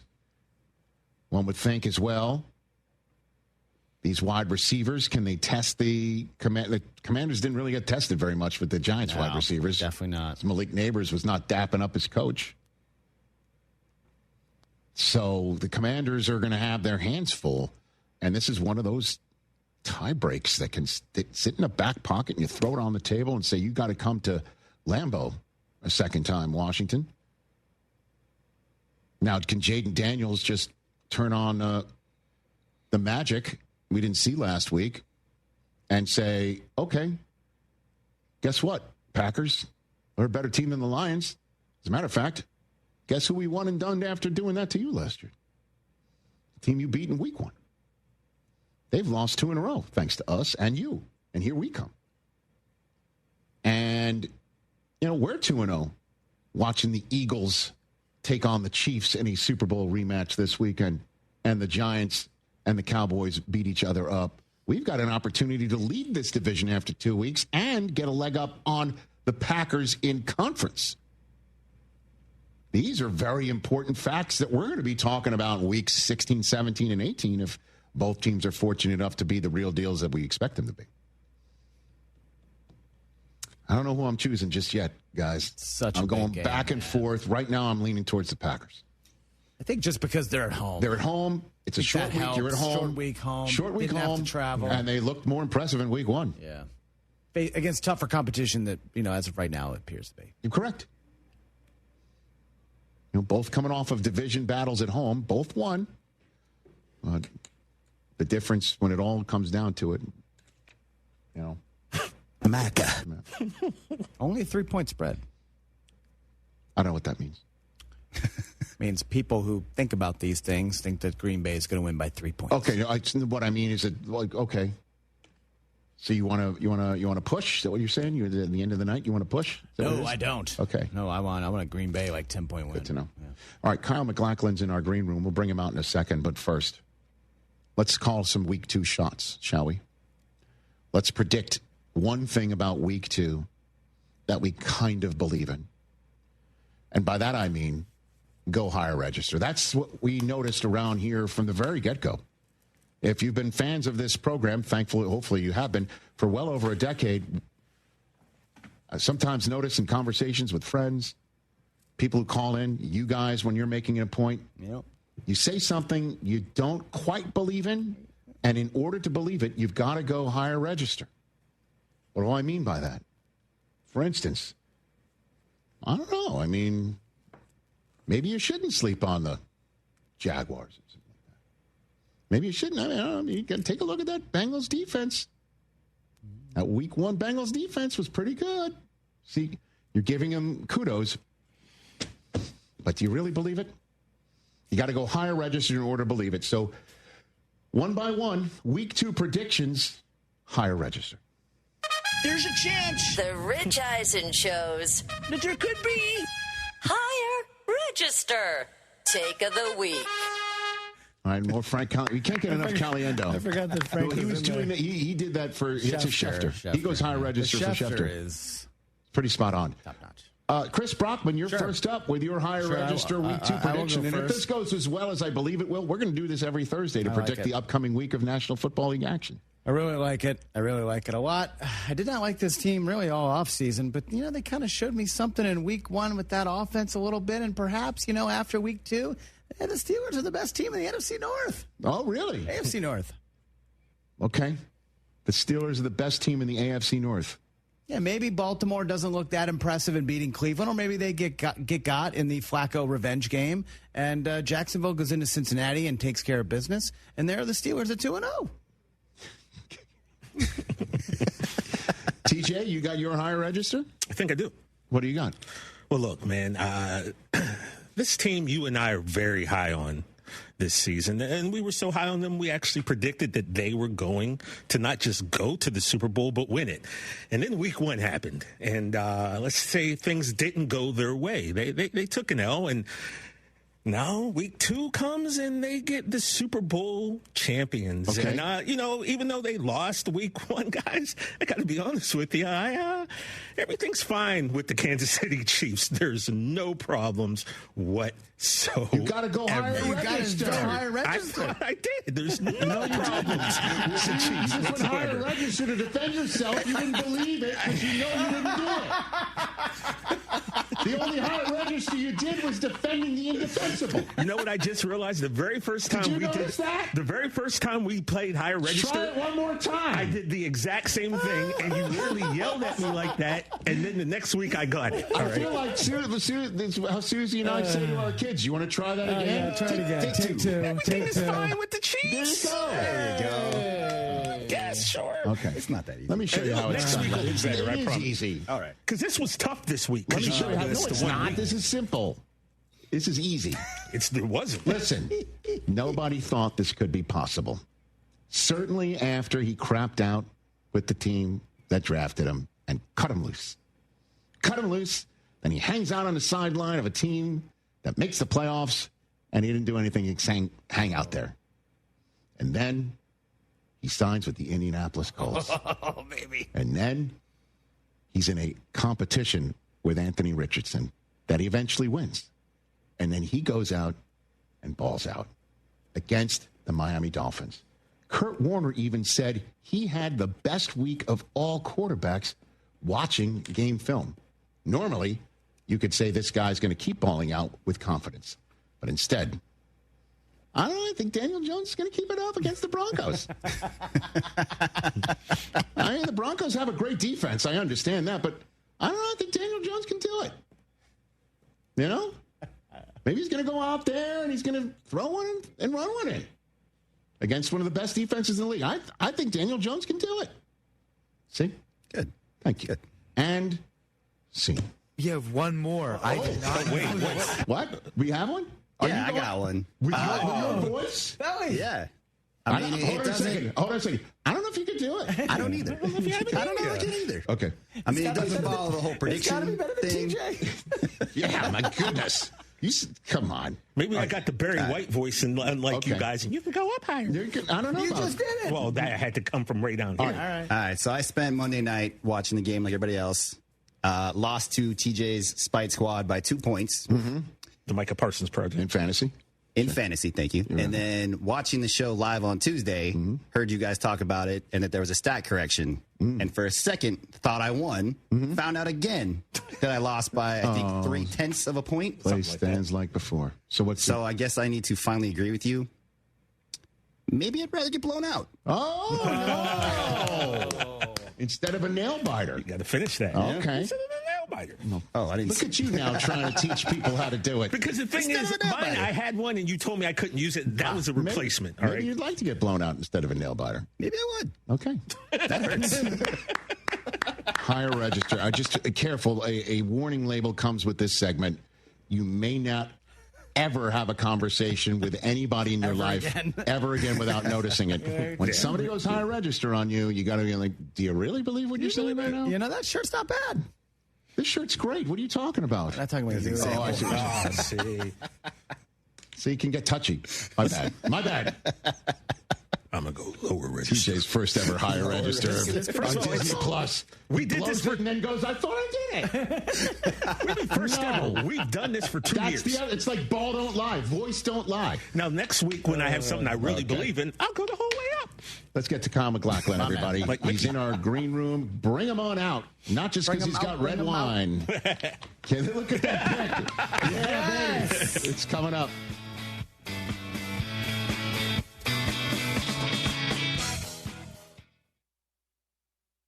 What is it that makes the all-new Hyundai Palisade hybrid an incredible SUV? Is it the spacious interior that's comfy for the whole crew? Or the capability to go off-road? Maybe it's up to 600-plus miles of range. Is it the driver behind the wheel? What if it's all of that and more? What is it then? The all-new Hyundai Palisade Hybrid. So much more than just another SUV. Visit HyundaiUSA.com or call 562-314-4603 for more details. That's 562-314-4603. Buying a car or refinancing? Navy Federal Credit Union offers great auto loan rates, 90-day pre-approvals, and military discounts. Applying is easy, and you could get a decision in seconds. You could even refinance from another lender with Navy Federal and get a $200 bonus. At Navy Federal, our members are the mission. Find out more at NavyFederal.org/auto loans. Credit and collateral subject to approval. Rates are subject to change and are based on creditworthiness. Refinance loan must be at least $5,000 to be eligible for the $200 bonus. Terms and conditions apply. Terms and conditions apply for military discounts. Navy Federal is insured by NCUA. All right, Houston, are you ready for a party? Well, we're going to be live at Nick's Place tomorrow from 3 to 7 p.m., broadcasting live. Come join us for cold beers, cocktails, and great food from Houston's favorite neighborhood Italian sports bar, Nick's Place. Enjoy your sports on their great wall of TVs, play some pool, or just sit out on their patio and enjoy this great weather. It's happening tomorrow at Nick's Place. Come join us from 3 to 7 p.m. as we broadcast live. Nick's Place on Rocky Ridge at Westheimer. Hey, Texans fans, Sean Mapes here. You know every game counts, so don't miss a moment of the action this season on Prize Picks. Make your picks on your favorite Houston Stars and Battle Red all season long. Prize Picks is the best way to win cash this football season. You've been waiting all offseason preparing for this moment. Which players are going to go off? Which ones aren't? Make your picks, and in less than 60 seconds, you can turn your takes into cash all season long. Prize Picks is simple to play. All you have to do is pick more or less on 2 to 6 player stat projections. If you get your picks right, you can cash in. And don't worry about injuries because Prize Picks also offers injury reboots. If one of your players leaves the game in the first half and doesn't return, Prize Picks won't count it as a loss. Download the Prize Picks app today. Use promo code MAPES to get $50 in lineups after you play your first $5 lineup. That's promo code MAPES to get $50 in lineups after you play your first $5 lineup. Prize Picks. It's good to be right. Must be present in certain states. Visit prizepicks.com for restrictions and details. Whether you're buying a home or you're refinancing, Kent Jones at Dream Rate Mortgage is the guy for you. He's done over 1,400 closings. He's been in it for 30 years. He knows all the hacks. He can save you thousands and thousands of dollars. He does it all the time. Dream Rate Mortgage is the way to go. Shop your loan. Kent Jones loves that. Dream Rate Mortgage, 975loans.com. That's 975loans.com. Dream Rate Mortgage, LLC. NMLS number 2482473. J. Ken Jones. NMLS number 356118. Equal housing lender. Attention taxpayers. If you owe $5,000 or more and have missed another tax deadline, you're officially on the IRS's radar. The IRS has resumed aggressive collections. That means wage garnishments, bank levies, even seizures of your home, car, or retirement accounts. If you owe $5,000 or more and missed the deadline, you're stacking new debt on top of what you already owe. Call Priority Tax Relief now. Their experts fight back fast and are saving their clients millions in tax debt every month. I owed over $50,000 and they settled it for pennies on the dollar. These guys are as legit as they come. After speaking on my behalf with the IRS, my entire debt of $25,000 will be eliminated. Whether you've received collection letters or you're already facing liens and garnishments, call for your free consultation. There are no upfront fees. Priority Tax Relief. Let's make your taxes our priority. Call 800-860-6195. 800-860-6195. 800-860-6195. Priority Tax Relief. DraftKings Sportsbook at the Golden Nugget Lake Charles is your best bet this football season. Catch all the action and immerse yourself in over 3,200 square feet of LED screens. Wager, watch, and win in the sleekest setting with the best odds. Order some of your favorite bites and sip on an award-winning cocktail at your game day headquarters. Only at the DraftKings Sportsbook, Louisiana's largest sportsbook, at the Golden Nugget Casino Lake Charles, a 2-hour drive from Houston. Must be 21 years or older. Gambling problem? Please call 1-877-770-STOP. Summers in Texas are hot, but not for me, John Granato, because I have Coors Light. And Coors Light is all about keeping Texas chill. Do you want to beat the summer heat? I recommend cold, clean, crisp, refreshing Coors Light. Grab a 12-pack or case so that you got your home base covered. And when you're hanging at your favorite watering hole, order a bottle or a bucket with those beautiful blue mountains. I love me some Coors Light. You will too. Choose chill. Choose Coors Light. This message is approved by the man of the people, John Granato. For premier recreation, dining, and entertainment, head to East River 9, located 1 mile from downtown Houston. East River 9 is the only 9-hole par 3 golf course, driving range, and pickleball facility in town that features night golf under its LED stadium lights. The venue boasts a tremendous view of the Houston skyline, which is perfect for sunset gazing while enjoying your favorite cocktail or River House restaurant menu item. Go to eastriver9.com to book a tee time, pickleball court, or sign up for our annual membership. You'll be glad you did. Hey, Game Day's got rules, and rule number 1, don't show up empty-handed unless your hands are full of boudin from the best stock. That's the kind of pass that gets you straight through the gate, no questions asked. Bring the heat or you don't get a seat. Stock up and spread the flavor, one bite at a time. Swing by the Best Stop Cajun Market, now with 2 locations in Katy and Baytown before your tailgate or watch party. And keep the Game Day rules.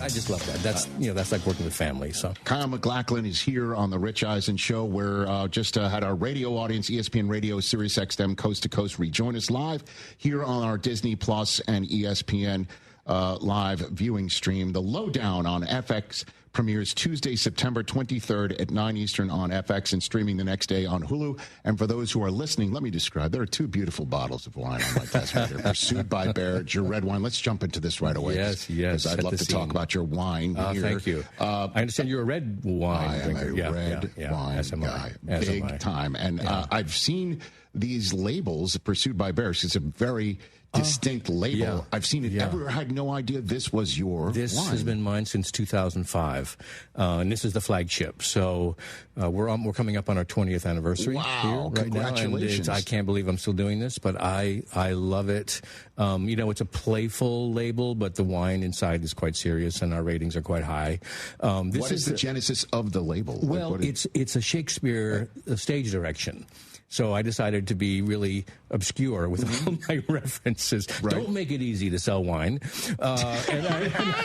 And so I made things more difficult for myself. Right. In The Winter's Tale, one of Shakespeare's plays, being an actor, a big Shakespeare, I grew up doing Shakespeare, I love Shakespeare. In The Winter's Tale, he wrote a stage direction, exit pursued by a bear. And in fact, the bear comes on stage and chases the actor off stage. Yes. And the actor doesn't fare very well, which we learn about in the next scene when a group comes on and says, that poor fellow. Yes, what was left of him. So the bear was hungry. Anyway, so I just borrowed, I said, you know what? Oops, sorry. I just said, this is, no one's going to have this. Trademark, and indeed it was true, certainly not for wine. And I said I like it because it points to what I do as a day job. It's kind of esoteric, obscure, unusual, as you would expect me making wine. That's the reason I make wine. And I said I'm going to go with it. And so we put the little 3 dots in and Pursued by Bear, and it was born. And bottled, and I believe it's made fully in Walla Walla, Washington. Right? Walla Walla, Eastern Washington, where I grew up. I'm from Yakima originally. And you're a UW grad, right? UW grad. Okay, Yes, we can talk about that Fantastic. too. At the game the other night. Yes, but this so anyway, is fully... So I went to school there, and I wanted this was the impetus for this was as a way to go home and see my dad more frequently. So my dad was in Yakima. I wasn't getting home very frequently between New York and Los Angeles, and I said, there's something, we got to do something together. I don't know if you had that relationship with your dad, but it's about doing things together. Sure. So I always say when we have conversations, we're facing forward. We're either walking down the fairway, or we're driving in the car. Nice. It's one of those. You're not sitting across from each other looking at each other, having tea and discussing things. Sure. At least with my dad. So I involved him along the journey, and he came willingly. I started in 2005. And so for the last 6 years of his life, we were able to share this. Oh, how great. He was my toughest critic in terms of this. Sure. A real straight shooter, my dad. And it was a way that I could share something with him. And it was really fulfilling. Well, I'm glad that you're 20 years in, because the phrase that I heard all the time up in Napa whenever I get to go up there with Suze, my wife, the long-standing joke is, how you make a small fortune in the wine business. Yes, you start with a large fortune. That's the idea. That's the joke. I don't even have a large fortune. So that's the vintner, joke. Yeah, and there's a lot of truth to that. But especially now, it's even more difficult. People are drinking less. Right. They're enjoying other things. I consider alcohol, wine in particular, a food. Me It's too. part of the food group, and it's something that when you're either with a group and having a social situation or enjoying a good meal, it just really adds to it. So that's my approach. I really think there's a place for it. Yes, so. and I love it. I can't wait to try. I hope you enjoy it. I will. I'm sure I will, and I'm sure I'll be reaching out for more. Pursued by Bear, Fingers wherever crossed. you get your vino. Yeah. And again, the Lowdown premieres Tuesday, September 23rd on FX at 9 Eastern Time, streaming the next day on Hulu. I've got Kyle McLaughlin here in studio. All right, so put up the picture. You and Joel McHale, Mr. Washington He is football Mr. as well. Husky. If you want to include somebody who dressed but never played. And so there... It's allowed. He was on the team. It's okay. He It's practiced. So there you were holding up a photograph of him back in the day in his neck roll. Yeah. And then autographed, and then he's holding up. Is that you as That's me as Dale Agent Cooper. Cooper? Dale Cooper from Twin Peaks. We were on the field. Okay. Joel organized this whole thing. He did? Yeah, he really, he's so connected. Justin Glenn was a part of the athletic department, and we were sharing the booth with Patrick Ewing, and he knows everybody. Yes. Honestly. Right. And so he was able to make this happen, and I was up there with my son because we were touring the U he's 17 and he's looking at colleges. Okay. And they had this amazing program where you go for an orientation, starts at 4, and you end up tailgating at the end of the orientation. Welcome to college. Yes, I was like, son, this is what it's all about, man. This is what it's about. It was really fun. It was a fun day. That's cool. Yeah, and then we watched the awesome. game. So when you were there, was the Don James era? Was that it? Pretty much. When you were there, so the I'm coach? 77 to 82. 77 to 82. Yeah, but I remember against Bo in Michigan in those Rose Bowls. Oh yeah. Yes. Oh yeah. Early on, both my parents went to the U. So we would listen to Husky football games on our little transistor radio, working in the backyard in Yakima in the fall, and it was the era of Sonny Six Killer. You remember that? Oh gosh. Oh, we go back deep. Yeah, go back deep. Yeah. Okay. Yeah, so that's pretty cool. Yeah, it was good. All right. And I went there from 77 to 82. So yeah. So it's kind of crazy that I get to say this because I went to Michigan. We both went to Big Ten schools. Yes. Which yes. is just how can that happen? We're in a Big Ten city in Los Angeles. There's 2 Big Ten teams in this town. I still can't get used to it. Really crazy. And Michigan, great rivalry. Great rivalry, especially that in the 80s. Back in the day 80s, with Bo versus the Don James years, whatever. No doubt about it. You got the better of Michigan, I'm sure, a couple times. I think it was half and half. Maybe half and half. Kyle Mclacklin here. And so for you to then go to Snoqualmie Falls, right, and being part of a David Lynch television program, had to be like, you were the home team? Yeah, I was the home team. I was the home team with the advantage. I swear to God. It was, I got to go back home. So we shot in 89. I started my career in 83 with Dune, and we did Blue Velvet together, David and I, and then Twin Peaks was in 89. Yes. So it was pretty early on. And I was able to go home back to where I grew up. I knew those roads. I used to drive between Yakima and Seattle in my dad's Mustang to go to school. And I knew North Bend so well and knew Snoqualmie and all those areas. And it was like, I was like, this is a gift. I said, I get to work kind of where I grew up, in one of the most beautiful parts of the country, I think, the Northwest. And where you grew up, was there something evil happening in the town beneath the surface? Well, Yakima. You could make an argument. There's some stories. There's another program. My gosh, for sure. So that's pretty cool that you got to, I had no idea you were a Washington native. In that show, all about this beautiful town. Isn't that amazing? Well, David, David grew up in, he was born, I think, in Missoula, in Montana, spent some time in Boise and Spokane, so he's from the Northwest as well. Right. And when he and I met, David Lynch and I met, we just started, we didn't even talk about Dune, the movie. We talked about what it was like to grow up and the things that we did. We talked about red wine as well. Right. And at the end of the conversation that I had with him, he said, here's the script to Dune. I want you to learn these 5 scenes and come back and screen test. It was my first time to Los Angeles. I didn't know what a screen test was. I'd never been in front of a camera. But I took the script and I said, of course. I said, I know what I'm doing. Right. Not. And I went back home, learned the scenes, and came back and screen tested, and here we are. Well, this leads me perfectly into Celebrity True or False, Kyle Mclacklin, which we play here every now and then. I'm ready. And so basically we've noticed things about your career online, wondering if it is true or false. And here is our great production value to kick it all off. Let's see. See what you got. Oh, yeah. Celebrity True or False. You can't handle the truth. Oh. That's it. Okay. All right. That's Jack Nicholson. That is indeed. Yeah. Okay. You picked up on that. Fantastic. Celebrity True or False, Kyle Mclacklin. Here we go. You kind of just alluded to it when you were talking about walking straight forward with your dad. True or false, you wanted to be a professional golfer growing up. Ooh. True or false? I need a sip of coffee before I answer. Very good. In fact, for maybe 3 months. It was true for a very short period of time. Of a year in your life growing up. Okay. I remember one summer I was really committed and dedicated, and I went out to the range every morning with my dad, who was a stockbroker. So I'd get up with him at like 5:30. I get on the range at 6, and I would work and play. It became very evident early on. Nice finish there, It's Kyle. okay. It's a little high. That's at Dunhill, I think. Okay. At the Dunhill. Anyway, I just didn't have the mental game, nor the physical, not the swing, really. I mean, I grew up, I didn't really have lessons growing up, so it was sort of self-taught. Sure. And it was never going to happen. Plus, I went to Eisenhower High School. They recruited guys in my junior year, and they won state, junior, and senior.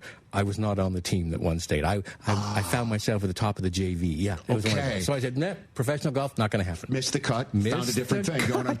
Thank God. So, what's your game like now? Where are we? Minimal game. I have sort of lower back issues. Okay. So then, at the peak of your game, where I were was we? 6. Okay. Legitimate, but not. Okay. Not what you need. What are you now, Chris? 7.8. I give 7. Okay, there you go. See, now that's a little much. Just why don't you say 7 or 8? That's When you the decimal, like that's you're highfalutin. I think that's a different index matters. It's a different generation, is what we're talking here. Index matters. Yeah. I need to write that down. We didn't have index when I started. I know. You had a handicap, and that was it. By the way, that sounds like a title of a Sex and the City episode. Index matters. We'll see when we get to that shortly. All right, next up, are you? Okay, now, bring it on. That's right. True or false? You just alluded to again Dune in 1984. The role that you beat out Val Kilmer for it. Is that true or false? Do you know this? Yeah, Val was. He was at the top of their choice had a bit of time, but they felt like they should just maybe go out one more time and try and find somebody, because they liked Val very much, but David wasn't sure. At least that's the story he told me. Right. And they went out again and did like a kind of a multi-city tour in the country, and I'm who they found. Right. So how did you meet David Lynch? I met the casting agent, a junior casting agent, actually in Seattle, and I auditioned for her at the Four Seasons Olympic Hotel in one of the hotel rooms, as you do, on tape.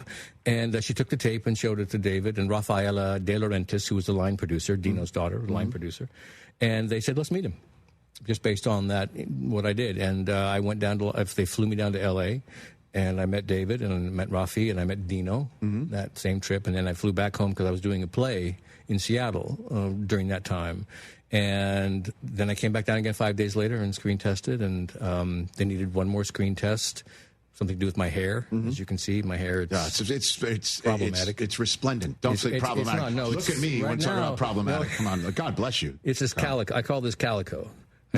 I'm going out. I'm losing the brown and going back to the white. Hey, it looks great. Thank you very much. You're very welcome. I don't say that to all guests. Thank you very much. But so, have you gotten a thank you note from Timothée Chalamet at all? Have you? I mean, I met Tim. Yeah, we did a photo shoot together with it was with Denis Villeneuve. We did a little photo thing together, and I'd never met Tim. He's such a nice guy.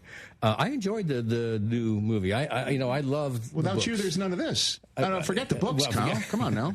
You know what I mean? Without me, it does not exist.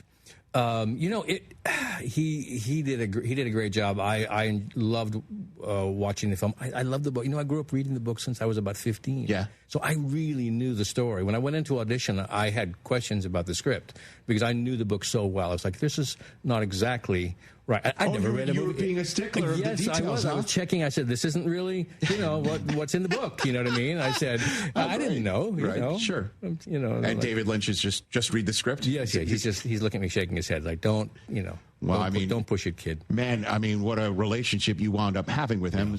Next one, true or false? When you sent Blue Velvet, the script, to your mom to read it, she went radio silent on you. She did. She did. That was my second script I'd ever read. My second, Dune was the first, and Blue Velvet was my second. You couldn't get two more different scripts. Yes. And the script that David wrote, very graphic, as you can imagine, in its descriptions. Yes, sir. And my mom was, the full story, she had ovarian cancer, so she was battling through chemotherapy and going through all of that. And she was very protective of her kids. She didn't want us to worry and everything like that. So I said, hey, this is a new script. I think it's really interesting. There's a lot to it. She read it. Of course, she was like, but she didn't say anything. She didn't want to upset me. So I said, I haven't heard from my mom. I spoke to her husband. I said, I haven't heard from my mom. He said, well, she didn't really want to say anything, but it's really not really, just not really her thing. She's kind of worried. And I said, I get it. And I said, and I felt, you know what? I don't want to do anything that's going to, imperil her in any way. You know what I mean? Or make it difficult for her. I said, I won't do it. I don't want her to worry. You said no. I said no. Okay. And David understood. And he said, okay. And a few months go by, and I'm like, I can't get the script out of my head. And I'm like, So finally I say, Mom, I know, David, I know that what you read is going to be alluded to, but it's not necessarily, you're not going to see a lot of this, and I think it's going to be okay. So I kind of tried to talk her, and she said, okay. She agreed, and I went to work. And you went to work? Yeah. And so what was it, Dennis Hopper taking an inhale of oxygen, telling nobody to look at him? Yeah, more the treatment of, the women, treatment of Isabella. My mom was that was that affected her deeply. What was it like working with Hopper? Oh, such a joy. You got a good Dennis Hopper story? Oh, God. Well, we're a lot of night shoots on this, right? Makes sense. So in the sequence where I'm in the back of the car, so there's Dennis and Isabella, Brad Dourif is in there, Jack Nance, and another gentleman, a local hire, I can't remember his name. And we were up all night. I had ordered early in the filming a cappuccino, like a espresso frother, cappuccino grinder machine coffee. Very important to me, as you know. By the way, this coffee in the Rich Eisen Show mug. Oh, yes, please. Damn good. And hot. There you go. I heard you talking earlier. Oh, okay. I overheard. Yes. Well, we haven't gotten to the Twin Peaks part of this yet. I might ask you to do that again. But go ahead. I'll do it again. Anyway, so I was in charge of making coffees for everybody. So people would come to my trailer, hang out. They were playing cards at my little table, and I was basically the barista for the other members of the cast. So Dennis and Jack and Brad Dourif, guys would all come to David would come sometimes, and we would sit in my trailer at night and just drink coffee. And I would look around occasionally and go, who doesn't belong? Dean Stockwell was there as well. Oh, right, that's right. I was so happy. I bet you were. Next one, true or false, you openly admit that fans understand Twin Peaks more than you do. Yeah. Is that true? I don't blame you, by the way. I understand a little bit, you know what I mean? But there are people that really go deep in this, you know what I mean? And I don't have the time. But I love that there are so many theories and ideas, because I think it's that kind of show. It's a mystery, you know, and they were intent on not telling you everything. You didn't have to know everything. And I think that's kind of where the show got in trouble when they finally solved the mystery. It was like, oh, and all the air went out of the bag, you know, and there wasn't a second compelling story to sort of follow up the Who Killed Laura Palmer. And if we'd only been able to sustain that, I don't know if we'd been able to go more than 2 or 3 years anyway.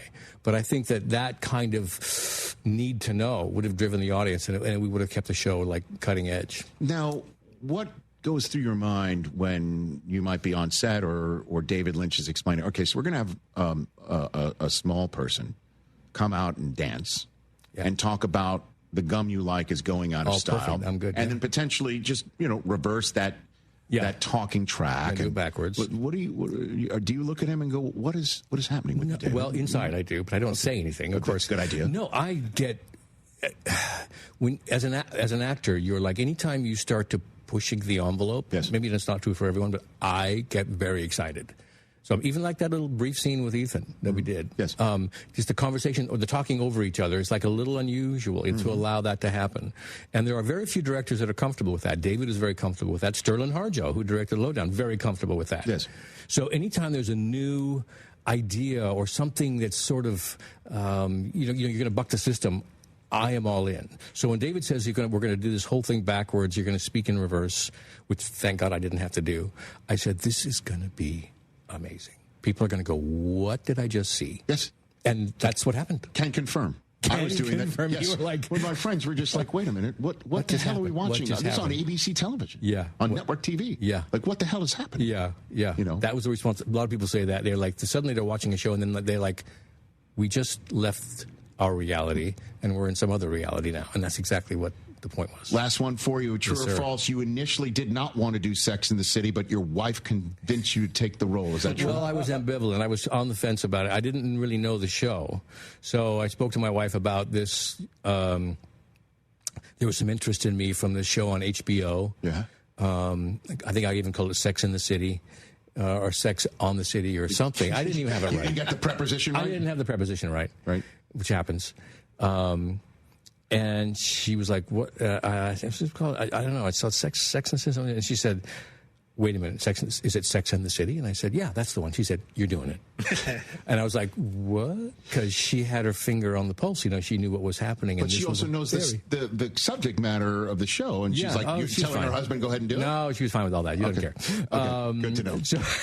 And I was ambivalent about it just because of the way the character was described to me and laid out. And I was like, okay, here I am playing another strange dude, And I'm like trying to move away from that, but that's not going to happen. So I embraced it ultimately. Do you have a favorite episode you were in? Well, the wedding, when you just had one of when we married, and I get married in a kilt. Yes. Because the writers will do that. The writers on the show, they'll take a lot of stuff, from your life, the Mclacklin, the Scottish thing, right? And they're like, oh, let's use some of this to influence where we go with the story. Yes. But the wedding thing was really fun. That was a good episode. Any suggestions you made to your character that they threw in there? There were a couple things they wanted me to do that I said, not going to happen.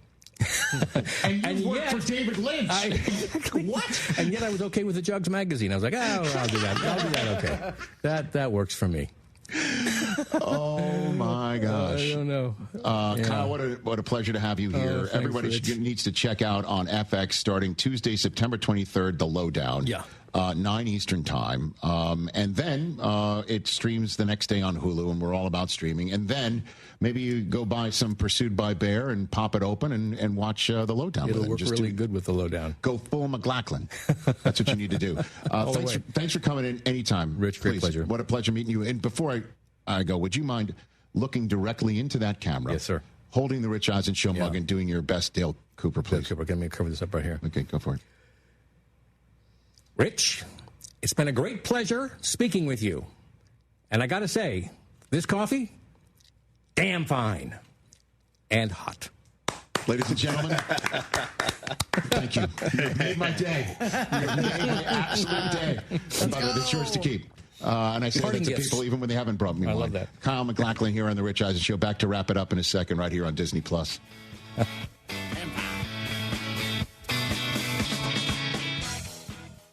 As a scientist, I can tell you that Sundays are only 24 hours long. But with NFL Sunday Ticket and YouTube TV, you get every game every Sunday all in one place. That's upwards of 30 hours of NFL in one day. How can there be 30 hours in 24 hours, you ask? I have a theory. Magic. New users get NFL Sunday Ticket for 8 payments of $34.50 per month. Sign up at NFLSundayTicket.com. Local and national games on YouTube TV. NFL Sunday Ticket for out-of-market games excludes digital-only games and commercial use. Terms and embargoes apply. Availability varies. Coach Saban here. On the field or on your walls, coverage matters. That's why I go with Behr Marquee Interior Paint and Primer from the Home Depot. Exceptional hide, advanced stain blocking, and over 1,000 colors to choose from. Behr Marquee delivers one-coat coverage that stands up to real life. One-coat coverage, no overtime. Behr Marquee, only at the Home Depot. How doers get more done. Valid only when tinted to colors from the Behr Marquee Interior One-Coat Hide Collection. John Granado here for Game Day Health. Are you feeling lethargic, having issues in the bedroom? How about weight gain, muscle loss, even brain fog? You may have low testosterone. Game Day Men's Health are the experts in testosterone replacement therapy, ED, and weight management strategies. They can help you get back to feeling and performing better. With 5 locations, 15 more on the way, book a free testosterone test today at GameDayMen'sHealth.com. That's GameDayMen'sHealth.com. Contact Tax Relief Helpers for details and restrictions. Attention, anyone that owes money to the IRS. Every day, your unpaid tax debt gets bigger and bigger from daily interest. The longer you wait, the more you will end up paying. If you owe $10,000 or more, now is the time to settle your debt before the IRS takes aggressive action, like taking your wages or property. A special toll-free number has been established so you can stop penalty fees, avoid liens, levies, or other hostile measures by the IRS. Call Tax Relief Helpers right now. I got behind on my taxes and owed $48,000. I called and they got my bill lowered to just $3,500. I owed $87,000 in taxes and it was scary. I got the amount I owed down to just $3,500. I saved $83,500. If you owe money to the IRS, don't wait another day. Your tax debt gets bigger and bigger from daily interest. Call right now before the IRS enforces liens, levies, or other aggressive measures. The call and consult are absolutely free. Call now. Call 800-692-7009. 800-692-7009. That's 800-692-7009. Houston, have you tried Portillo's yet? Portillo's brings authentic Chicago-style flavor with their slow-roasted Italian beef, Chicago-style hot dogs, char-broiled burgers, and crinkle-cut fries with cheese sauce. Save room for their famous chocolate cake and cake shake. Eat in, drive-thru, or order online. Now with 5 Houston locations. Find yours at Portillos.com. That's Portillos.com.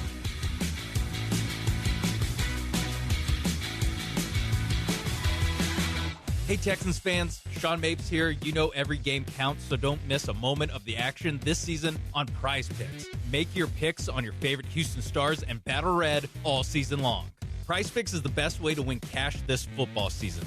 You've been waiting all offseason preparing for this moment. Which players are going to go off? Which ones aren't? Make your picks, and in less than 60 seconds, you can turn your takes into cash all season long. Prize Picks is simple to play. All you have to do is pick more or less on 2 to 6 player stat projections. If you get your picks right, you can cash in. And don't worry about injuries because Prize Picks also offers injury reboots. If one of your players leaves the game in the first half and doesn't return, Prize Picks won't count it as a loss. Download the Prize Picks app today. Use promo code MAPES to get $50 in lineups after you play your first $5 lineup. That's promo code MAPES to get $50 in lineups after you play your first $5 lineup. Prize Picks. It's good to be right. Must be present in certain states. Visit prizepicks.com for restrictions and details. Football is back, and Underdog is the place to make picks and win money all season long. If you're hearing this right now in Texas, you can play right now in Texas. Playing on Underdog is so easy. Pick whether your favorite players will go higher or lower on stats like touchdowns, yards, interceptions, and more. Get your picks right, and you can win up to 5,000 times your cash, and you can play with as little as $1.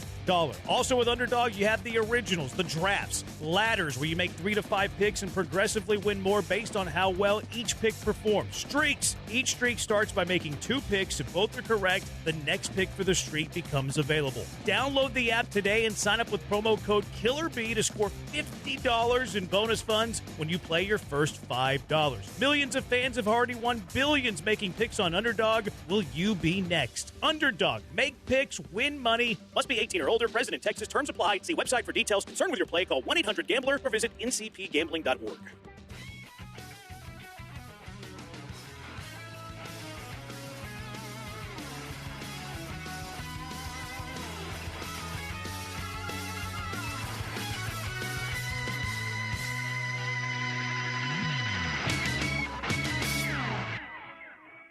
On ESPN Radio, presented by Progressive Insurance. They offer auto, home, and commercial auto insurance. Visit progressive.com.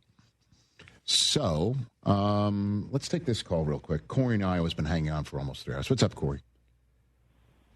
Hey, Rich, how's it going? I've got about a minute for you. What's up, Corey? Number one, how about them Vikings? Hey, man, that was awesome for you and your fans and your fellow fans. And listen, I'm obviously a big J.J. McCarthy lover, and I think that fourth quarter is the type of quarterback you're going to see more often than not. I really do. I agree. Are you doing the games in Ireland and London? I am not. I'm doing games in London, but not the Vikings and the Browns or the game in Ireland. I'm doing the 2 games after that. I'm doing Jets, Broncos, and then Rams and Jaguars. Awesome. And then the last question real quick is, now that you're on Disney Plus, does that make Susie Schuster a Disney princess? Ah, Chris, what do you think? Disney princess? Sure. Okay, thank you. Yeah. Yes, it does, Corey. I'll bounce that one off her, and I'll let you know tomorrow how she takes it. I'll do that. You got it. You got it. You got it. Should I say that to her every single time I tell her to let it go? Hey, listen, we have to agree to disagree. Just let it go. Cold doesn't bother me anyway, although she knows it really does. Yeah, because we live in California now. Oh, yeah, I know. Yeah, blood is thinned out. Thins out. Commanders, Packers. What do you have? Go, Pack, go. T.J. Jefferson, Commanders, Packers. Give it to me, feller. Macca is the guy? That's the guy. Yeah. Okay. You? Oh, I'm going back and forth, but I think there's one difference maker. Macca. That's keep me on my toes. Keep going. Can I keep going? I just think, listen, I think Jaden Daniels is going to have a big night, but at some point there's going to be Macca to deal with. Yeah, he's going to have to deal with that. Yeah. Just trying different ways to go ahead and do that sort of A Micah Parsons problem. It's a Micah Parsons project. BLT. That was funny yesterday, too. My gosh. How cool was that with Kyle McLaughlin? Him saying that he said no to Sex in the City, but David Lynch is just like, oh, I'll try that. Have you seen Blue Velvet? You ever seen that? Have not. It is years ago. Disturbing, to say the least. And I don't blame his mom for basically saying, I'm just going to freeze him out. WTF. I just saw this script, and I'm freezing my own son out. Yeah, That's man. what I'm saying. It is. Man. And that scene with Dennis Hopper and Isabella Rossellini is disturbing. It's like, what is going on in David Lynch's skull? And then comes Twin Peaks after all of that. Now, that was television that you didn't see anywhere else. That probably predates you. You were a little kid. Yeah, it was a little before my time. I was watching it in high school with my buddies, so can't wait to send him that segment right there of him just looking right in the camera as Special Agent Cooper with a mug saying, it's a damn fine cup of coffee. Fantastic. This is just great. On tomorrow's program, Michael Chiklis is coming. I got a text him saying, bring your dog. Bring Tom Brady. Tom Brady, TV12. Let's go. The Pug. And so that'll be in studio. Tom Pelissero as well. Cam Hayward will be on the program. Hey, that's on Friday, whether you're streaming us on Disney Plus or ESPN, the app ever, or ESPN Radio, presented by Progressive Insurance. We'll be back to wrap up the show on Disney Plus in a moment. Everyone else, we'll chat Friday.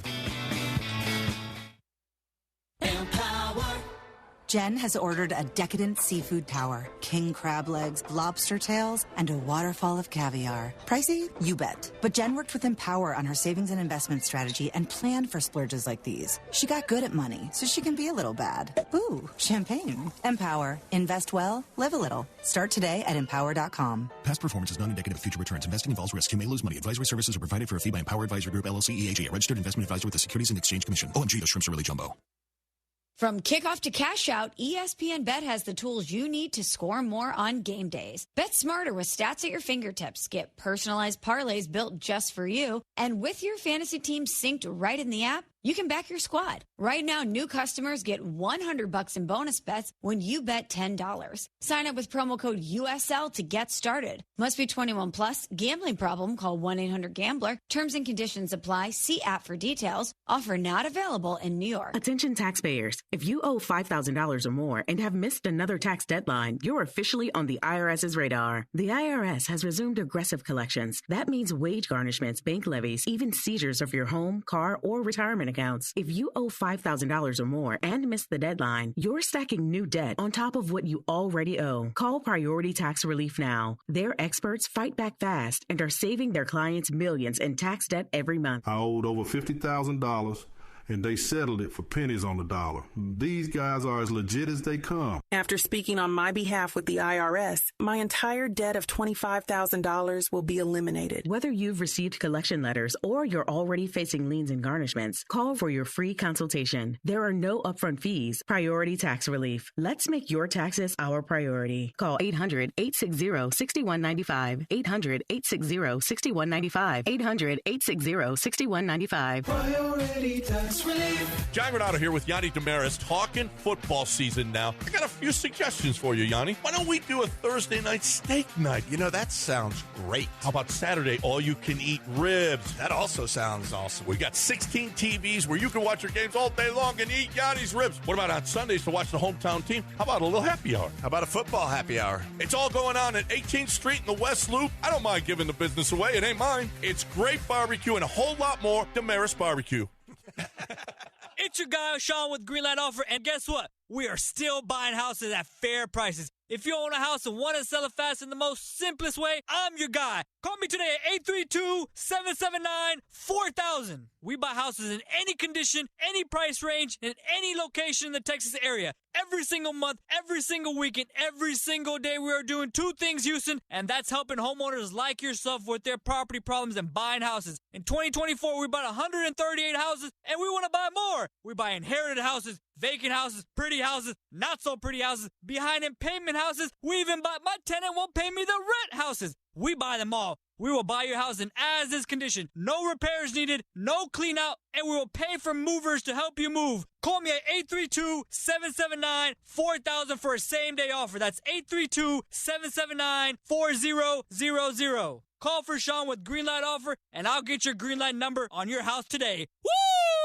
Suit up and save during Suit-Timber at Suit Mart. September 11th through the 14th only. Buy one suit, get your second for just $35, and your third suit for only $25. Complete the look with an array of shoes, 2 for $30. Don't miss homecoming styles with Giorgio Dante suit separates and Marquis slim fit dress shirts, perfect for the season. Suit-Timber, September 11th through the 14th at Suit Mart. Don't wait; these savings end Sunday. Suit Mart, where Houston suits up. DraftKings Sportsbook at the Golden Nugget Lake Charles is your best bet this football season. Catch all the action and immerse yourself in over 3,200 square feet of LED screens. Wager, watch, and win in the sleekest setting with the best odds. Order some of your favorite bites and sip on an award-winning cocktail at your game day headquarters. Only at the DraftKings Sportsbook, Louisiana's largest sportsbook, at the Golden Nugget Casino Lake Charles, a 2-hour drive from Houston.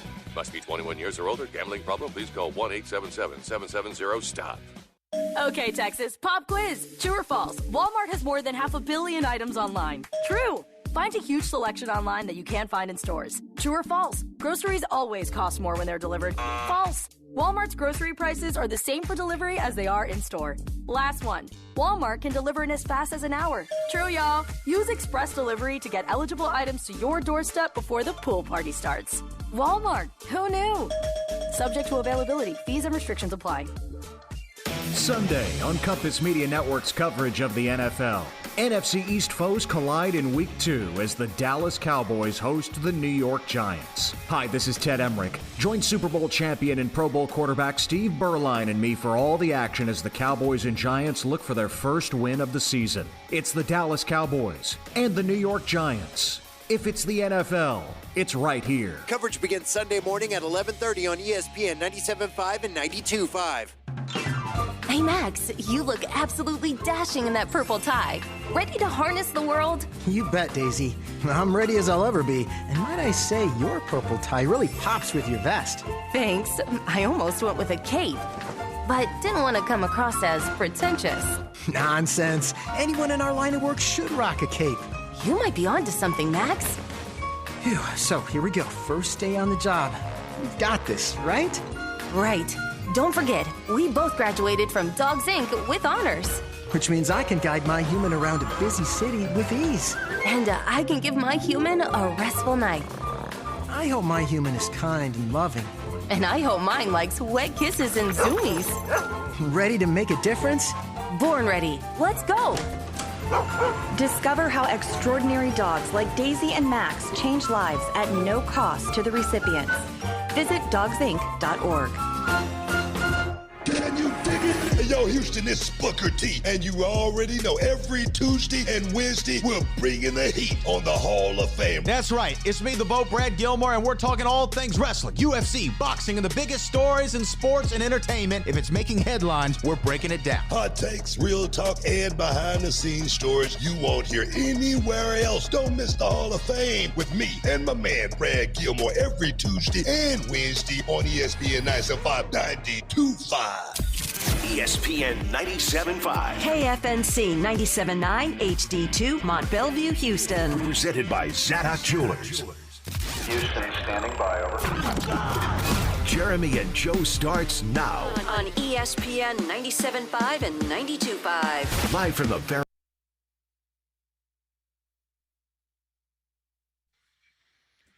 Hello, Houston. He is Joe. I am Jeremy. It's Jeremy and Joe. Brian's here, too. Lots to get to today. Plenty to get to today. Eddie Nunees, VP of Intercollegiate Athletics at University of Houston. He'll be joining us. Big game on campus tomorrow. We already know that. So we'll talk to him about all that is going on around campus. Adam Ronis, fantasy and betting on Fantasy Life. He'll be joining us. Fantasy football is my religion. You know, you can catch him, Joe, each and every weekday, 10 a to 12 p.m. Eastern. That's been fixed, thank you. It's right there. I'm looking at it right now, Brian. It says weekdays 10 a to 12 p. Eastern.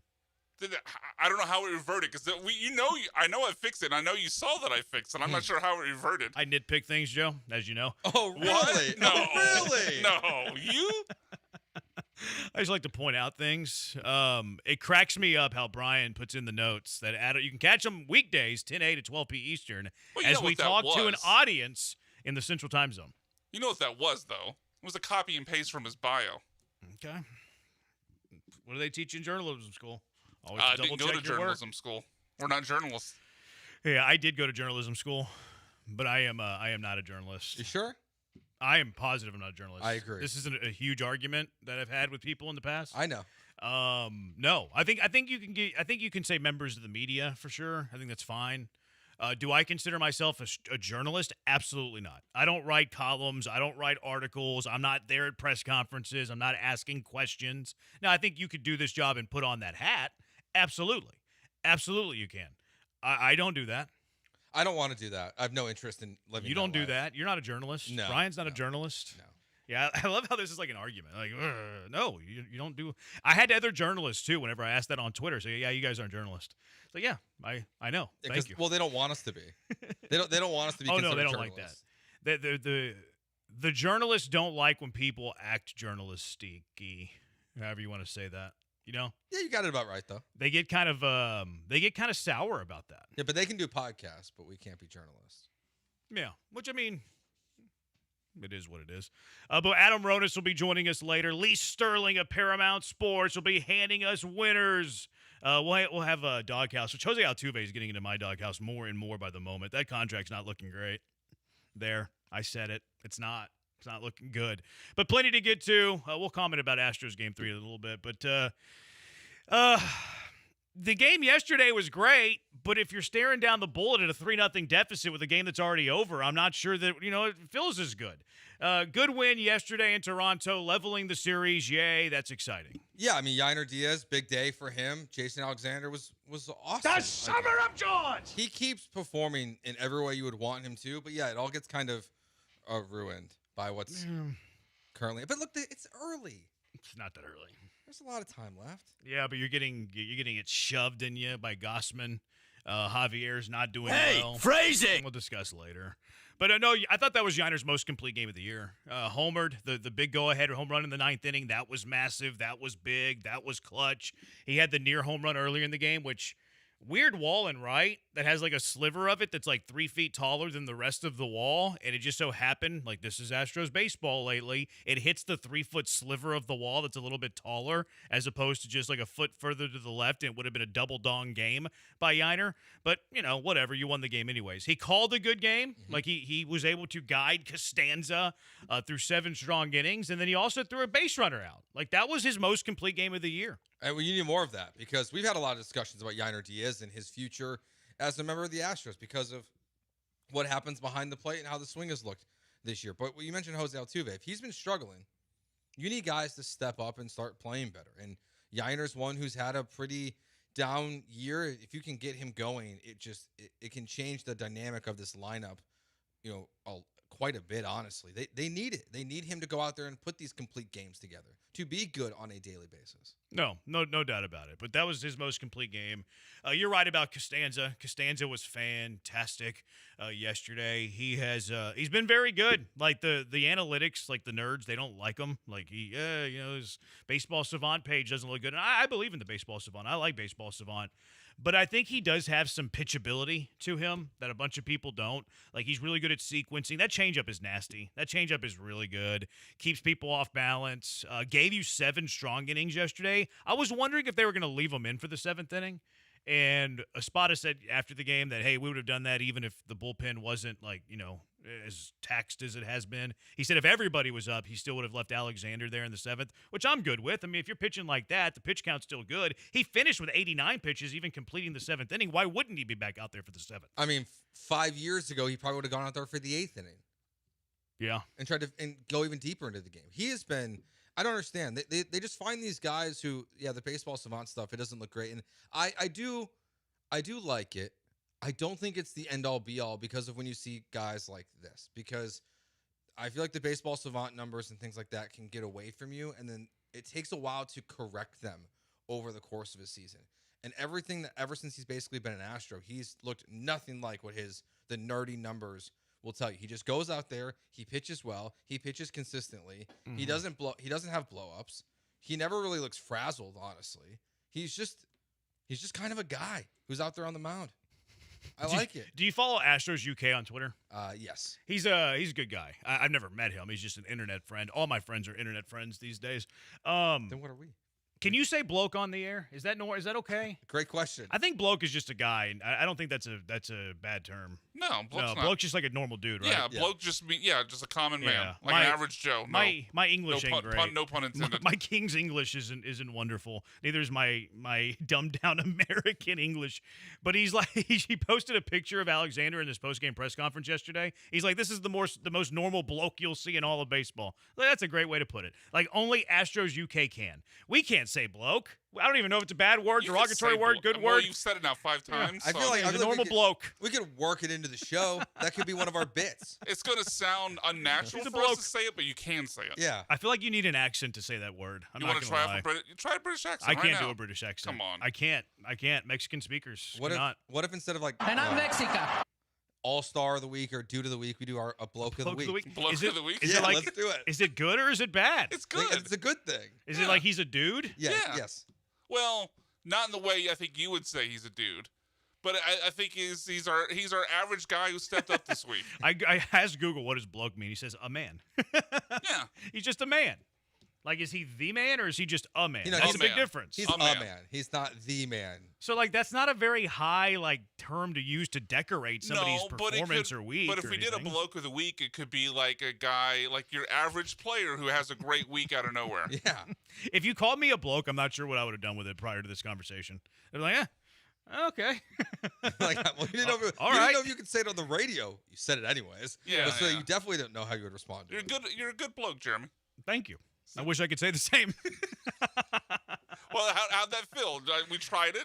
How'd it feel? It didn't feel normal. Right. There's a lot of getting used to. It's like changing your golf swing, you know? Like I wouldn't know. You try to add, take away something from your golf swing, and it doesn't feel comfortable. It doesn't feel right. And that's kind of how I feel right now, using the term bloke. I don't know. But he does look like your normal bloke. A changeup is good. Fantastic there. Tremendous bounce back, too, by Brian Abreu. There was conversation on the internet that if they should demote Brian Abreu. There was conversation on the internet that Brian Abreu, when he came into that game, if he blew it, Joe Espada is going to be, you know, at the reason, the point of blame in that one. Come on now. Like, you guys are all being hyperbolic. Abreu is by far the best arm in that bullpen. Let's not go nuts because he had a little stretch where he wasn't good. Yesterday he was dominant, and he also took a 125-mile-per-hour liner in the thigh and acted like he got touched by a feather. Yeah, I would have liked to not use him, though, after throwing 30 pitches the day before. Yeah, but it's not going to matter because they're getting blown out today. So It's not a blowout. It's only 3 runs. It's 4. It's 4? Oh, okay. Well, then, yeah, maybe it is a blowout.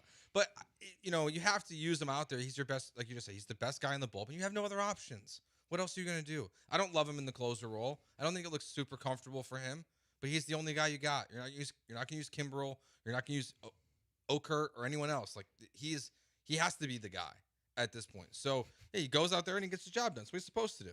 Yeah, no, he's the. I've always really liked Abreu. The control stuff is valid. Like the walk rate does need to get better if he wants to be in this conversation of.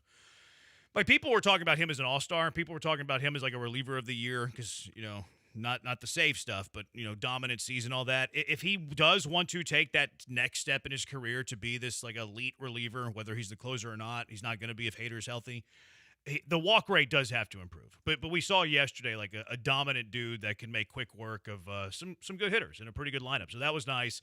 You mentioned Okert. Okert did not have the best outing. Made things pretty scary. That one inning was annoying me though. That 2-run 8th inning where the Blue Jays tied it.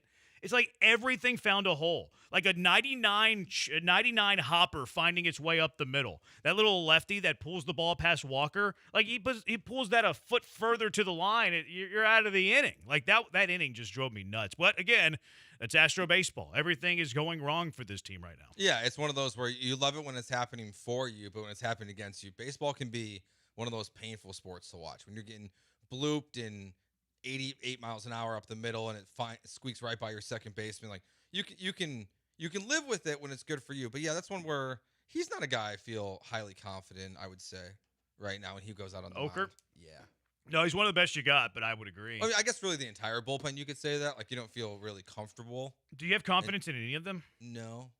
I have confidence in Abreu, even with his recent struggles, because I know the dude is flat out nasty. I probably still do. I feel I'm trying to remove the recency bias. Sure, that's from tough Brian to do. Abreu, but he's still a dude out there, a bloke. What about?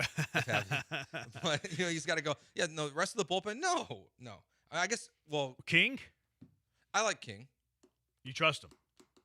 I trust him enough. I get a little Brokeback Mountain feels from Brian King. What does that mean? Did you not remember the duck hunt thing? It was the turkey hunt. The turkey hunt? Yeah, we played a turkey? promo for was it the Bases Loaded The Bases feature? Loaded, like the first half of the year, they would play this Bases Loaded video that they did on Josh Hader's turkey hunt with Brian King. Okay. And like I got some Brokeback Mountain vibes.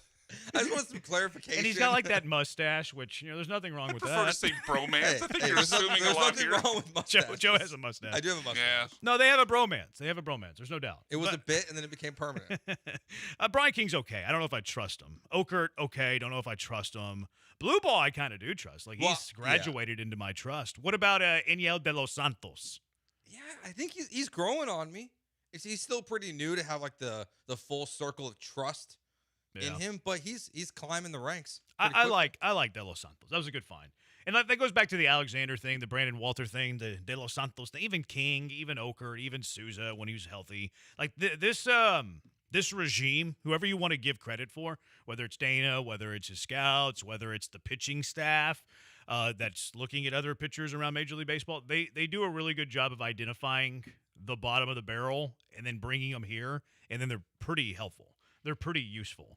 So give him credit for that, I suppose. Correa's home run uptick in Houston's hilarious. Do you know he's one away from matching his total with the Twins? For the season? Yes.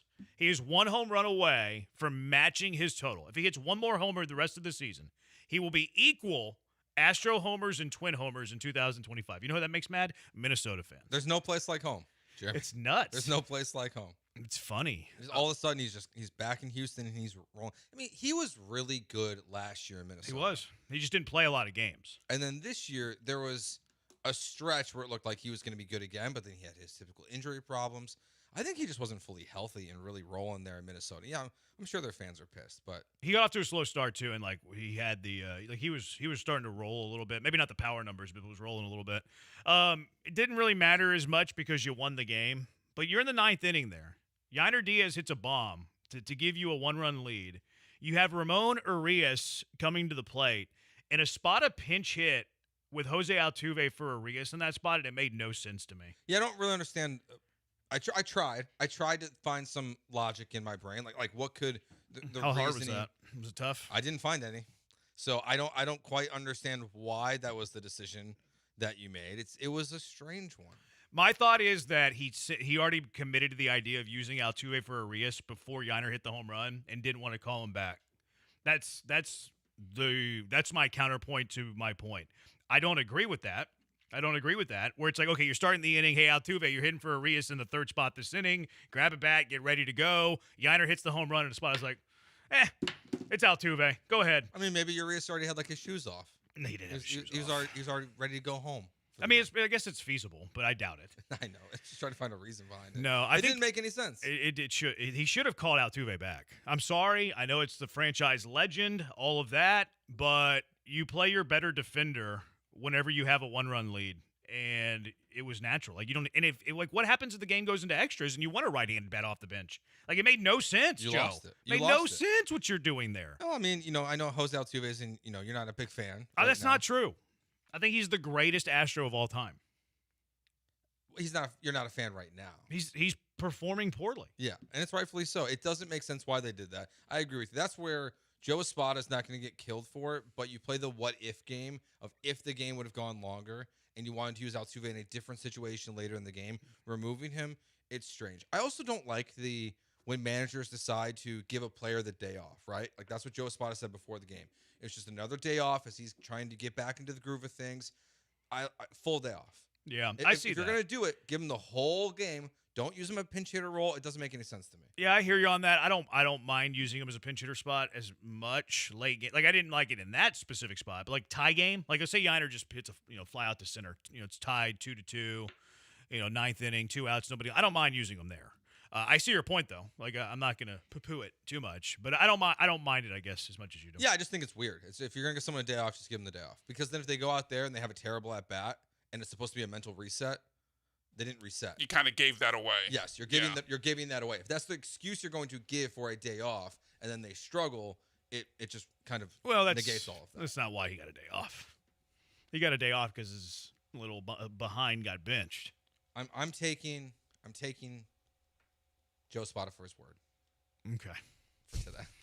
Coaches and managers never lie. You're right. Yeah. They never lie. I totally understand your perspective. Especially in the Houston Astros organization. They never lie. They always tell the truth. 100% truthful at all I was times. actually glad Jose got the day off because I feel like I'm getting I had written off our bet as being a win for me. And that is creeping closer and closer. What's it up to now? I think he had gotten up to like 840 on his OPS, but the last I looked, it was like 785, I think. Maybe he's still got a ways to slip. He does, but he's lost he went from like 850 to 780 in about a month. That might be a bet for us to do on this show. A tracker? No.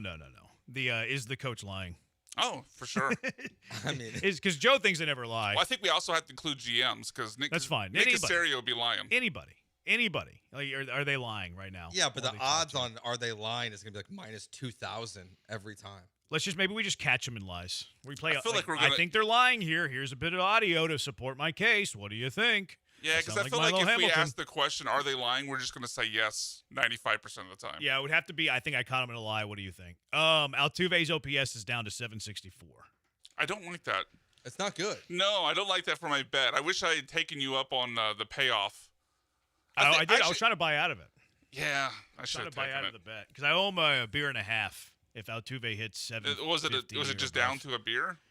What was the buyout? I offered you a beer to buy out of it, and you're like, no, let's let it ride. And I was like, okay. Why a beer and a half? Because I felt at the time I had to get mods. So I put up a beer and a half for his one beer because it was pretty low when we made the bet. It was like at 680 maybe. Yeah, he was pretty low. So I felt that I needed to give him odds to make the bet fair. Okay, so logistically, I gave him plus 150. Basically. Are you going to go to the bartender and ask for a beer and a half? I'm frugal. I'm drinking half the beer and then giving it to him. Clarification. Yeah, and I'm going first. That's the clarification we needed. How does the half work? I wasn't imagining that scenario playing out. I thought we were just going to add this to the running total of our bets, and eventually the 1.5 would add up to something else. No, I didn't realize you could take the beer out of my hand, down half of it, and then hand it back. I'll be quick. Oh, that makes it better. 713-780-ESPN. Busy show. Eddie Nunees joins us at 5. Talk some Houston Cougar, Colorado Buffalo football coming up at 5 o'clock. Adam Ronis, which you can catch him weekdays 10 a to 12 p Eastern on Sirius XM. He'll be I think Brian's legitimately mad at me for continuing to point that out. He'll be joining us at 4:30, and then Lee Sterling, Paramount Sports. We like to make you money on this show. We attempt to do that. We might not always be successful, but we try to make you money. Lee Sterling at Paramount Sports. He'll be joining us at 4 with his big games of the week. 713-780-ESPN, the HR&P listener line. We're on YouTube at ESPN Houston. We're on TikTok at ESPN 975. I'm at Jeremy J. Branham there. Are you on TikTok yet, Jeremy? Yeah, Joe George Radio. Oh, that's easy. Brian's like an auto-generated screen name, so I don't say it. It is. But we're also Joe George Radio everywhere. That's nice. I have to go Jeremy J. Branham because Jeremy Branham was already taken there. I tried to buy Joe George on Twitter. I got rejected. How much did you offer? He just flat out said no. I didn't even get to an offer. Man, I could be bought. So you just asked, can I buy it? And he just said no and blocked you? Yeah. How much would you sell your Twitter name for? Sell it? Yeah. I don't really want to be on Twitter, so a nice dinner. I think I would need five figures. Yeah, but you use your Twitter. Five figures? My Twitter's profitable, Brian. Okay, yeah, that changes the scenario, I guess. Mine makes $0. Yeah. I mean, it's not very profitable. I might owe you that half a beer. That might be where the funds are coming from. But anyways, we're on Twitter as well at ESPN 975. Joe's at Joe George Radio. Brian's at Sack by BMAC. I'm at Jeremy Branham. It is Jeremy and Joe on ESPN 97.5, ESPN 92.5.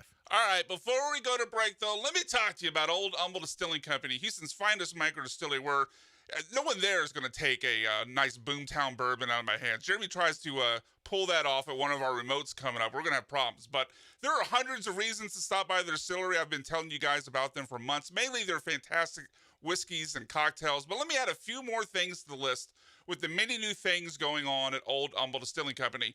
First off, they have new hours starting this week right now. More time each day to try their fantastic spirits. Now open Tuesday through Saturday, 3 to 9 o'clock. So stop by after work and try the Boomtown Bourbon, my personal favorite. And on Wednesdays, happy hour now, all night with $8 cocktails until they close. And trivia joins their lineup on Thursdays. Hey, that's today, starting at 6:30. So you trivia fans, go out there and have a nice time tonight every Thursday at Old Humble Distilling Company.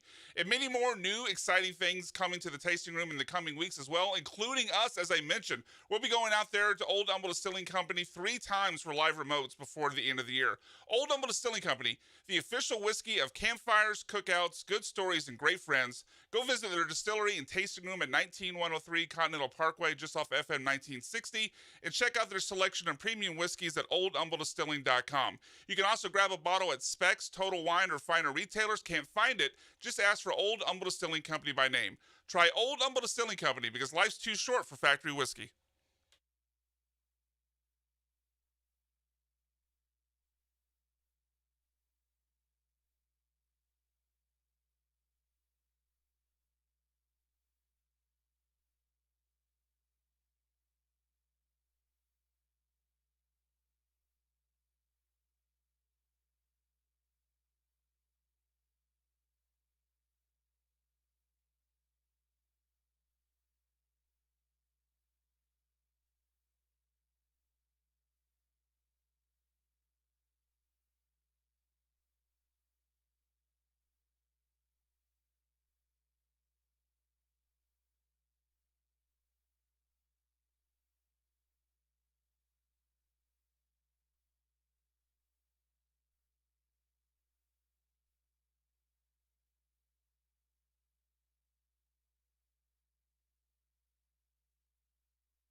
This is Jeremy and Joe on ESPN 97.5 and 92.5. from the Veritex Community Bank Studios. Here's Jeremy Branham and Joe George. I don't know if I love the way that this is written. Is Jason Alexander a lock for third starter in the playoffs? What's wrong with how it's written? I wrote it. Because Start there. I have fears they're not going to be in the playoffs. Oh, okay. That's fair. Nothing wrong with the way it's written. It's just more the playoff part of it? The assumption of the playoffs? The assumption of the playoffs. Yeah, I know, but I'm going to make that assumption until they're out of it. Okay, fair enough. Alexander, is he a lock for third starter in the playoffs? 713-780-3776. We'll get to that in a moment. Israel O'Brien wants to know, do you still have your whack show on Saturday? Yeah, we have. My wax show will be this Saturday at noon. Me, Sean Mapes, Cam Smith, John Belmer will be with you noon to 2. There you go. The full squad is back. Full squad is back, yeah. Mapes every week. Mapes big league on non-football season? Yeah. Kinda, yeah. Yeah, he didn't want to show up for every week for Astros conversation. There you go. He's a football guy. Texter says that Brian King looks like Blake from Workaholics. Y'all watch that show? Nope. I think that's a good comp. You've seen it? I've seen the actor enough to get the comp. Yeah, I didn't watch that show a lot, but let's see. He was also on a few episodes of Parks and Rec. That actor. This guy's got long hair. No, he doesn't look like Blake. This looks like my friend Screech. Really, the Screech you got grew a his friend hair out. named Screech? Yeah, he runs poker games. Oh, that's right. I do know Screech. I mean, he goes by Bobby, but yeah, or he goes by both. We know him as both. My interactions with it was always Screech. Screech of Maine. I guess maybe I met him as Bobby. Yeah, I mean, he's gotten older. He's matured a little. Yeah, it goes away after a while. What age do you have to stop going by Screech? I mean, probably to the day he dies. I was going to ask what time do you get rid of the Y and just go to Bob? Yeah. Well, his dad's Big Bob. Oh, then you have to stay Bobby. Yeah, his dad. Even when you're like 40, you got to be Bobby? Bob, I think Bob and Bobby is okay. I don't know, man. I can't be a man in my 40s and going by Bobby. But like if someone tried to call me Joey, like that's not going to work. That's my dad's Same thing. Joey. Really? Yeah. Dead serious. Does your dad listen? Not really. Okay. No. He's too far up north. He doesn't get a signal. It's very funny because the Woodlands. Because my dad might be listening. But I went to a wedding my cousin's wedding last year, and all these people from like when my dad grew up were like, "Oh, you're Tommy's kid," and I was like, I've never heard anyone call him that in my life. Man. Ocho, I'm still trying to understand why Spot is managing this team like it's May or June or like he's clinched a playoff spot. Why pull Costanza not only after 89 pitches, but after he retired the Jays' top 5 batters a third time through the order with no problems? Let the man pitch. He wanted Alexander to have the 8th. I would have been fine with that. It's not the end of the world. I mean, the fact that he's going to go that long when we see pitchers across baseball being yanked way earlier in games because of pitch counts and everything, let him go as far as he can. Yeah, I don't mind starting the inning getting in trouble. He probably would have done that if they had a bigger lead. But with a 2-run lead, you don't love that because if you, like, let's just say you let him start the inning until there's a runner on. Now you're bringing in the reliever facing the tying run. So I think if he had a cushion, he would have done that. Maybe, potentially. Maybe not. Texture Bobby Lashley. Good point. Yeah, but he almost doesn't count because he's jacked. What are you going to say to Bobby Lashley? You're not going to say much unless you're me and talk trash to Booker T. Texture, tell Israel Cam should have dove for that ball. That was a tough play. He's kind of caught in between. I'm not going to blame Cam for that play. Texture, first time hearing the intro to y'all's show. Not going to lie. I absolutely love it. Simplicity goes a long way. Killed it. Michael Carroll's the GOAT. I'm still not sure who that chick is that sings the intro song. I'm still not sure it's a chick. There's a good chance it's not. Yeah, I think you're assuming a lot here. It is. My cousin is 70 years old. And we still call him Johnny Jr. You've insulted a big populations of people who have Y at the end of their name. It's a personal preference then. You got to drop the Y once you pass the age of 40. I mean, I'm a Jeremy. Yeah, but that's different. You can't shorten that name without the Y. Jerome? Yeah, what do you Jerome? mean? Well, that's to your wife's friends, your Jerome. Yeah, my wife's friends. My wife's friends group, or what would you call it? Text group or something? Text group. The buddy chat. Their buddy chat. They call me Jerome for some reason. Do they not know your name? I hope they do. I think they do. My wife certainly does. I know your I'm not sure about her friends. Like, no, they know my name. We gotta clarify. No, I think they're just being silly. You know how girls can get. They're being a little silly. It's just Jason Alexander. If the Astros are fortunate enough to make the playoffs, which we'll see where they're at the end of the day. They'll still be in the playoffs at the end of the day, but we'll see how much cushion they have in that playoff race. Is he a lock for your third starter in the playoffs? At this point, yes, because of what's happening in the moment. Javier's not pitching awful. He's not, but Jason Alexander's pitching better. As before he really started doing this on a regular basis, I was saying Javier, that's the third guy through. It's not Spencer Arrighetti. It's not Luis Garcia, Lance McCullers, whoever. It was Christian Javier because of what he's done in the postseason for this team, the success he's had. But the way Alexander's pitching, to me, it's undeniable that if in a 3-game series, Alexander gets the ball first. The other thing I like about it is if Joe Espada wanted to be creative, we have seen Christian Javier come out of the bullpen in the playoffs in the past. It was a couple years ago, but you could use him in that role to help secure what's going on in your bullpen right now. Yeah, I don't think there's really an argument. To me, Javier's – and look, I think Javier's pitching better than what the line score indicates today. His defense let him down, but did give up some loud contact, stuff like that. He's clearly your third-best starter. I would – the pushback to me wouldn't be Javier. And look, I don't have any pushback, period. But if I was going to – like, let's say a fourth starter, everybody available.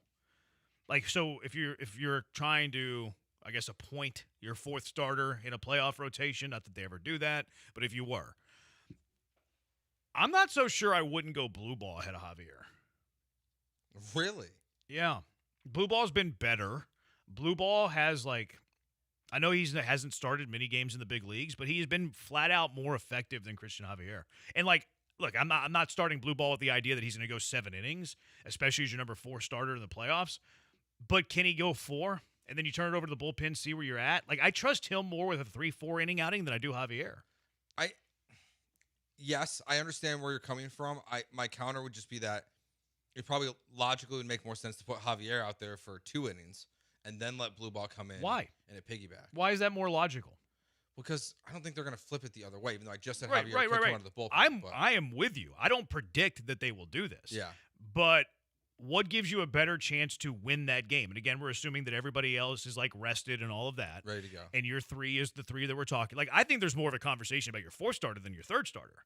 Because Hunter Fromber, whatever order, probably Hunter Fromber. Alexander's your 3. I don't think anybody's going to argue that. I think that the conversation's actually the 4th starter.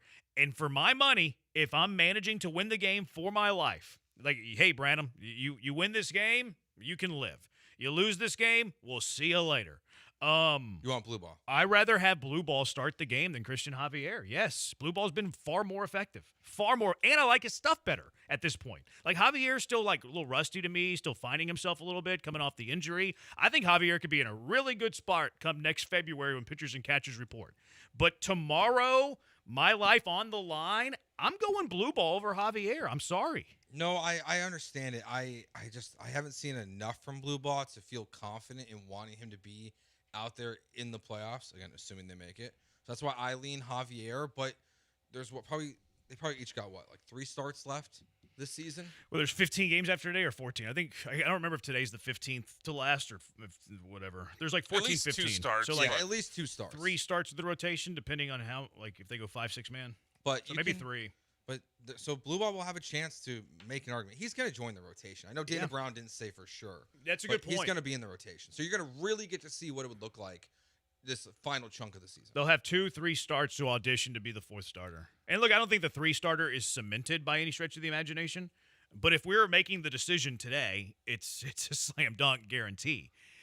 That's why I'm at. If I was making the decision today, I would go Hunter, Fromber, Alexander, blue ball. It feels like a lot would have to happen to unthrone Jason Alexander as the 3rd starter right now. I don't know what over the next 2 starts, if using that amount of starts that they have left, that could change my mind based off what we've seen from Alexander over the last 2 months. But he'd have to get rocked. Going to Joe's point, like of the piggyback, I actually think I'm with Joe a little bit on that. Not so much that we have to piggyback, but I just would rather have, let's say, a combined 5-6 innings of Javier and blue ball than to have 3 innings of one of those guys and to have to trust this shaky bullpen to cover the rest of the game. Now, I'm not piggybacking though. Like, I'm not advocating for a piggyback. Like, we'll see where we are. Joe was. Okay, fine, but like, I'm advocating for let's see how far blue ball can go, and then let's see where we're at in that game. Like, I'm not committed to the piggyback in a postseason at all. No, I'm not saying like hard rule. Okay, 3 innings, he's out. Like, no, you use some feel. If one of them's dominating, then obviously you keep rolling with them. But I like the idea of being open to a piggyback to carry that game out, because you're assuming neither guy's probably going to get you 6 or 7, and this bullpen's just so shaky right now that I'd rather not have to go to them until the 8th inning if I could. So who would you start in that scenario? I would lean Javier now, but I'm open to the idea of blue ball depending on how the rest of the season goes. There's a better chance, in my opinion, that if that's your piggyback opener, Javier versus blue ball, in my opinion, there's a better chance that the game is lost if Javier is starting it. Because of what you're seeing in like today's game. Yeah, I mean, he gets It blown just up feels every like now you're and then. basing that take on a really small sample size with blue ball. 100%. 100%. I'm basing it on what I've seen the last 3 weeks. I'm basing it since I've seen Javier return. I'm not going to base it on 2023. Why would I do that?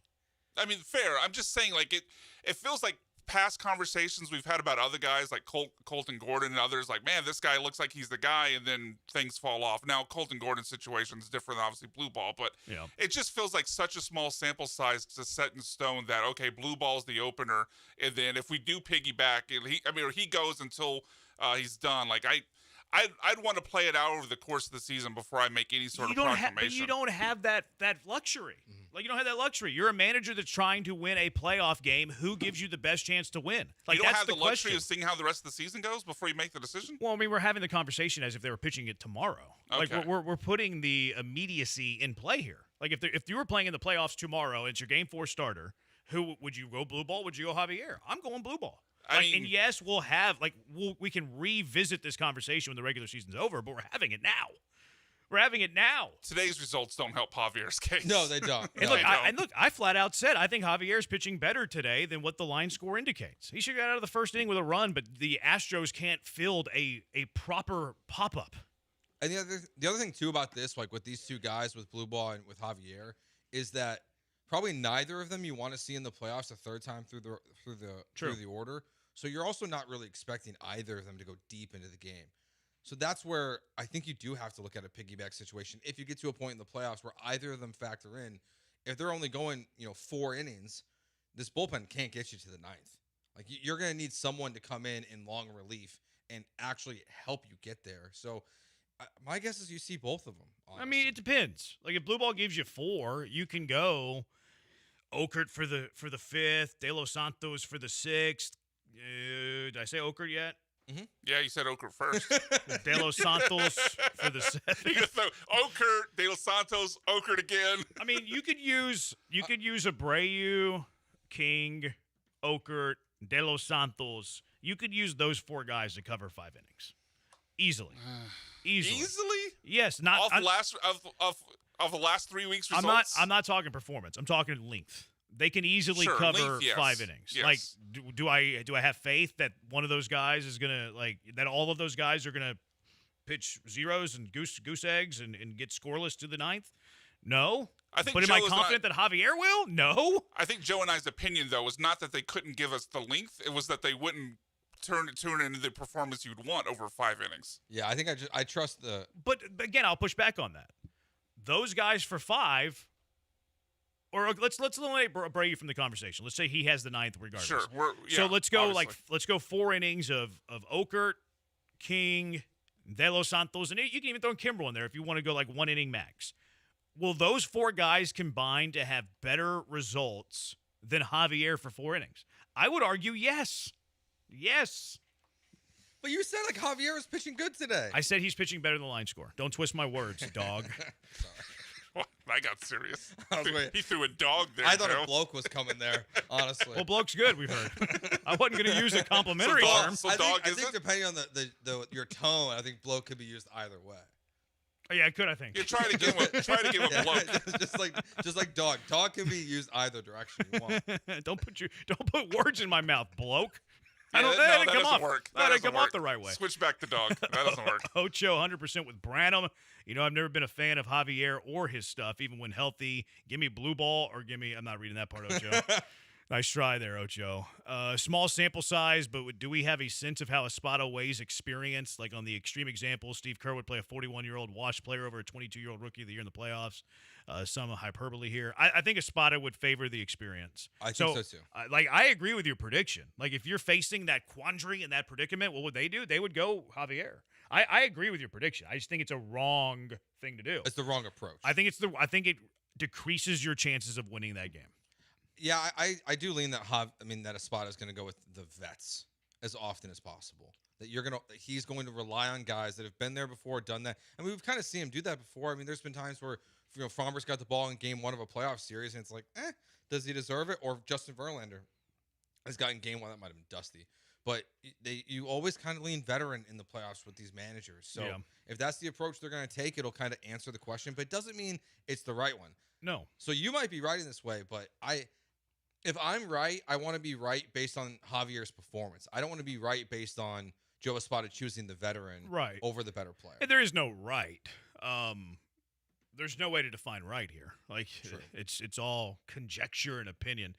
Texture, you are talking about the pitching as if that's the problem. These dudes cannot hit right now and cannot hit with runners in scoring position. No, we're not. Those things aren't mutually exclusive. Just because we're having a conversation about what the rotation would look like doesn't mean that we're ignoring the fact that the offense has been dreadful and Jose Altuve has been terrible with runners in scoring position. And the entire team, for that matter.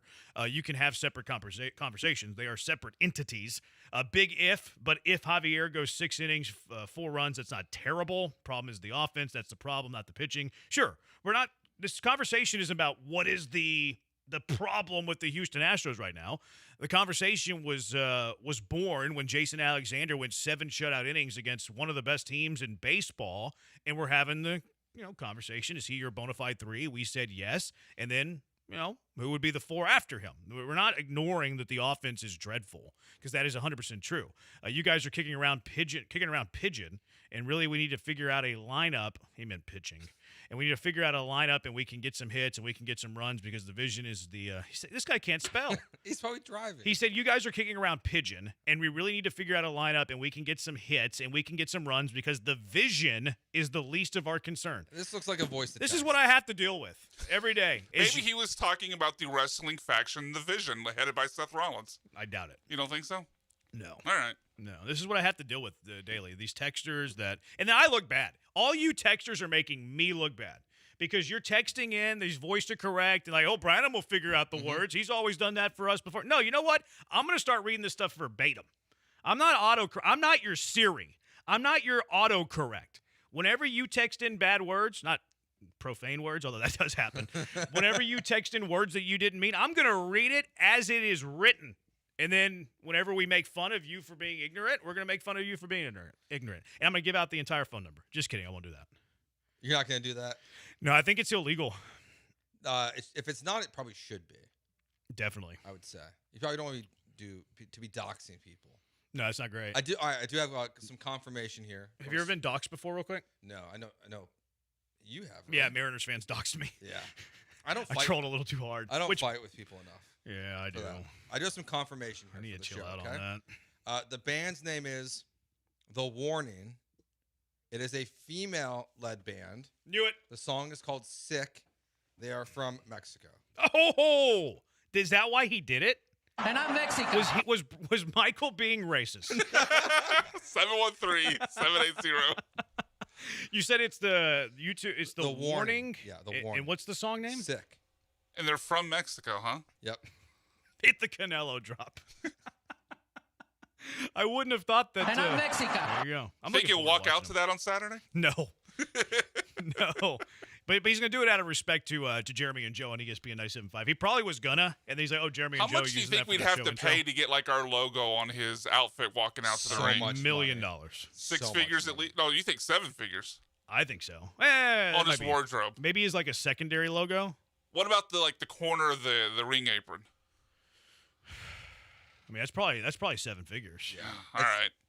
I mean, these guys are making how much for this fight? $50 million, probably. At least 50. How much is Canelo making on Saturday? I would be shocked if it was under 50. Oh my goodness. He is being projected to make because the Saudis are involved in this. Mm-hmm. I forgot about that. Yeah, it's in Las Vegas, but it's part of the Riyadh season. You want to guess? Well, you reacted like it was high, so it's definitely above 50. I'll go 85. This has got to be the highest of all time. What, Not 200? even. It's 150. Wow. It's 200 combined. For Canelo? 150 for Canelo, 50 for Crawford. That is insane. Crawford's undefeated. Well, I get it. He's Canelo's the draw. He's the draw, but I mean, Crawford's undefeated. He's one of the best fighters of his generation. Yeah, but he's not. He doesn't sell like Canelo. I know. That's insane. That's more to me a statement on the state of boxing that Crawford can't sell than anything else. But I get it. It's probably a state of the Saudis too. This was part of the 4-fight deal for Canelo. Has he already fought in this 4-fight deal at all? He hasn't had a fight. Are you talking about with Netflix? Because he hasn't had a fight on Netflix.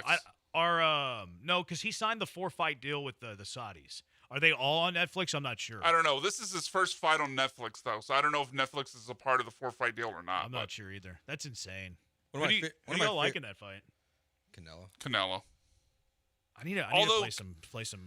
Canelo's had trouble in the past with small guys who can move. I mean, see Floyd Mayweather, see Erislandy Lara, but that was so long ago that, and like his footwork has gotten so much better. He used to struggle in his ability to cut off the ring and chase guys down, but he's so much better now that I think the size and the power is going to overwhelm Crawford. God, I forgot Brian's like a big boxing guy. Yeah, I love boxing. Former boxing referee. I don't judge. Yeah, I was a judge. I don't think they're putting Brian in the pinstripes. Wow. They're not putting Brian in the pinstripes. You kidding me? Were you guys at the Canelo fight here? Yeah, I was. I was ringside. When they opened the roof. Flex. And it started raining. It was the one wind. of the dumbest things I've ever seen happen. Where like it's like in the middle of the fight, they're opening the ring and it's raining. Me and like 3 other guys, next to me, we all had our papers laid out. They give you the press packet, whatever. They open the roof and it's immediately like the wind sweeps in. It's raining. Papers are blowing everywhere. It was awesome. And then Canelo damn near killed James Kirkland in the 3rd round. Mm-hmm. That was fun. 15 games left. The run is over, gentlemen. I don't think they'll even make the wild card. Great run, though. 4 runs in 6 innings is awful. That's a 6 ERA, J-Bone, St. Patrick. That's not good. But the runs are the problem. But, yeah, so you like Canelo? I do. Yeah, I think I do, too. There can't be any value on that, though. I haven't looked at he's got to be the betting favorite. Maybe I'll do something like knockout prop. Well, you think Canelo can knock him out? Or you think he's taking it to the cards? I don't think he's going to knock him out. I think the play, if you're going to bet it, is maybe the length of the fight. To decision? Yeah, because I think the popular play will be Canelo by stoppage. I think maybe you could take Canelo by decision. Okay. I'll look into that. There's still some time to do that. Israel says Crawford's going to fist emoji, his bad word. That's what Israel said. All right, 713-780-3776. Ed Ingram's back at Texans practice. What is your offensive line if Ed Ingram is back? 713-780-3776. Jeremy and Joe on ESPN 97.5 and ESPN 92.5. Football is back, and we are loving it. Football is the very best, and Underdog is the place to make all the picks. They're the very best, too, and win money all season long. Playing on Underdog is fantastic. It's my most used app. You already know that. Pick whether your favorite players will go higher or lower on stats like touchdowns, yards, interceptions, and more. Also new to Underdog, you can pick teams. Like tonight, you could pick Washington. You could pick Green Bay. It moves by the moment, too, so get it while the odds are good. Commanders right now plus 138. Packers minus 186. So you like what you're hearing? Go to Underdog, download that right now, and play. Get your picks right, and you can win up to 5,000 times your cash, and you can play with as little as $1. Some of the picks to choose from tonight. How about Josh Jacobs, half a rushing or receiving touchdown? Is he going higher or lower there? Are you a Daniels fan? 228.5 passing yards. You can go higher or lower there. Jordan Love, 234.5 passing yards, higher or lower. If you think you're a sharp, if you think you know ball, go get those picks in. So much to play, so much fun to be had, so much money to win. Also with Underdog, you still have the originals. You can still enter a draft. That's fantastic. Play ladders, play streaks. It's great. Love me some Underdog. You will too. So download the app right now. Sign up with promo code KILLERB to score $50 in bonus funds when you play your first $5. Promo code KILLERB, KILLERB. Millions of fans have already won billions making picks on Underdog. Will you be next? Underdog. Make picks, win money.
You're listening to Jeremy and Joe. On ESPN 97.5 and 92.5. Live from the Veritex Community Bank Studios, here's Jeremy Branham and Joe George. Jeremy and Joe. He's Joe. I'm Jeremy. Just you, Joe. Ed Ingram.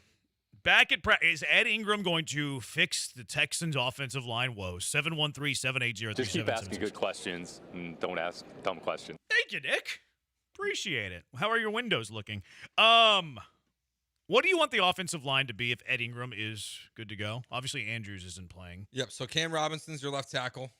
You got Laken Tomlinson at left guard. Jarrett Patterson's your center. Ed Ingram's at right guard. And Titus Howard's back at right tackle. You're benching the rookie.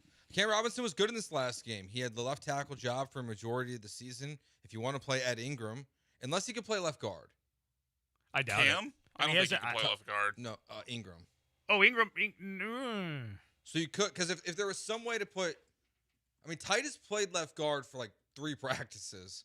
And he played left guard last season and previous seasons too. I think he's just an awful guard. But so if you want to get Ariante in there, Titus has to play guard. Yeah, I think they love Robinson. Tomlinson though. I know, but Cam Robinson was good at left tackle last week. Yeah, so. no, I was going back and forth on this. I think you just don't play Ed Ingram. I think you start the same 5 with the exception being center, and you roll with it. Because Cam was your best tackle. Like, how in the world can you justify benching Cam? You can't. You can't justify it.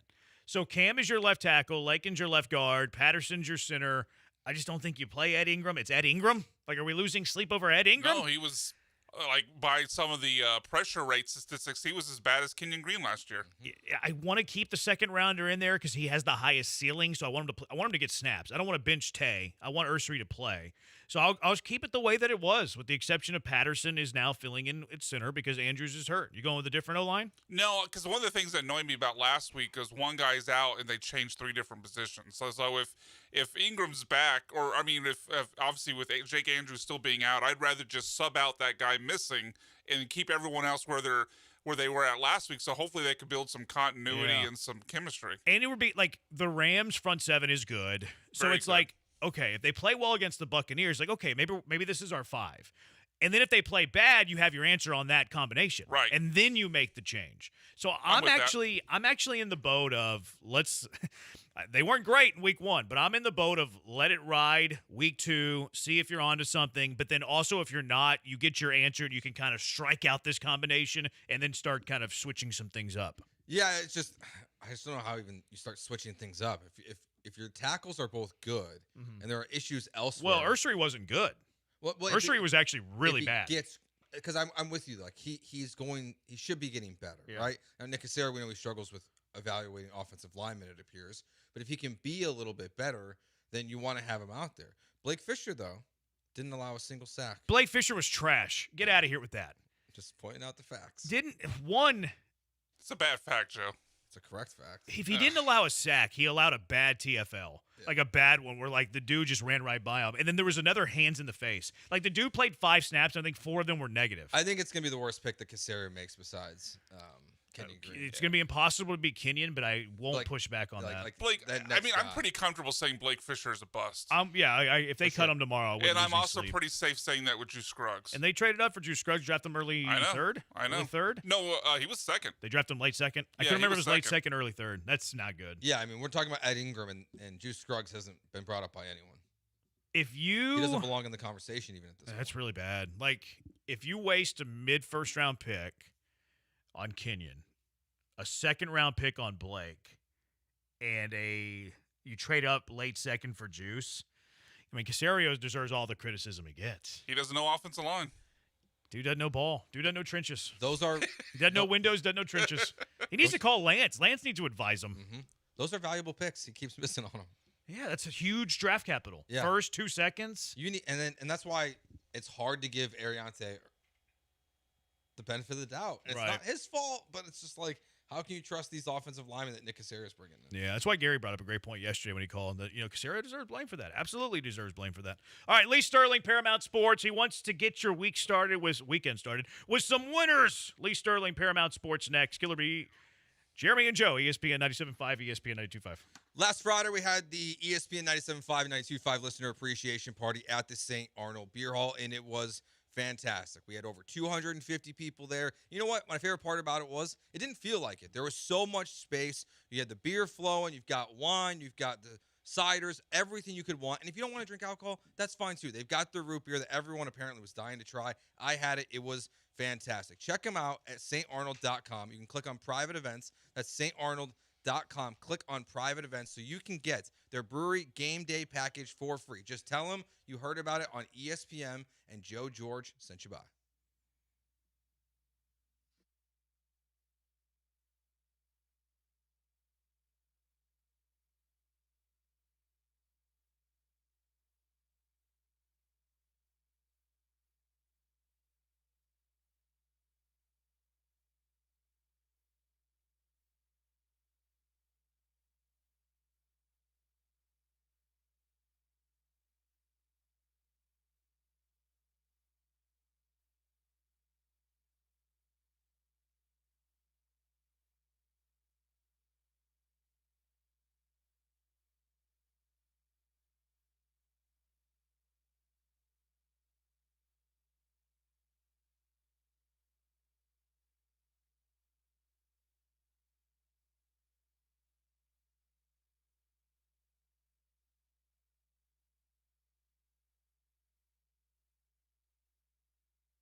Now back to the Veritex Community Bank Studios with Jeremy Branham and Joe George. On ESPN 97.5 and 92.5.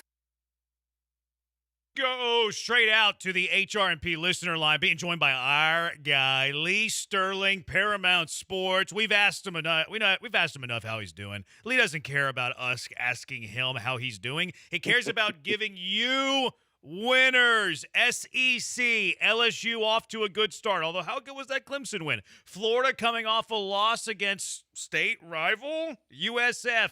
LSU favored by 7.5. Lee, is this too big for an SEC matchup?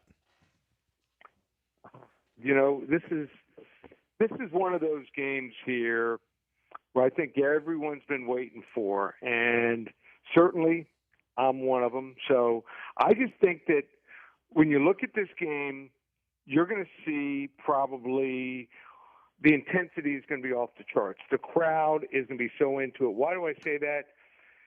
Florida ruined LSU's season last year. They ended it. As soon as they beat them, their college football playoff hopes were done. But they were up at the half. They had the game. Somehow, Billy Napier was able to rally the troops. They win the game 27-16 and saved his job. He was 4-5 going to that game. At 4-6, I don't think he makes it to Monday that week. But everything changed after that, and things are sailing along. Then last week, USF out of nowhere pulls a huge double-digit upset. Now, some things I think played into that game. Penalties. Florida had 11 penalties for 103 yards. And watching DJ Lagway, I don't think he's 100%. He's playing with that sleeve, that white sleeve on his left leg. He missed a couple weeks of fall camp. I suspect, like I said, something's going on. He was not willing to run like he normally does. I'm watching this LSU team, and what's the difference between the last couple of years and this year? Their linebackers make plays in space and the speed of that defense. So Death Valley swallows teams whole. If you're not disciplined and playing at a high level, I think Florida might be falling apart here. And if they lose this game, they got Florida. They got to come down to Miami and play Miami. They got Texas and Texas A&M. I think Billy Napier's on borrowed time. Revenge. I think this is the game that LSU kids wanted. I know they play Alabama every year, but I think this is their circle game. Goodbye, Sunbelt Billy. LSU, 31-14. Lee, Notre Dame last played 2 weeks ago. They took a bye week after they played Miami. I'm an Irish fan, so I love watching the Irish. I hate the schedule, but they're coming off the bye week. They're favored by 7 versus the Aggies. How you feeling about this game? I think it's a huge advantage to have a bye. I mean, I don't know what happened, whether it was, a team backed out or what exactly the situation was, but they didn't play badly against Miami. I just think Miami just played a little bit better, played at a high level.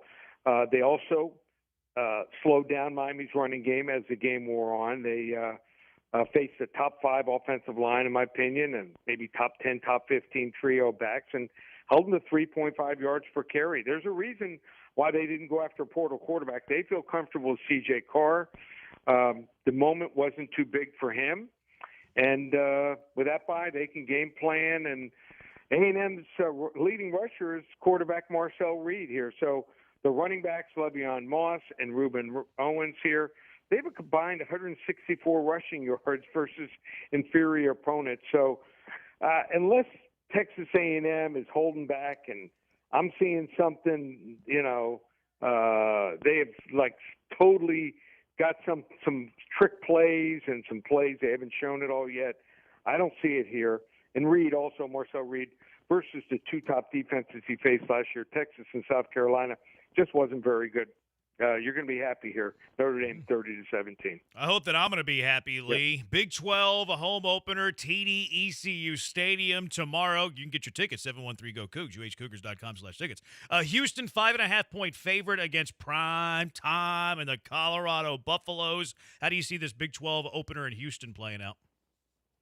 So I'm watching the film of the Rice game, and they look pretty good, but offensive line, I think, is a real problem here, and they still have not played 2 top-level opponents here, so they're going to have to shore up this offensive line.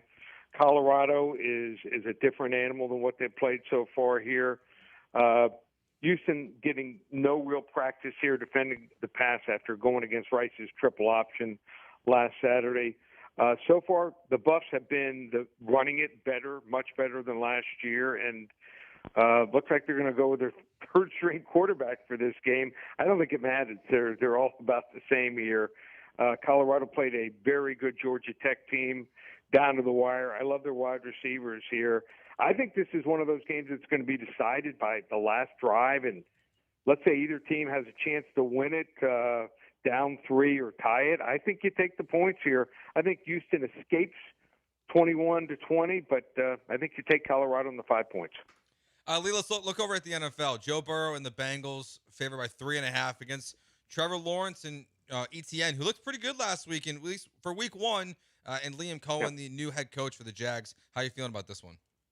Well, I mean, he's quarterback whisperer. Look what he did for Tampa Bay last year, and Baker Mayfield threw 40 touchdowns. So what we're seeing is Trevor Lawrence coming off shoulder surgery looks as good as ever. Looks like he just came out of college as far as his arm strength. For the first time, they have a running game. Talking to someone who I know, real big-time insider for the Jags, he felt last year they had only 3 offensive linemen that were NFL starting caliber. This year, they feel that they have 7 or 8. So that's the difference. They're running the ball last week on a consistent basis. And that win here, Cincinnati, just lucky to win their game. Never seen a team that was that much better than another team. Happy to win, but they won because Cleveland missed an extra point, missed an easy field goal. Play calling for Cleveland was atrocious the last 2 drives. I think Jacksonville, this is a team on the rise here. I think they pull off the upset. Wrong team favored. Jacksonville screwed up 24-20. I love it when you do that, Lee. It's my favorite. Lee Sterling, Paramount Sports, joining us on the HR&P guest line. Let's talk some Monday Night Football. 2 games, actually, on Monday Night Football. A little doubleheader. Texans, one of them. I think they're opening up the roof. Texans are favored by 3 points against Baker Mayfield, Tampa Bay Buccaneers. Do you like this from a Texans perspective? You know, I think that the first game was a tough game. You know, the first game that the lines hold together, you know, they were that close. One play and could have been the difference in that game. They had to settle for 3 field goals, but the defense played well enough to win that game. Now they get to face a Tampa Bay team where one of the best linemen, Wirtz, may not be able to go. He's a game-time decision. Baker Mayfield, I think he's going to try to be aggressive against this Houston defense on the home field, but Bucks, I know they've been one of the best home underdogs, but road underdogs, they're going to be facing the blitz early and often. Like I said, not sold on their line with that possible injury, and I think Will Anderson and his mates are going to have a big game here, and C.J. Stroud rebounds here. So I think this is the game Houston wants, they need, and I think they're going to find a way. The defense is going to spearhead this win, maybe with a couple takeaways. The right team is favored. Houston wins 27-21. Lee, tell us about the game of the week, what you got cooking for us, where people can find you, and get all the information they need from you. Well, how about this is a big game. The Broncos and the Colts going on Sunday. Broncos won with a -4 turnover advantage, even missed a 4th down at midfield early in the 4th quarter. First time I think that was done, a team that much of a disadvantage as far as turnovers wins a game since 2007. Can they rebound and win another one at the Colts, who looked like maybe the best team we saw week 1? So great matchup here. First 10 callers get it for free. Call 800-400-9741. Again, the number 800-400-9741 to get Broncos and Colts. You know what? I like this game tonight so much, this Commanders game against the Packers, and this could be a preview of the NFC Championship. I'll give that game away for free. Wow. So first 10 callers, Commanders and Packers tonight, and Broncos and Colts. Just call 800-400-9741. We hit our 40-unit max wager last week in college football. We have now amassed a record of 72-28 lifetime on our 40 to 50-unit plays. I have a 50-unit wager. We have never had a play this big in the last 3 years. It goes on Saturday. I think the line in this game is all 3 touchdowns. One team may not win another game the rest of the year. Team I'm going with is way underrated, a quarterback that might get drafted and play in the NFL, and no one's talking about him. You want to get that game, 50-unit max wager on all my games. Check out all the specials. Just one place, ParamountSports.com. Great stuff as always, Lee. I wish you a weekend of prosperity. Thanks, guys. Take care. Be safe. You got it. Lee Sterling, Paramount Sports, handing out winners each and every week. Like what he had to say, like most of what he had to say. They got the win. That's all that matters. You're right.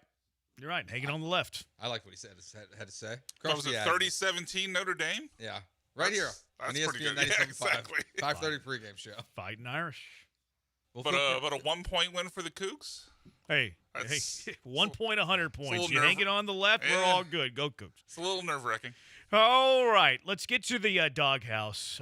Who is in our doghouse this week? Who's in your doghouse this week? 713-780-3776. It's Jeremy and Joe on ESPN 97.5, ESPN 92.5. Maybe you want to take your doghouse out to Two Creeks Crossing Resort. Maybe you want to leave the doghouse here and escape the doghouse at Two Creeks Crossing Resort on Lake Livingston. That's a good idea. Escape the rat race, escape the stress, the anxiety, whatever is causing you woe in this week, and get out to Two Creeks Crossing Resort on Lake Livingston and have a great time. Escape the city. Enjoy the relaxing, great outdoors. From the 92 acres of property that you can explore, the kayaking, the pickleball. You can hang out by the pool, the drink. Open green spaces, beautiful wildlife, majestic trees. I'm a sucker for those. And some of the best fishing in Texas, too. You can drop your line in their Two Creeks. They have a catch and release pond right in the middle of the property, which is great for the kiddos, too. Kind of teach them how to fish a little bit. It's fantastic. It's only 90 minutes from Houston. You don't have to haul the family through 4 states to go to your vacation spot. You don't have to worry about the airport and TSA. That's terrible, especially if you have children. Escape the city without traveling too far at Two Creeks Crossing Resort on Lake Livingston, and you're going to be happy that you did it. We went out there at the beginning of summer. Need to get back out there this fall, too. It's going to be fantastic. We're going to do that. We stayed in the treehouse last time we were there. The kids loved it. Branham kid, Branham baby. They loved the treehouse. Got the tree running right through the patio of the house. It's awesome. The glamping, the cabbage. You can pull up the RV if you have one of those bad boys. They have the perfect stay for everybody. So book your stay now, twocreekscrossingresort.com. That's twocreekscrossingresort.com.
You're back with Jeremy and Joe on ESPN 97.5 and 92.5. inside of the Veritex Community Bank Studios.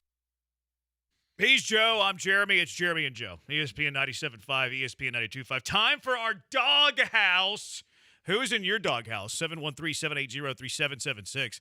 I mean, the Astros went final, and they got shut out by Kevin Gausman in the Blue Jays, 6-0. Gausman went the distance. The Astros got complete gamed today. Old man Gausman got game? him. CG'd him. And look, June, getaway day, Canada to Atlanta flight. Like, yeah, I get it in June. 15 games to play? Pennant race? You roll over like this? Astros offense doghouse. Yeah, they're in the doghouse. It's their offense. Is that weak, puny dog. I was like, that's a brutal dog feedback. It's McAfee. Like we gotta get like a real dog. That's McAfee. That was McAfee doing a pew pew. Sound like Gannon. Pew, pew. It's not even. I'm gonna throw the Astros defense in here. Jesus Sanchez. Ooh, he had a rough day. Rough day in the outfield. That's not been a great deadline acquisition. It hasn't. I think you got him for nothing. He's had moments offensively. It's not. It's not bad in that you gave up too much for him. He just hasn't produced in the way that you've wanted him to. Yeah. I mean, he's had moments, though. He's had a couple of key bombs, played some good defense for you, although most of the good defense came in a blowout game. Yeah. He robbed 2 home runs in a, 17-0 game or whatever it was? Like 26-0. So, like I'd rather you flash that leather to, preserve a lead as opposed to preserve a 10-run deficit, whatever it was. No, I hear you on that. They did say, I saw Chandler Rome tweeting this, that they were worried about the sky in right field today because the roof was open there. But that drop that they had in the first inning, I believe that Sanchez called the infield off because you can see Pena kind of tuck her away a bit. Yeah, kind of peel off. It looked like he did. And yeah, I think he did. Don't complain about the sky. Did you just say, quote, they're worried about the sky? You know they were talking about that pregame, yeah. It is, I mean, it's a thing. It's a thing. It's a thing for the Blue Jays, It is a thing. Too. It is a thing, though. It is a thing where you have bad skies. Like the Tropicana roof was notorious for it. I mean, we literally Astros fans spent 3 years making fun of the New York Yankees for complaining about the wind with the roof open at Dyken Park. It's pretty soft. It is what it is, man.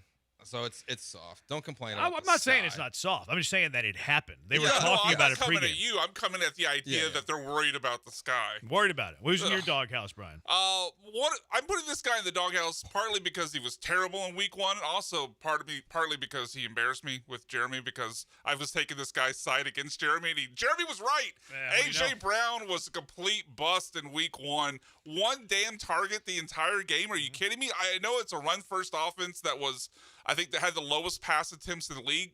I get that is the Eagles. It's not a high-flying pass-first offense, but 1 target for A.J. Brown killed me in fantasy. I still won that league because my other team, the team I was facing, was horrible. Listen to this. We don't need to know the rest of that. Target? Brian, no one cares about your fantasy team. So it took 10 seconds. So AJ's in the doghouse, not Jalen Hurts or Sirianni? Jalen Hurts, second best quarterback in the NFL. Yeah, I don't blame Jalen. Why? Because AJ wasn't getting open. There was the separation metrics that come out. He was not open. I saw him on something today where he was kind of downplaying all that. He's like, I didn't get any targets because they were zoning me the whole game. Of course I'm not going to get separation. So he did downplay it. His last 6 games, though, have been pretty pedestrian. Yeah. Pretty pedestrian. Yeah, I'm not too worried about that because I don't think you drop off over the course of the second half of the season. I don't think it's an age drop-off. The same argument I had for Diggs when he dropped off before coming to Houston, but yeah, 1 target is not going to cut it for a wide receiver 1-ish. He's just not in a good offense for fantasy production. Yeah. He needs to get traded. I think he's a really good player. Purposes. I think he's a really good player. I don't think he's a top 7 receiver. That was our argument forever. I think he's a really good receiver. I don't think he's top 7.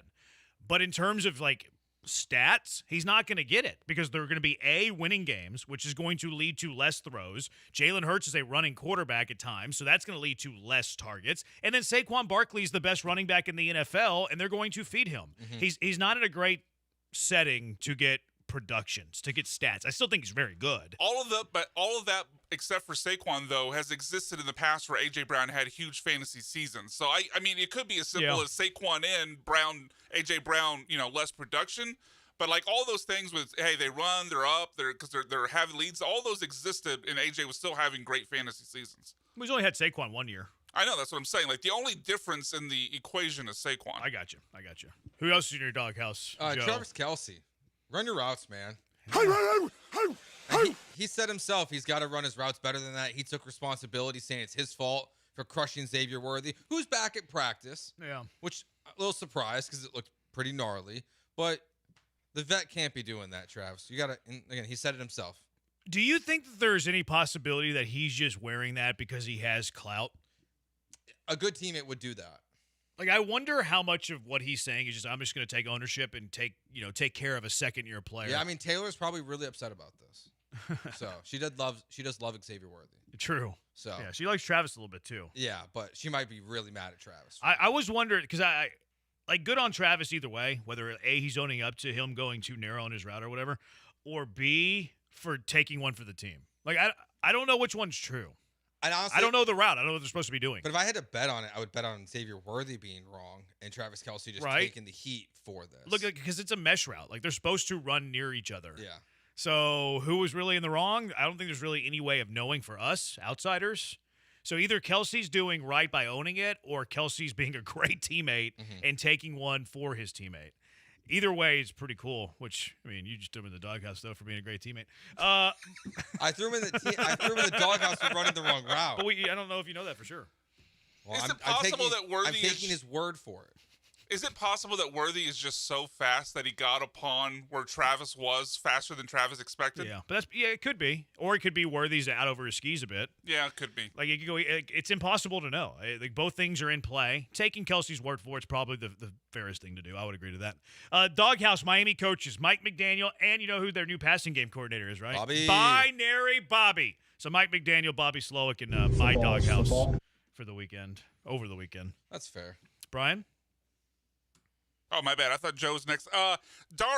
I mean, Dare's got to be in the doghouse. That fumble. Look, I am, contrary to a call we received yesterday, I'm not going to excuse Stroud of all blame in the loss. They only scored 9 points before that fumble.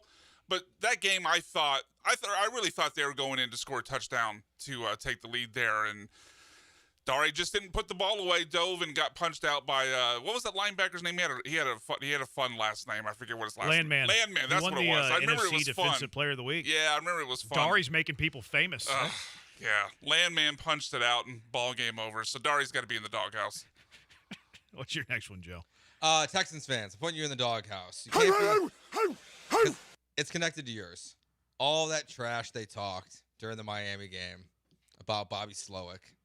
And then crickets during the Texans game.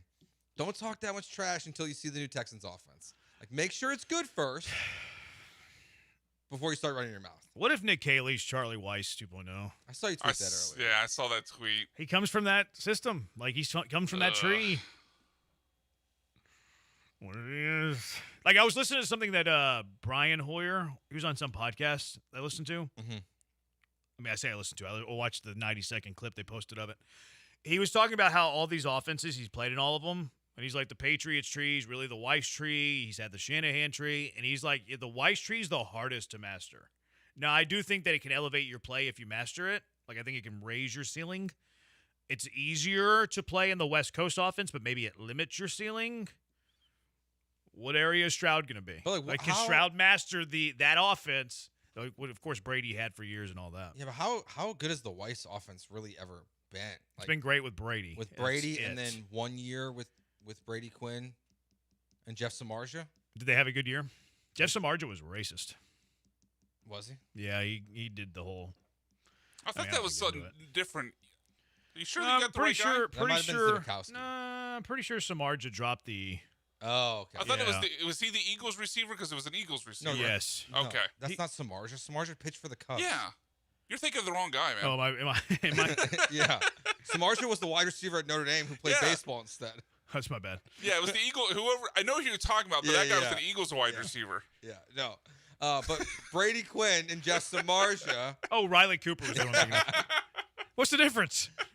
Okay, well, that's one's racist and one's not. Riley Cooper and Jeff Samardzija are the same person. 1 point in the NFL, 1 point in the MLB.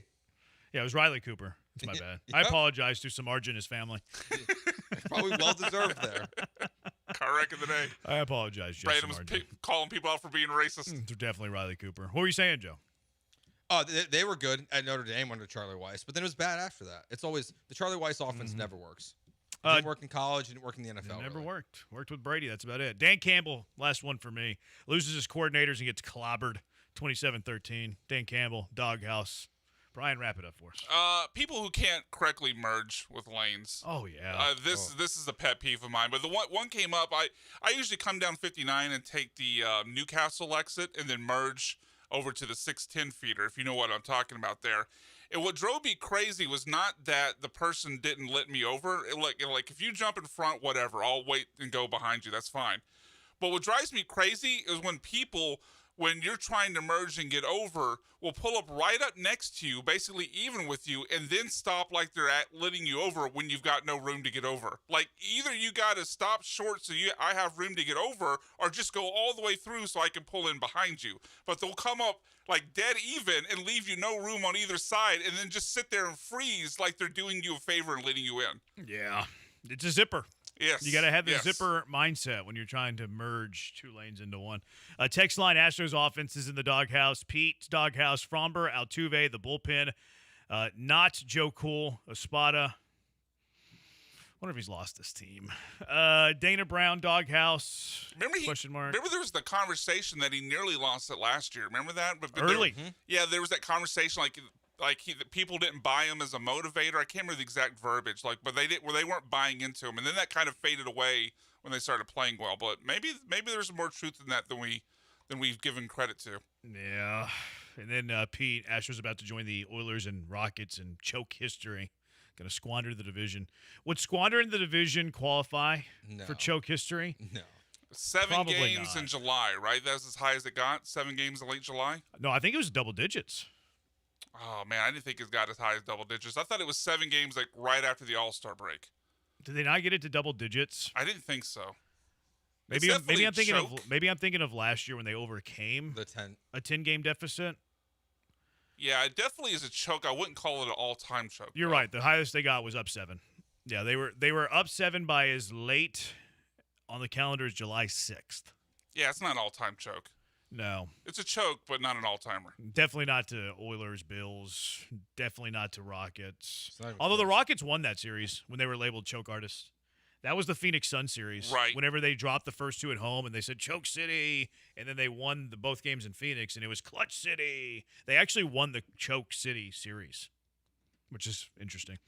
All right, 713-780-ESPN, 713-780-3776. Adam Ronis, you can listen to from 10A to 12P Eastern on Fantasy Life on Sirius XM. He's going to join us next to talk about the pressing, the big, the most pertinent fantasy football talking points this week. That's next. It is Jeremy and Joe on ESPN 97.5 and ESPN 92.5. Houston, the Walmart you thought you knew is now new. Who knew? Did you know that Walmart has more than 500 million items online? Find a huge selection online that you can't find in stores at walmart.com. The wife and the kids are out of town this weekend, so I'm going to be ordering a lot from walmart.com, probably junk food, probably some great stuff to eat, and I can do that because they're gone. But Brandon family's been ordering online from Walmart for quite some time now. It's wonderful for someone like me that doesn't have a ton of time, doesn't like to mess with the crowd, doesn't want to turn off the game.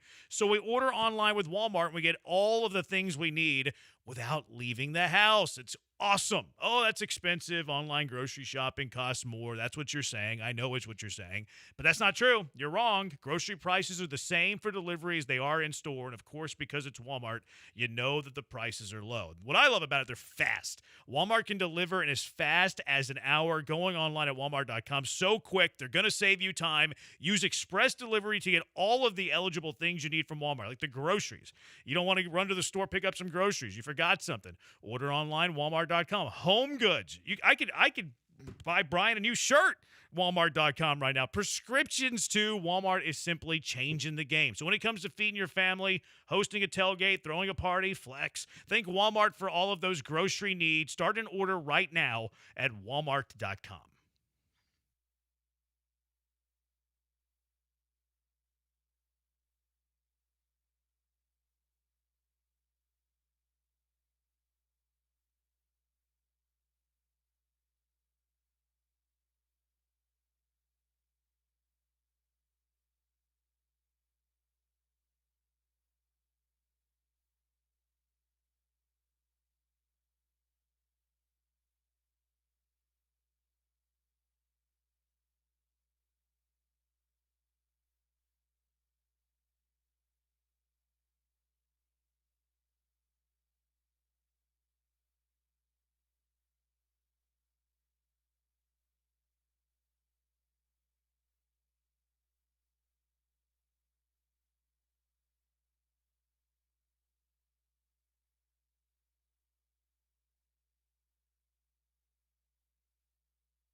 This is Jeremy and Joe on ESPN 97.5 and 92.5. from the Veritex Community Bank Studios. Here's Jeremy Branham and Joe George. Let's go straight out to the HRMP guest line. Adam Ronis. Catch him on Fantasy Life on Sirius XM, fantasy and betting each weekday, 9A to 11A. You can find him on TikTok, Twitter at Adam Ronis. We'll get to the Dub Club in a little bit as well. Adam, I want to start with the waiver wire, the FAB, if you're in a FAB league. Was there anybody that you were banging the table for ahead of the waiver wire in all of your leagues? No, actually, I thought for week one, this was kind of a quiet week. Usually week one is a big waiver wire ad period, but especially at running back this week, there was nothing. There was really no injuries, which is a good thing to have, right? We don't want to see players injured, but we know it's inevitable in the NFL. But running back was very thin. I do think tight end, though, there were a few options this week. Now, I did have George Kittle in a couple of leagues, and him going on the injury reserve is absolutely a huge injury because Kittle was in line to absolutely destroy. I mean, you saw what he did in basically a little bit more than a quarter, had 4 catches and a touchdown.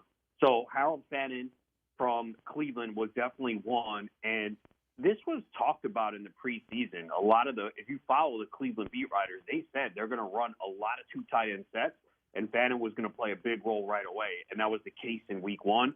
And I think Juwan Johnson for the Saints was the other. He was I was a little perplexed why he wasn't getting more attention. My guess is it's the Saints, right? The quarterback situation, we didn't know who was going to be the starter until late August, and it's an offense that you really didn't want to invest in. But Juwan Johnson played 96% of the snaps. He ran out of the slot, and they paid this guy money in the offseason. And it is a team that's going to be playing from the behind and passing a lot. So those were 2 guys I was after at the tight end position. You know, I put in bids for Hollywood Brown where he was available and came up a little short. Obviously, he's going to play a big role, although we did get good news on Xavier Worthy. He's not going to miss an extended period of time, and he was limited in practice today. So there is a chance he plays this week, if not potentially week 3. But, yeah, I didn't spend a lot of money this week. Wide receivers, there were a couple out there, depending on how deep your format is. But it definitely was a surprising week one because usually we have a lot of options on the waiver wire. I didn't feel it was that way this year. Maybe you're in a Brock Bowers predicament and you have Juwan and Harold Fannin. Which of those are you trusting short-term, let's call it a week, long-term, let's call it 4 or more? I think right now, Juwan Johnson, I mean, Fannin is intriguing because of how great he was in college, the numbers he put up. You know, you still have David Njoku there who ran a lot of routes and still was on the field a lot, and we know his pedigree. But long-term, he could be traded. He's a free agent, so there's a chance that he gets dealt, so that would help Fannin long-term. But Johnson's healthy right now, and again, playing a lot. He's on the field a lot, and they're going to pass a lot. So it is close, though. Definitely Fannin is very intriguing. Probably long-term him in case Njoku gets dealt. But I'm going to have that decision I'm making a league this week because I picked up both where I had Kittle. And so I'm going to have to make that decision on a weekly basis, which won't be fun, but, hey, it's better than going with a lesser tight end. Where are you at with C.J. Stroud as a fantasy quarterback? Are you looking elsewhere? I think he's had one 20-point game since the start of last season. Obviously, week 1 wasn't great. Are you trying to pivot to a veteran or someone else with what you've seen from C.J. Stroud in fantasy? Yeah, absolutely. I hope there's not many people out there that drafted C.J. Stroud as their QB1. Now, maybe in a super flex league, huge or 2. I do think you have to be concerned. I thought they would rely on him a lot because I wasn't counting on much from the running game, but the offensive line is a huge problem. It was last year. They made a lot of changes. They made some changes right before the game. They have injuries on the offensive line as well. So that's the biggest problem, and it obviously affected Nico Collins because that was the one guy in this offense that you were hoping that you could count on. And Nico Collins was a hot draft pick. He was going in the first round or early second round of a lot of leagues, and for him to have 3 for 25 in week 1 was a big disappointment. But again, a lot of players had down weeks in week 1. It is still essentially the preseason. So that's why you saw so many low-scoring games and a lot of underwhelming performances. So in a lot of instances, you can't overreact, but there are some situations where it was eye-opening, and I think the Texans' offensive line is one of them. Adam Ronas joining us here on Jeremy and Joe. Adam, another underwhelming performance this week at the wide receiver position. Terry McLaurin, just 2 for 27. Now, I think I'm mostly with you that it's just week one. You don't overreact. But when you factor in that the weird offseason for him where he was obviously holding out for a long time, sometimes that affects guys when they miss so much of camp and they try to rush back into game shape. You also add Debo to the mix, who took a lot of routes and targets in week one. Are you a little worried about Terry? Not maybe long term, but maybe in the short term, specifically tonight, would you look for another option if you were depending on Terry McLaurin? No, I think he'll be fine. There was a play in the game where he was open and Daniels missed him for a big play. If he catches that, it's maybe a 50, 60-yard play, and then you're looking at his final stat line a lot differently. Deebo Samuel came in, though, and looked really good. The thing with McLaurin, and I was talking about a lot on my show all preseason, because I didn't draft McLaurin because his numbers essentially have been the same every single year. The only reason why he saw a big uptick last year was the touchdown column. And you have to give Jaden Daniels credit for that. And maybe he's able to maintain 8, 9 touchdowns, but he had 13 last year. His career high before that was 7. In the previous 3 seasons, he had 4, 5, and 5. But if you look, he's always around between 77 and 82 receptions. He's always around 1,000 to 1,100 yards. So I expect those numbers, but I do expect the touchdowns to go down, but not significantly. He could still score 8 or 9. It's an offense that's still going to focus on him. Samuel, Ertz will be in the mix as well. So it's not like they spread the ball around like a Green Bay Packers team does. So I think McLaurin will be fine. And again, if that connection was there on that long play, and maybe it wasn't there because of the lack of reps in the preseason, because I know when CeeDee Lamb had that contract situation with Dallas and he sat out, Dak Prescott did say that it did affect them. Adam Ronas joining us on the HR&P guest line. If you're quarterback desperate, maybe you have one of these, Purdy hurt, maybe you didn't like the performance of whoever you drafted. Are there any of these bad or undrafted quarterbacks that you would kick the tires on? Yeah, there's not many. I will say this. Daniel Jones is intriguing. Now, I don't love him this week because he's going up against Denver, and that's just a tough defense, one of the best defenses in the NFL. And I know people will be like, well, he played Miami, and Miami is just brutal right now, especially in the secondary. But this is the best weapons that Jones has had surrounding him. I mean, he's got some good players. Michael Pittman is a really good receiver. Josh Downs is one of the best separators. We didn't see him play a lot in week one. Part of that might have been due to the score, and also he was coming off a hamstring injury. And Tyler Warren, I mean, he looked phenomenal. That guy just kept rising up my draft rankings. I think by the end of the season, he was 5th at tight end for me in the rankings. So hopefully a lot of my subscribers got him because he's the real deal. But I do think this Colts offense can put up some numbers. And the one thing we see with Daniel Jones, he runs. He's always run in his career, and he had some rushing yards last week. So I think of all the quarterbacks down in that range, he probably has some appeal. And I guess Geno Smith, Michael Penix, too, if they're out there. I guess those two would also be in consideration. Penix just has eyes for Drake London. He had 39 targets in 3 games with Penix last year, and he had 15 in week 1. And it looks like he's going to be fine from this shoulder injury. He's put in limited practice today and yesterday, so my guess is he will play this week. Any of the rookies from week 1 really pop to you that if they happen to be available, that you want to go out and get? Or I guess on the flip side, any rookies that you're bailing on after just one performance?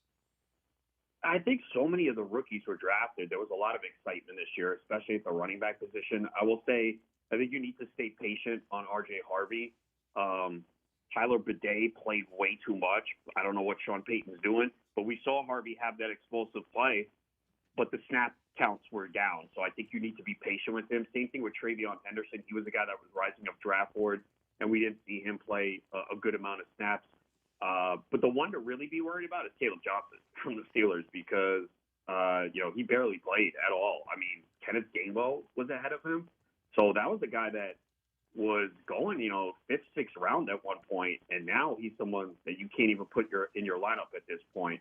But yeah, we see this every year. You have to be patient with some of these rookies. Matthew Golden's another example. He was going in round 7 or 8, and in week 1 we saw Green Bay barely pass the ball. And when they did, they had 10 different players record a reception.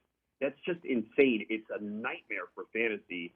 And they dominated Detroit, so they didn't really need to do much. Love only attempted 22 passes and completed 16. So I think that's something you have to look at. You look at plays run by a team. Like Buffalo ran 80 plays, or close to it. And then you have teams like Green Bay that were under 50. So that plays a big factor, and it does fluctuate from week to week. But Green Bay was so impressive and dominated, they didn't need to do much. But you have Jaden Reed there dealing with this foot injury and played and looked pretty good. You have Romeo Doubs there, Tucker Kraft. So it looked like it was going to be golden because they drafted him in the first round. All these years they were bailing on wide receiver early. They finally get one, and they are still spreading the ball around. So you need to be patient with some of these rookies. There was a lot of excitement, but, the most impressive obviously were Tyler Warren at tight end and Harold Fannin. They looked really good, but we all knew Warren was the real deal. Adam Rona is joining us here on the show. Adam, one more for you. I think there's probably not a team in the NFL with more players that start on fantasy rosters than the Lions. Maybe there's an argument there for a few other teams, but obviously quarterback, 2 running backs, 2 wide receivers, a tight end, and you mentioned it in the conversation about the Packers, just completely laid an egg in Green Bay. Obviously, it's week 1, no overreaction. But when you think about Ben Johnson leaving, I'm sure there's going to be some people starting to press the panic button that maybe Amon-Ra will be fine, Jahmyr Gibbs will be fine, but maybe those secondary options with Jameson Williams and David Montgomery are something to be concerned about. I think slight concern for sure because we've seen Jared Goff without Ben Johnson or Sean McVay does not perform well. But I just think Green Bay was a buzzsaw, and they just were not ready for them. But you do want to see some more creativity and improvement this week from Detroit when they are hosting Chicago as Ben Johnson comes in. So there's a lot of motivation. You just got to look to the other side of the sideline and say, hey, guys, that guy left us. He didn't want to be here. And so they should be motivated this week. But, yeah, I think when you see they were all drafted, how are they all going to return their value? They'd have to duplicate what they did last year. And even if you were optimistic that they would still be fine, I think too many of them were going too high. So there's clearly going to be disappointment among that offense. I think, like you said, Gibbs and St. Brown, you're fine, but there has to be concern about Laporta, Jameson Williams for sure, that they might not return the value. But I'm going to give them another 2 to 3 weeks before I say, completely downgrade. Again, week 1, a lot of teams just don't participate in the preseason, and you see a lot of weird circumstances. A lot of things happen, and it doesn't stick. I mean, last year, week 1, Drake London had less than 4 points in a PPR. Same with McLaurin. Joe Burrow had no touchdown passes, although he had another bad week 1, but I guess we're getting used to that with the Bengals. Yeah, we are. You can find Adam on TikTok, on Twitter at Adam Ronis. You can find the Dub Club there. What's going on with the Dub Club, Adam? Yeah, continue to give out plays. I'm also on a new place as well, wap.com/Adam-Ronis. You can get the link on my Twitter at Adam Ronis. So got plays out for tonight in the NFL and MLB. And if you use the promo code NFL, 50% off your first month. Very good. Appreciate the time, Adam. We'll chat next week. All right, guys. Good luck this weekend. At Adam Ronis on Twitter, on TikTok, gives out the plays as well. Great follow. You'll want to follow him, TikTok, Twitter, wherever you do your social media. 713-780-3776. What are the most panicked college football fan bases? 713-780-ESPN. Jeremy and Joe on ESPN 97.5, ESPN 92.5. Got a big one tomorrow night over on campus at the University of Houston, TD ECU Stadium, where Houston meets Colorado in the Big 12 opener. You're not going to want to miss it. It's going to be a fantastic game. Also a fantastic halftime show going on. Hispanic Heritage halftime show. Spirit of Houston performing songs from Selena. The UH Mariachi Pumas will take the field for a special performance as well. Get those tickets. UHCougars.com/tickets. 713-GO-COUGS to get them right now. They're going fast. Get ready for a night of thrilling plays, hard-hitting action, unforgettable moments. Nothing beats the tradition, the pageantry, the roar of the crowd like a Houston Cougar football game. Tailgating begins at 3:30. Cougs on parade at 5:20. And then you got kickoff at 6:30. Willie Fritz in his second season with the Cougars off to a 2-0 start. And prime time coming into town on prime time. Going to be an electric crowd there tomorrow night. So do not miss out. uhcougars.com/tickets. 713-GO-COUGS to get those tickets right now. Come early, be loud, and wear red.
You are listening to Jeremy and Joe on ESPN 97.5 and 92.5. live from the Veritex Community Bank Studios. Here's Jeremy Branham and Joe George. He's Joe. I'm Jeremy. Most panicked college football fan bases. We're a few weeks in college football. A couple weeks in. This will be week 3 in college football. So who are the most panicked college football fan bases? Brian got a list from who? Jimmy Shapiro or whatever? Yeah, this one was actually from Josh Barton, but he works for Jimmy Shapiro. Who's that bloke? That one sounded better. It did. That one sounded better than the other ones. So Joe and I are just gonna guess. Yeah, take a couple guesses, and then I'll reveal them if you guys are way off. But I think you'll get most of them. Age before beauty, so I'll start. Florida. Number 1 on the list. That was my guess. It has to be, right? What other option would there be for number 1? But yeah, it's the number 1. By the way, they track this by tracking certain like phrases and terms on like social media, like our team's trash, overrated, fire the coach, blah blah blah. That's interesting. Yeah, that's how they track these. Okay. But Florida's number 1. Boom. Michigan. Michigan is third on the list. Yeah, Michigan's third on the list. If that offense looked bad against OU. It looked really, really bad. I know Underwood's just a freshman, so he'll improve, but man, that offense looked bad. I wonder if this is volume here. I'm gonna go Alabama. Alabama's not on the list. I know. That's ridiculous. I agree. It is ridiculous, but they're not on. Clemson. Roll Tide. Clemson, yeah, they're 5th. They're 5th. How is Clemson ahead of Alabama? Because I they don't know. suck. Alabama's got a church-going woman trying to win the Powerball to pay off DeBoer's buyout. Yeah, it's true. Come on. I don't know. I don't get that one. I agree. No, I'm totally with you. Pate Alabama analytics should be stinks. number 2, I would think, behind Florida. I'm going to go volume again and go with Texas. Not on the list. Man, I stink at this game. Not on the list. Joe, you want to take another stab before I give you the rest? Hold on. I got more stabs. All right. Yeah, all go right. ahead. You Call got me another one? OJ. Wow. It's been long enough. It's been long enough, I think. Who else you got? I don't think. Could North Carolina be on here? They could not. No. Okay. Virginia Tech? Virginia Tech. They're at the bottom, but they're on the list. Wow. Okay. So, I'm sorry, second to last. They're second to last. So you guys How many have people are on mentioned- this list? I Teams? think this looks like 10. You guys have mentioned Florida, How Michigan, Clemson, and Virginia Tech. How about Oklahoma State? They're on there, number 4, just behind Michigan. Yeah. There you go. How about... I don't know if this team has enough cachet, but we'll go with it. How about UCLA? They're on there. Yeah. Really? They are, it looks like 6th or 7th. Okay. How about Boise? Nope. Okay. Yeah, I would get that one, but I think they probably feel better about that loss after that team went and beat Florida. Colorado. Nope. I think I'm out. Yeah, I think I'm Now, out I'm too. surprised because, well, you may disagree with these, Jeremy, but 2 of these teams that you've missed on so far or not named so far are in the Big 12. Baylor? Not Baylor. No, I mean, Baylor beat West SMU. Virginia. No. Kansas State. Kansas State is on the list. Yeah, and I think that's fair. Arizona State? Arizona State is second. That's overreaction. It's second. That's overreaction there. Yeah, no, again, this is not like columnists grading, or like this is just fans' reactions. So Okay. So do we get all of them? no, there are 2 teams you haven't mentioned. All right, One in just the get SEC, one in the ACC. SEC and ACC? Yep. North Carolina? No, Joe already mentioned North Carolina. Great listening. SMU. SMU, yeah. Really? That was a tough loss. I mean, they had 14-point lead twice, like in the second half, and they blew it. SEC? It wouldn't be Kentucky, would it? No, this is the blue blood. Every other team in the SEC is undefeated. Now look, there's one undefeated team that hasn't looked very good. They only beat Austin Peay by 19 points. Ole Miss? Georgia. See, I was about to say Texas A&M because I don't think they've been very good. Okay. for No, 2 I gave weeks. it away, but Georgia was Wow. like a 45-point favorite against Austin Peay, a Division II school, and they won like 20-6. Wow. I was At rooting home, obviously. I was rooting for Georgia to like destroy them. Are you mad at Kyle for some reason? Yeah, our friend Kyle is like he's just like he's gone full on Homer for he hosts the coaches show for Austin Peay now, and like he's like and he's also part of the pregame. Why would he be a homer? And he's like bragging about it being a close game. I'm like, this is annoying. This is annoying. Oso says, I think Notre Dame and Oklahoma State would have to be there. Notre Dame's only played 1 game. They're the dumbest schedule on planet Earth. So we'll see how this week goes. Who's scheduled play a game, take a bye week? I don't think it was. I think it might have been. Did someone cancel? Okay. But when the season ended after the playoffs, they only had A&M on their schedule. Like that was their first game schedule. They had to add Miami, so they didn't have anything before this. So it was bizarre. Yeah, maybe they got botched somehow. Maybe somebody pulled out and too late or whatever. Nebraska, Florida, definitely. They said they're headed to 2-10. UCLA, Iowa, says a texter. Osta says might be Notre Dame after this weekend. How do you feel about that, Joe? If they lose this weekend, the season's over. Sheesh. They can't make the playoff. Yeah, their schedule's soft, and I know they're Notre Dame and they get bonus boosts that they shouldn't get. I'm fully on board with that, but their schedule's soft. I'm fully on board. Fully on board. I like that fully he on admitted board with them having a bias towards us. Yeah, it helps out. Why would I lie? They play Oh, Syracuse, man. they play Boston College, they play Boise State. Like their schedule is soft. They can't get in there at 10-2. No, they will. No, I don't think they should though. I like agree, if you but lose to Miami and A&M, like, would you say the 2 toughest games on the schedule? by like a million miles. I mean, Yeah. the Miami game was a really good game, so they had to play the Aggies close. that's funny.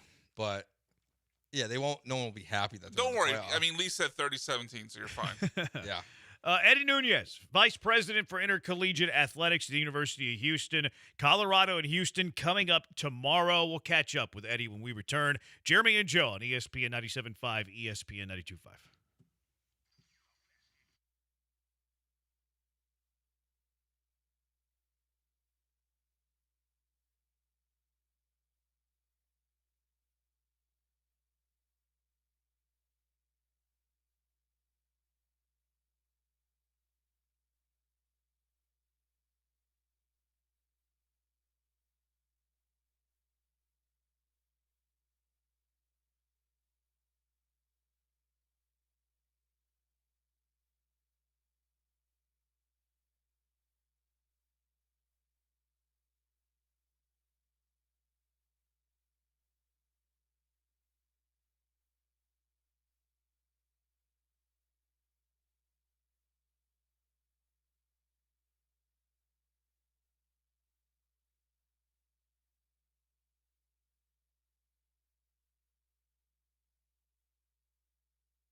We go straight out to the HR&P guest line, being joined by the Vice President for Intercollegiate Athletics at the University of Houston, Eddie Nunees. Eddie, how you doing today? Eddie, how are things?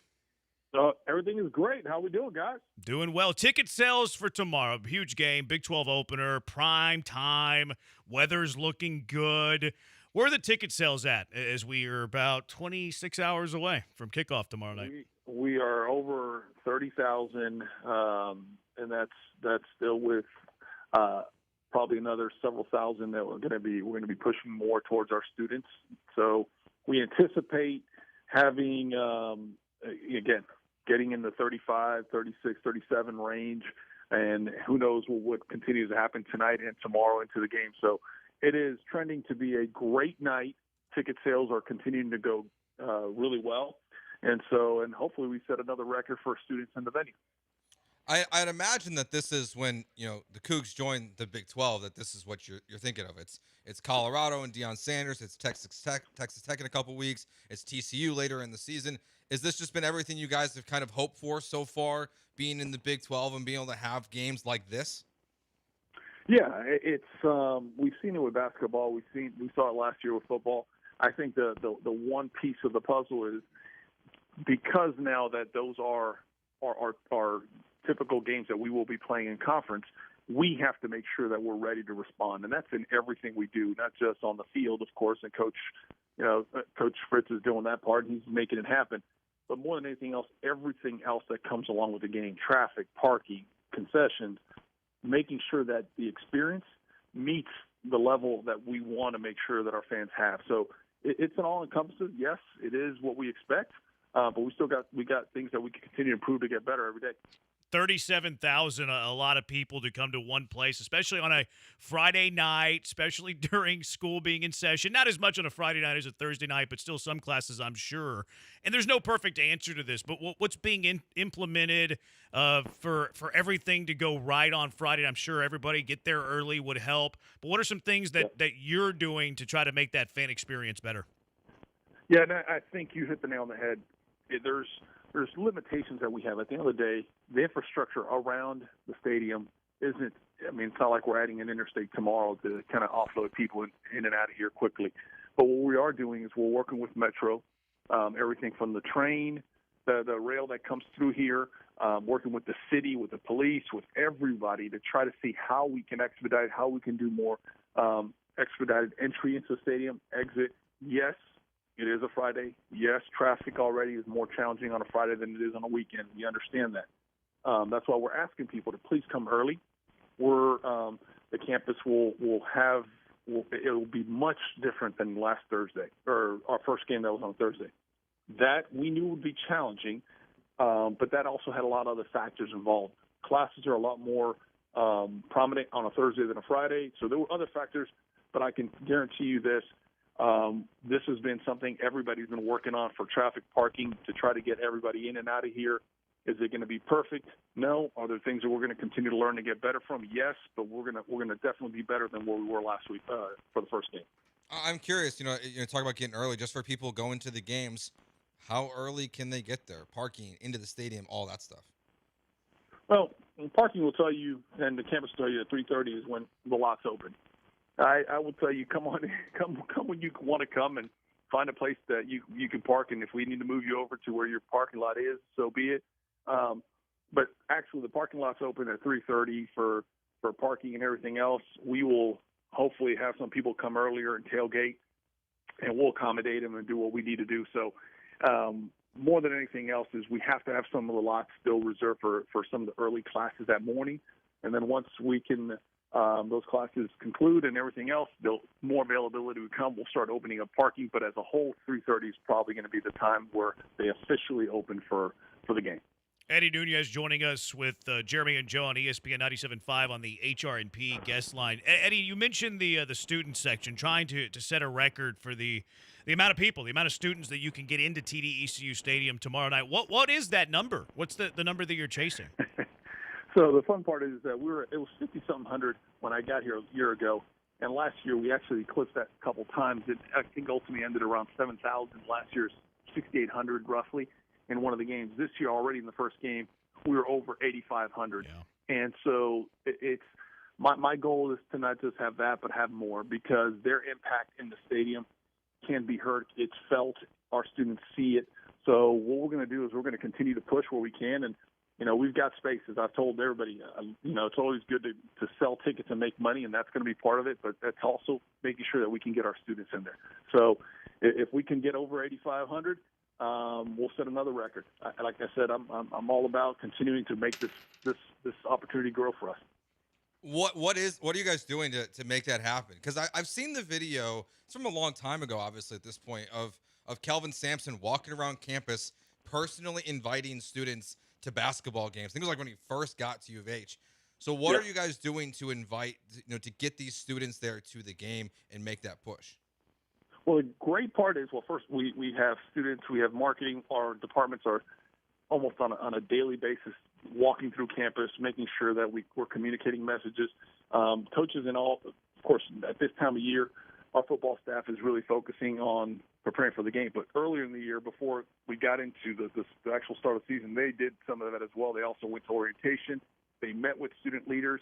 I've been through there several times, so we are actively engaged with them at all times. But more than anything else is we're starting to have an understanding by our student body that they want to come to games. And so once we put out our tickets, there's not much that we have to do. They're showing up. They're wanting to be a part of it. They want to be in the stadium. So it's a culture that we're continuing to build off, and hopefully it's only us adding to it than having to help actually just start it up. Eddie, they give me grief a lot because I'm such a Houston homer. Text line gives me a lot of grief because I'm such a Houston homer. I've said it for a long time that I always viewed U of H as that sleeping giant. I think we're starting to see it come alive, though. Houston basketball obviously was in the national championship game last season. The fall sports off to a good start. Coach Fritz has them at 2-0. Did you view it the same when you watched this program from afar? I'm sure that there was a certain level of attraction there as to the reason why you were attracted to this gig. Yeah, when I came here, one of the things that I recognized early is my experiences when I used to that I had come through here, that I had competed against Houston when we were working at LSU, and just going through the whole city. You always knew that the potential for the University of Houston was there. And so when they made it into the Big 12, when this opportunity presented itself to be the AD here, for me, it was a no-brainer. It really was, because I see now, do we have to come and roll up our sleeves and get after it? Absolutely. And I'm all about that. I love the opportunity to get in there, get into the community, build it. But you're right.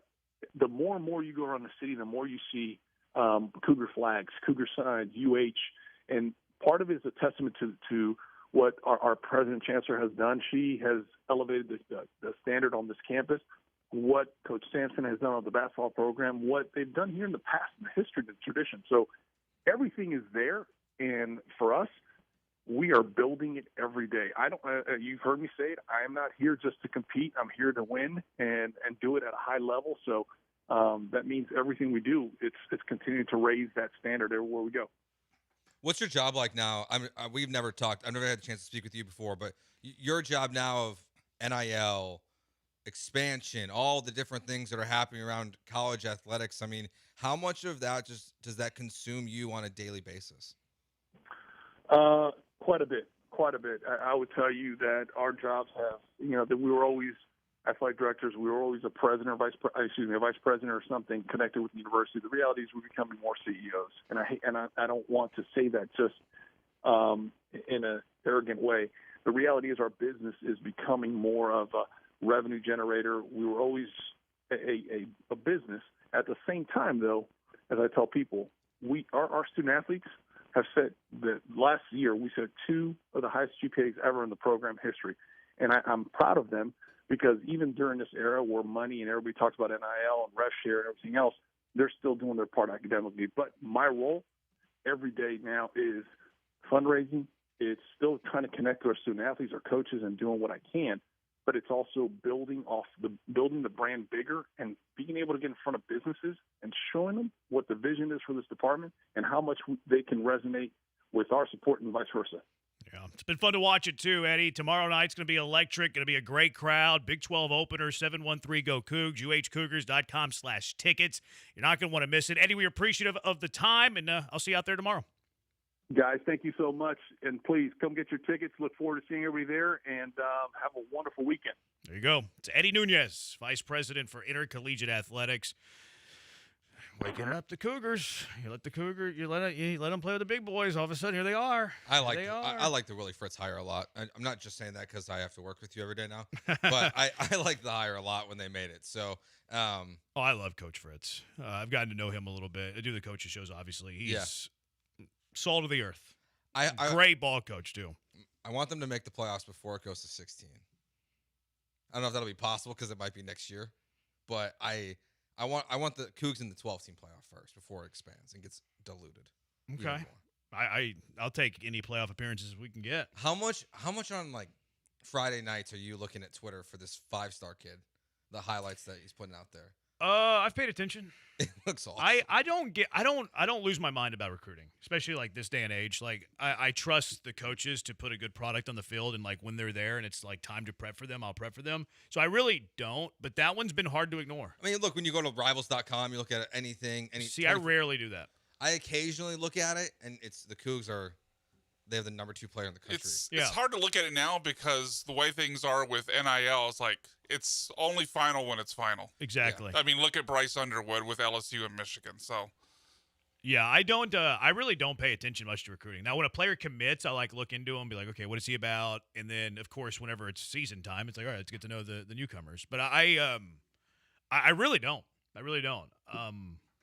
Probably less now with NIL. Yeah, it's harder to follow now. I mean, they, like Brian said, like guys bail last minute all the time, so it's hard to. And I never really got into it much, anyways. I always just kind of keep an eye on it. I just want to know what's going on, basically to see if a coach is good at his job or not in terms of recruiting. Yeah, I hear you. 713-GO-COUGS, uhcougars.com/tickets. Going to be a fantastic, electric evening out at TD-ECU Stadium. You're going to want to be there. You're going to want to be there. So. What is the outside opinion of C.J. Stroud? Like we've talked a lot about it locally. You know, the C.J. Stroud only fans are like mad at fans that are like think critically of C.J. Stroud. Stroud talked today. He's like, I don't even care about criticism. He's like, whatever. Like that's the part of being an NFL quarterback. Criticism, and it's interesting dialogue because if you're fair or critical of C.J., there's a lot of let's just call them homers. There's a lot of homer fans that do not like the fact that you're having an honest/critical conversation about CJ. So what is the national opinion of CJ Stroud in between week 1 and 2 of the NFL season? 713-780-3776. Jeremy and Joe on ESPN 97.5, ESPN 92.5. If you're in the market for a new vehicle, you know where to get it? Of course you do. Monument Chevrolet. Why Monument Chevrolet? They're the dealer you can trust. They're not going to hassle you with pricing. They're going to be transparent and honest with you. Which, how often have you had that in your car buying experience? Probably not very often. That's why Monument Chevrolet has been around for 50 years. It's why they're a pillar of the community. It's why generations of families that purchase at Monument Chevrolet keep coming back. They trust the people at Monument Chevrolet. And the people at Monument Chevrolet are great because it's a family feel. It's a friendly atmosphere. They hire great people. They have a high retention rate of their employees. And that's what leads to the fantastic culture that they have at Monument Chevrolet. You can notice it the moment that you walk in. Look, maybe it's time for you to go electric. Have you thought about that? If you have, now is the time to do it because that $7,500 tax credit for buying an EV ends at the end of the month. It ends September 30th. So if you're thinking about electric, act now. September 30th, the last chance, the deadline for that $7,500 tax credit. Maybe you don't care about the EV. Maybe you want a new truck in trunk month. How about the 2025 Silverado 1500? That's our vehicle of the week. The 26 model is out, which means that you can get a fantastic deal on a brand new 25 Silverado 1500. 25 models are what the smart shoppers are looking for right now. And because you listen to us, we know that you're smart. Right now, Monument Chevrolet is offering deep discounts plus 2.9% financing for 72 months on the 25 Silverado 1500s. Bet you didn't think interest rates came that low anymore. They do at Monument Chevrolet. So while everyone's rushing for the latest model, why don't you purchase the 25 Silverado 1500. No tricks, no time wasting, no hidden charges at Monument Chevrolet. If you've been waiting to upgrade your ride, do it now. Visit them online, monumentchevrolet.com. Check out the full inventory, monumentchevrolet.com, or go see them in person. 225 and Beltway 8. You can't miss it. Monument Chevrolet. Chevrolet, together, let's drive.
Now back to the Veritex Community Bank Studios with Jeremy Branham and Joe George. On ESPN 97.5 and 92.5. 9/11. Never forget. It's hard to imagine. It's been 24 years. Yeah. That was tragic. My stepdad's a fireman. He's a first responder. I saw a bunch of first responders I saw a video of it just moments ago, actually. They were at Constellation Field, and they were doing all the steps the firefighters did on 9/11. Yeah. I love when people do that. I saw a video. It wasn't this year. It was last year. Where there was a firefighter, like, at a gym, and he was doing the Stairmaster, and he was doing the flight on they go full gear. Yeah, they were full gear, and they do it. Yeah, it's admirable. Certainly our thoughts with the families that have impacted on 9/11 24 years ago. That's crazy, man. So were you like middle school? I was in high school. I was going to the Astros game that night. They were playing the Giants. Barry Bonds was chasing the record. Oh, yeah. And then everything stopped. Everything stopped, rightfully so. Yeah, we didn't do anything in school that day other than watch the news. I was in attendance aid at the time. What is that? You basically take passes to kids who need to come down to attendance to take care of things. Okay. I don't know what it was. It was a waste of time, really.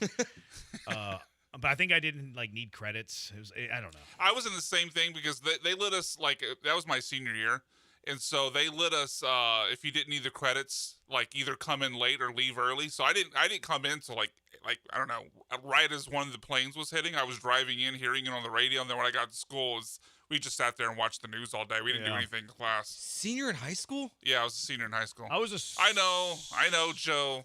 Shut up. I was a junior. Yeah, I know. No, Joe's laughing at both of us. I was a junior in high school. I was in 4th grade. Shut up, Joe. I was a junior in high school. No, but I remember sitting in the attendance office. Yeah. And it was Mrs. O'Neill. Mrs. O'Neill, looked over to her colleagues, they just crashed into the World Trade Center. And, I didn't know what that meant. The gravity of it was lost on me. Same. Until I saw video footage of it. And when I saw video footage of it, I was like, oh, my goodness. Because, like I said, I heard it on the radio. So when they say that, I'm like, okay, was that? That's an accident. Someone, accident. And then, like you said, the gravity hits later. Yeah, that was something. But, our thoughts. Never forget on 9/11. Thank you to Toby Keith, too. I love me some Toby Keith. Also, rest in peace, Toby. Really? You didn't know that. I guess I missed that. Toby Keith lives... it was a couple of years ago, right? Yeah, it was really? recently. Yeah. Toby Keith his ranch is about 1.5 miles from my uncle and aunt-in-law's. It's in Norman, ranch. right? Yeah, Norman or Moore. Norman-ish. It's kind of right on the line of Norman and Moore. Yeah. Right, a few miles away from Oklahoma's campus. Yeah. Big, massive ranch. We go up there 2-3 times a year. Lights it up on Christmas. They still do. He's got a little hole-in-the-wall bar really close to his house, which I need to stop in there and have a drink out of a red Solo cup is what I need to do. There used to be a Toby Keith. We used to go there all the time in Chicago. This one's more of a hole-in-the-wall. A hole, not they play live music there. I need to do that, actually. I don't know why I haven't thought of actually just stopping in there. That'd be great. Anyways, no easy way to segue off of this. But C.J. Stroud's been a topic. He's been a topic. And look, my take on CJ is I'm very happy with CJ Stroud. I think he has the potential to be even a top 5 quarterback in the NFL. I think the production of CJ Stroud largely isn't him. It's offensive line play, it's OC, it's skill position guys, all of it, the whole kit and caboodle. I think that a lot of times the quarterback position and the quarterback himself is a symbol to the production of what you're getting offensively, but I do think that production out of the quarterback position, all things included, is closer to top 15 than it is top 5. Mm-hmm. And when you say that in the city, oh boy, there are some folks who don't like to hear that. They maybe it's, I don't know how to describe. Is it just homerism? Is that just the easiest way to say it? Yeah, it's homerism. So the homerism exists. So, what does it look like nationally? So, you pull up these quarterback rankings, and some of them are kind to CJ, and then some of them aren't so kind. You want to go unkind or kind first? Let's go kind first. All right, the Ringers quarterback rankings, Steven Ruiz does a good job, and he does this by, attributes and comes up with a grade, and he does this each and every week, and he was actually already high on Stroud coming into the week, coming into the season. He still has C.J. Stroud at number 7 overall. Shut up, Stroud! Which 7 is closer to 5 than it is closer to top 15. The 6 that he has above him, he has Stafford at 6, Burrow at 5, Herbert at 4, Mahomes at 3, Allen at 2, and he has Lamar Jackson at number 1. You see, I always judge these lists based on, it's not where he has C.J. Stroud that I will judge this list on. It's what has happening around him. And, man, I struggle to want to agree with anyone's quarterback rankings that has Jalen Hurts as the 13th best quarterback in the NFL. So after him, I struggle with that a lot. See, DJ Bieniemy was on with Kicking It with Kunkel, and they were talking quarterbacks. I didn't listen to the full podcast. I haven't had a chance. I queued it up for later. But I saw, the little clip that they had, and then, I kind of joined in because I love that conversation. It's a fun conversation. And I told him that the conversation really starts after Mahomes, Lamar, Josh Allen, Burrow, and Hurts. In my opinion, however you want to rank them, those are the top 5 quarterbacks in the NFL. Maybe Daniels could be in the mix a little bit. Maybe we underrate Herbert. I don't know. But, to me, the conversation starts at 6 because Hurts, Burrow, Allen, Lamar, Mahomes. To me, those are your bona fide top 5. We can argue everybody else 6 on. And DJ was like, he thinks that Stroud's better than Jalen Hurts. which I can understand. Okay, offensive line play for the Eagles is the best in the NFL. I can understand the arm talent for CJ is better than Jalen Hurts. Hurts is a way better runner, and I think Hurts is really good at the intangibles, the stuff that you don't see in the box score, the stuff that doesn't really show up on tape. I think he's one of those intangible type of quarterbacks, which is why I have Hurts in my top 5, and he ain't budging. I hate sometimes the argument about winning, but Hurts, all he does is win. All his offense does is score. It doesn't matter if he has Saquon out there. He was scoring before Saquon. I mean, really, until he got hurt 2 years ago when he hurt his shoulder against the Bears, like, he was having an excellent season. So he's just a gamer. He just has success no matter what's happening in front of him. So, yeah, I have Hurts in front of him. I don't think it's particularly close. He's the best quarterback in the NFC by a good margin in front of Jaden Daniels still. So if you're going to put CJ at 7, it's fine. I can't view Hurts that far back. You'd have Hurts ahead of Stroud? I have to. Yeah, I would take Hurts. And I don't think that's where I think where the Texans fans are getting upset and they're showing their homerism. Mm-hmm. I think they're looking at the number of he's closer to 15 than 5, and they're overreacting to that. They're viewing it as an insult when it's like, okay, well, yes, Jared Goff didn't have a good week 1, but he's been putting up good numbers now for 3 years, just like C.J. Stroud has been. His numbers are better than C.J. Stroud over the last couple of years. Same thing with Baker Mayfield. It's not an insult. You're not saying that C.J. Stroud is Bryce Young. No. Or Kyler Murray. I think what happens actually is people don't realize how good the top 15 is. Yes. Like, the top 15 is pretty dang good. Like, calling them a middle-of-the-pack starter sounds insulting until you look at the quarterbacks that are, like, top 16. Mm-hmm. They're pretty stinking good. Now, the quarterback ranking that isn't as kind to C.J. Stroud comes from NFL.com, Nick Shook. They're top 10, and they put them in tiers. Their first tier, they have 5 quarterbacks, and it's not our 5, or my 5. Josh Allen, Patrick Mahomes, Lamar Jackson, Joe Burrow, Jaden Daniels. Like, I have no problem with that. I would include Hurts. They don't. I understand why. Their second tier, they have Herbert 6, Stafford 7, Hurts 8, Mayfield 9, Dak 10, and then Stroud is 11. So, like, any of those I would argue that Stroud is better than Baker. I think he is. I think Baker is definitely a gunslinger. He's going to put up numbers. I think he's going to throw some picks. I'd rather have Stroud to lead my team than Baker Mayfield lead my team. But I really don't have an argument over the other guys. Stroud did beat Herbert in the playoffs last year. I would probably have Stroud ahead of Herbert. 1 game Stafford Stroud, that one's tight. But I can understand the argument for all of these guys being ahead. So, like, he's 11 here. That's closer to 15 than 5. That would be insulting to some. Yeah, I think the argument, to me, it starts in this list is after Hurts. So I'm good with Herbert, Stafford, and Hurts all in front of C.J. Stroud. It's Baker, it's Dak, C.J., Geno, Brock Purdy, Jared Goff. Like, that's the next group of quarterbacks that you can, to me, debate where you want him to be, where you could say he's the 10th best quarterback in the NFL, or you could put him as low at 14 if you want to, just on your preference. Yeah. The thing with CJ is, at this point, it's a sample size thing. You have got one really good season. You've got one season that was a struggle. And of all the quarterbacks on this list, he's in, at this point, by far the worst situation.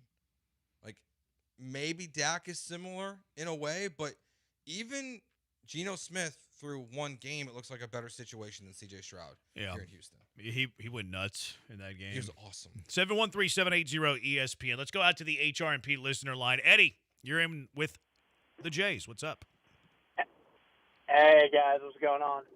I'll keep this relatively short because y'all answered a lot of the stuff I want to talk about. But, you know, y'all made a good point. Top 15 quarterbacks are good. I guess what some of us Houston fans are kind of praying for is type of guy like Joe Burrow, where it doesn't matter where the offensive line is any good or not, just makes things happen. I understand CJ had incredible stat lines under pressure against the Rams this game, and I watch every game. But, you know, when Deshaun Watson, and I sorry for mentioning that horrible name these days, but you know, he was pretty electric even when we had pretty bad teams. And I guess we're just kind of hoping to see a little more magic, I guess is the nicest way to put it. I think it's a great point, Eddie, because when Texans fans push back, I do think a lot of it is the hope of what CJ Stroud can be and what in their mind how high he can grow up these rankings. And I still think there's a potential for a top 5 quarterback in CJ Stroud. I think it's ridiculous to say it's impossible right now, but there's also fair to push back against it. But yeah, fans want more. They want to see CJ be at the top of these lists. Yeah, I thought he actually played pretty good in week 1 considering, but closer to top 15 than top 5. 713-780-3776. Back out to the HR&P listener line. Gary, you're in with Jeremy and Joe. What's up, Gary? Hey, thanks for taking my call. Always. Hey, guys. I believe that both teams, when they get to the Super Bowl, I think Stroud is where he is. But since there's a lot of debate on where the quarterback should be ranked, and then they look at the players around them or how many yards they throw for or how the percentage or what, there's so many numbers that they can skew. Both teams typically, whoever gets to the Super Bowl, each year, typically they usually have great players around them. And throughout the history of the game, they've had to have great players around them.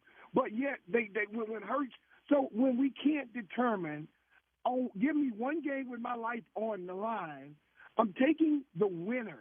We talk about Hurts' offensive line, but name me one team winning or losing in the Super Bowl. If you go back through the end of time and tell me where they not had either great offense, great defense, great players, great special teams, or something, and he gets penalized for that because they look at a number, you got to throw for 1,000 yards. Well, I will take the win, Bob Barker, for 10. Sure. And that is crazy because all he does, he's not, and guess what? Joe Burrow won in college. He won in college, but they talk about what Tua did. Well, that shows to me how he left that, went to another college, took them to the championship, then gets to the pros. Not the first year they went to the Super Bowl. He didn't have this Saquon Barkley. Troy Aikman had probably one of the best teams ever, offensive line and all. So they need to stop discrediting what that guy has, but how he does it. Joe Burrow gets credited for beating Patrick Mahomes. This man has beat Patrick Mahomes. So at the end in the of regular day, season, there's a difference. Yeah, in the regular season and the Super Bowl now. And the Super Bowl. He has beat him in the Super Bowl. Oh, yeah. You're talking about Hurts. Okay, I got you. I get what you're saying. There is one other thing. Lamar Jackson, let's take this out, is the most electrifying player. That's it. Yep. But he's careless with the ball. Yep. Like when he snaps, he drops back, he tries to do too much. And when he tries to do too much, and he fumbles or whatever. Jalen Hurts does something at the quarterback position. He takes care of the ball. He delivers it on time. Whether it's 2 yards or 10 yards or whatever, he is proficient. And he has won at every level and is disrespectful. I would not take him. I would take him over every quarterback on the planet. Over Mahomes? If he beats Patrick Mahomes, the last year, 3 years ago, they're 2-2. Yeah. So let me tell you something. Robert Horry has more rings than Michael Jordan. That doesn't mean he's better than Michael Jordan. I hear you. Appreciate it, Gary. We got to run. We're up against it, Gary. Great call. I agree with everything that Gary said. I rack Gary. I agree. I'm a Jalen Hurts guy. The text line, they want to weigh in on this. 713-780-3776. Jeremy and Joe on ESPN 97.5. First, a moment on Allstate Siding and Windows. It's never been easier to get siding done. Remodeling? Call Allstate Siding and Windows. Time to change out those old aluminum windows for some solid, beautiful windows from Allstate Siding and Windows. No more leaks, energy efficient. Keep your home cool all summer long.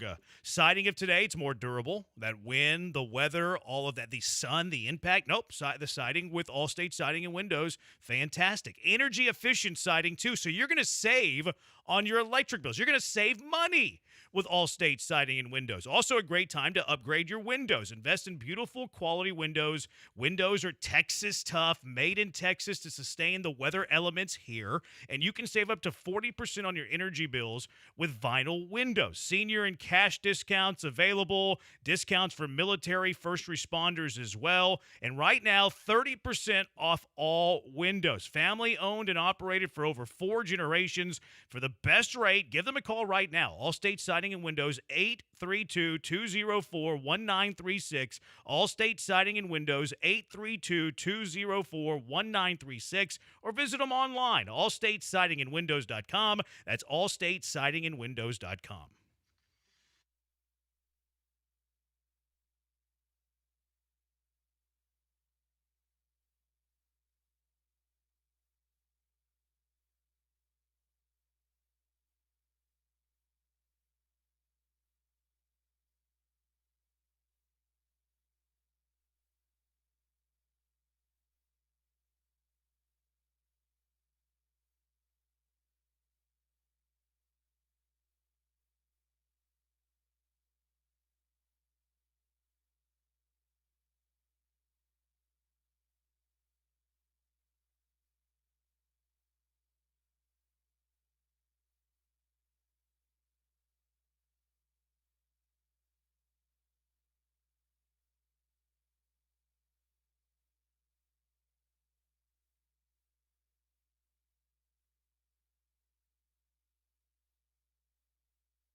This is Jeremy and Joe on ESPN 97.5 and 92.5. from the Veritex Community Bank Studios. Here's Jeremy Branham and Joe George.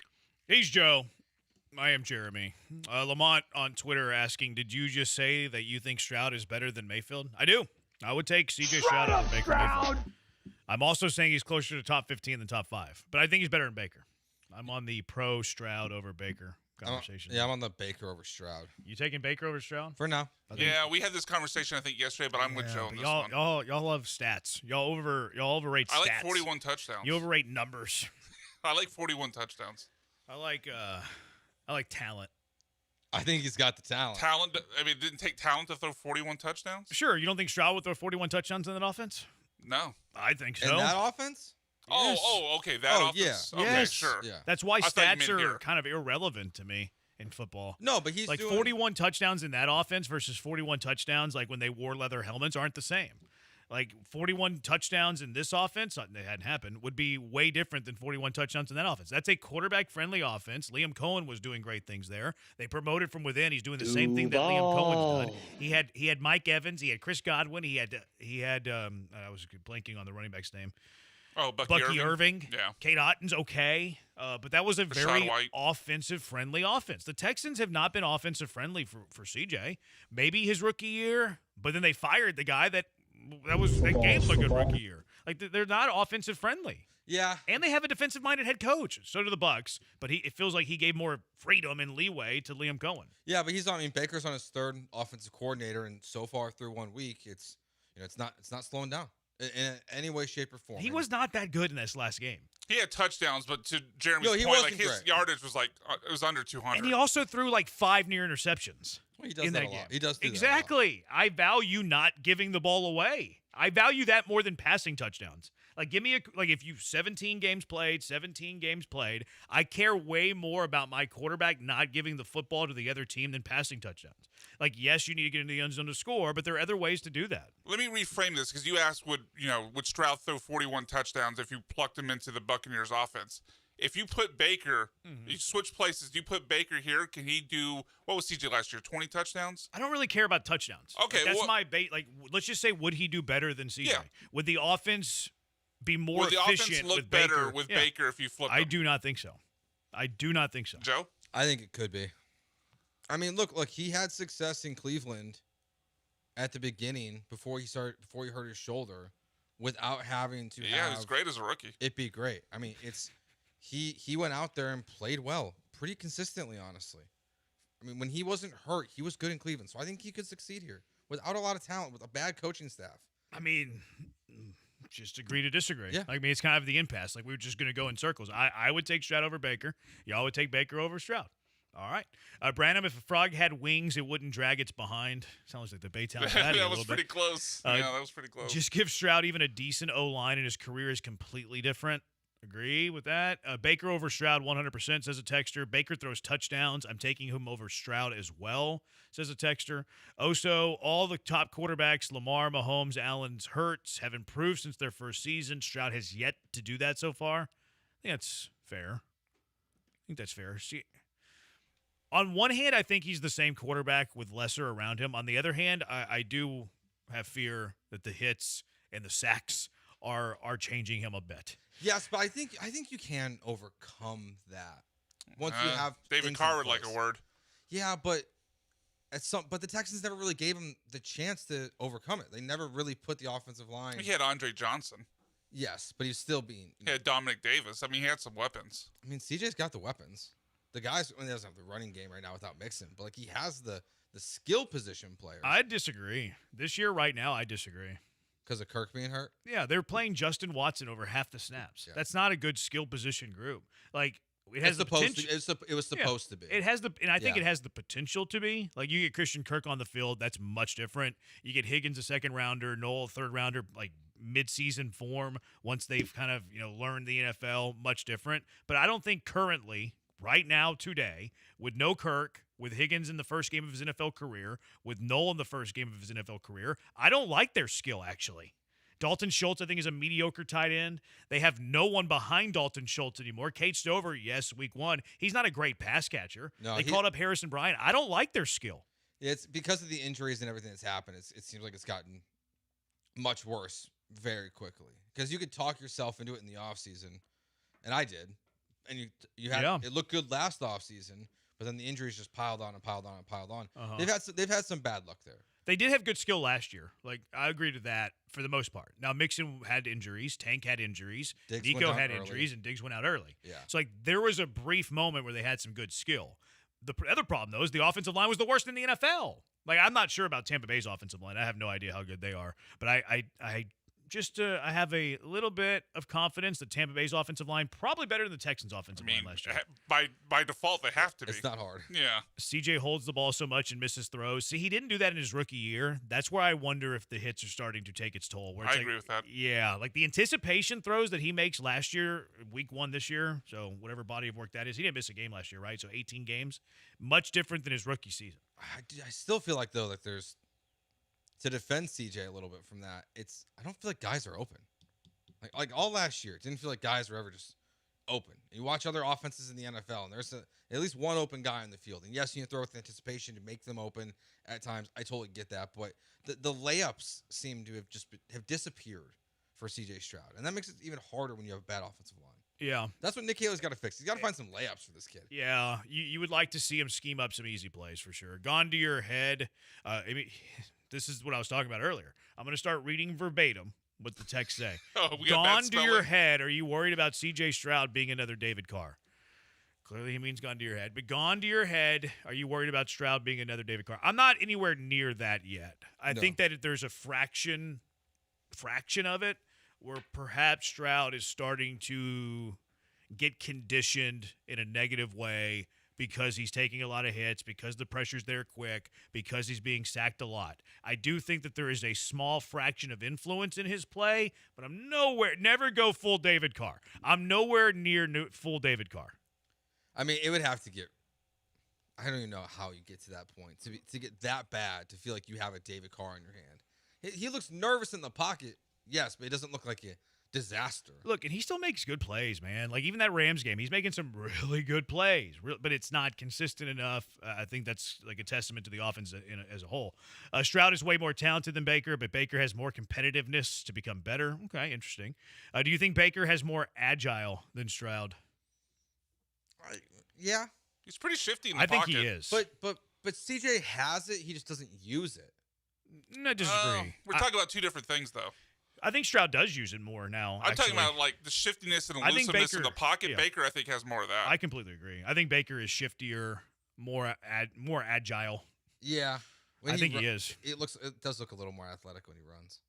He's quick. He's got more shiftiness. You're assuming that Carr would have been good with a decent offensive line. We don't know that. That's a fair point. 713-780-3776. Yes, Stroud would do better in the Bucs offense, but the biggest thing is that Baker would do better in ours. See, that's where I disagree. Burrow's always had a better receiver room. Yeah, his receiver room's great. Even Stroud's down year included a division title and a playoff win. Hurt deserves a little bit more credit and to be above a couple of those guys. Hurts? He said her. I'm trying to. I don't know what that one means. How long are you going to stick with this? Forever. Like all this, right. It's. I'm being selfish here. It puts me in a better spot. Instead of me guessing what the texter's saying and like botching words on air, I'm just going to read it verbatim. I'm not bailing you out anymore. You're all grown-ups. It's time for us to take responsibility for our actions. Question for Jeremy. And our texts. Was that Coward D? No, that was the Coward D. No, thought that was Coward D. All right, 713-780-3776. Let's get to the car wreck of the day. What is your car wreck of the day? Jeremy and Joe on ESPN 97.5 and 92.5. First, a moment on HRP, Human Resources and Payroll. It's Cougar owned by my colleague. Go Cougs. Used to protect a Heisman Trophy winner. Now he's protecting businesses all throughout the area. And business owners, let HRP help you. They can help you in HR compliance. They can help you in benefits administration. They can help you in payroll. They can help you in onboarding. A lot of these companies get these businesses like retirement plans, 401k plans, and then they force those businesses and companies to use that other company's plans, 401, retire, all that. HRP doesn't mess with that nonsense. You get to choose your own plan. It's the way it should be. HRP can help in any or all of those facets. No boxes with HRP. Doesn't matter how small the job, how big the job, HRP completely customizes a plan for what you and your business needs. You have a problem, you have an issue, you want to take a little bit off your plate, a lot off your plate, HRP will find a way to help you. And they do it in a way that's unique. Technology meets service. They have the best tech. You're going to love that. But you'll also love their service. Guaranteed fulfillment. You'll never talk to a stranger. You'll be talking to someone who knows you and knows your business needs. Give them a call, 281-880-6525. Let HRP customize a plan for you, 281-880-6525. Or check them out online, hrp.net. That's hrp.net.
You are listening to Jeremy and Joe. On ESPN 97.5 and 92.5. Live from the Veritex Community Bank Studios, here's Jeremy Branham and Joe George. Go Cougs. Go Cougs. I'm a Coug. Go Cougs. Hall of Fame coming I up know at what you're 7. referencing there. Brad Gilmore and the second best member of Harlem Heat. The Booker T. When can we squash this beef? This one-sided beef? Because Booker has no idea what's happening. I know. He doesn't know my name. Swarmcast is coming up at 6. What are you going to be talking about? Texans. What went wrong? You mean that show where Joe gets second billing? You get second billing now. Gave second billing. B words. Oh, you gave second billing. What a humanitarian. Yeah. You're very nice. Thursday night football tonight. Commanders at Packer. Green Bay's a 3.5-point favorite.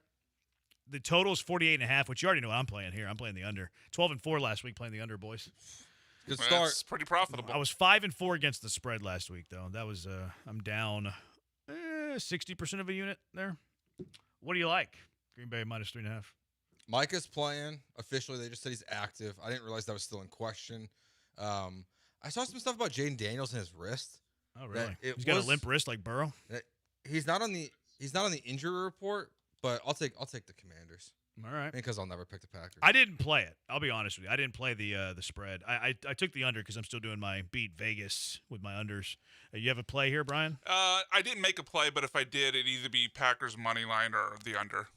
I avoided it. Money line, Packer money line. That can't be great value. I'm just saying, I think the Packers are going to win is all I'm saying. I don't feel confident about the number, though. Do y'all do Survivor? I do. Did you already plug in your Survivor pick? I've got the Cowboys this week. You want to disclose? Oh, okay. 5.5-point favorite against the Giants. I've got the Cowboys. I missed it this year. You didn't do it. I'm going to go with the greatest athlete on planet Earth this week. I never trust Kyler. They're at home, 7.5-point favorite. I hate the Panthers. I hate Bryce Young.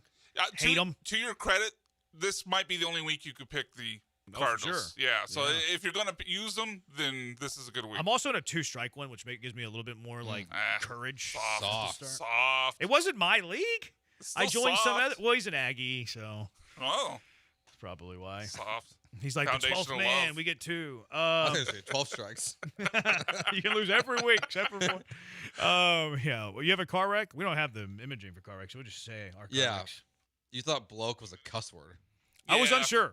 You still asked, so that's the correct. I didn't think it was, but I was not 100% confident. You asked us if you could say it on air and I then didn't said know. it 5 times. That shows that I was confident it was not. But I was only like 80. I wouldn't say a cuss word if I thought it was a cuss word. I was like 80-20 that it was not. But I wasn't 100% sure. I concede that. I admit that. I was 80-20. My car wreck of the day. This whole Clippers Kawhi Leonard thing keeps getting messier and messier. There's like a secondary owner that paid him $2 million because they needed $2 million. What do you got, Brian? I mean, the Astros. I'm going to take the easy one, the low-hanging fruit. The Astros, in their offense, their pitching, they got shut out today by an old man. It's not great. I forgot that they played. It was so bad. We didn't watch it anyways. Or it was on the big TV. All right. What wins? Bloke. Astros. Does Branham know the other member of Harlem Heat? It's Stevie Ray. I know the other member of Harlem Heat. All right, Astros are winning. They're the winner. They win car wreck. They need to win the worst way. Thank you, Brian, for the work. He is Joe. I am Jeremy. Talk to you tomorrow. Swarmcast up next on ESPN 97.5. I noticed Jeremy said the work there at the end. Usually he thanks me for the hard work, but the nice thing, if you're drinking some spirits from Old Humble Distilling Company, you're not going to be working hard. It's a smooth drink that you can relax and sip, not something you have to work to finish. So let me talk to you about Old Humble Distilling Company. As I've told you, and I believe it 100%, they are Houston's finest micro distillery. If you didn't hear me last time, Old Humble Distilling Company has some new hours starting this week, right now. More time each day to try their fantastic spirits. Don't threaten me with a good time. Go out there and try the Boomtown Bourbon. That's my favorite one. They're now open Tuesday through Saturday, 3 to 9. So stop by after work, stop by on the weekends, stop by anytime and try any of their spirits. Another one to try I would check out is the Special Reserve, which is the process on that is so fantastic. We'll tell you more about it in a future live read, but the process on that one makes it a very unique drink that you must try. Plus, on Wednesdays right now, their happy hour goes all night long with $8 cocktails until they close, and they've added trivia on Thursdays starting at 6:30. So you got a little bit of time, 30 minutes to get out there. That's starting up pretty soon. So make sure you go out and have some fun with their trivia. you out at the Old Humble Distilling Company tasting room. But those aren't the only ways to enjoy one of their premium handcrafted spirits, because as I've been telling now for weeks, they've got a scavenger hunt going on. Join the Old Humble Distilling Company scavenger hunt, where you can visit bars, sip legendary cocktails, and create unique stories and experiences with your friends. So if you live in the Humble, Kingwood, Porter, Tuscaloosa, or anywhere near the north side, go out and take part in the Boomtown Bourbon Hunt for your chance to win free drinks for 3 months. Yes, free drinks for 3 months. I'll say it again. So how do you win? 8 hidden Boomtown Bourbon stops across the Humble area. The clues can be found at oldhumbledistilling.com or their distillery and tasting room at 19103 Continental Parkway, just off FM 1960. So, go solve the clues, sip the cocktails, then return to Old Humble Distilling Company to claim your legendary challenge coin, which unlocks a 3-month Roughneck Social Club membership and a free cocktail every week. It's free to play, all are welcome, but please drink responsibly. Try Old Humble Distilling Company, because life's too short for factory whiskey.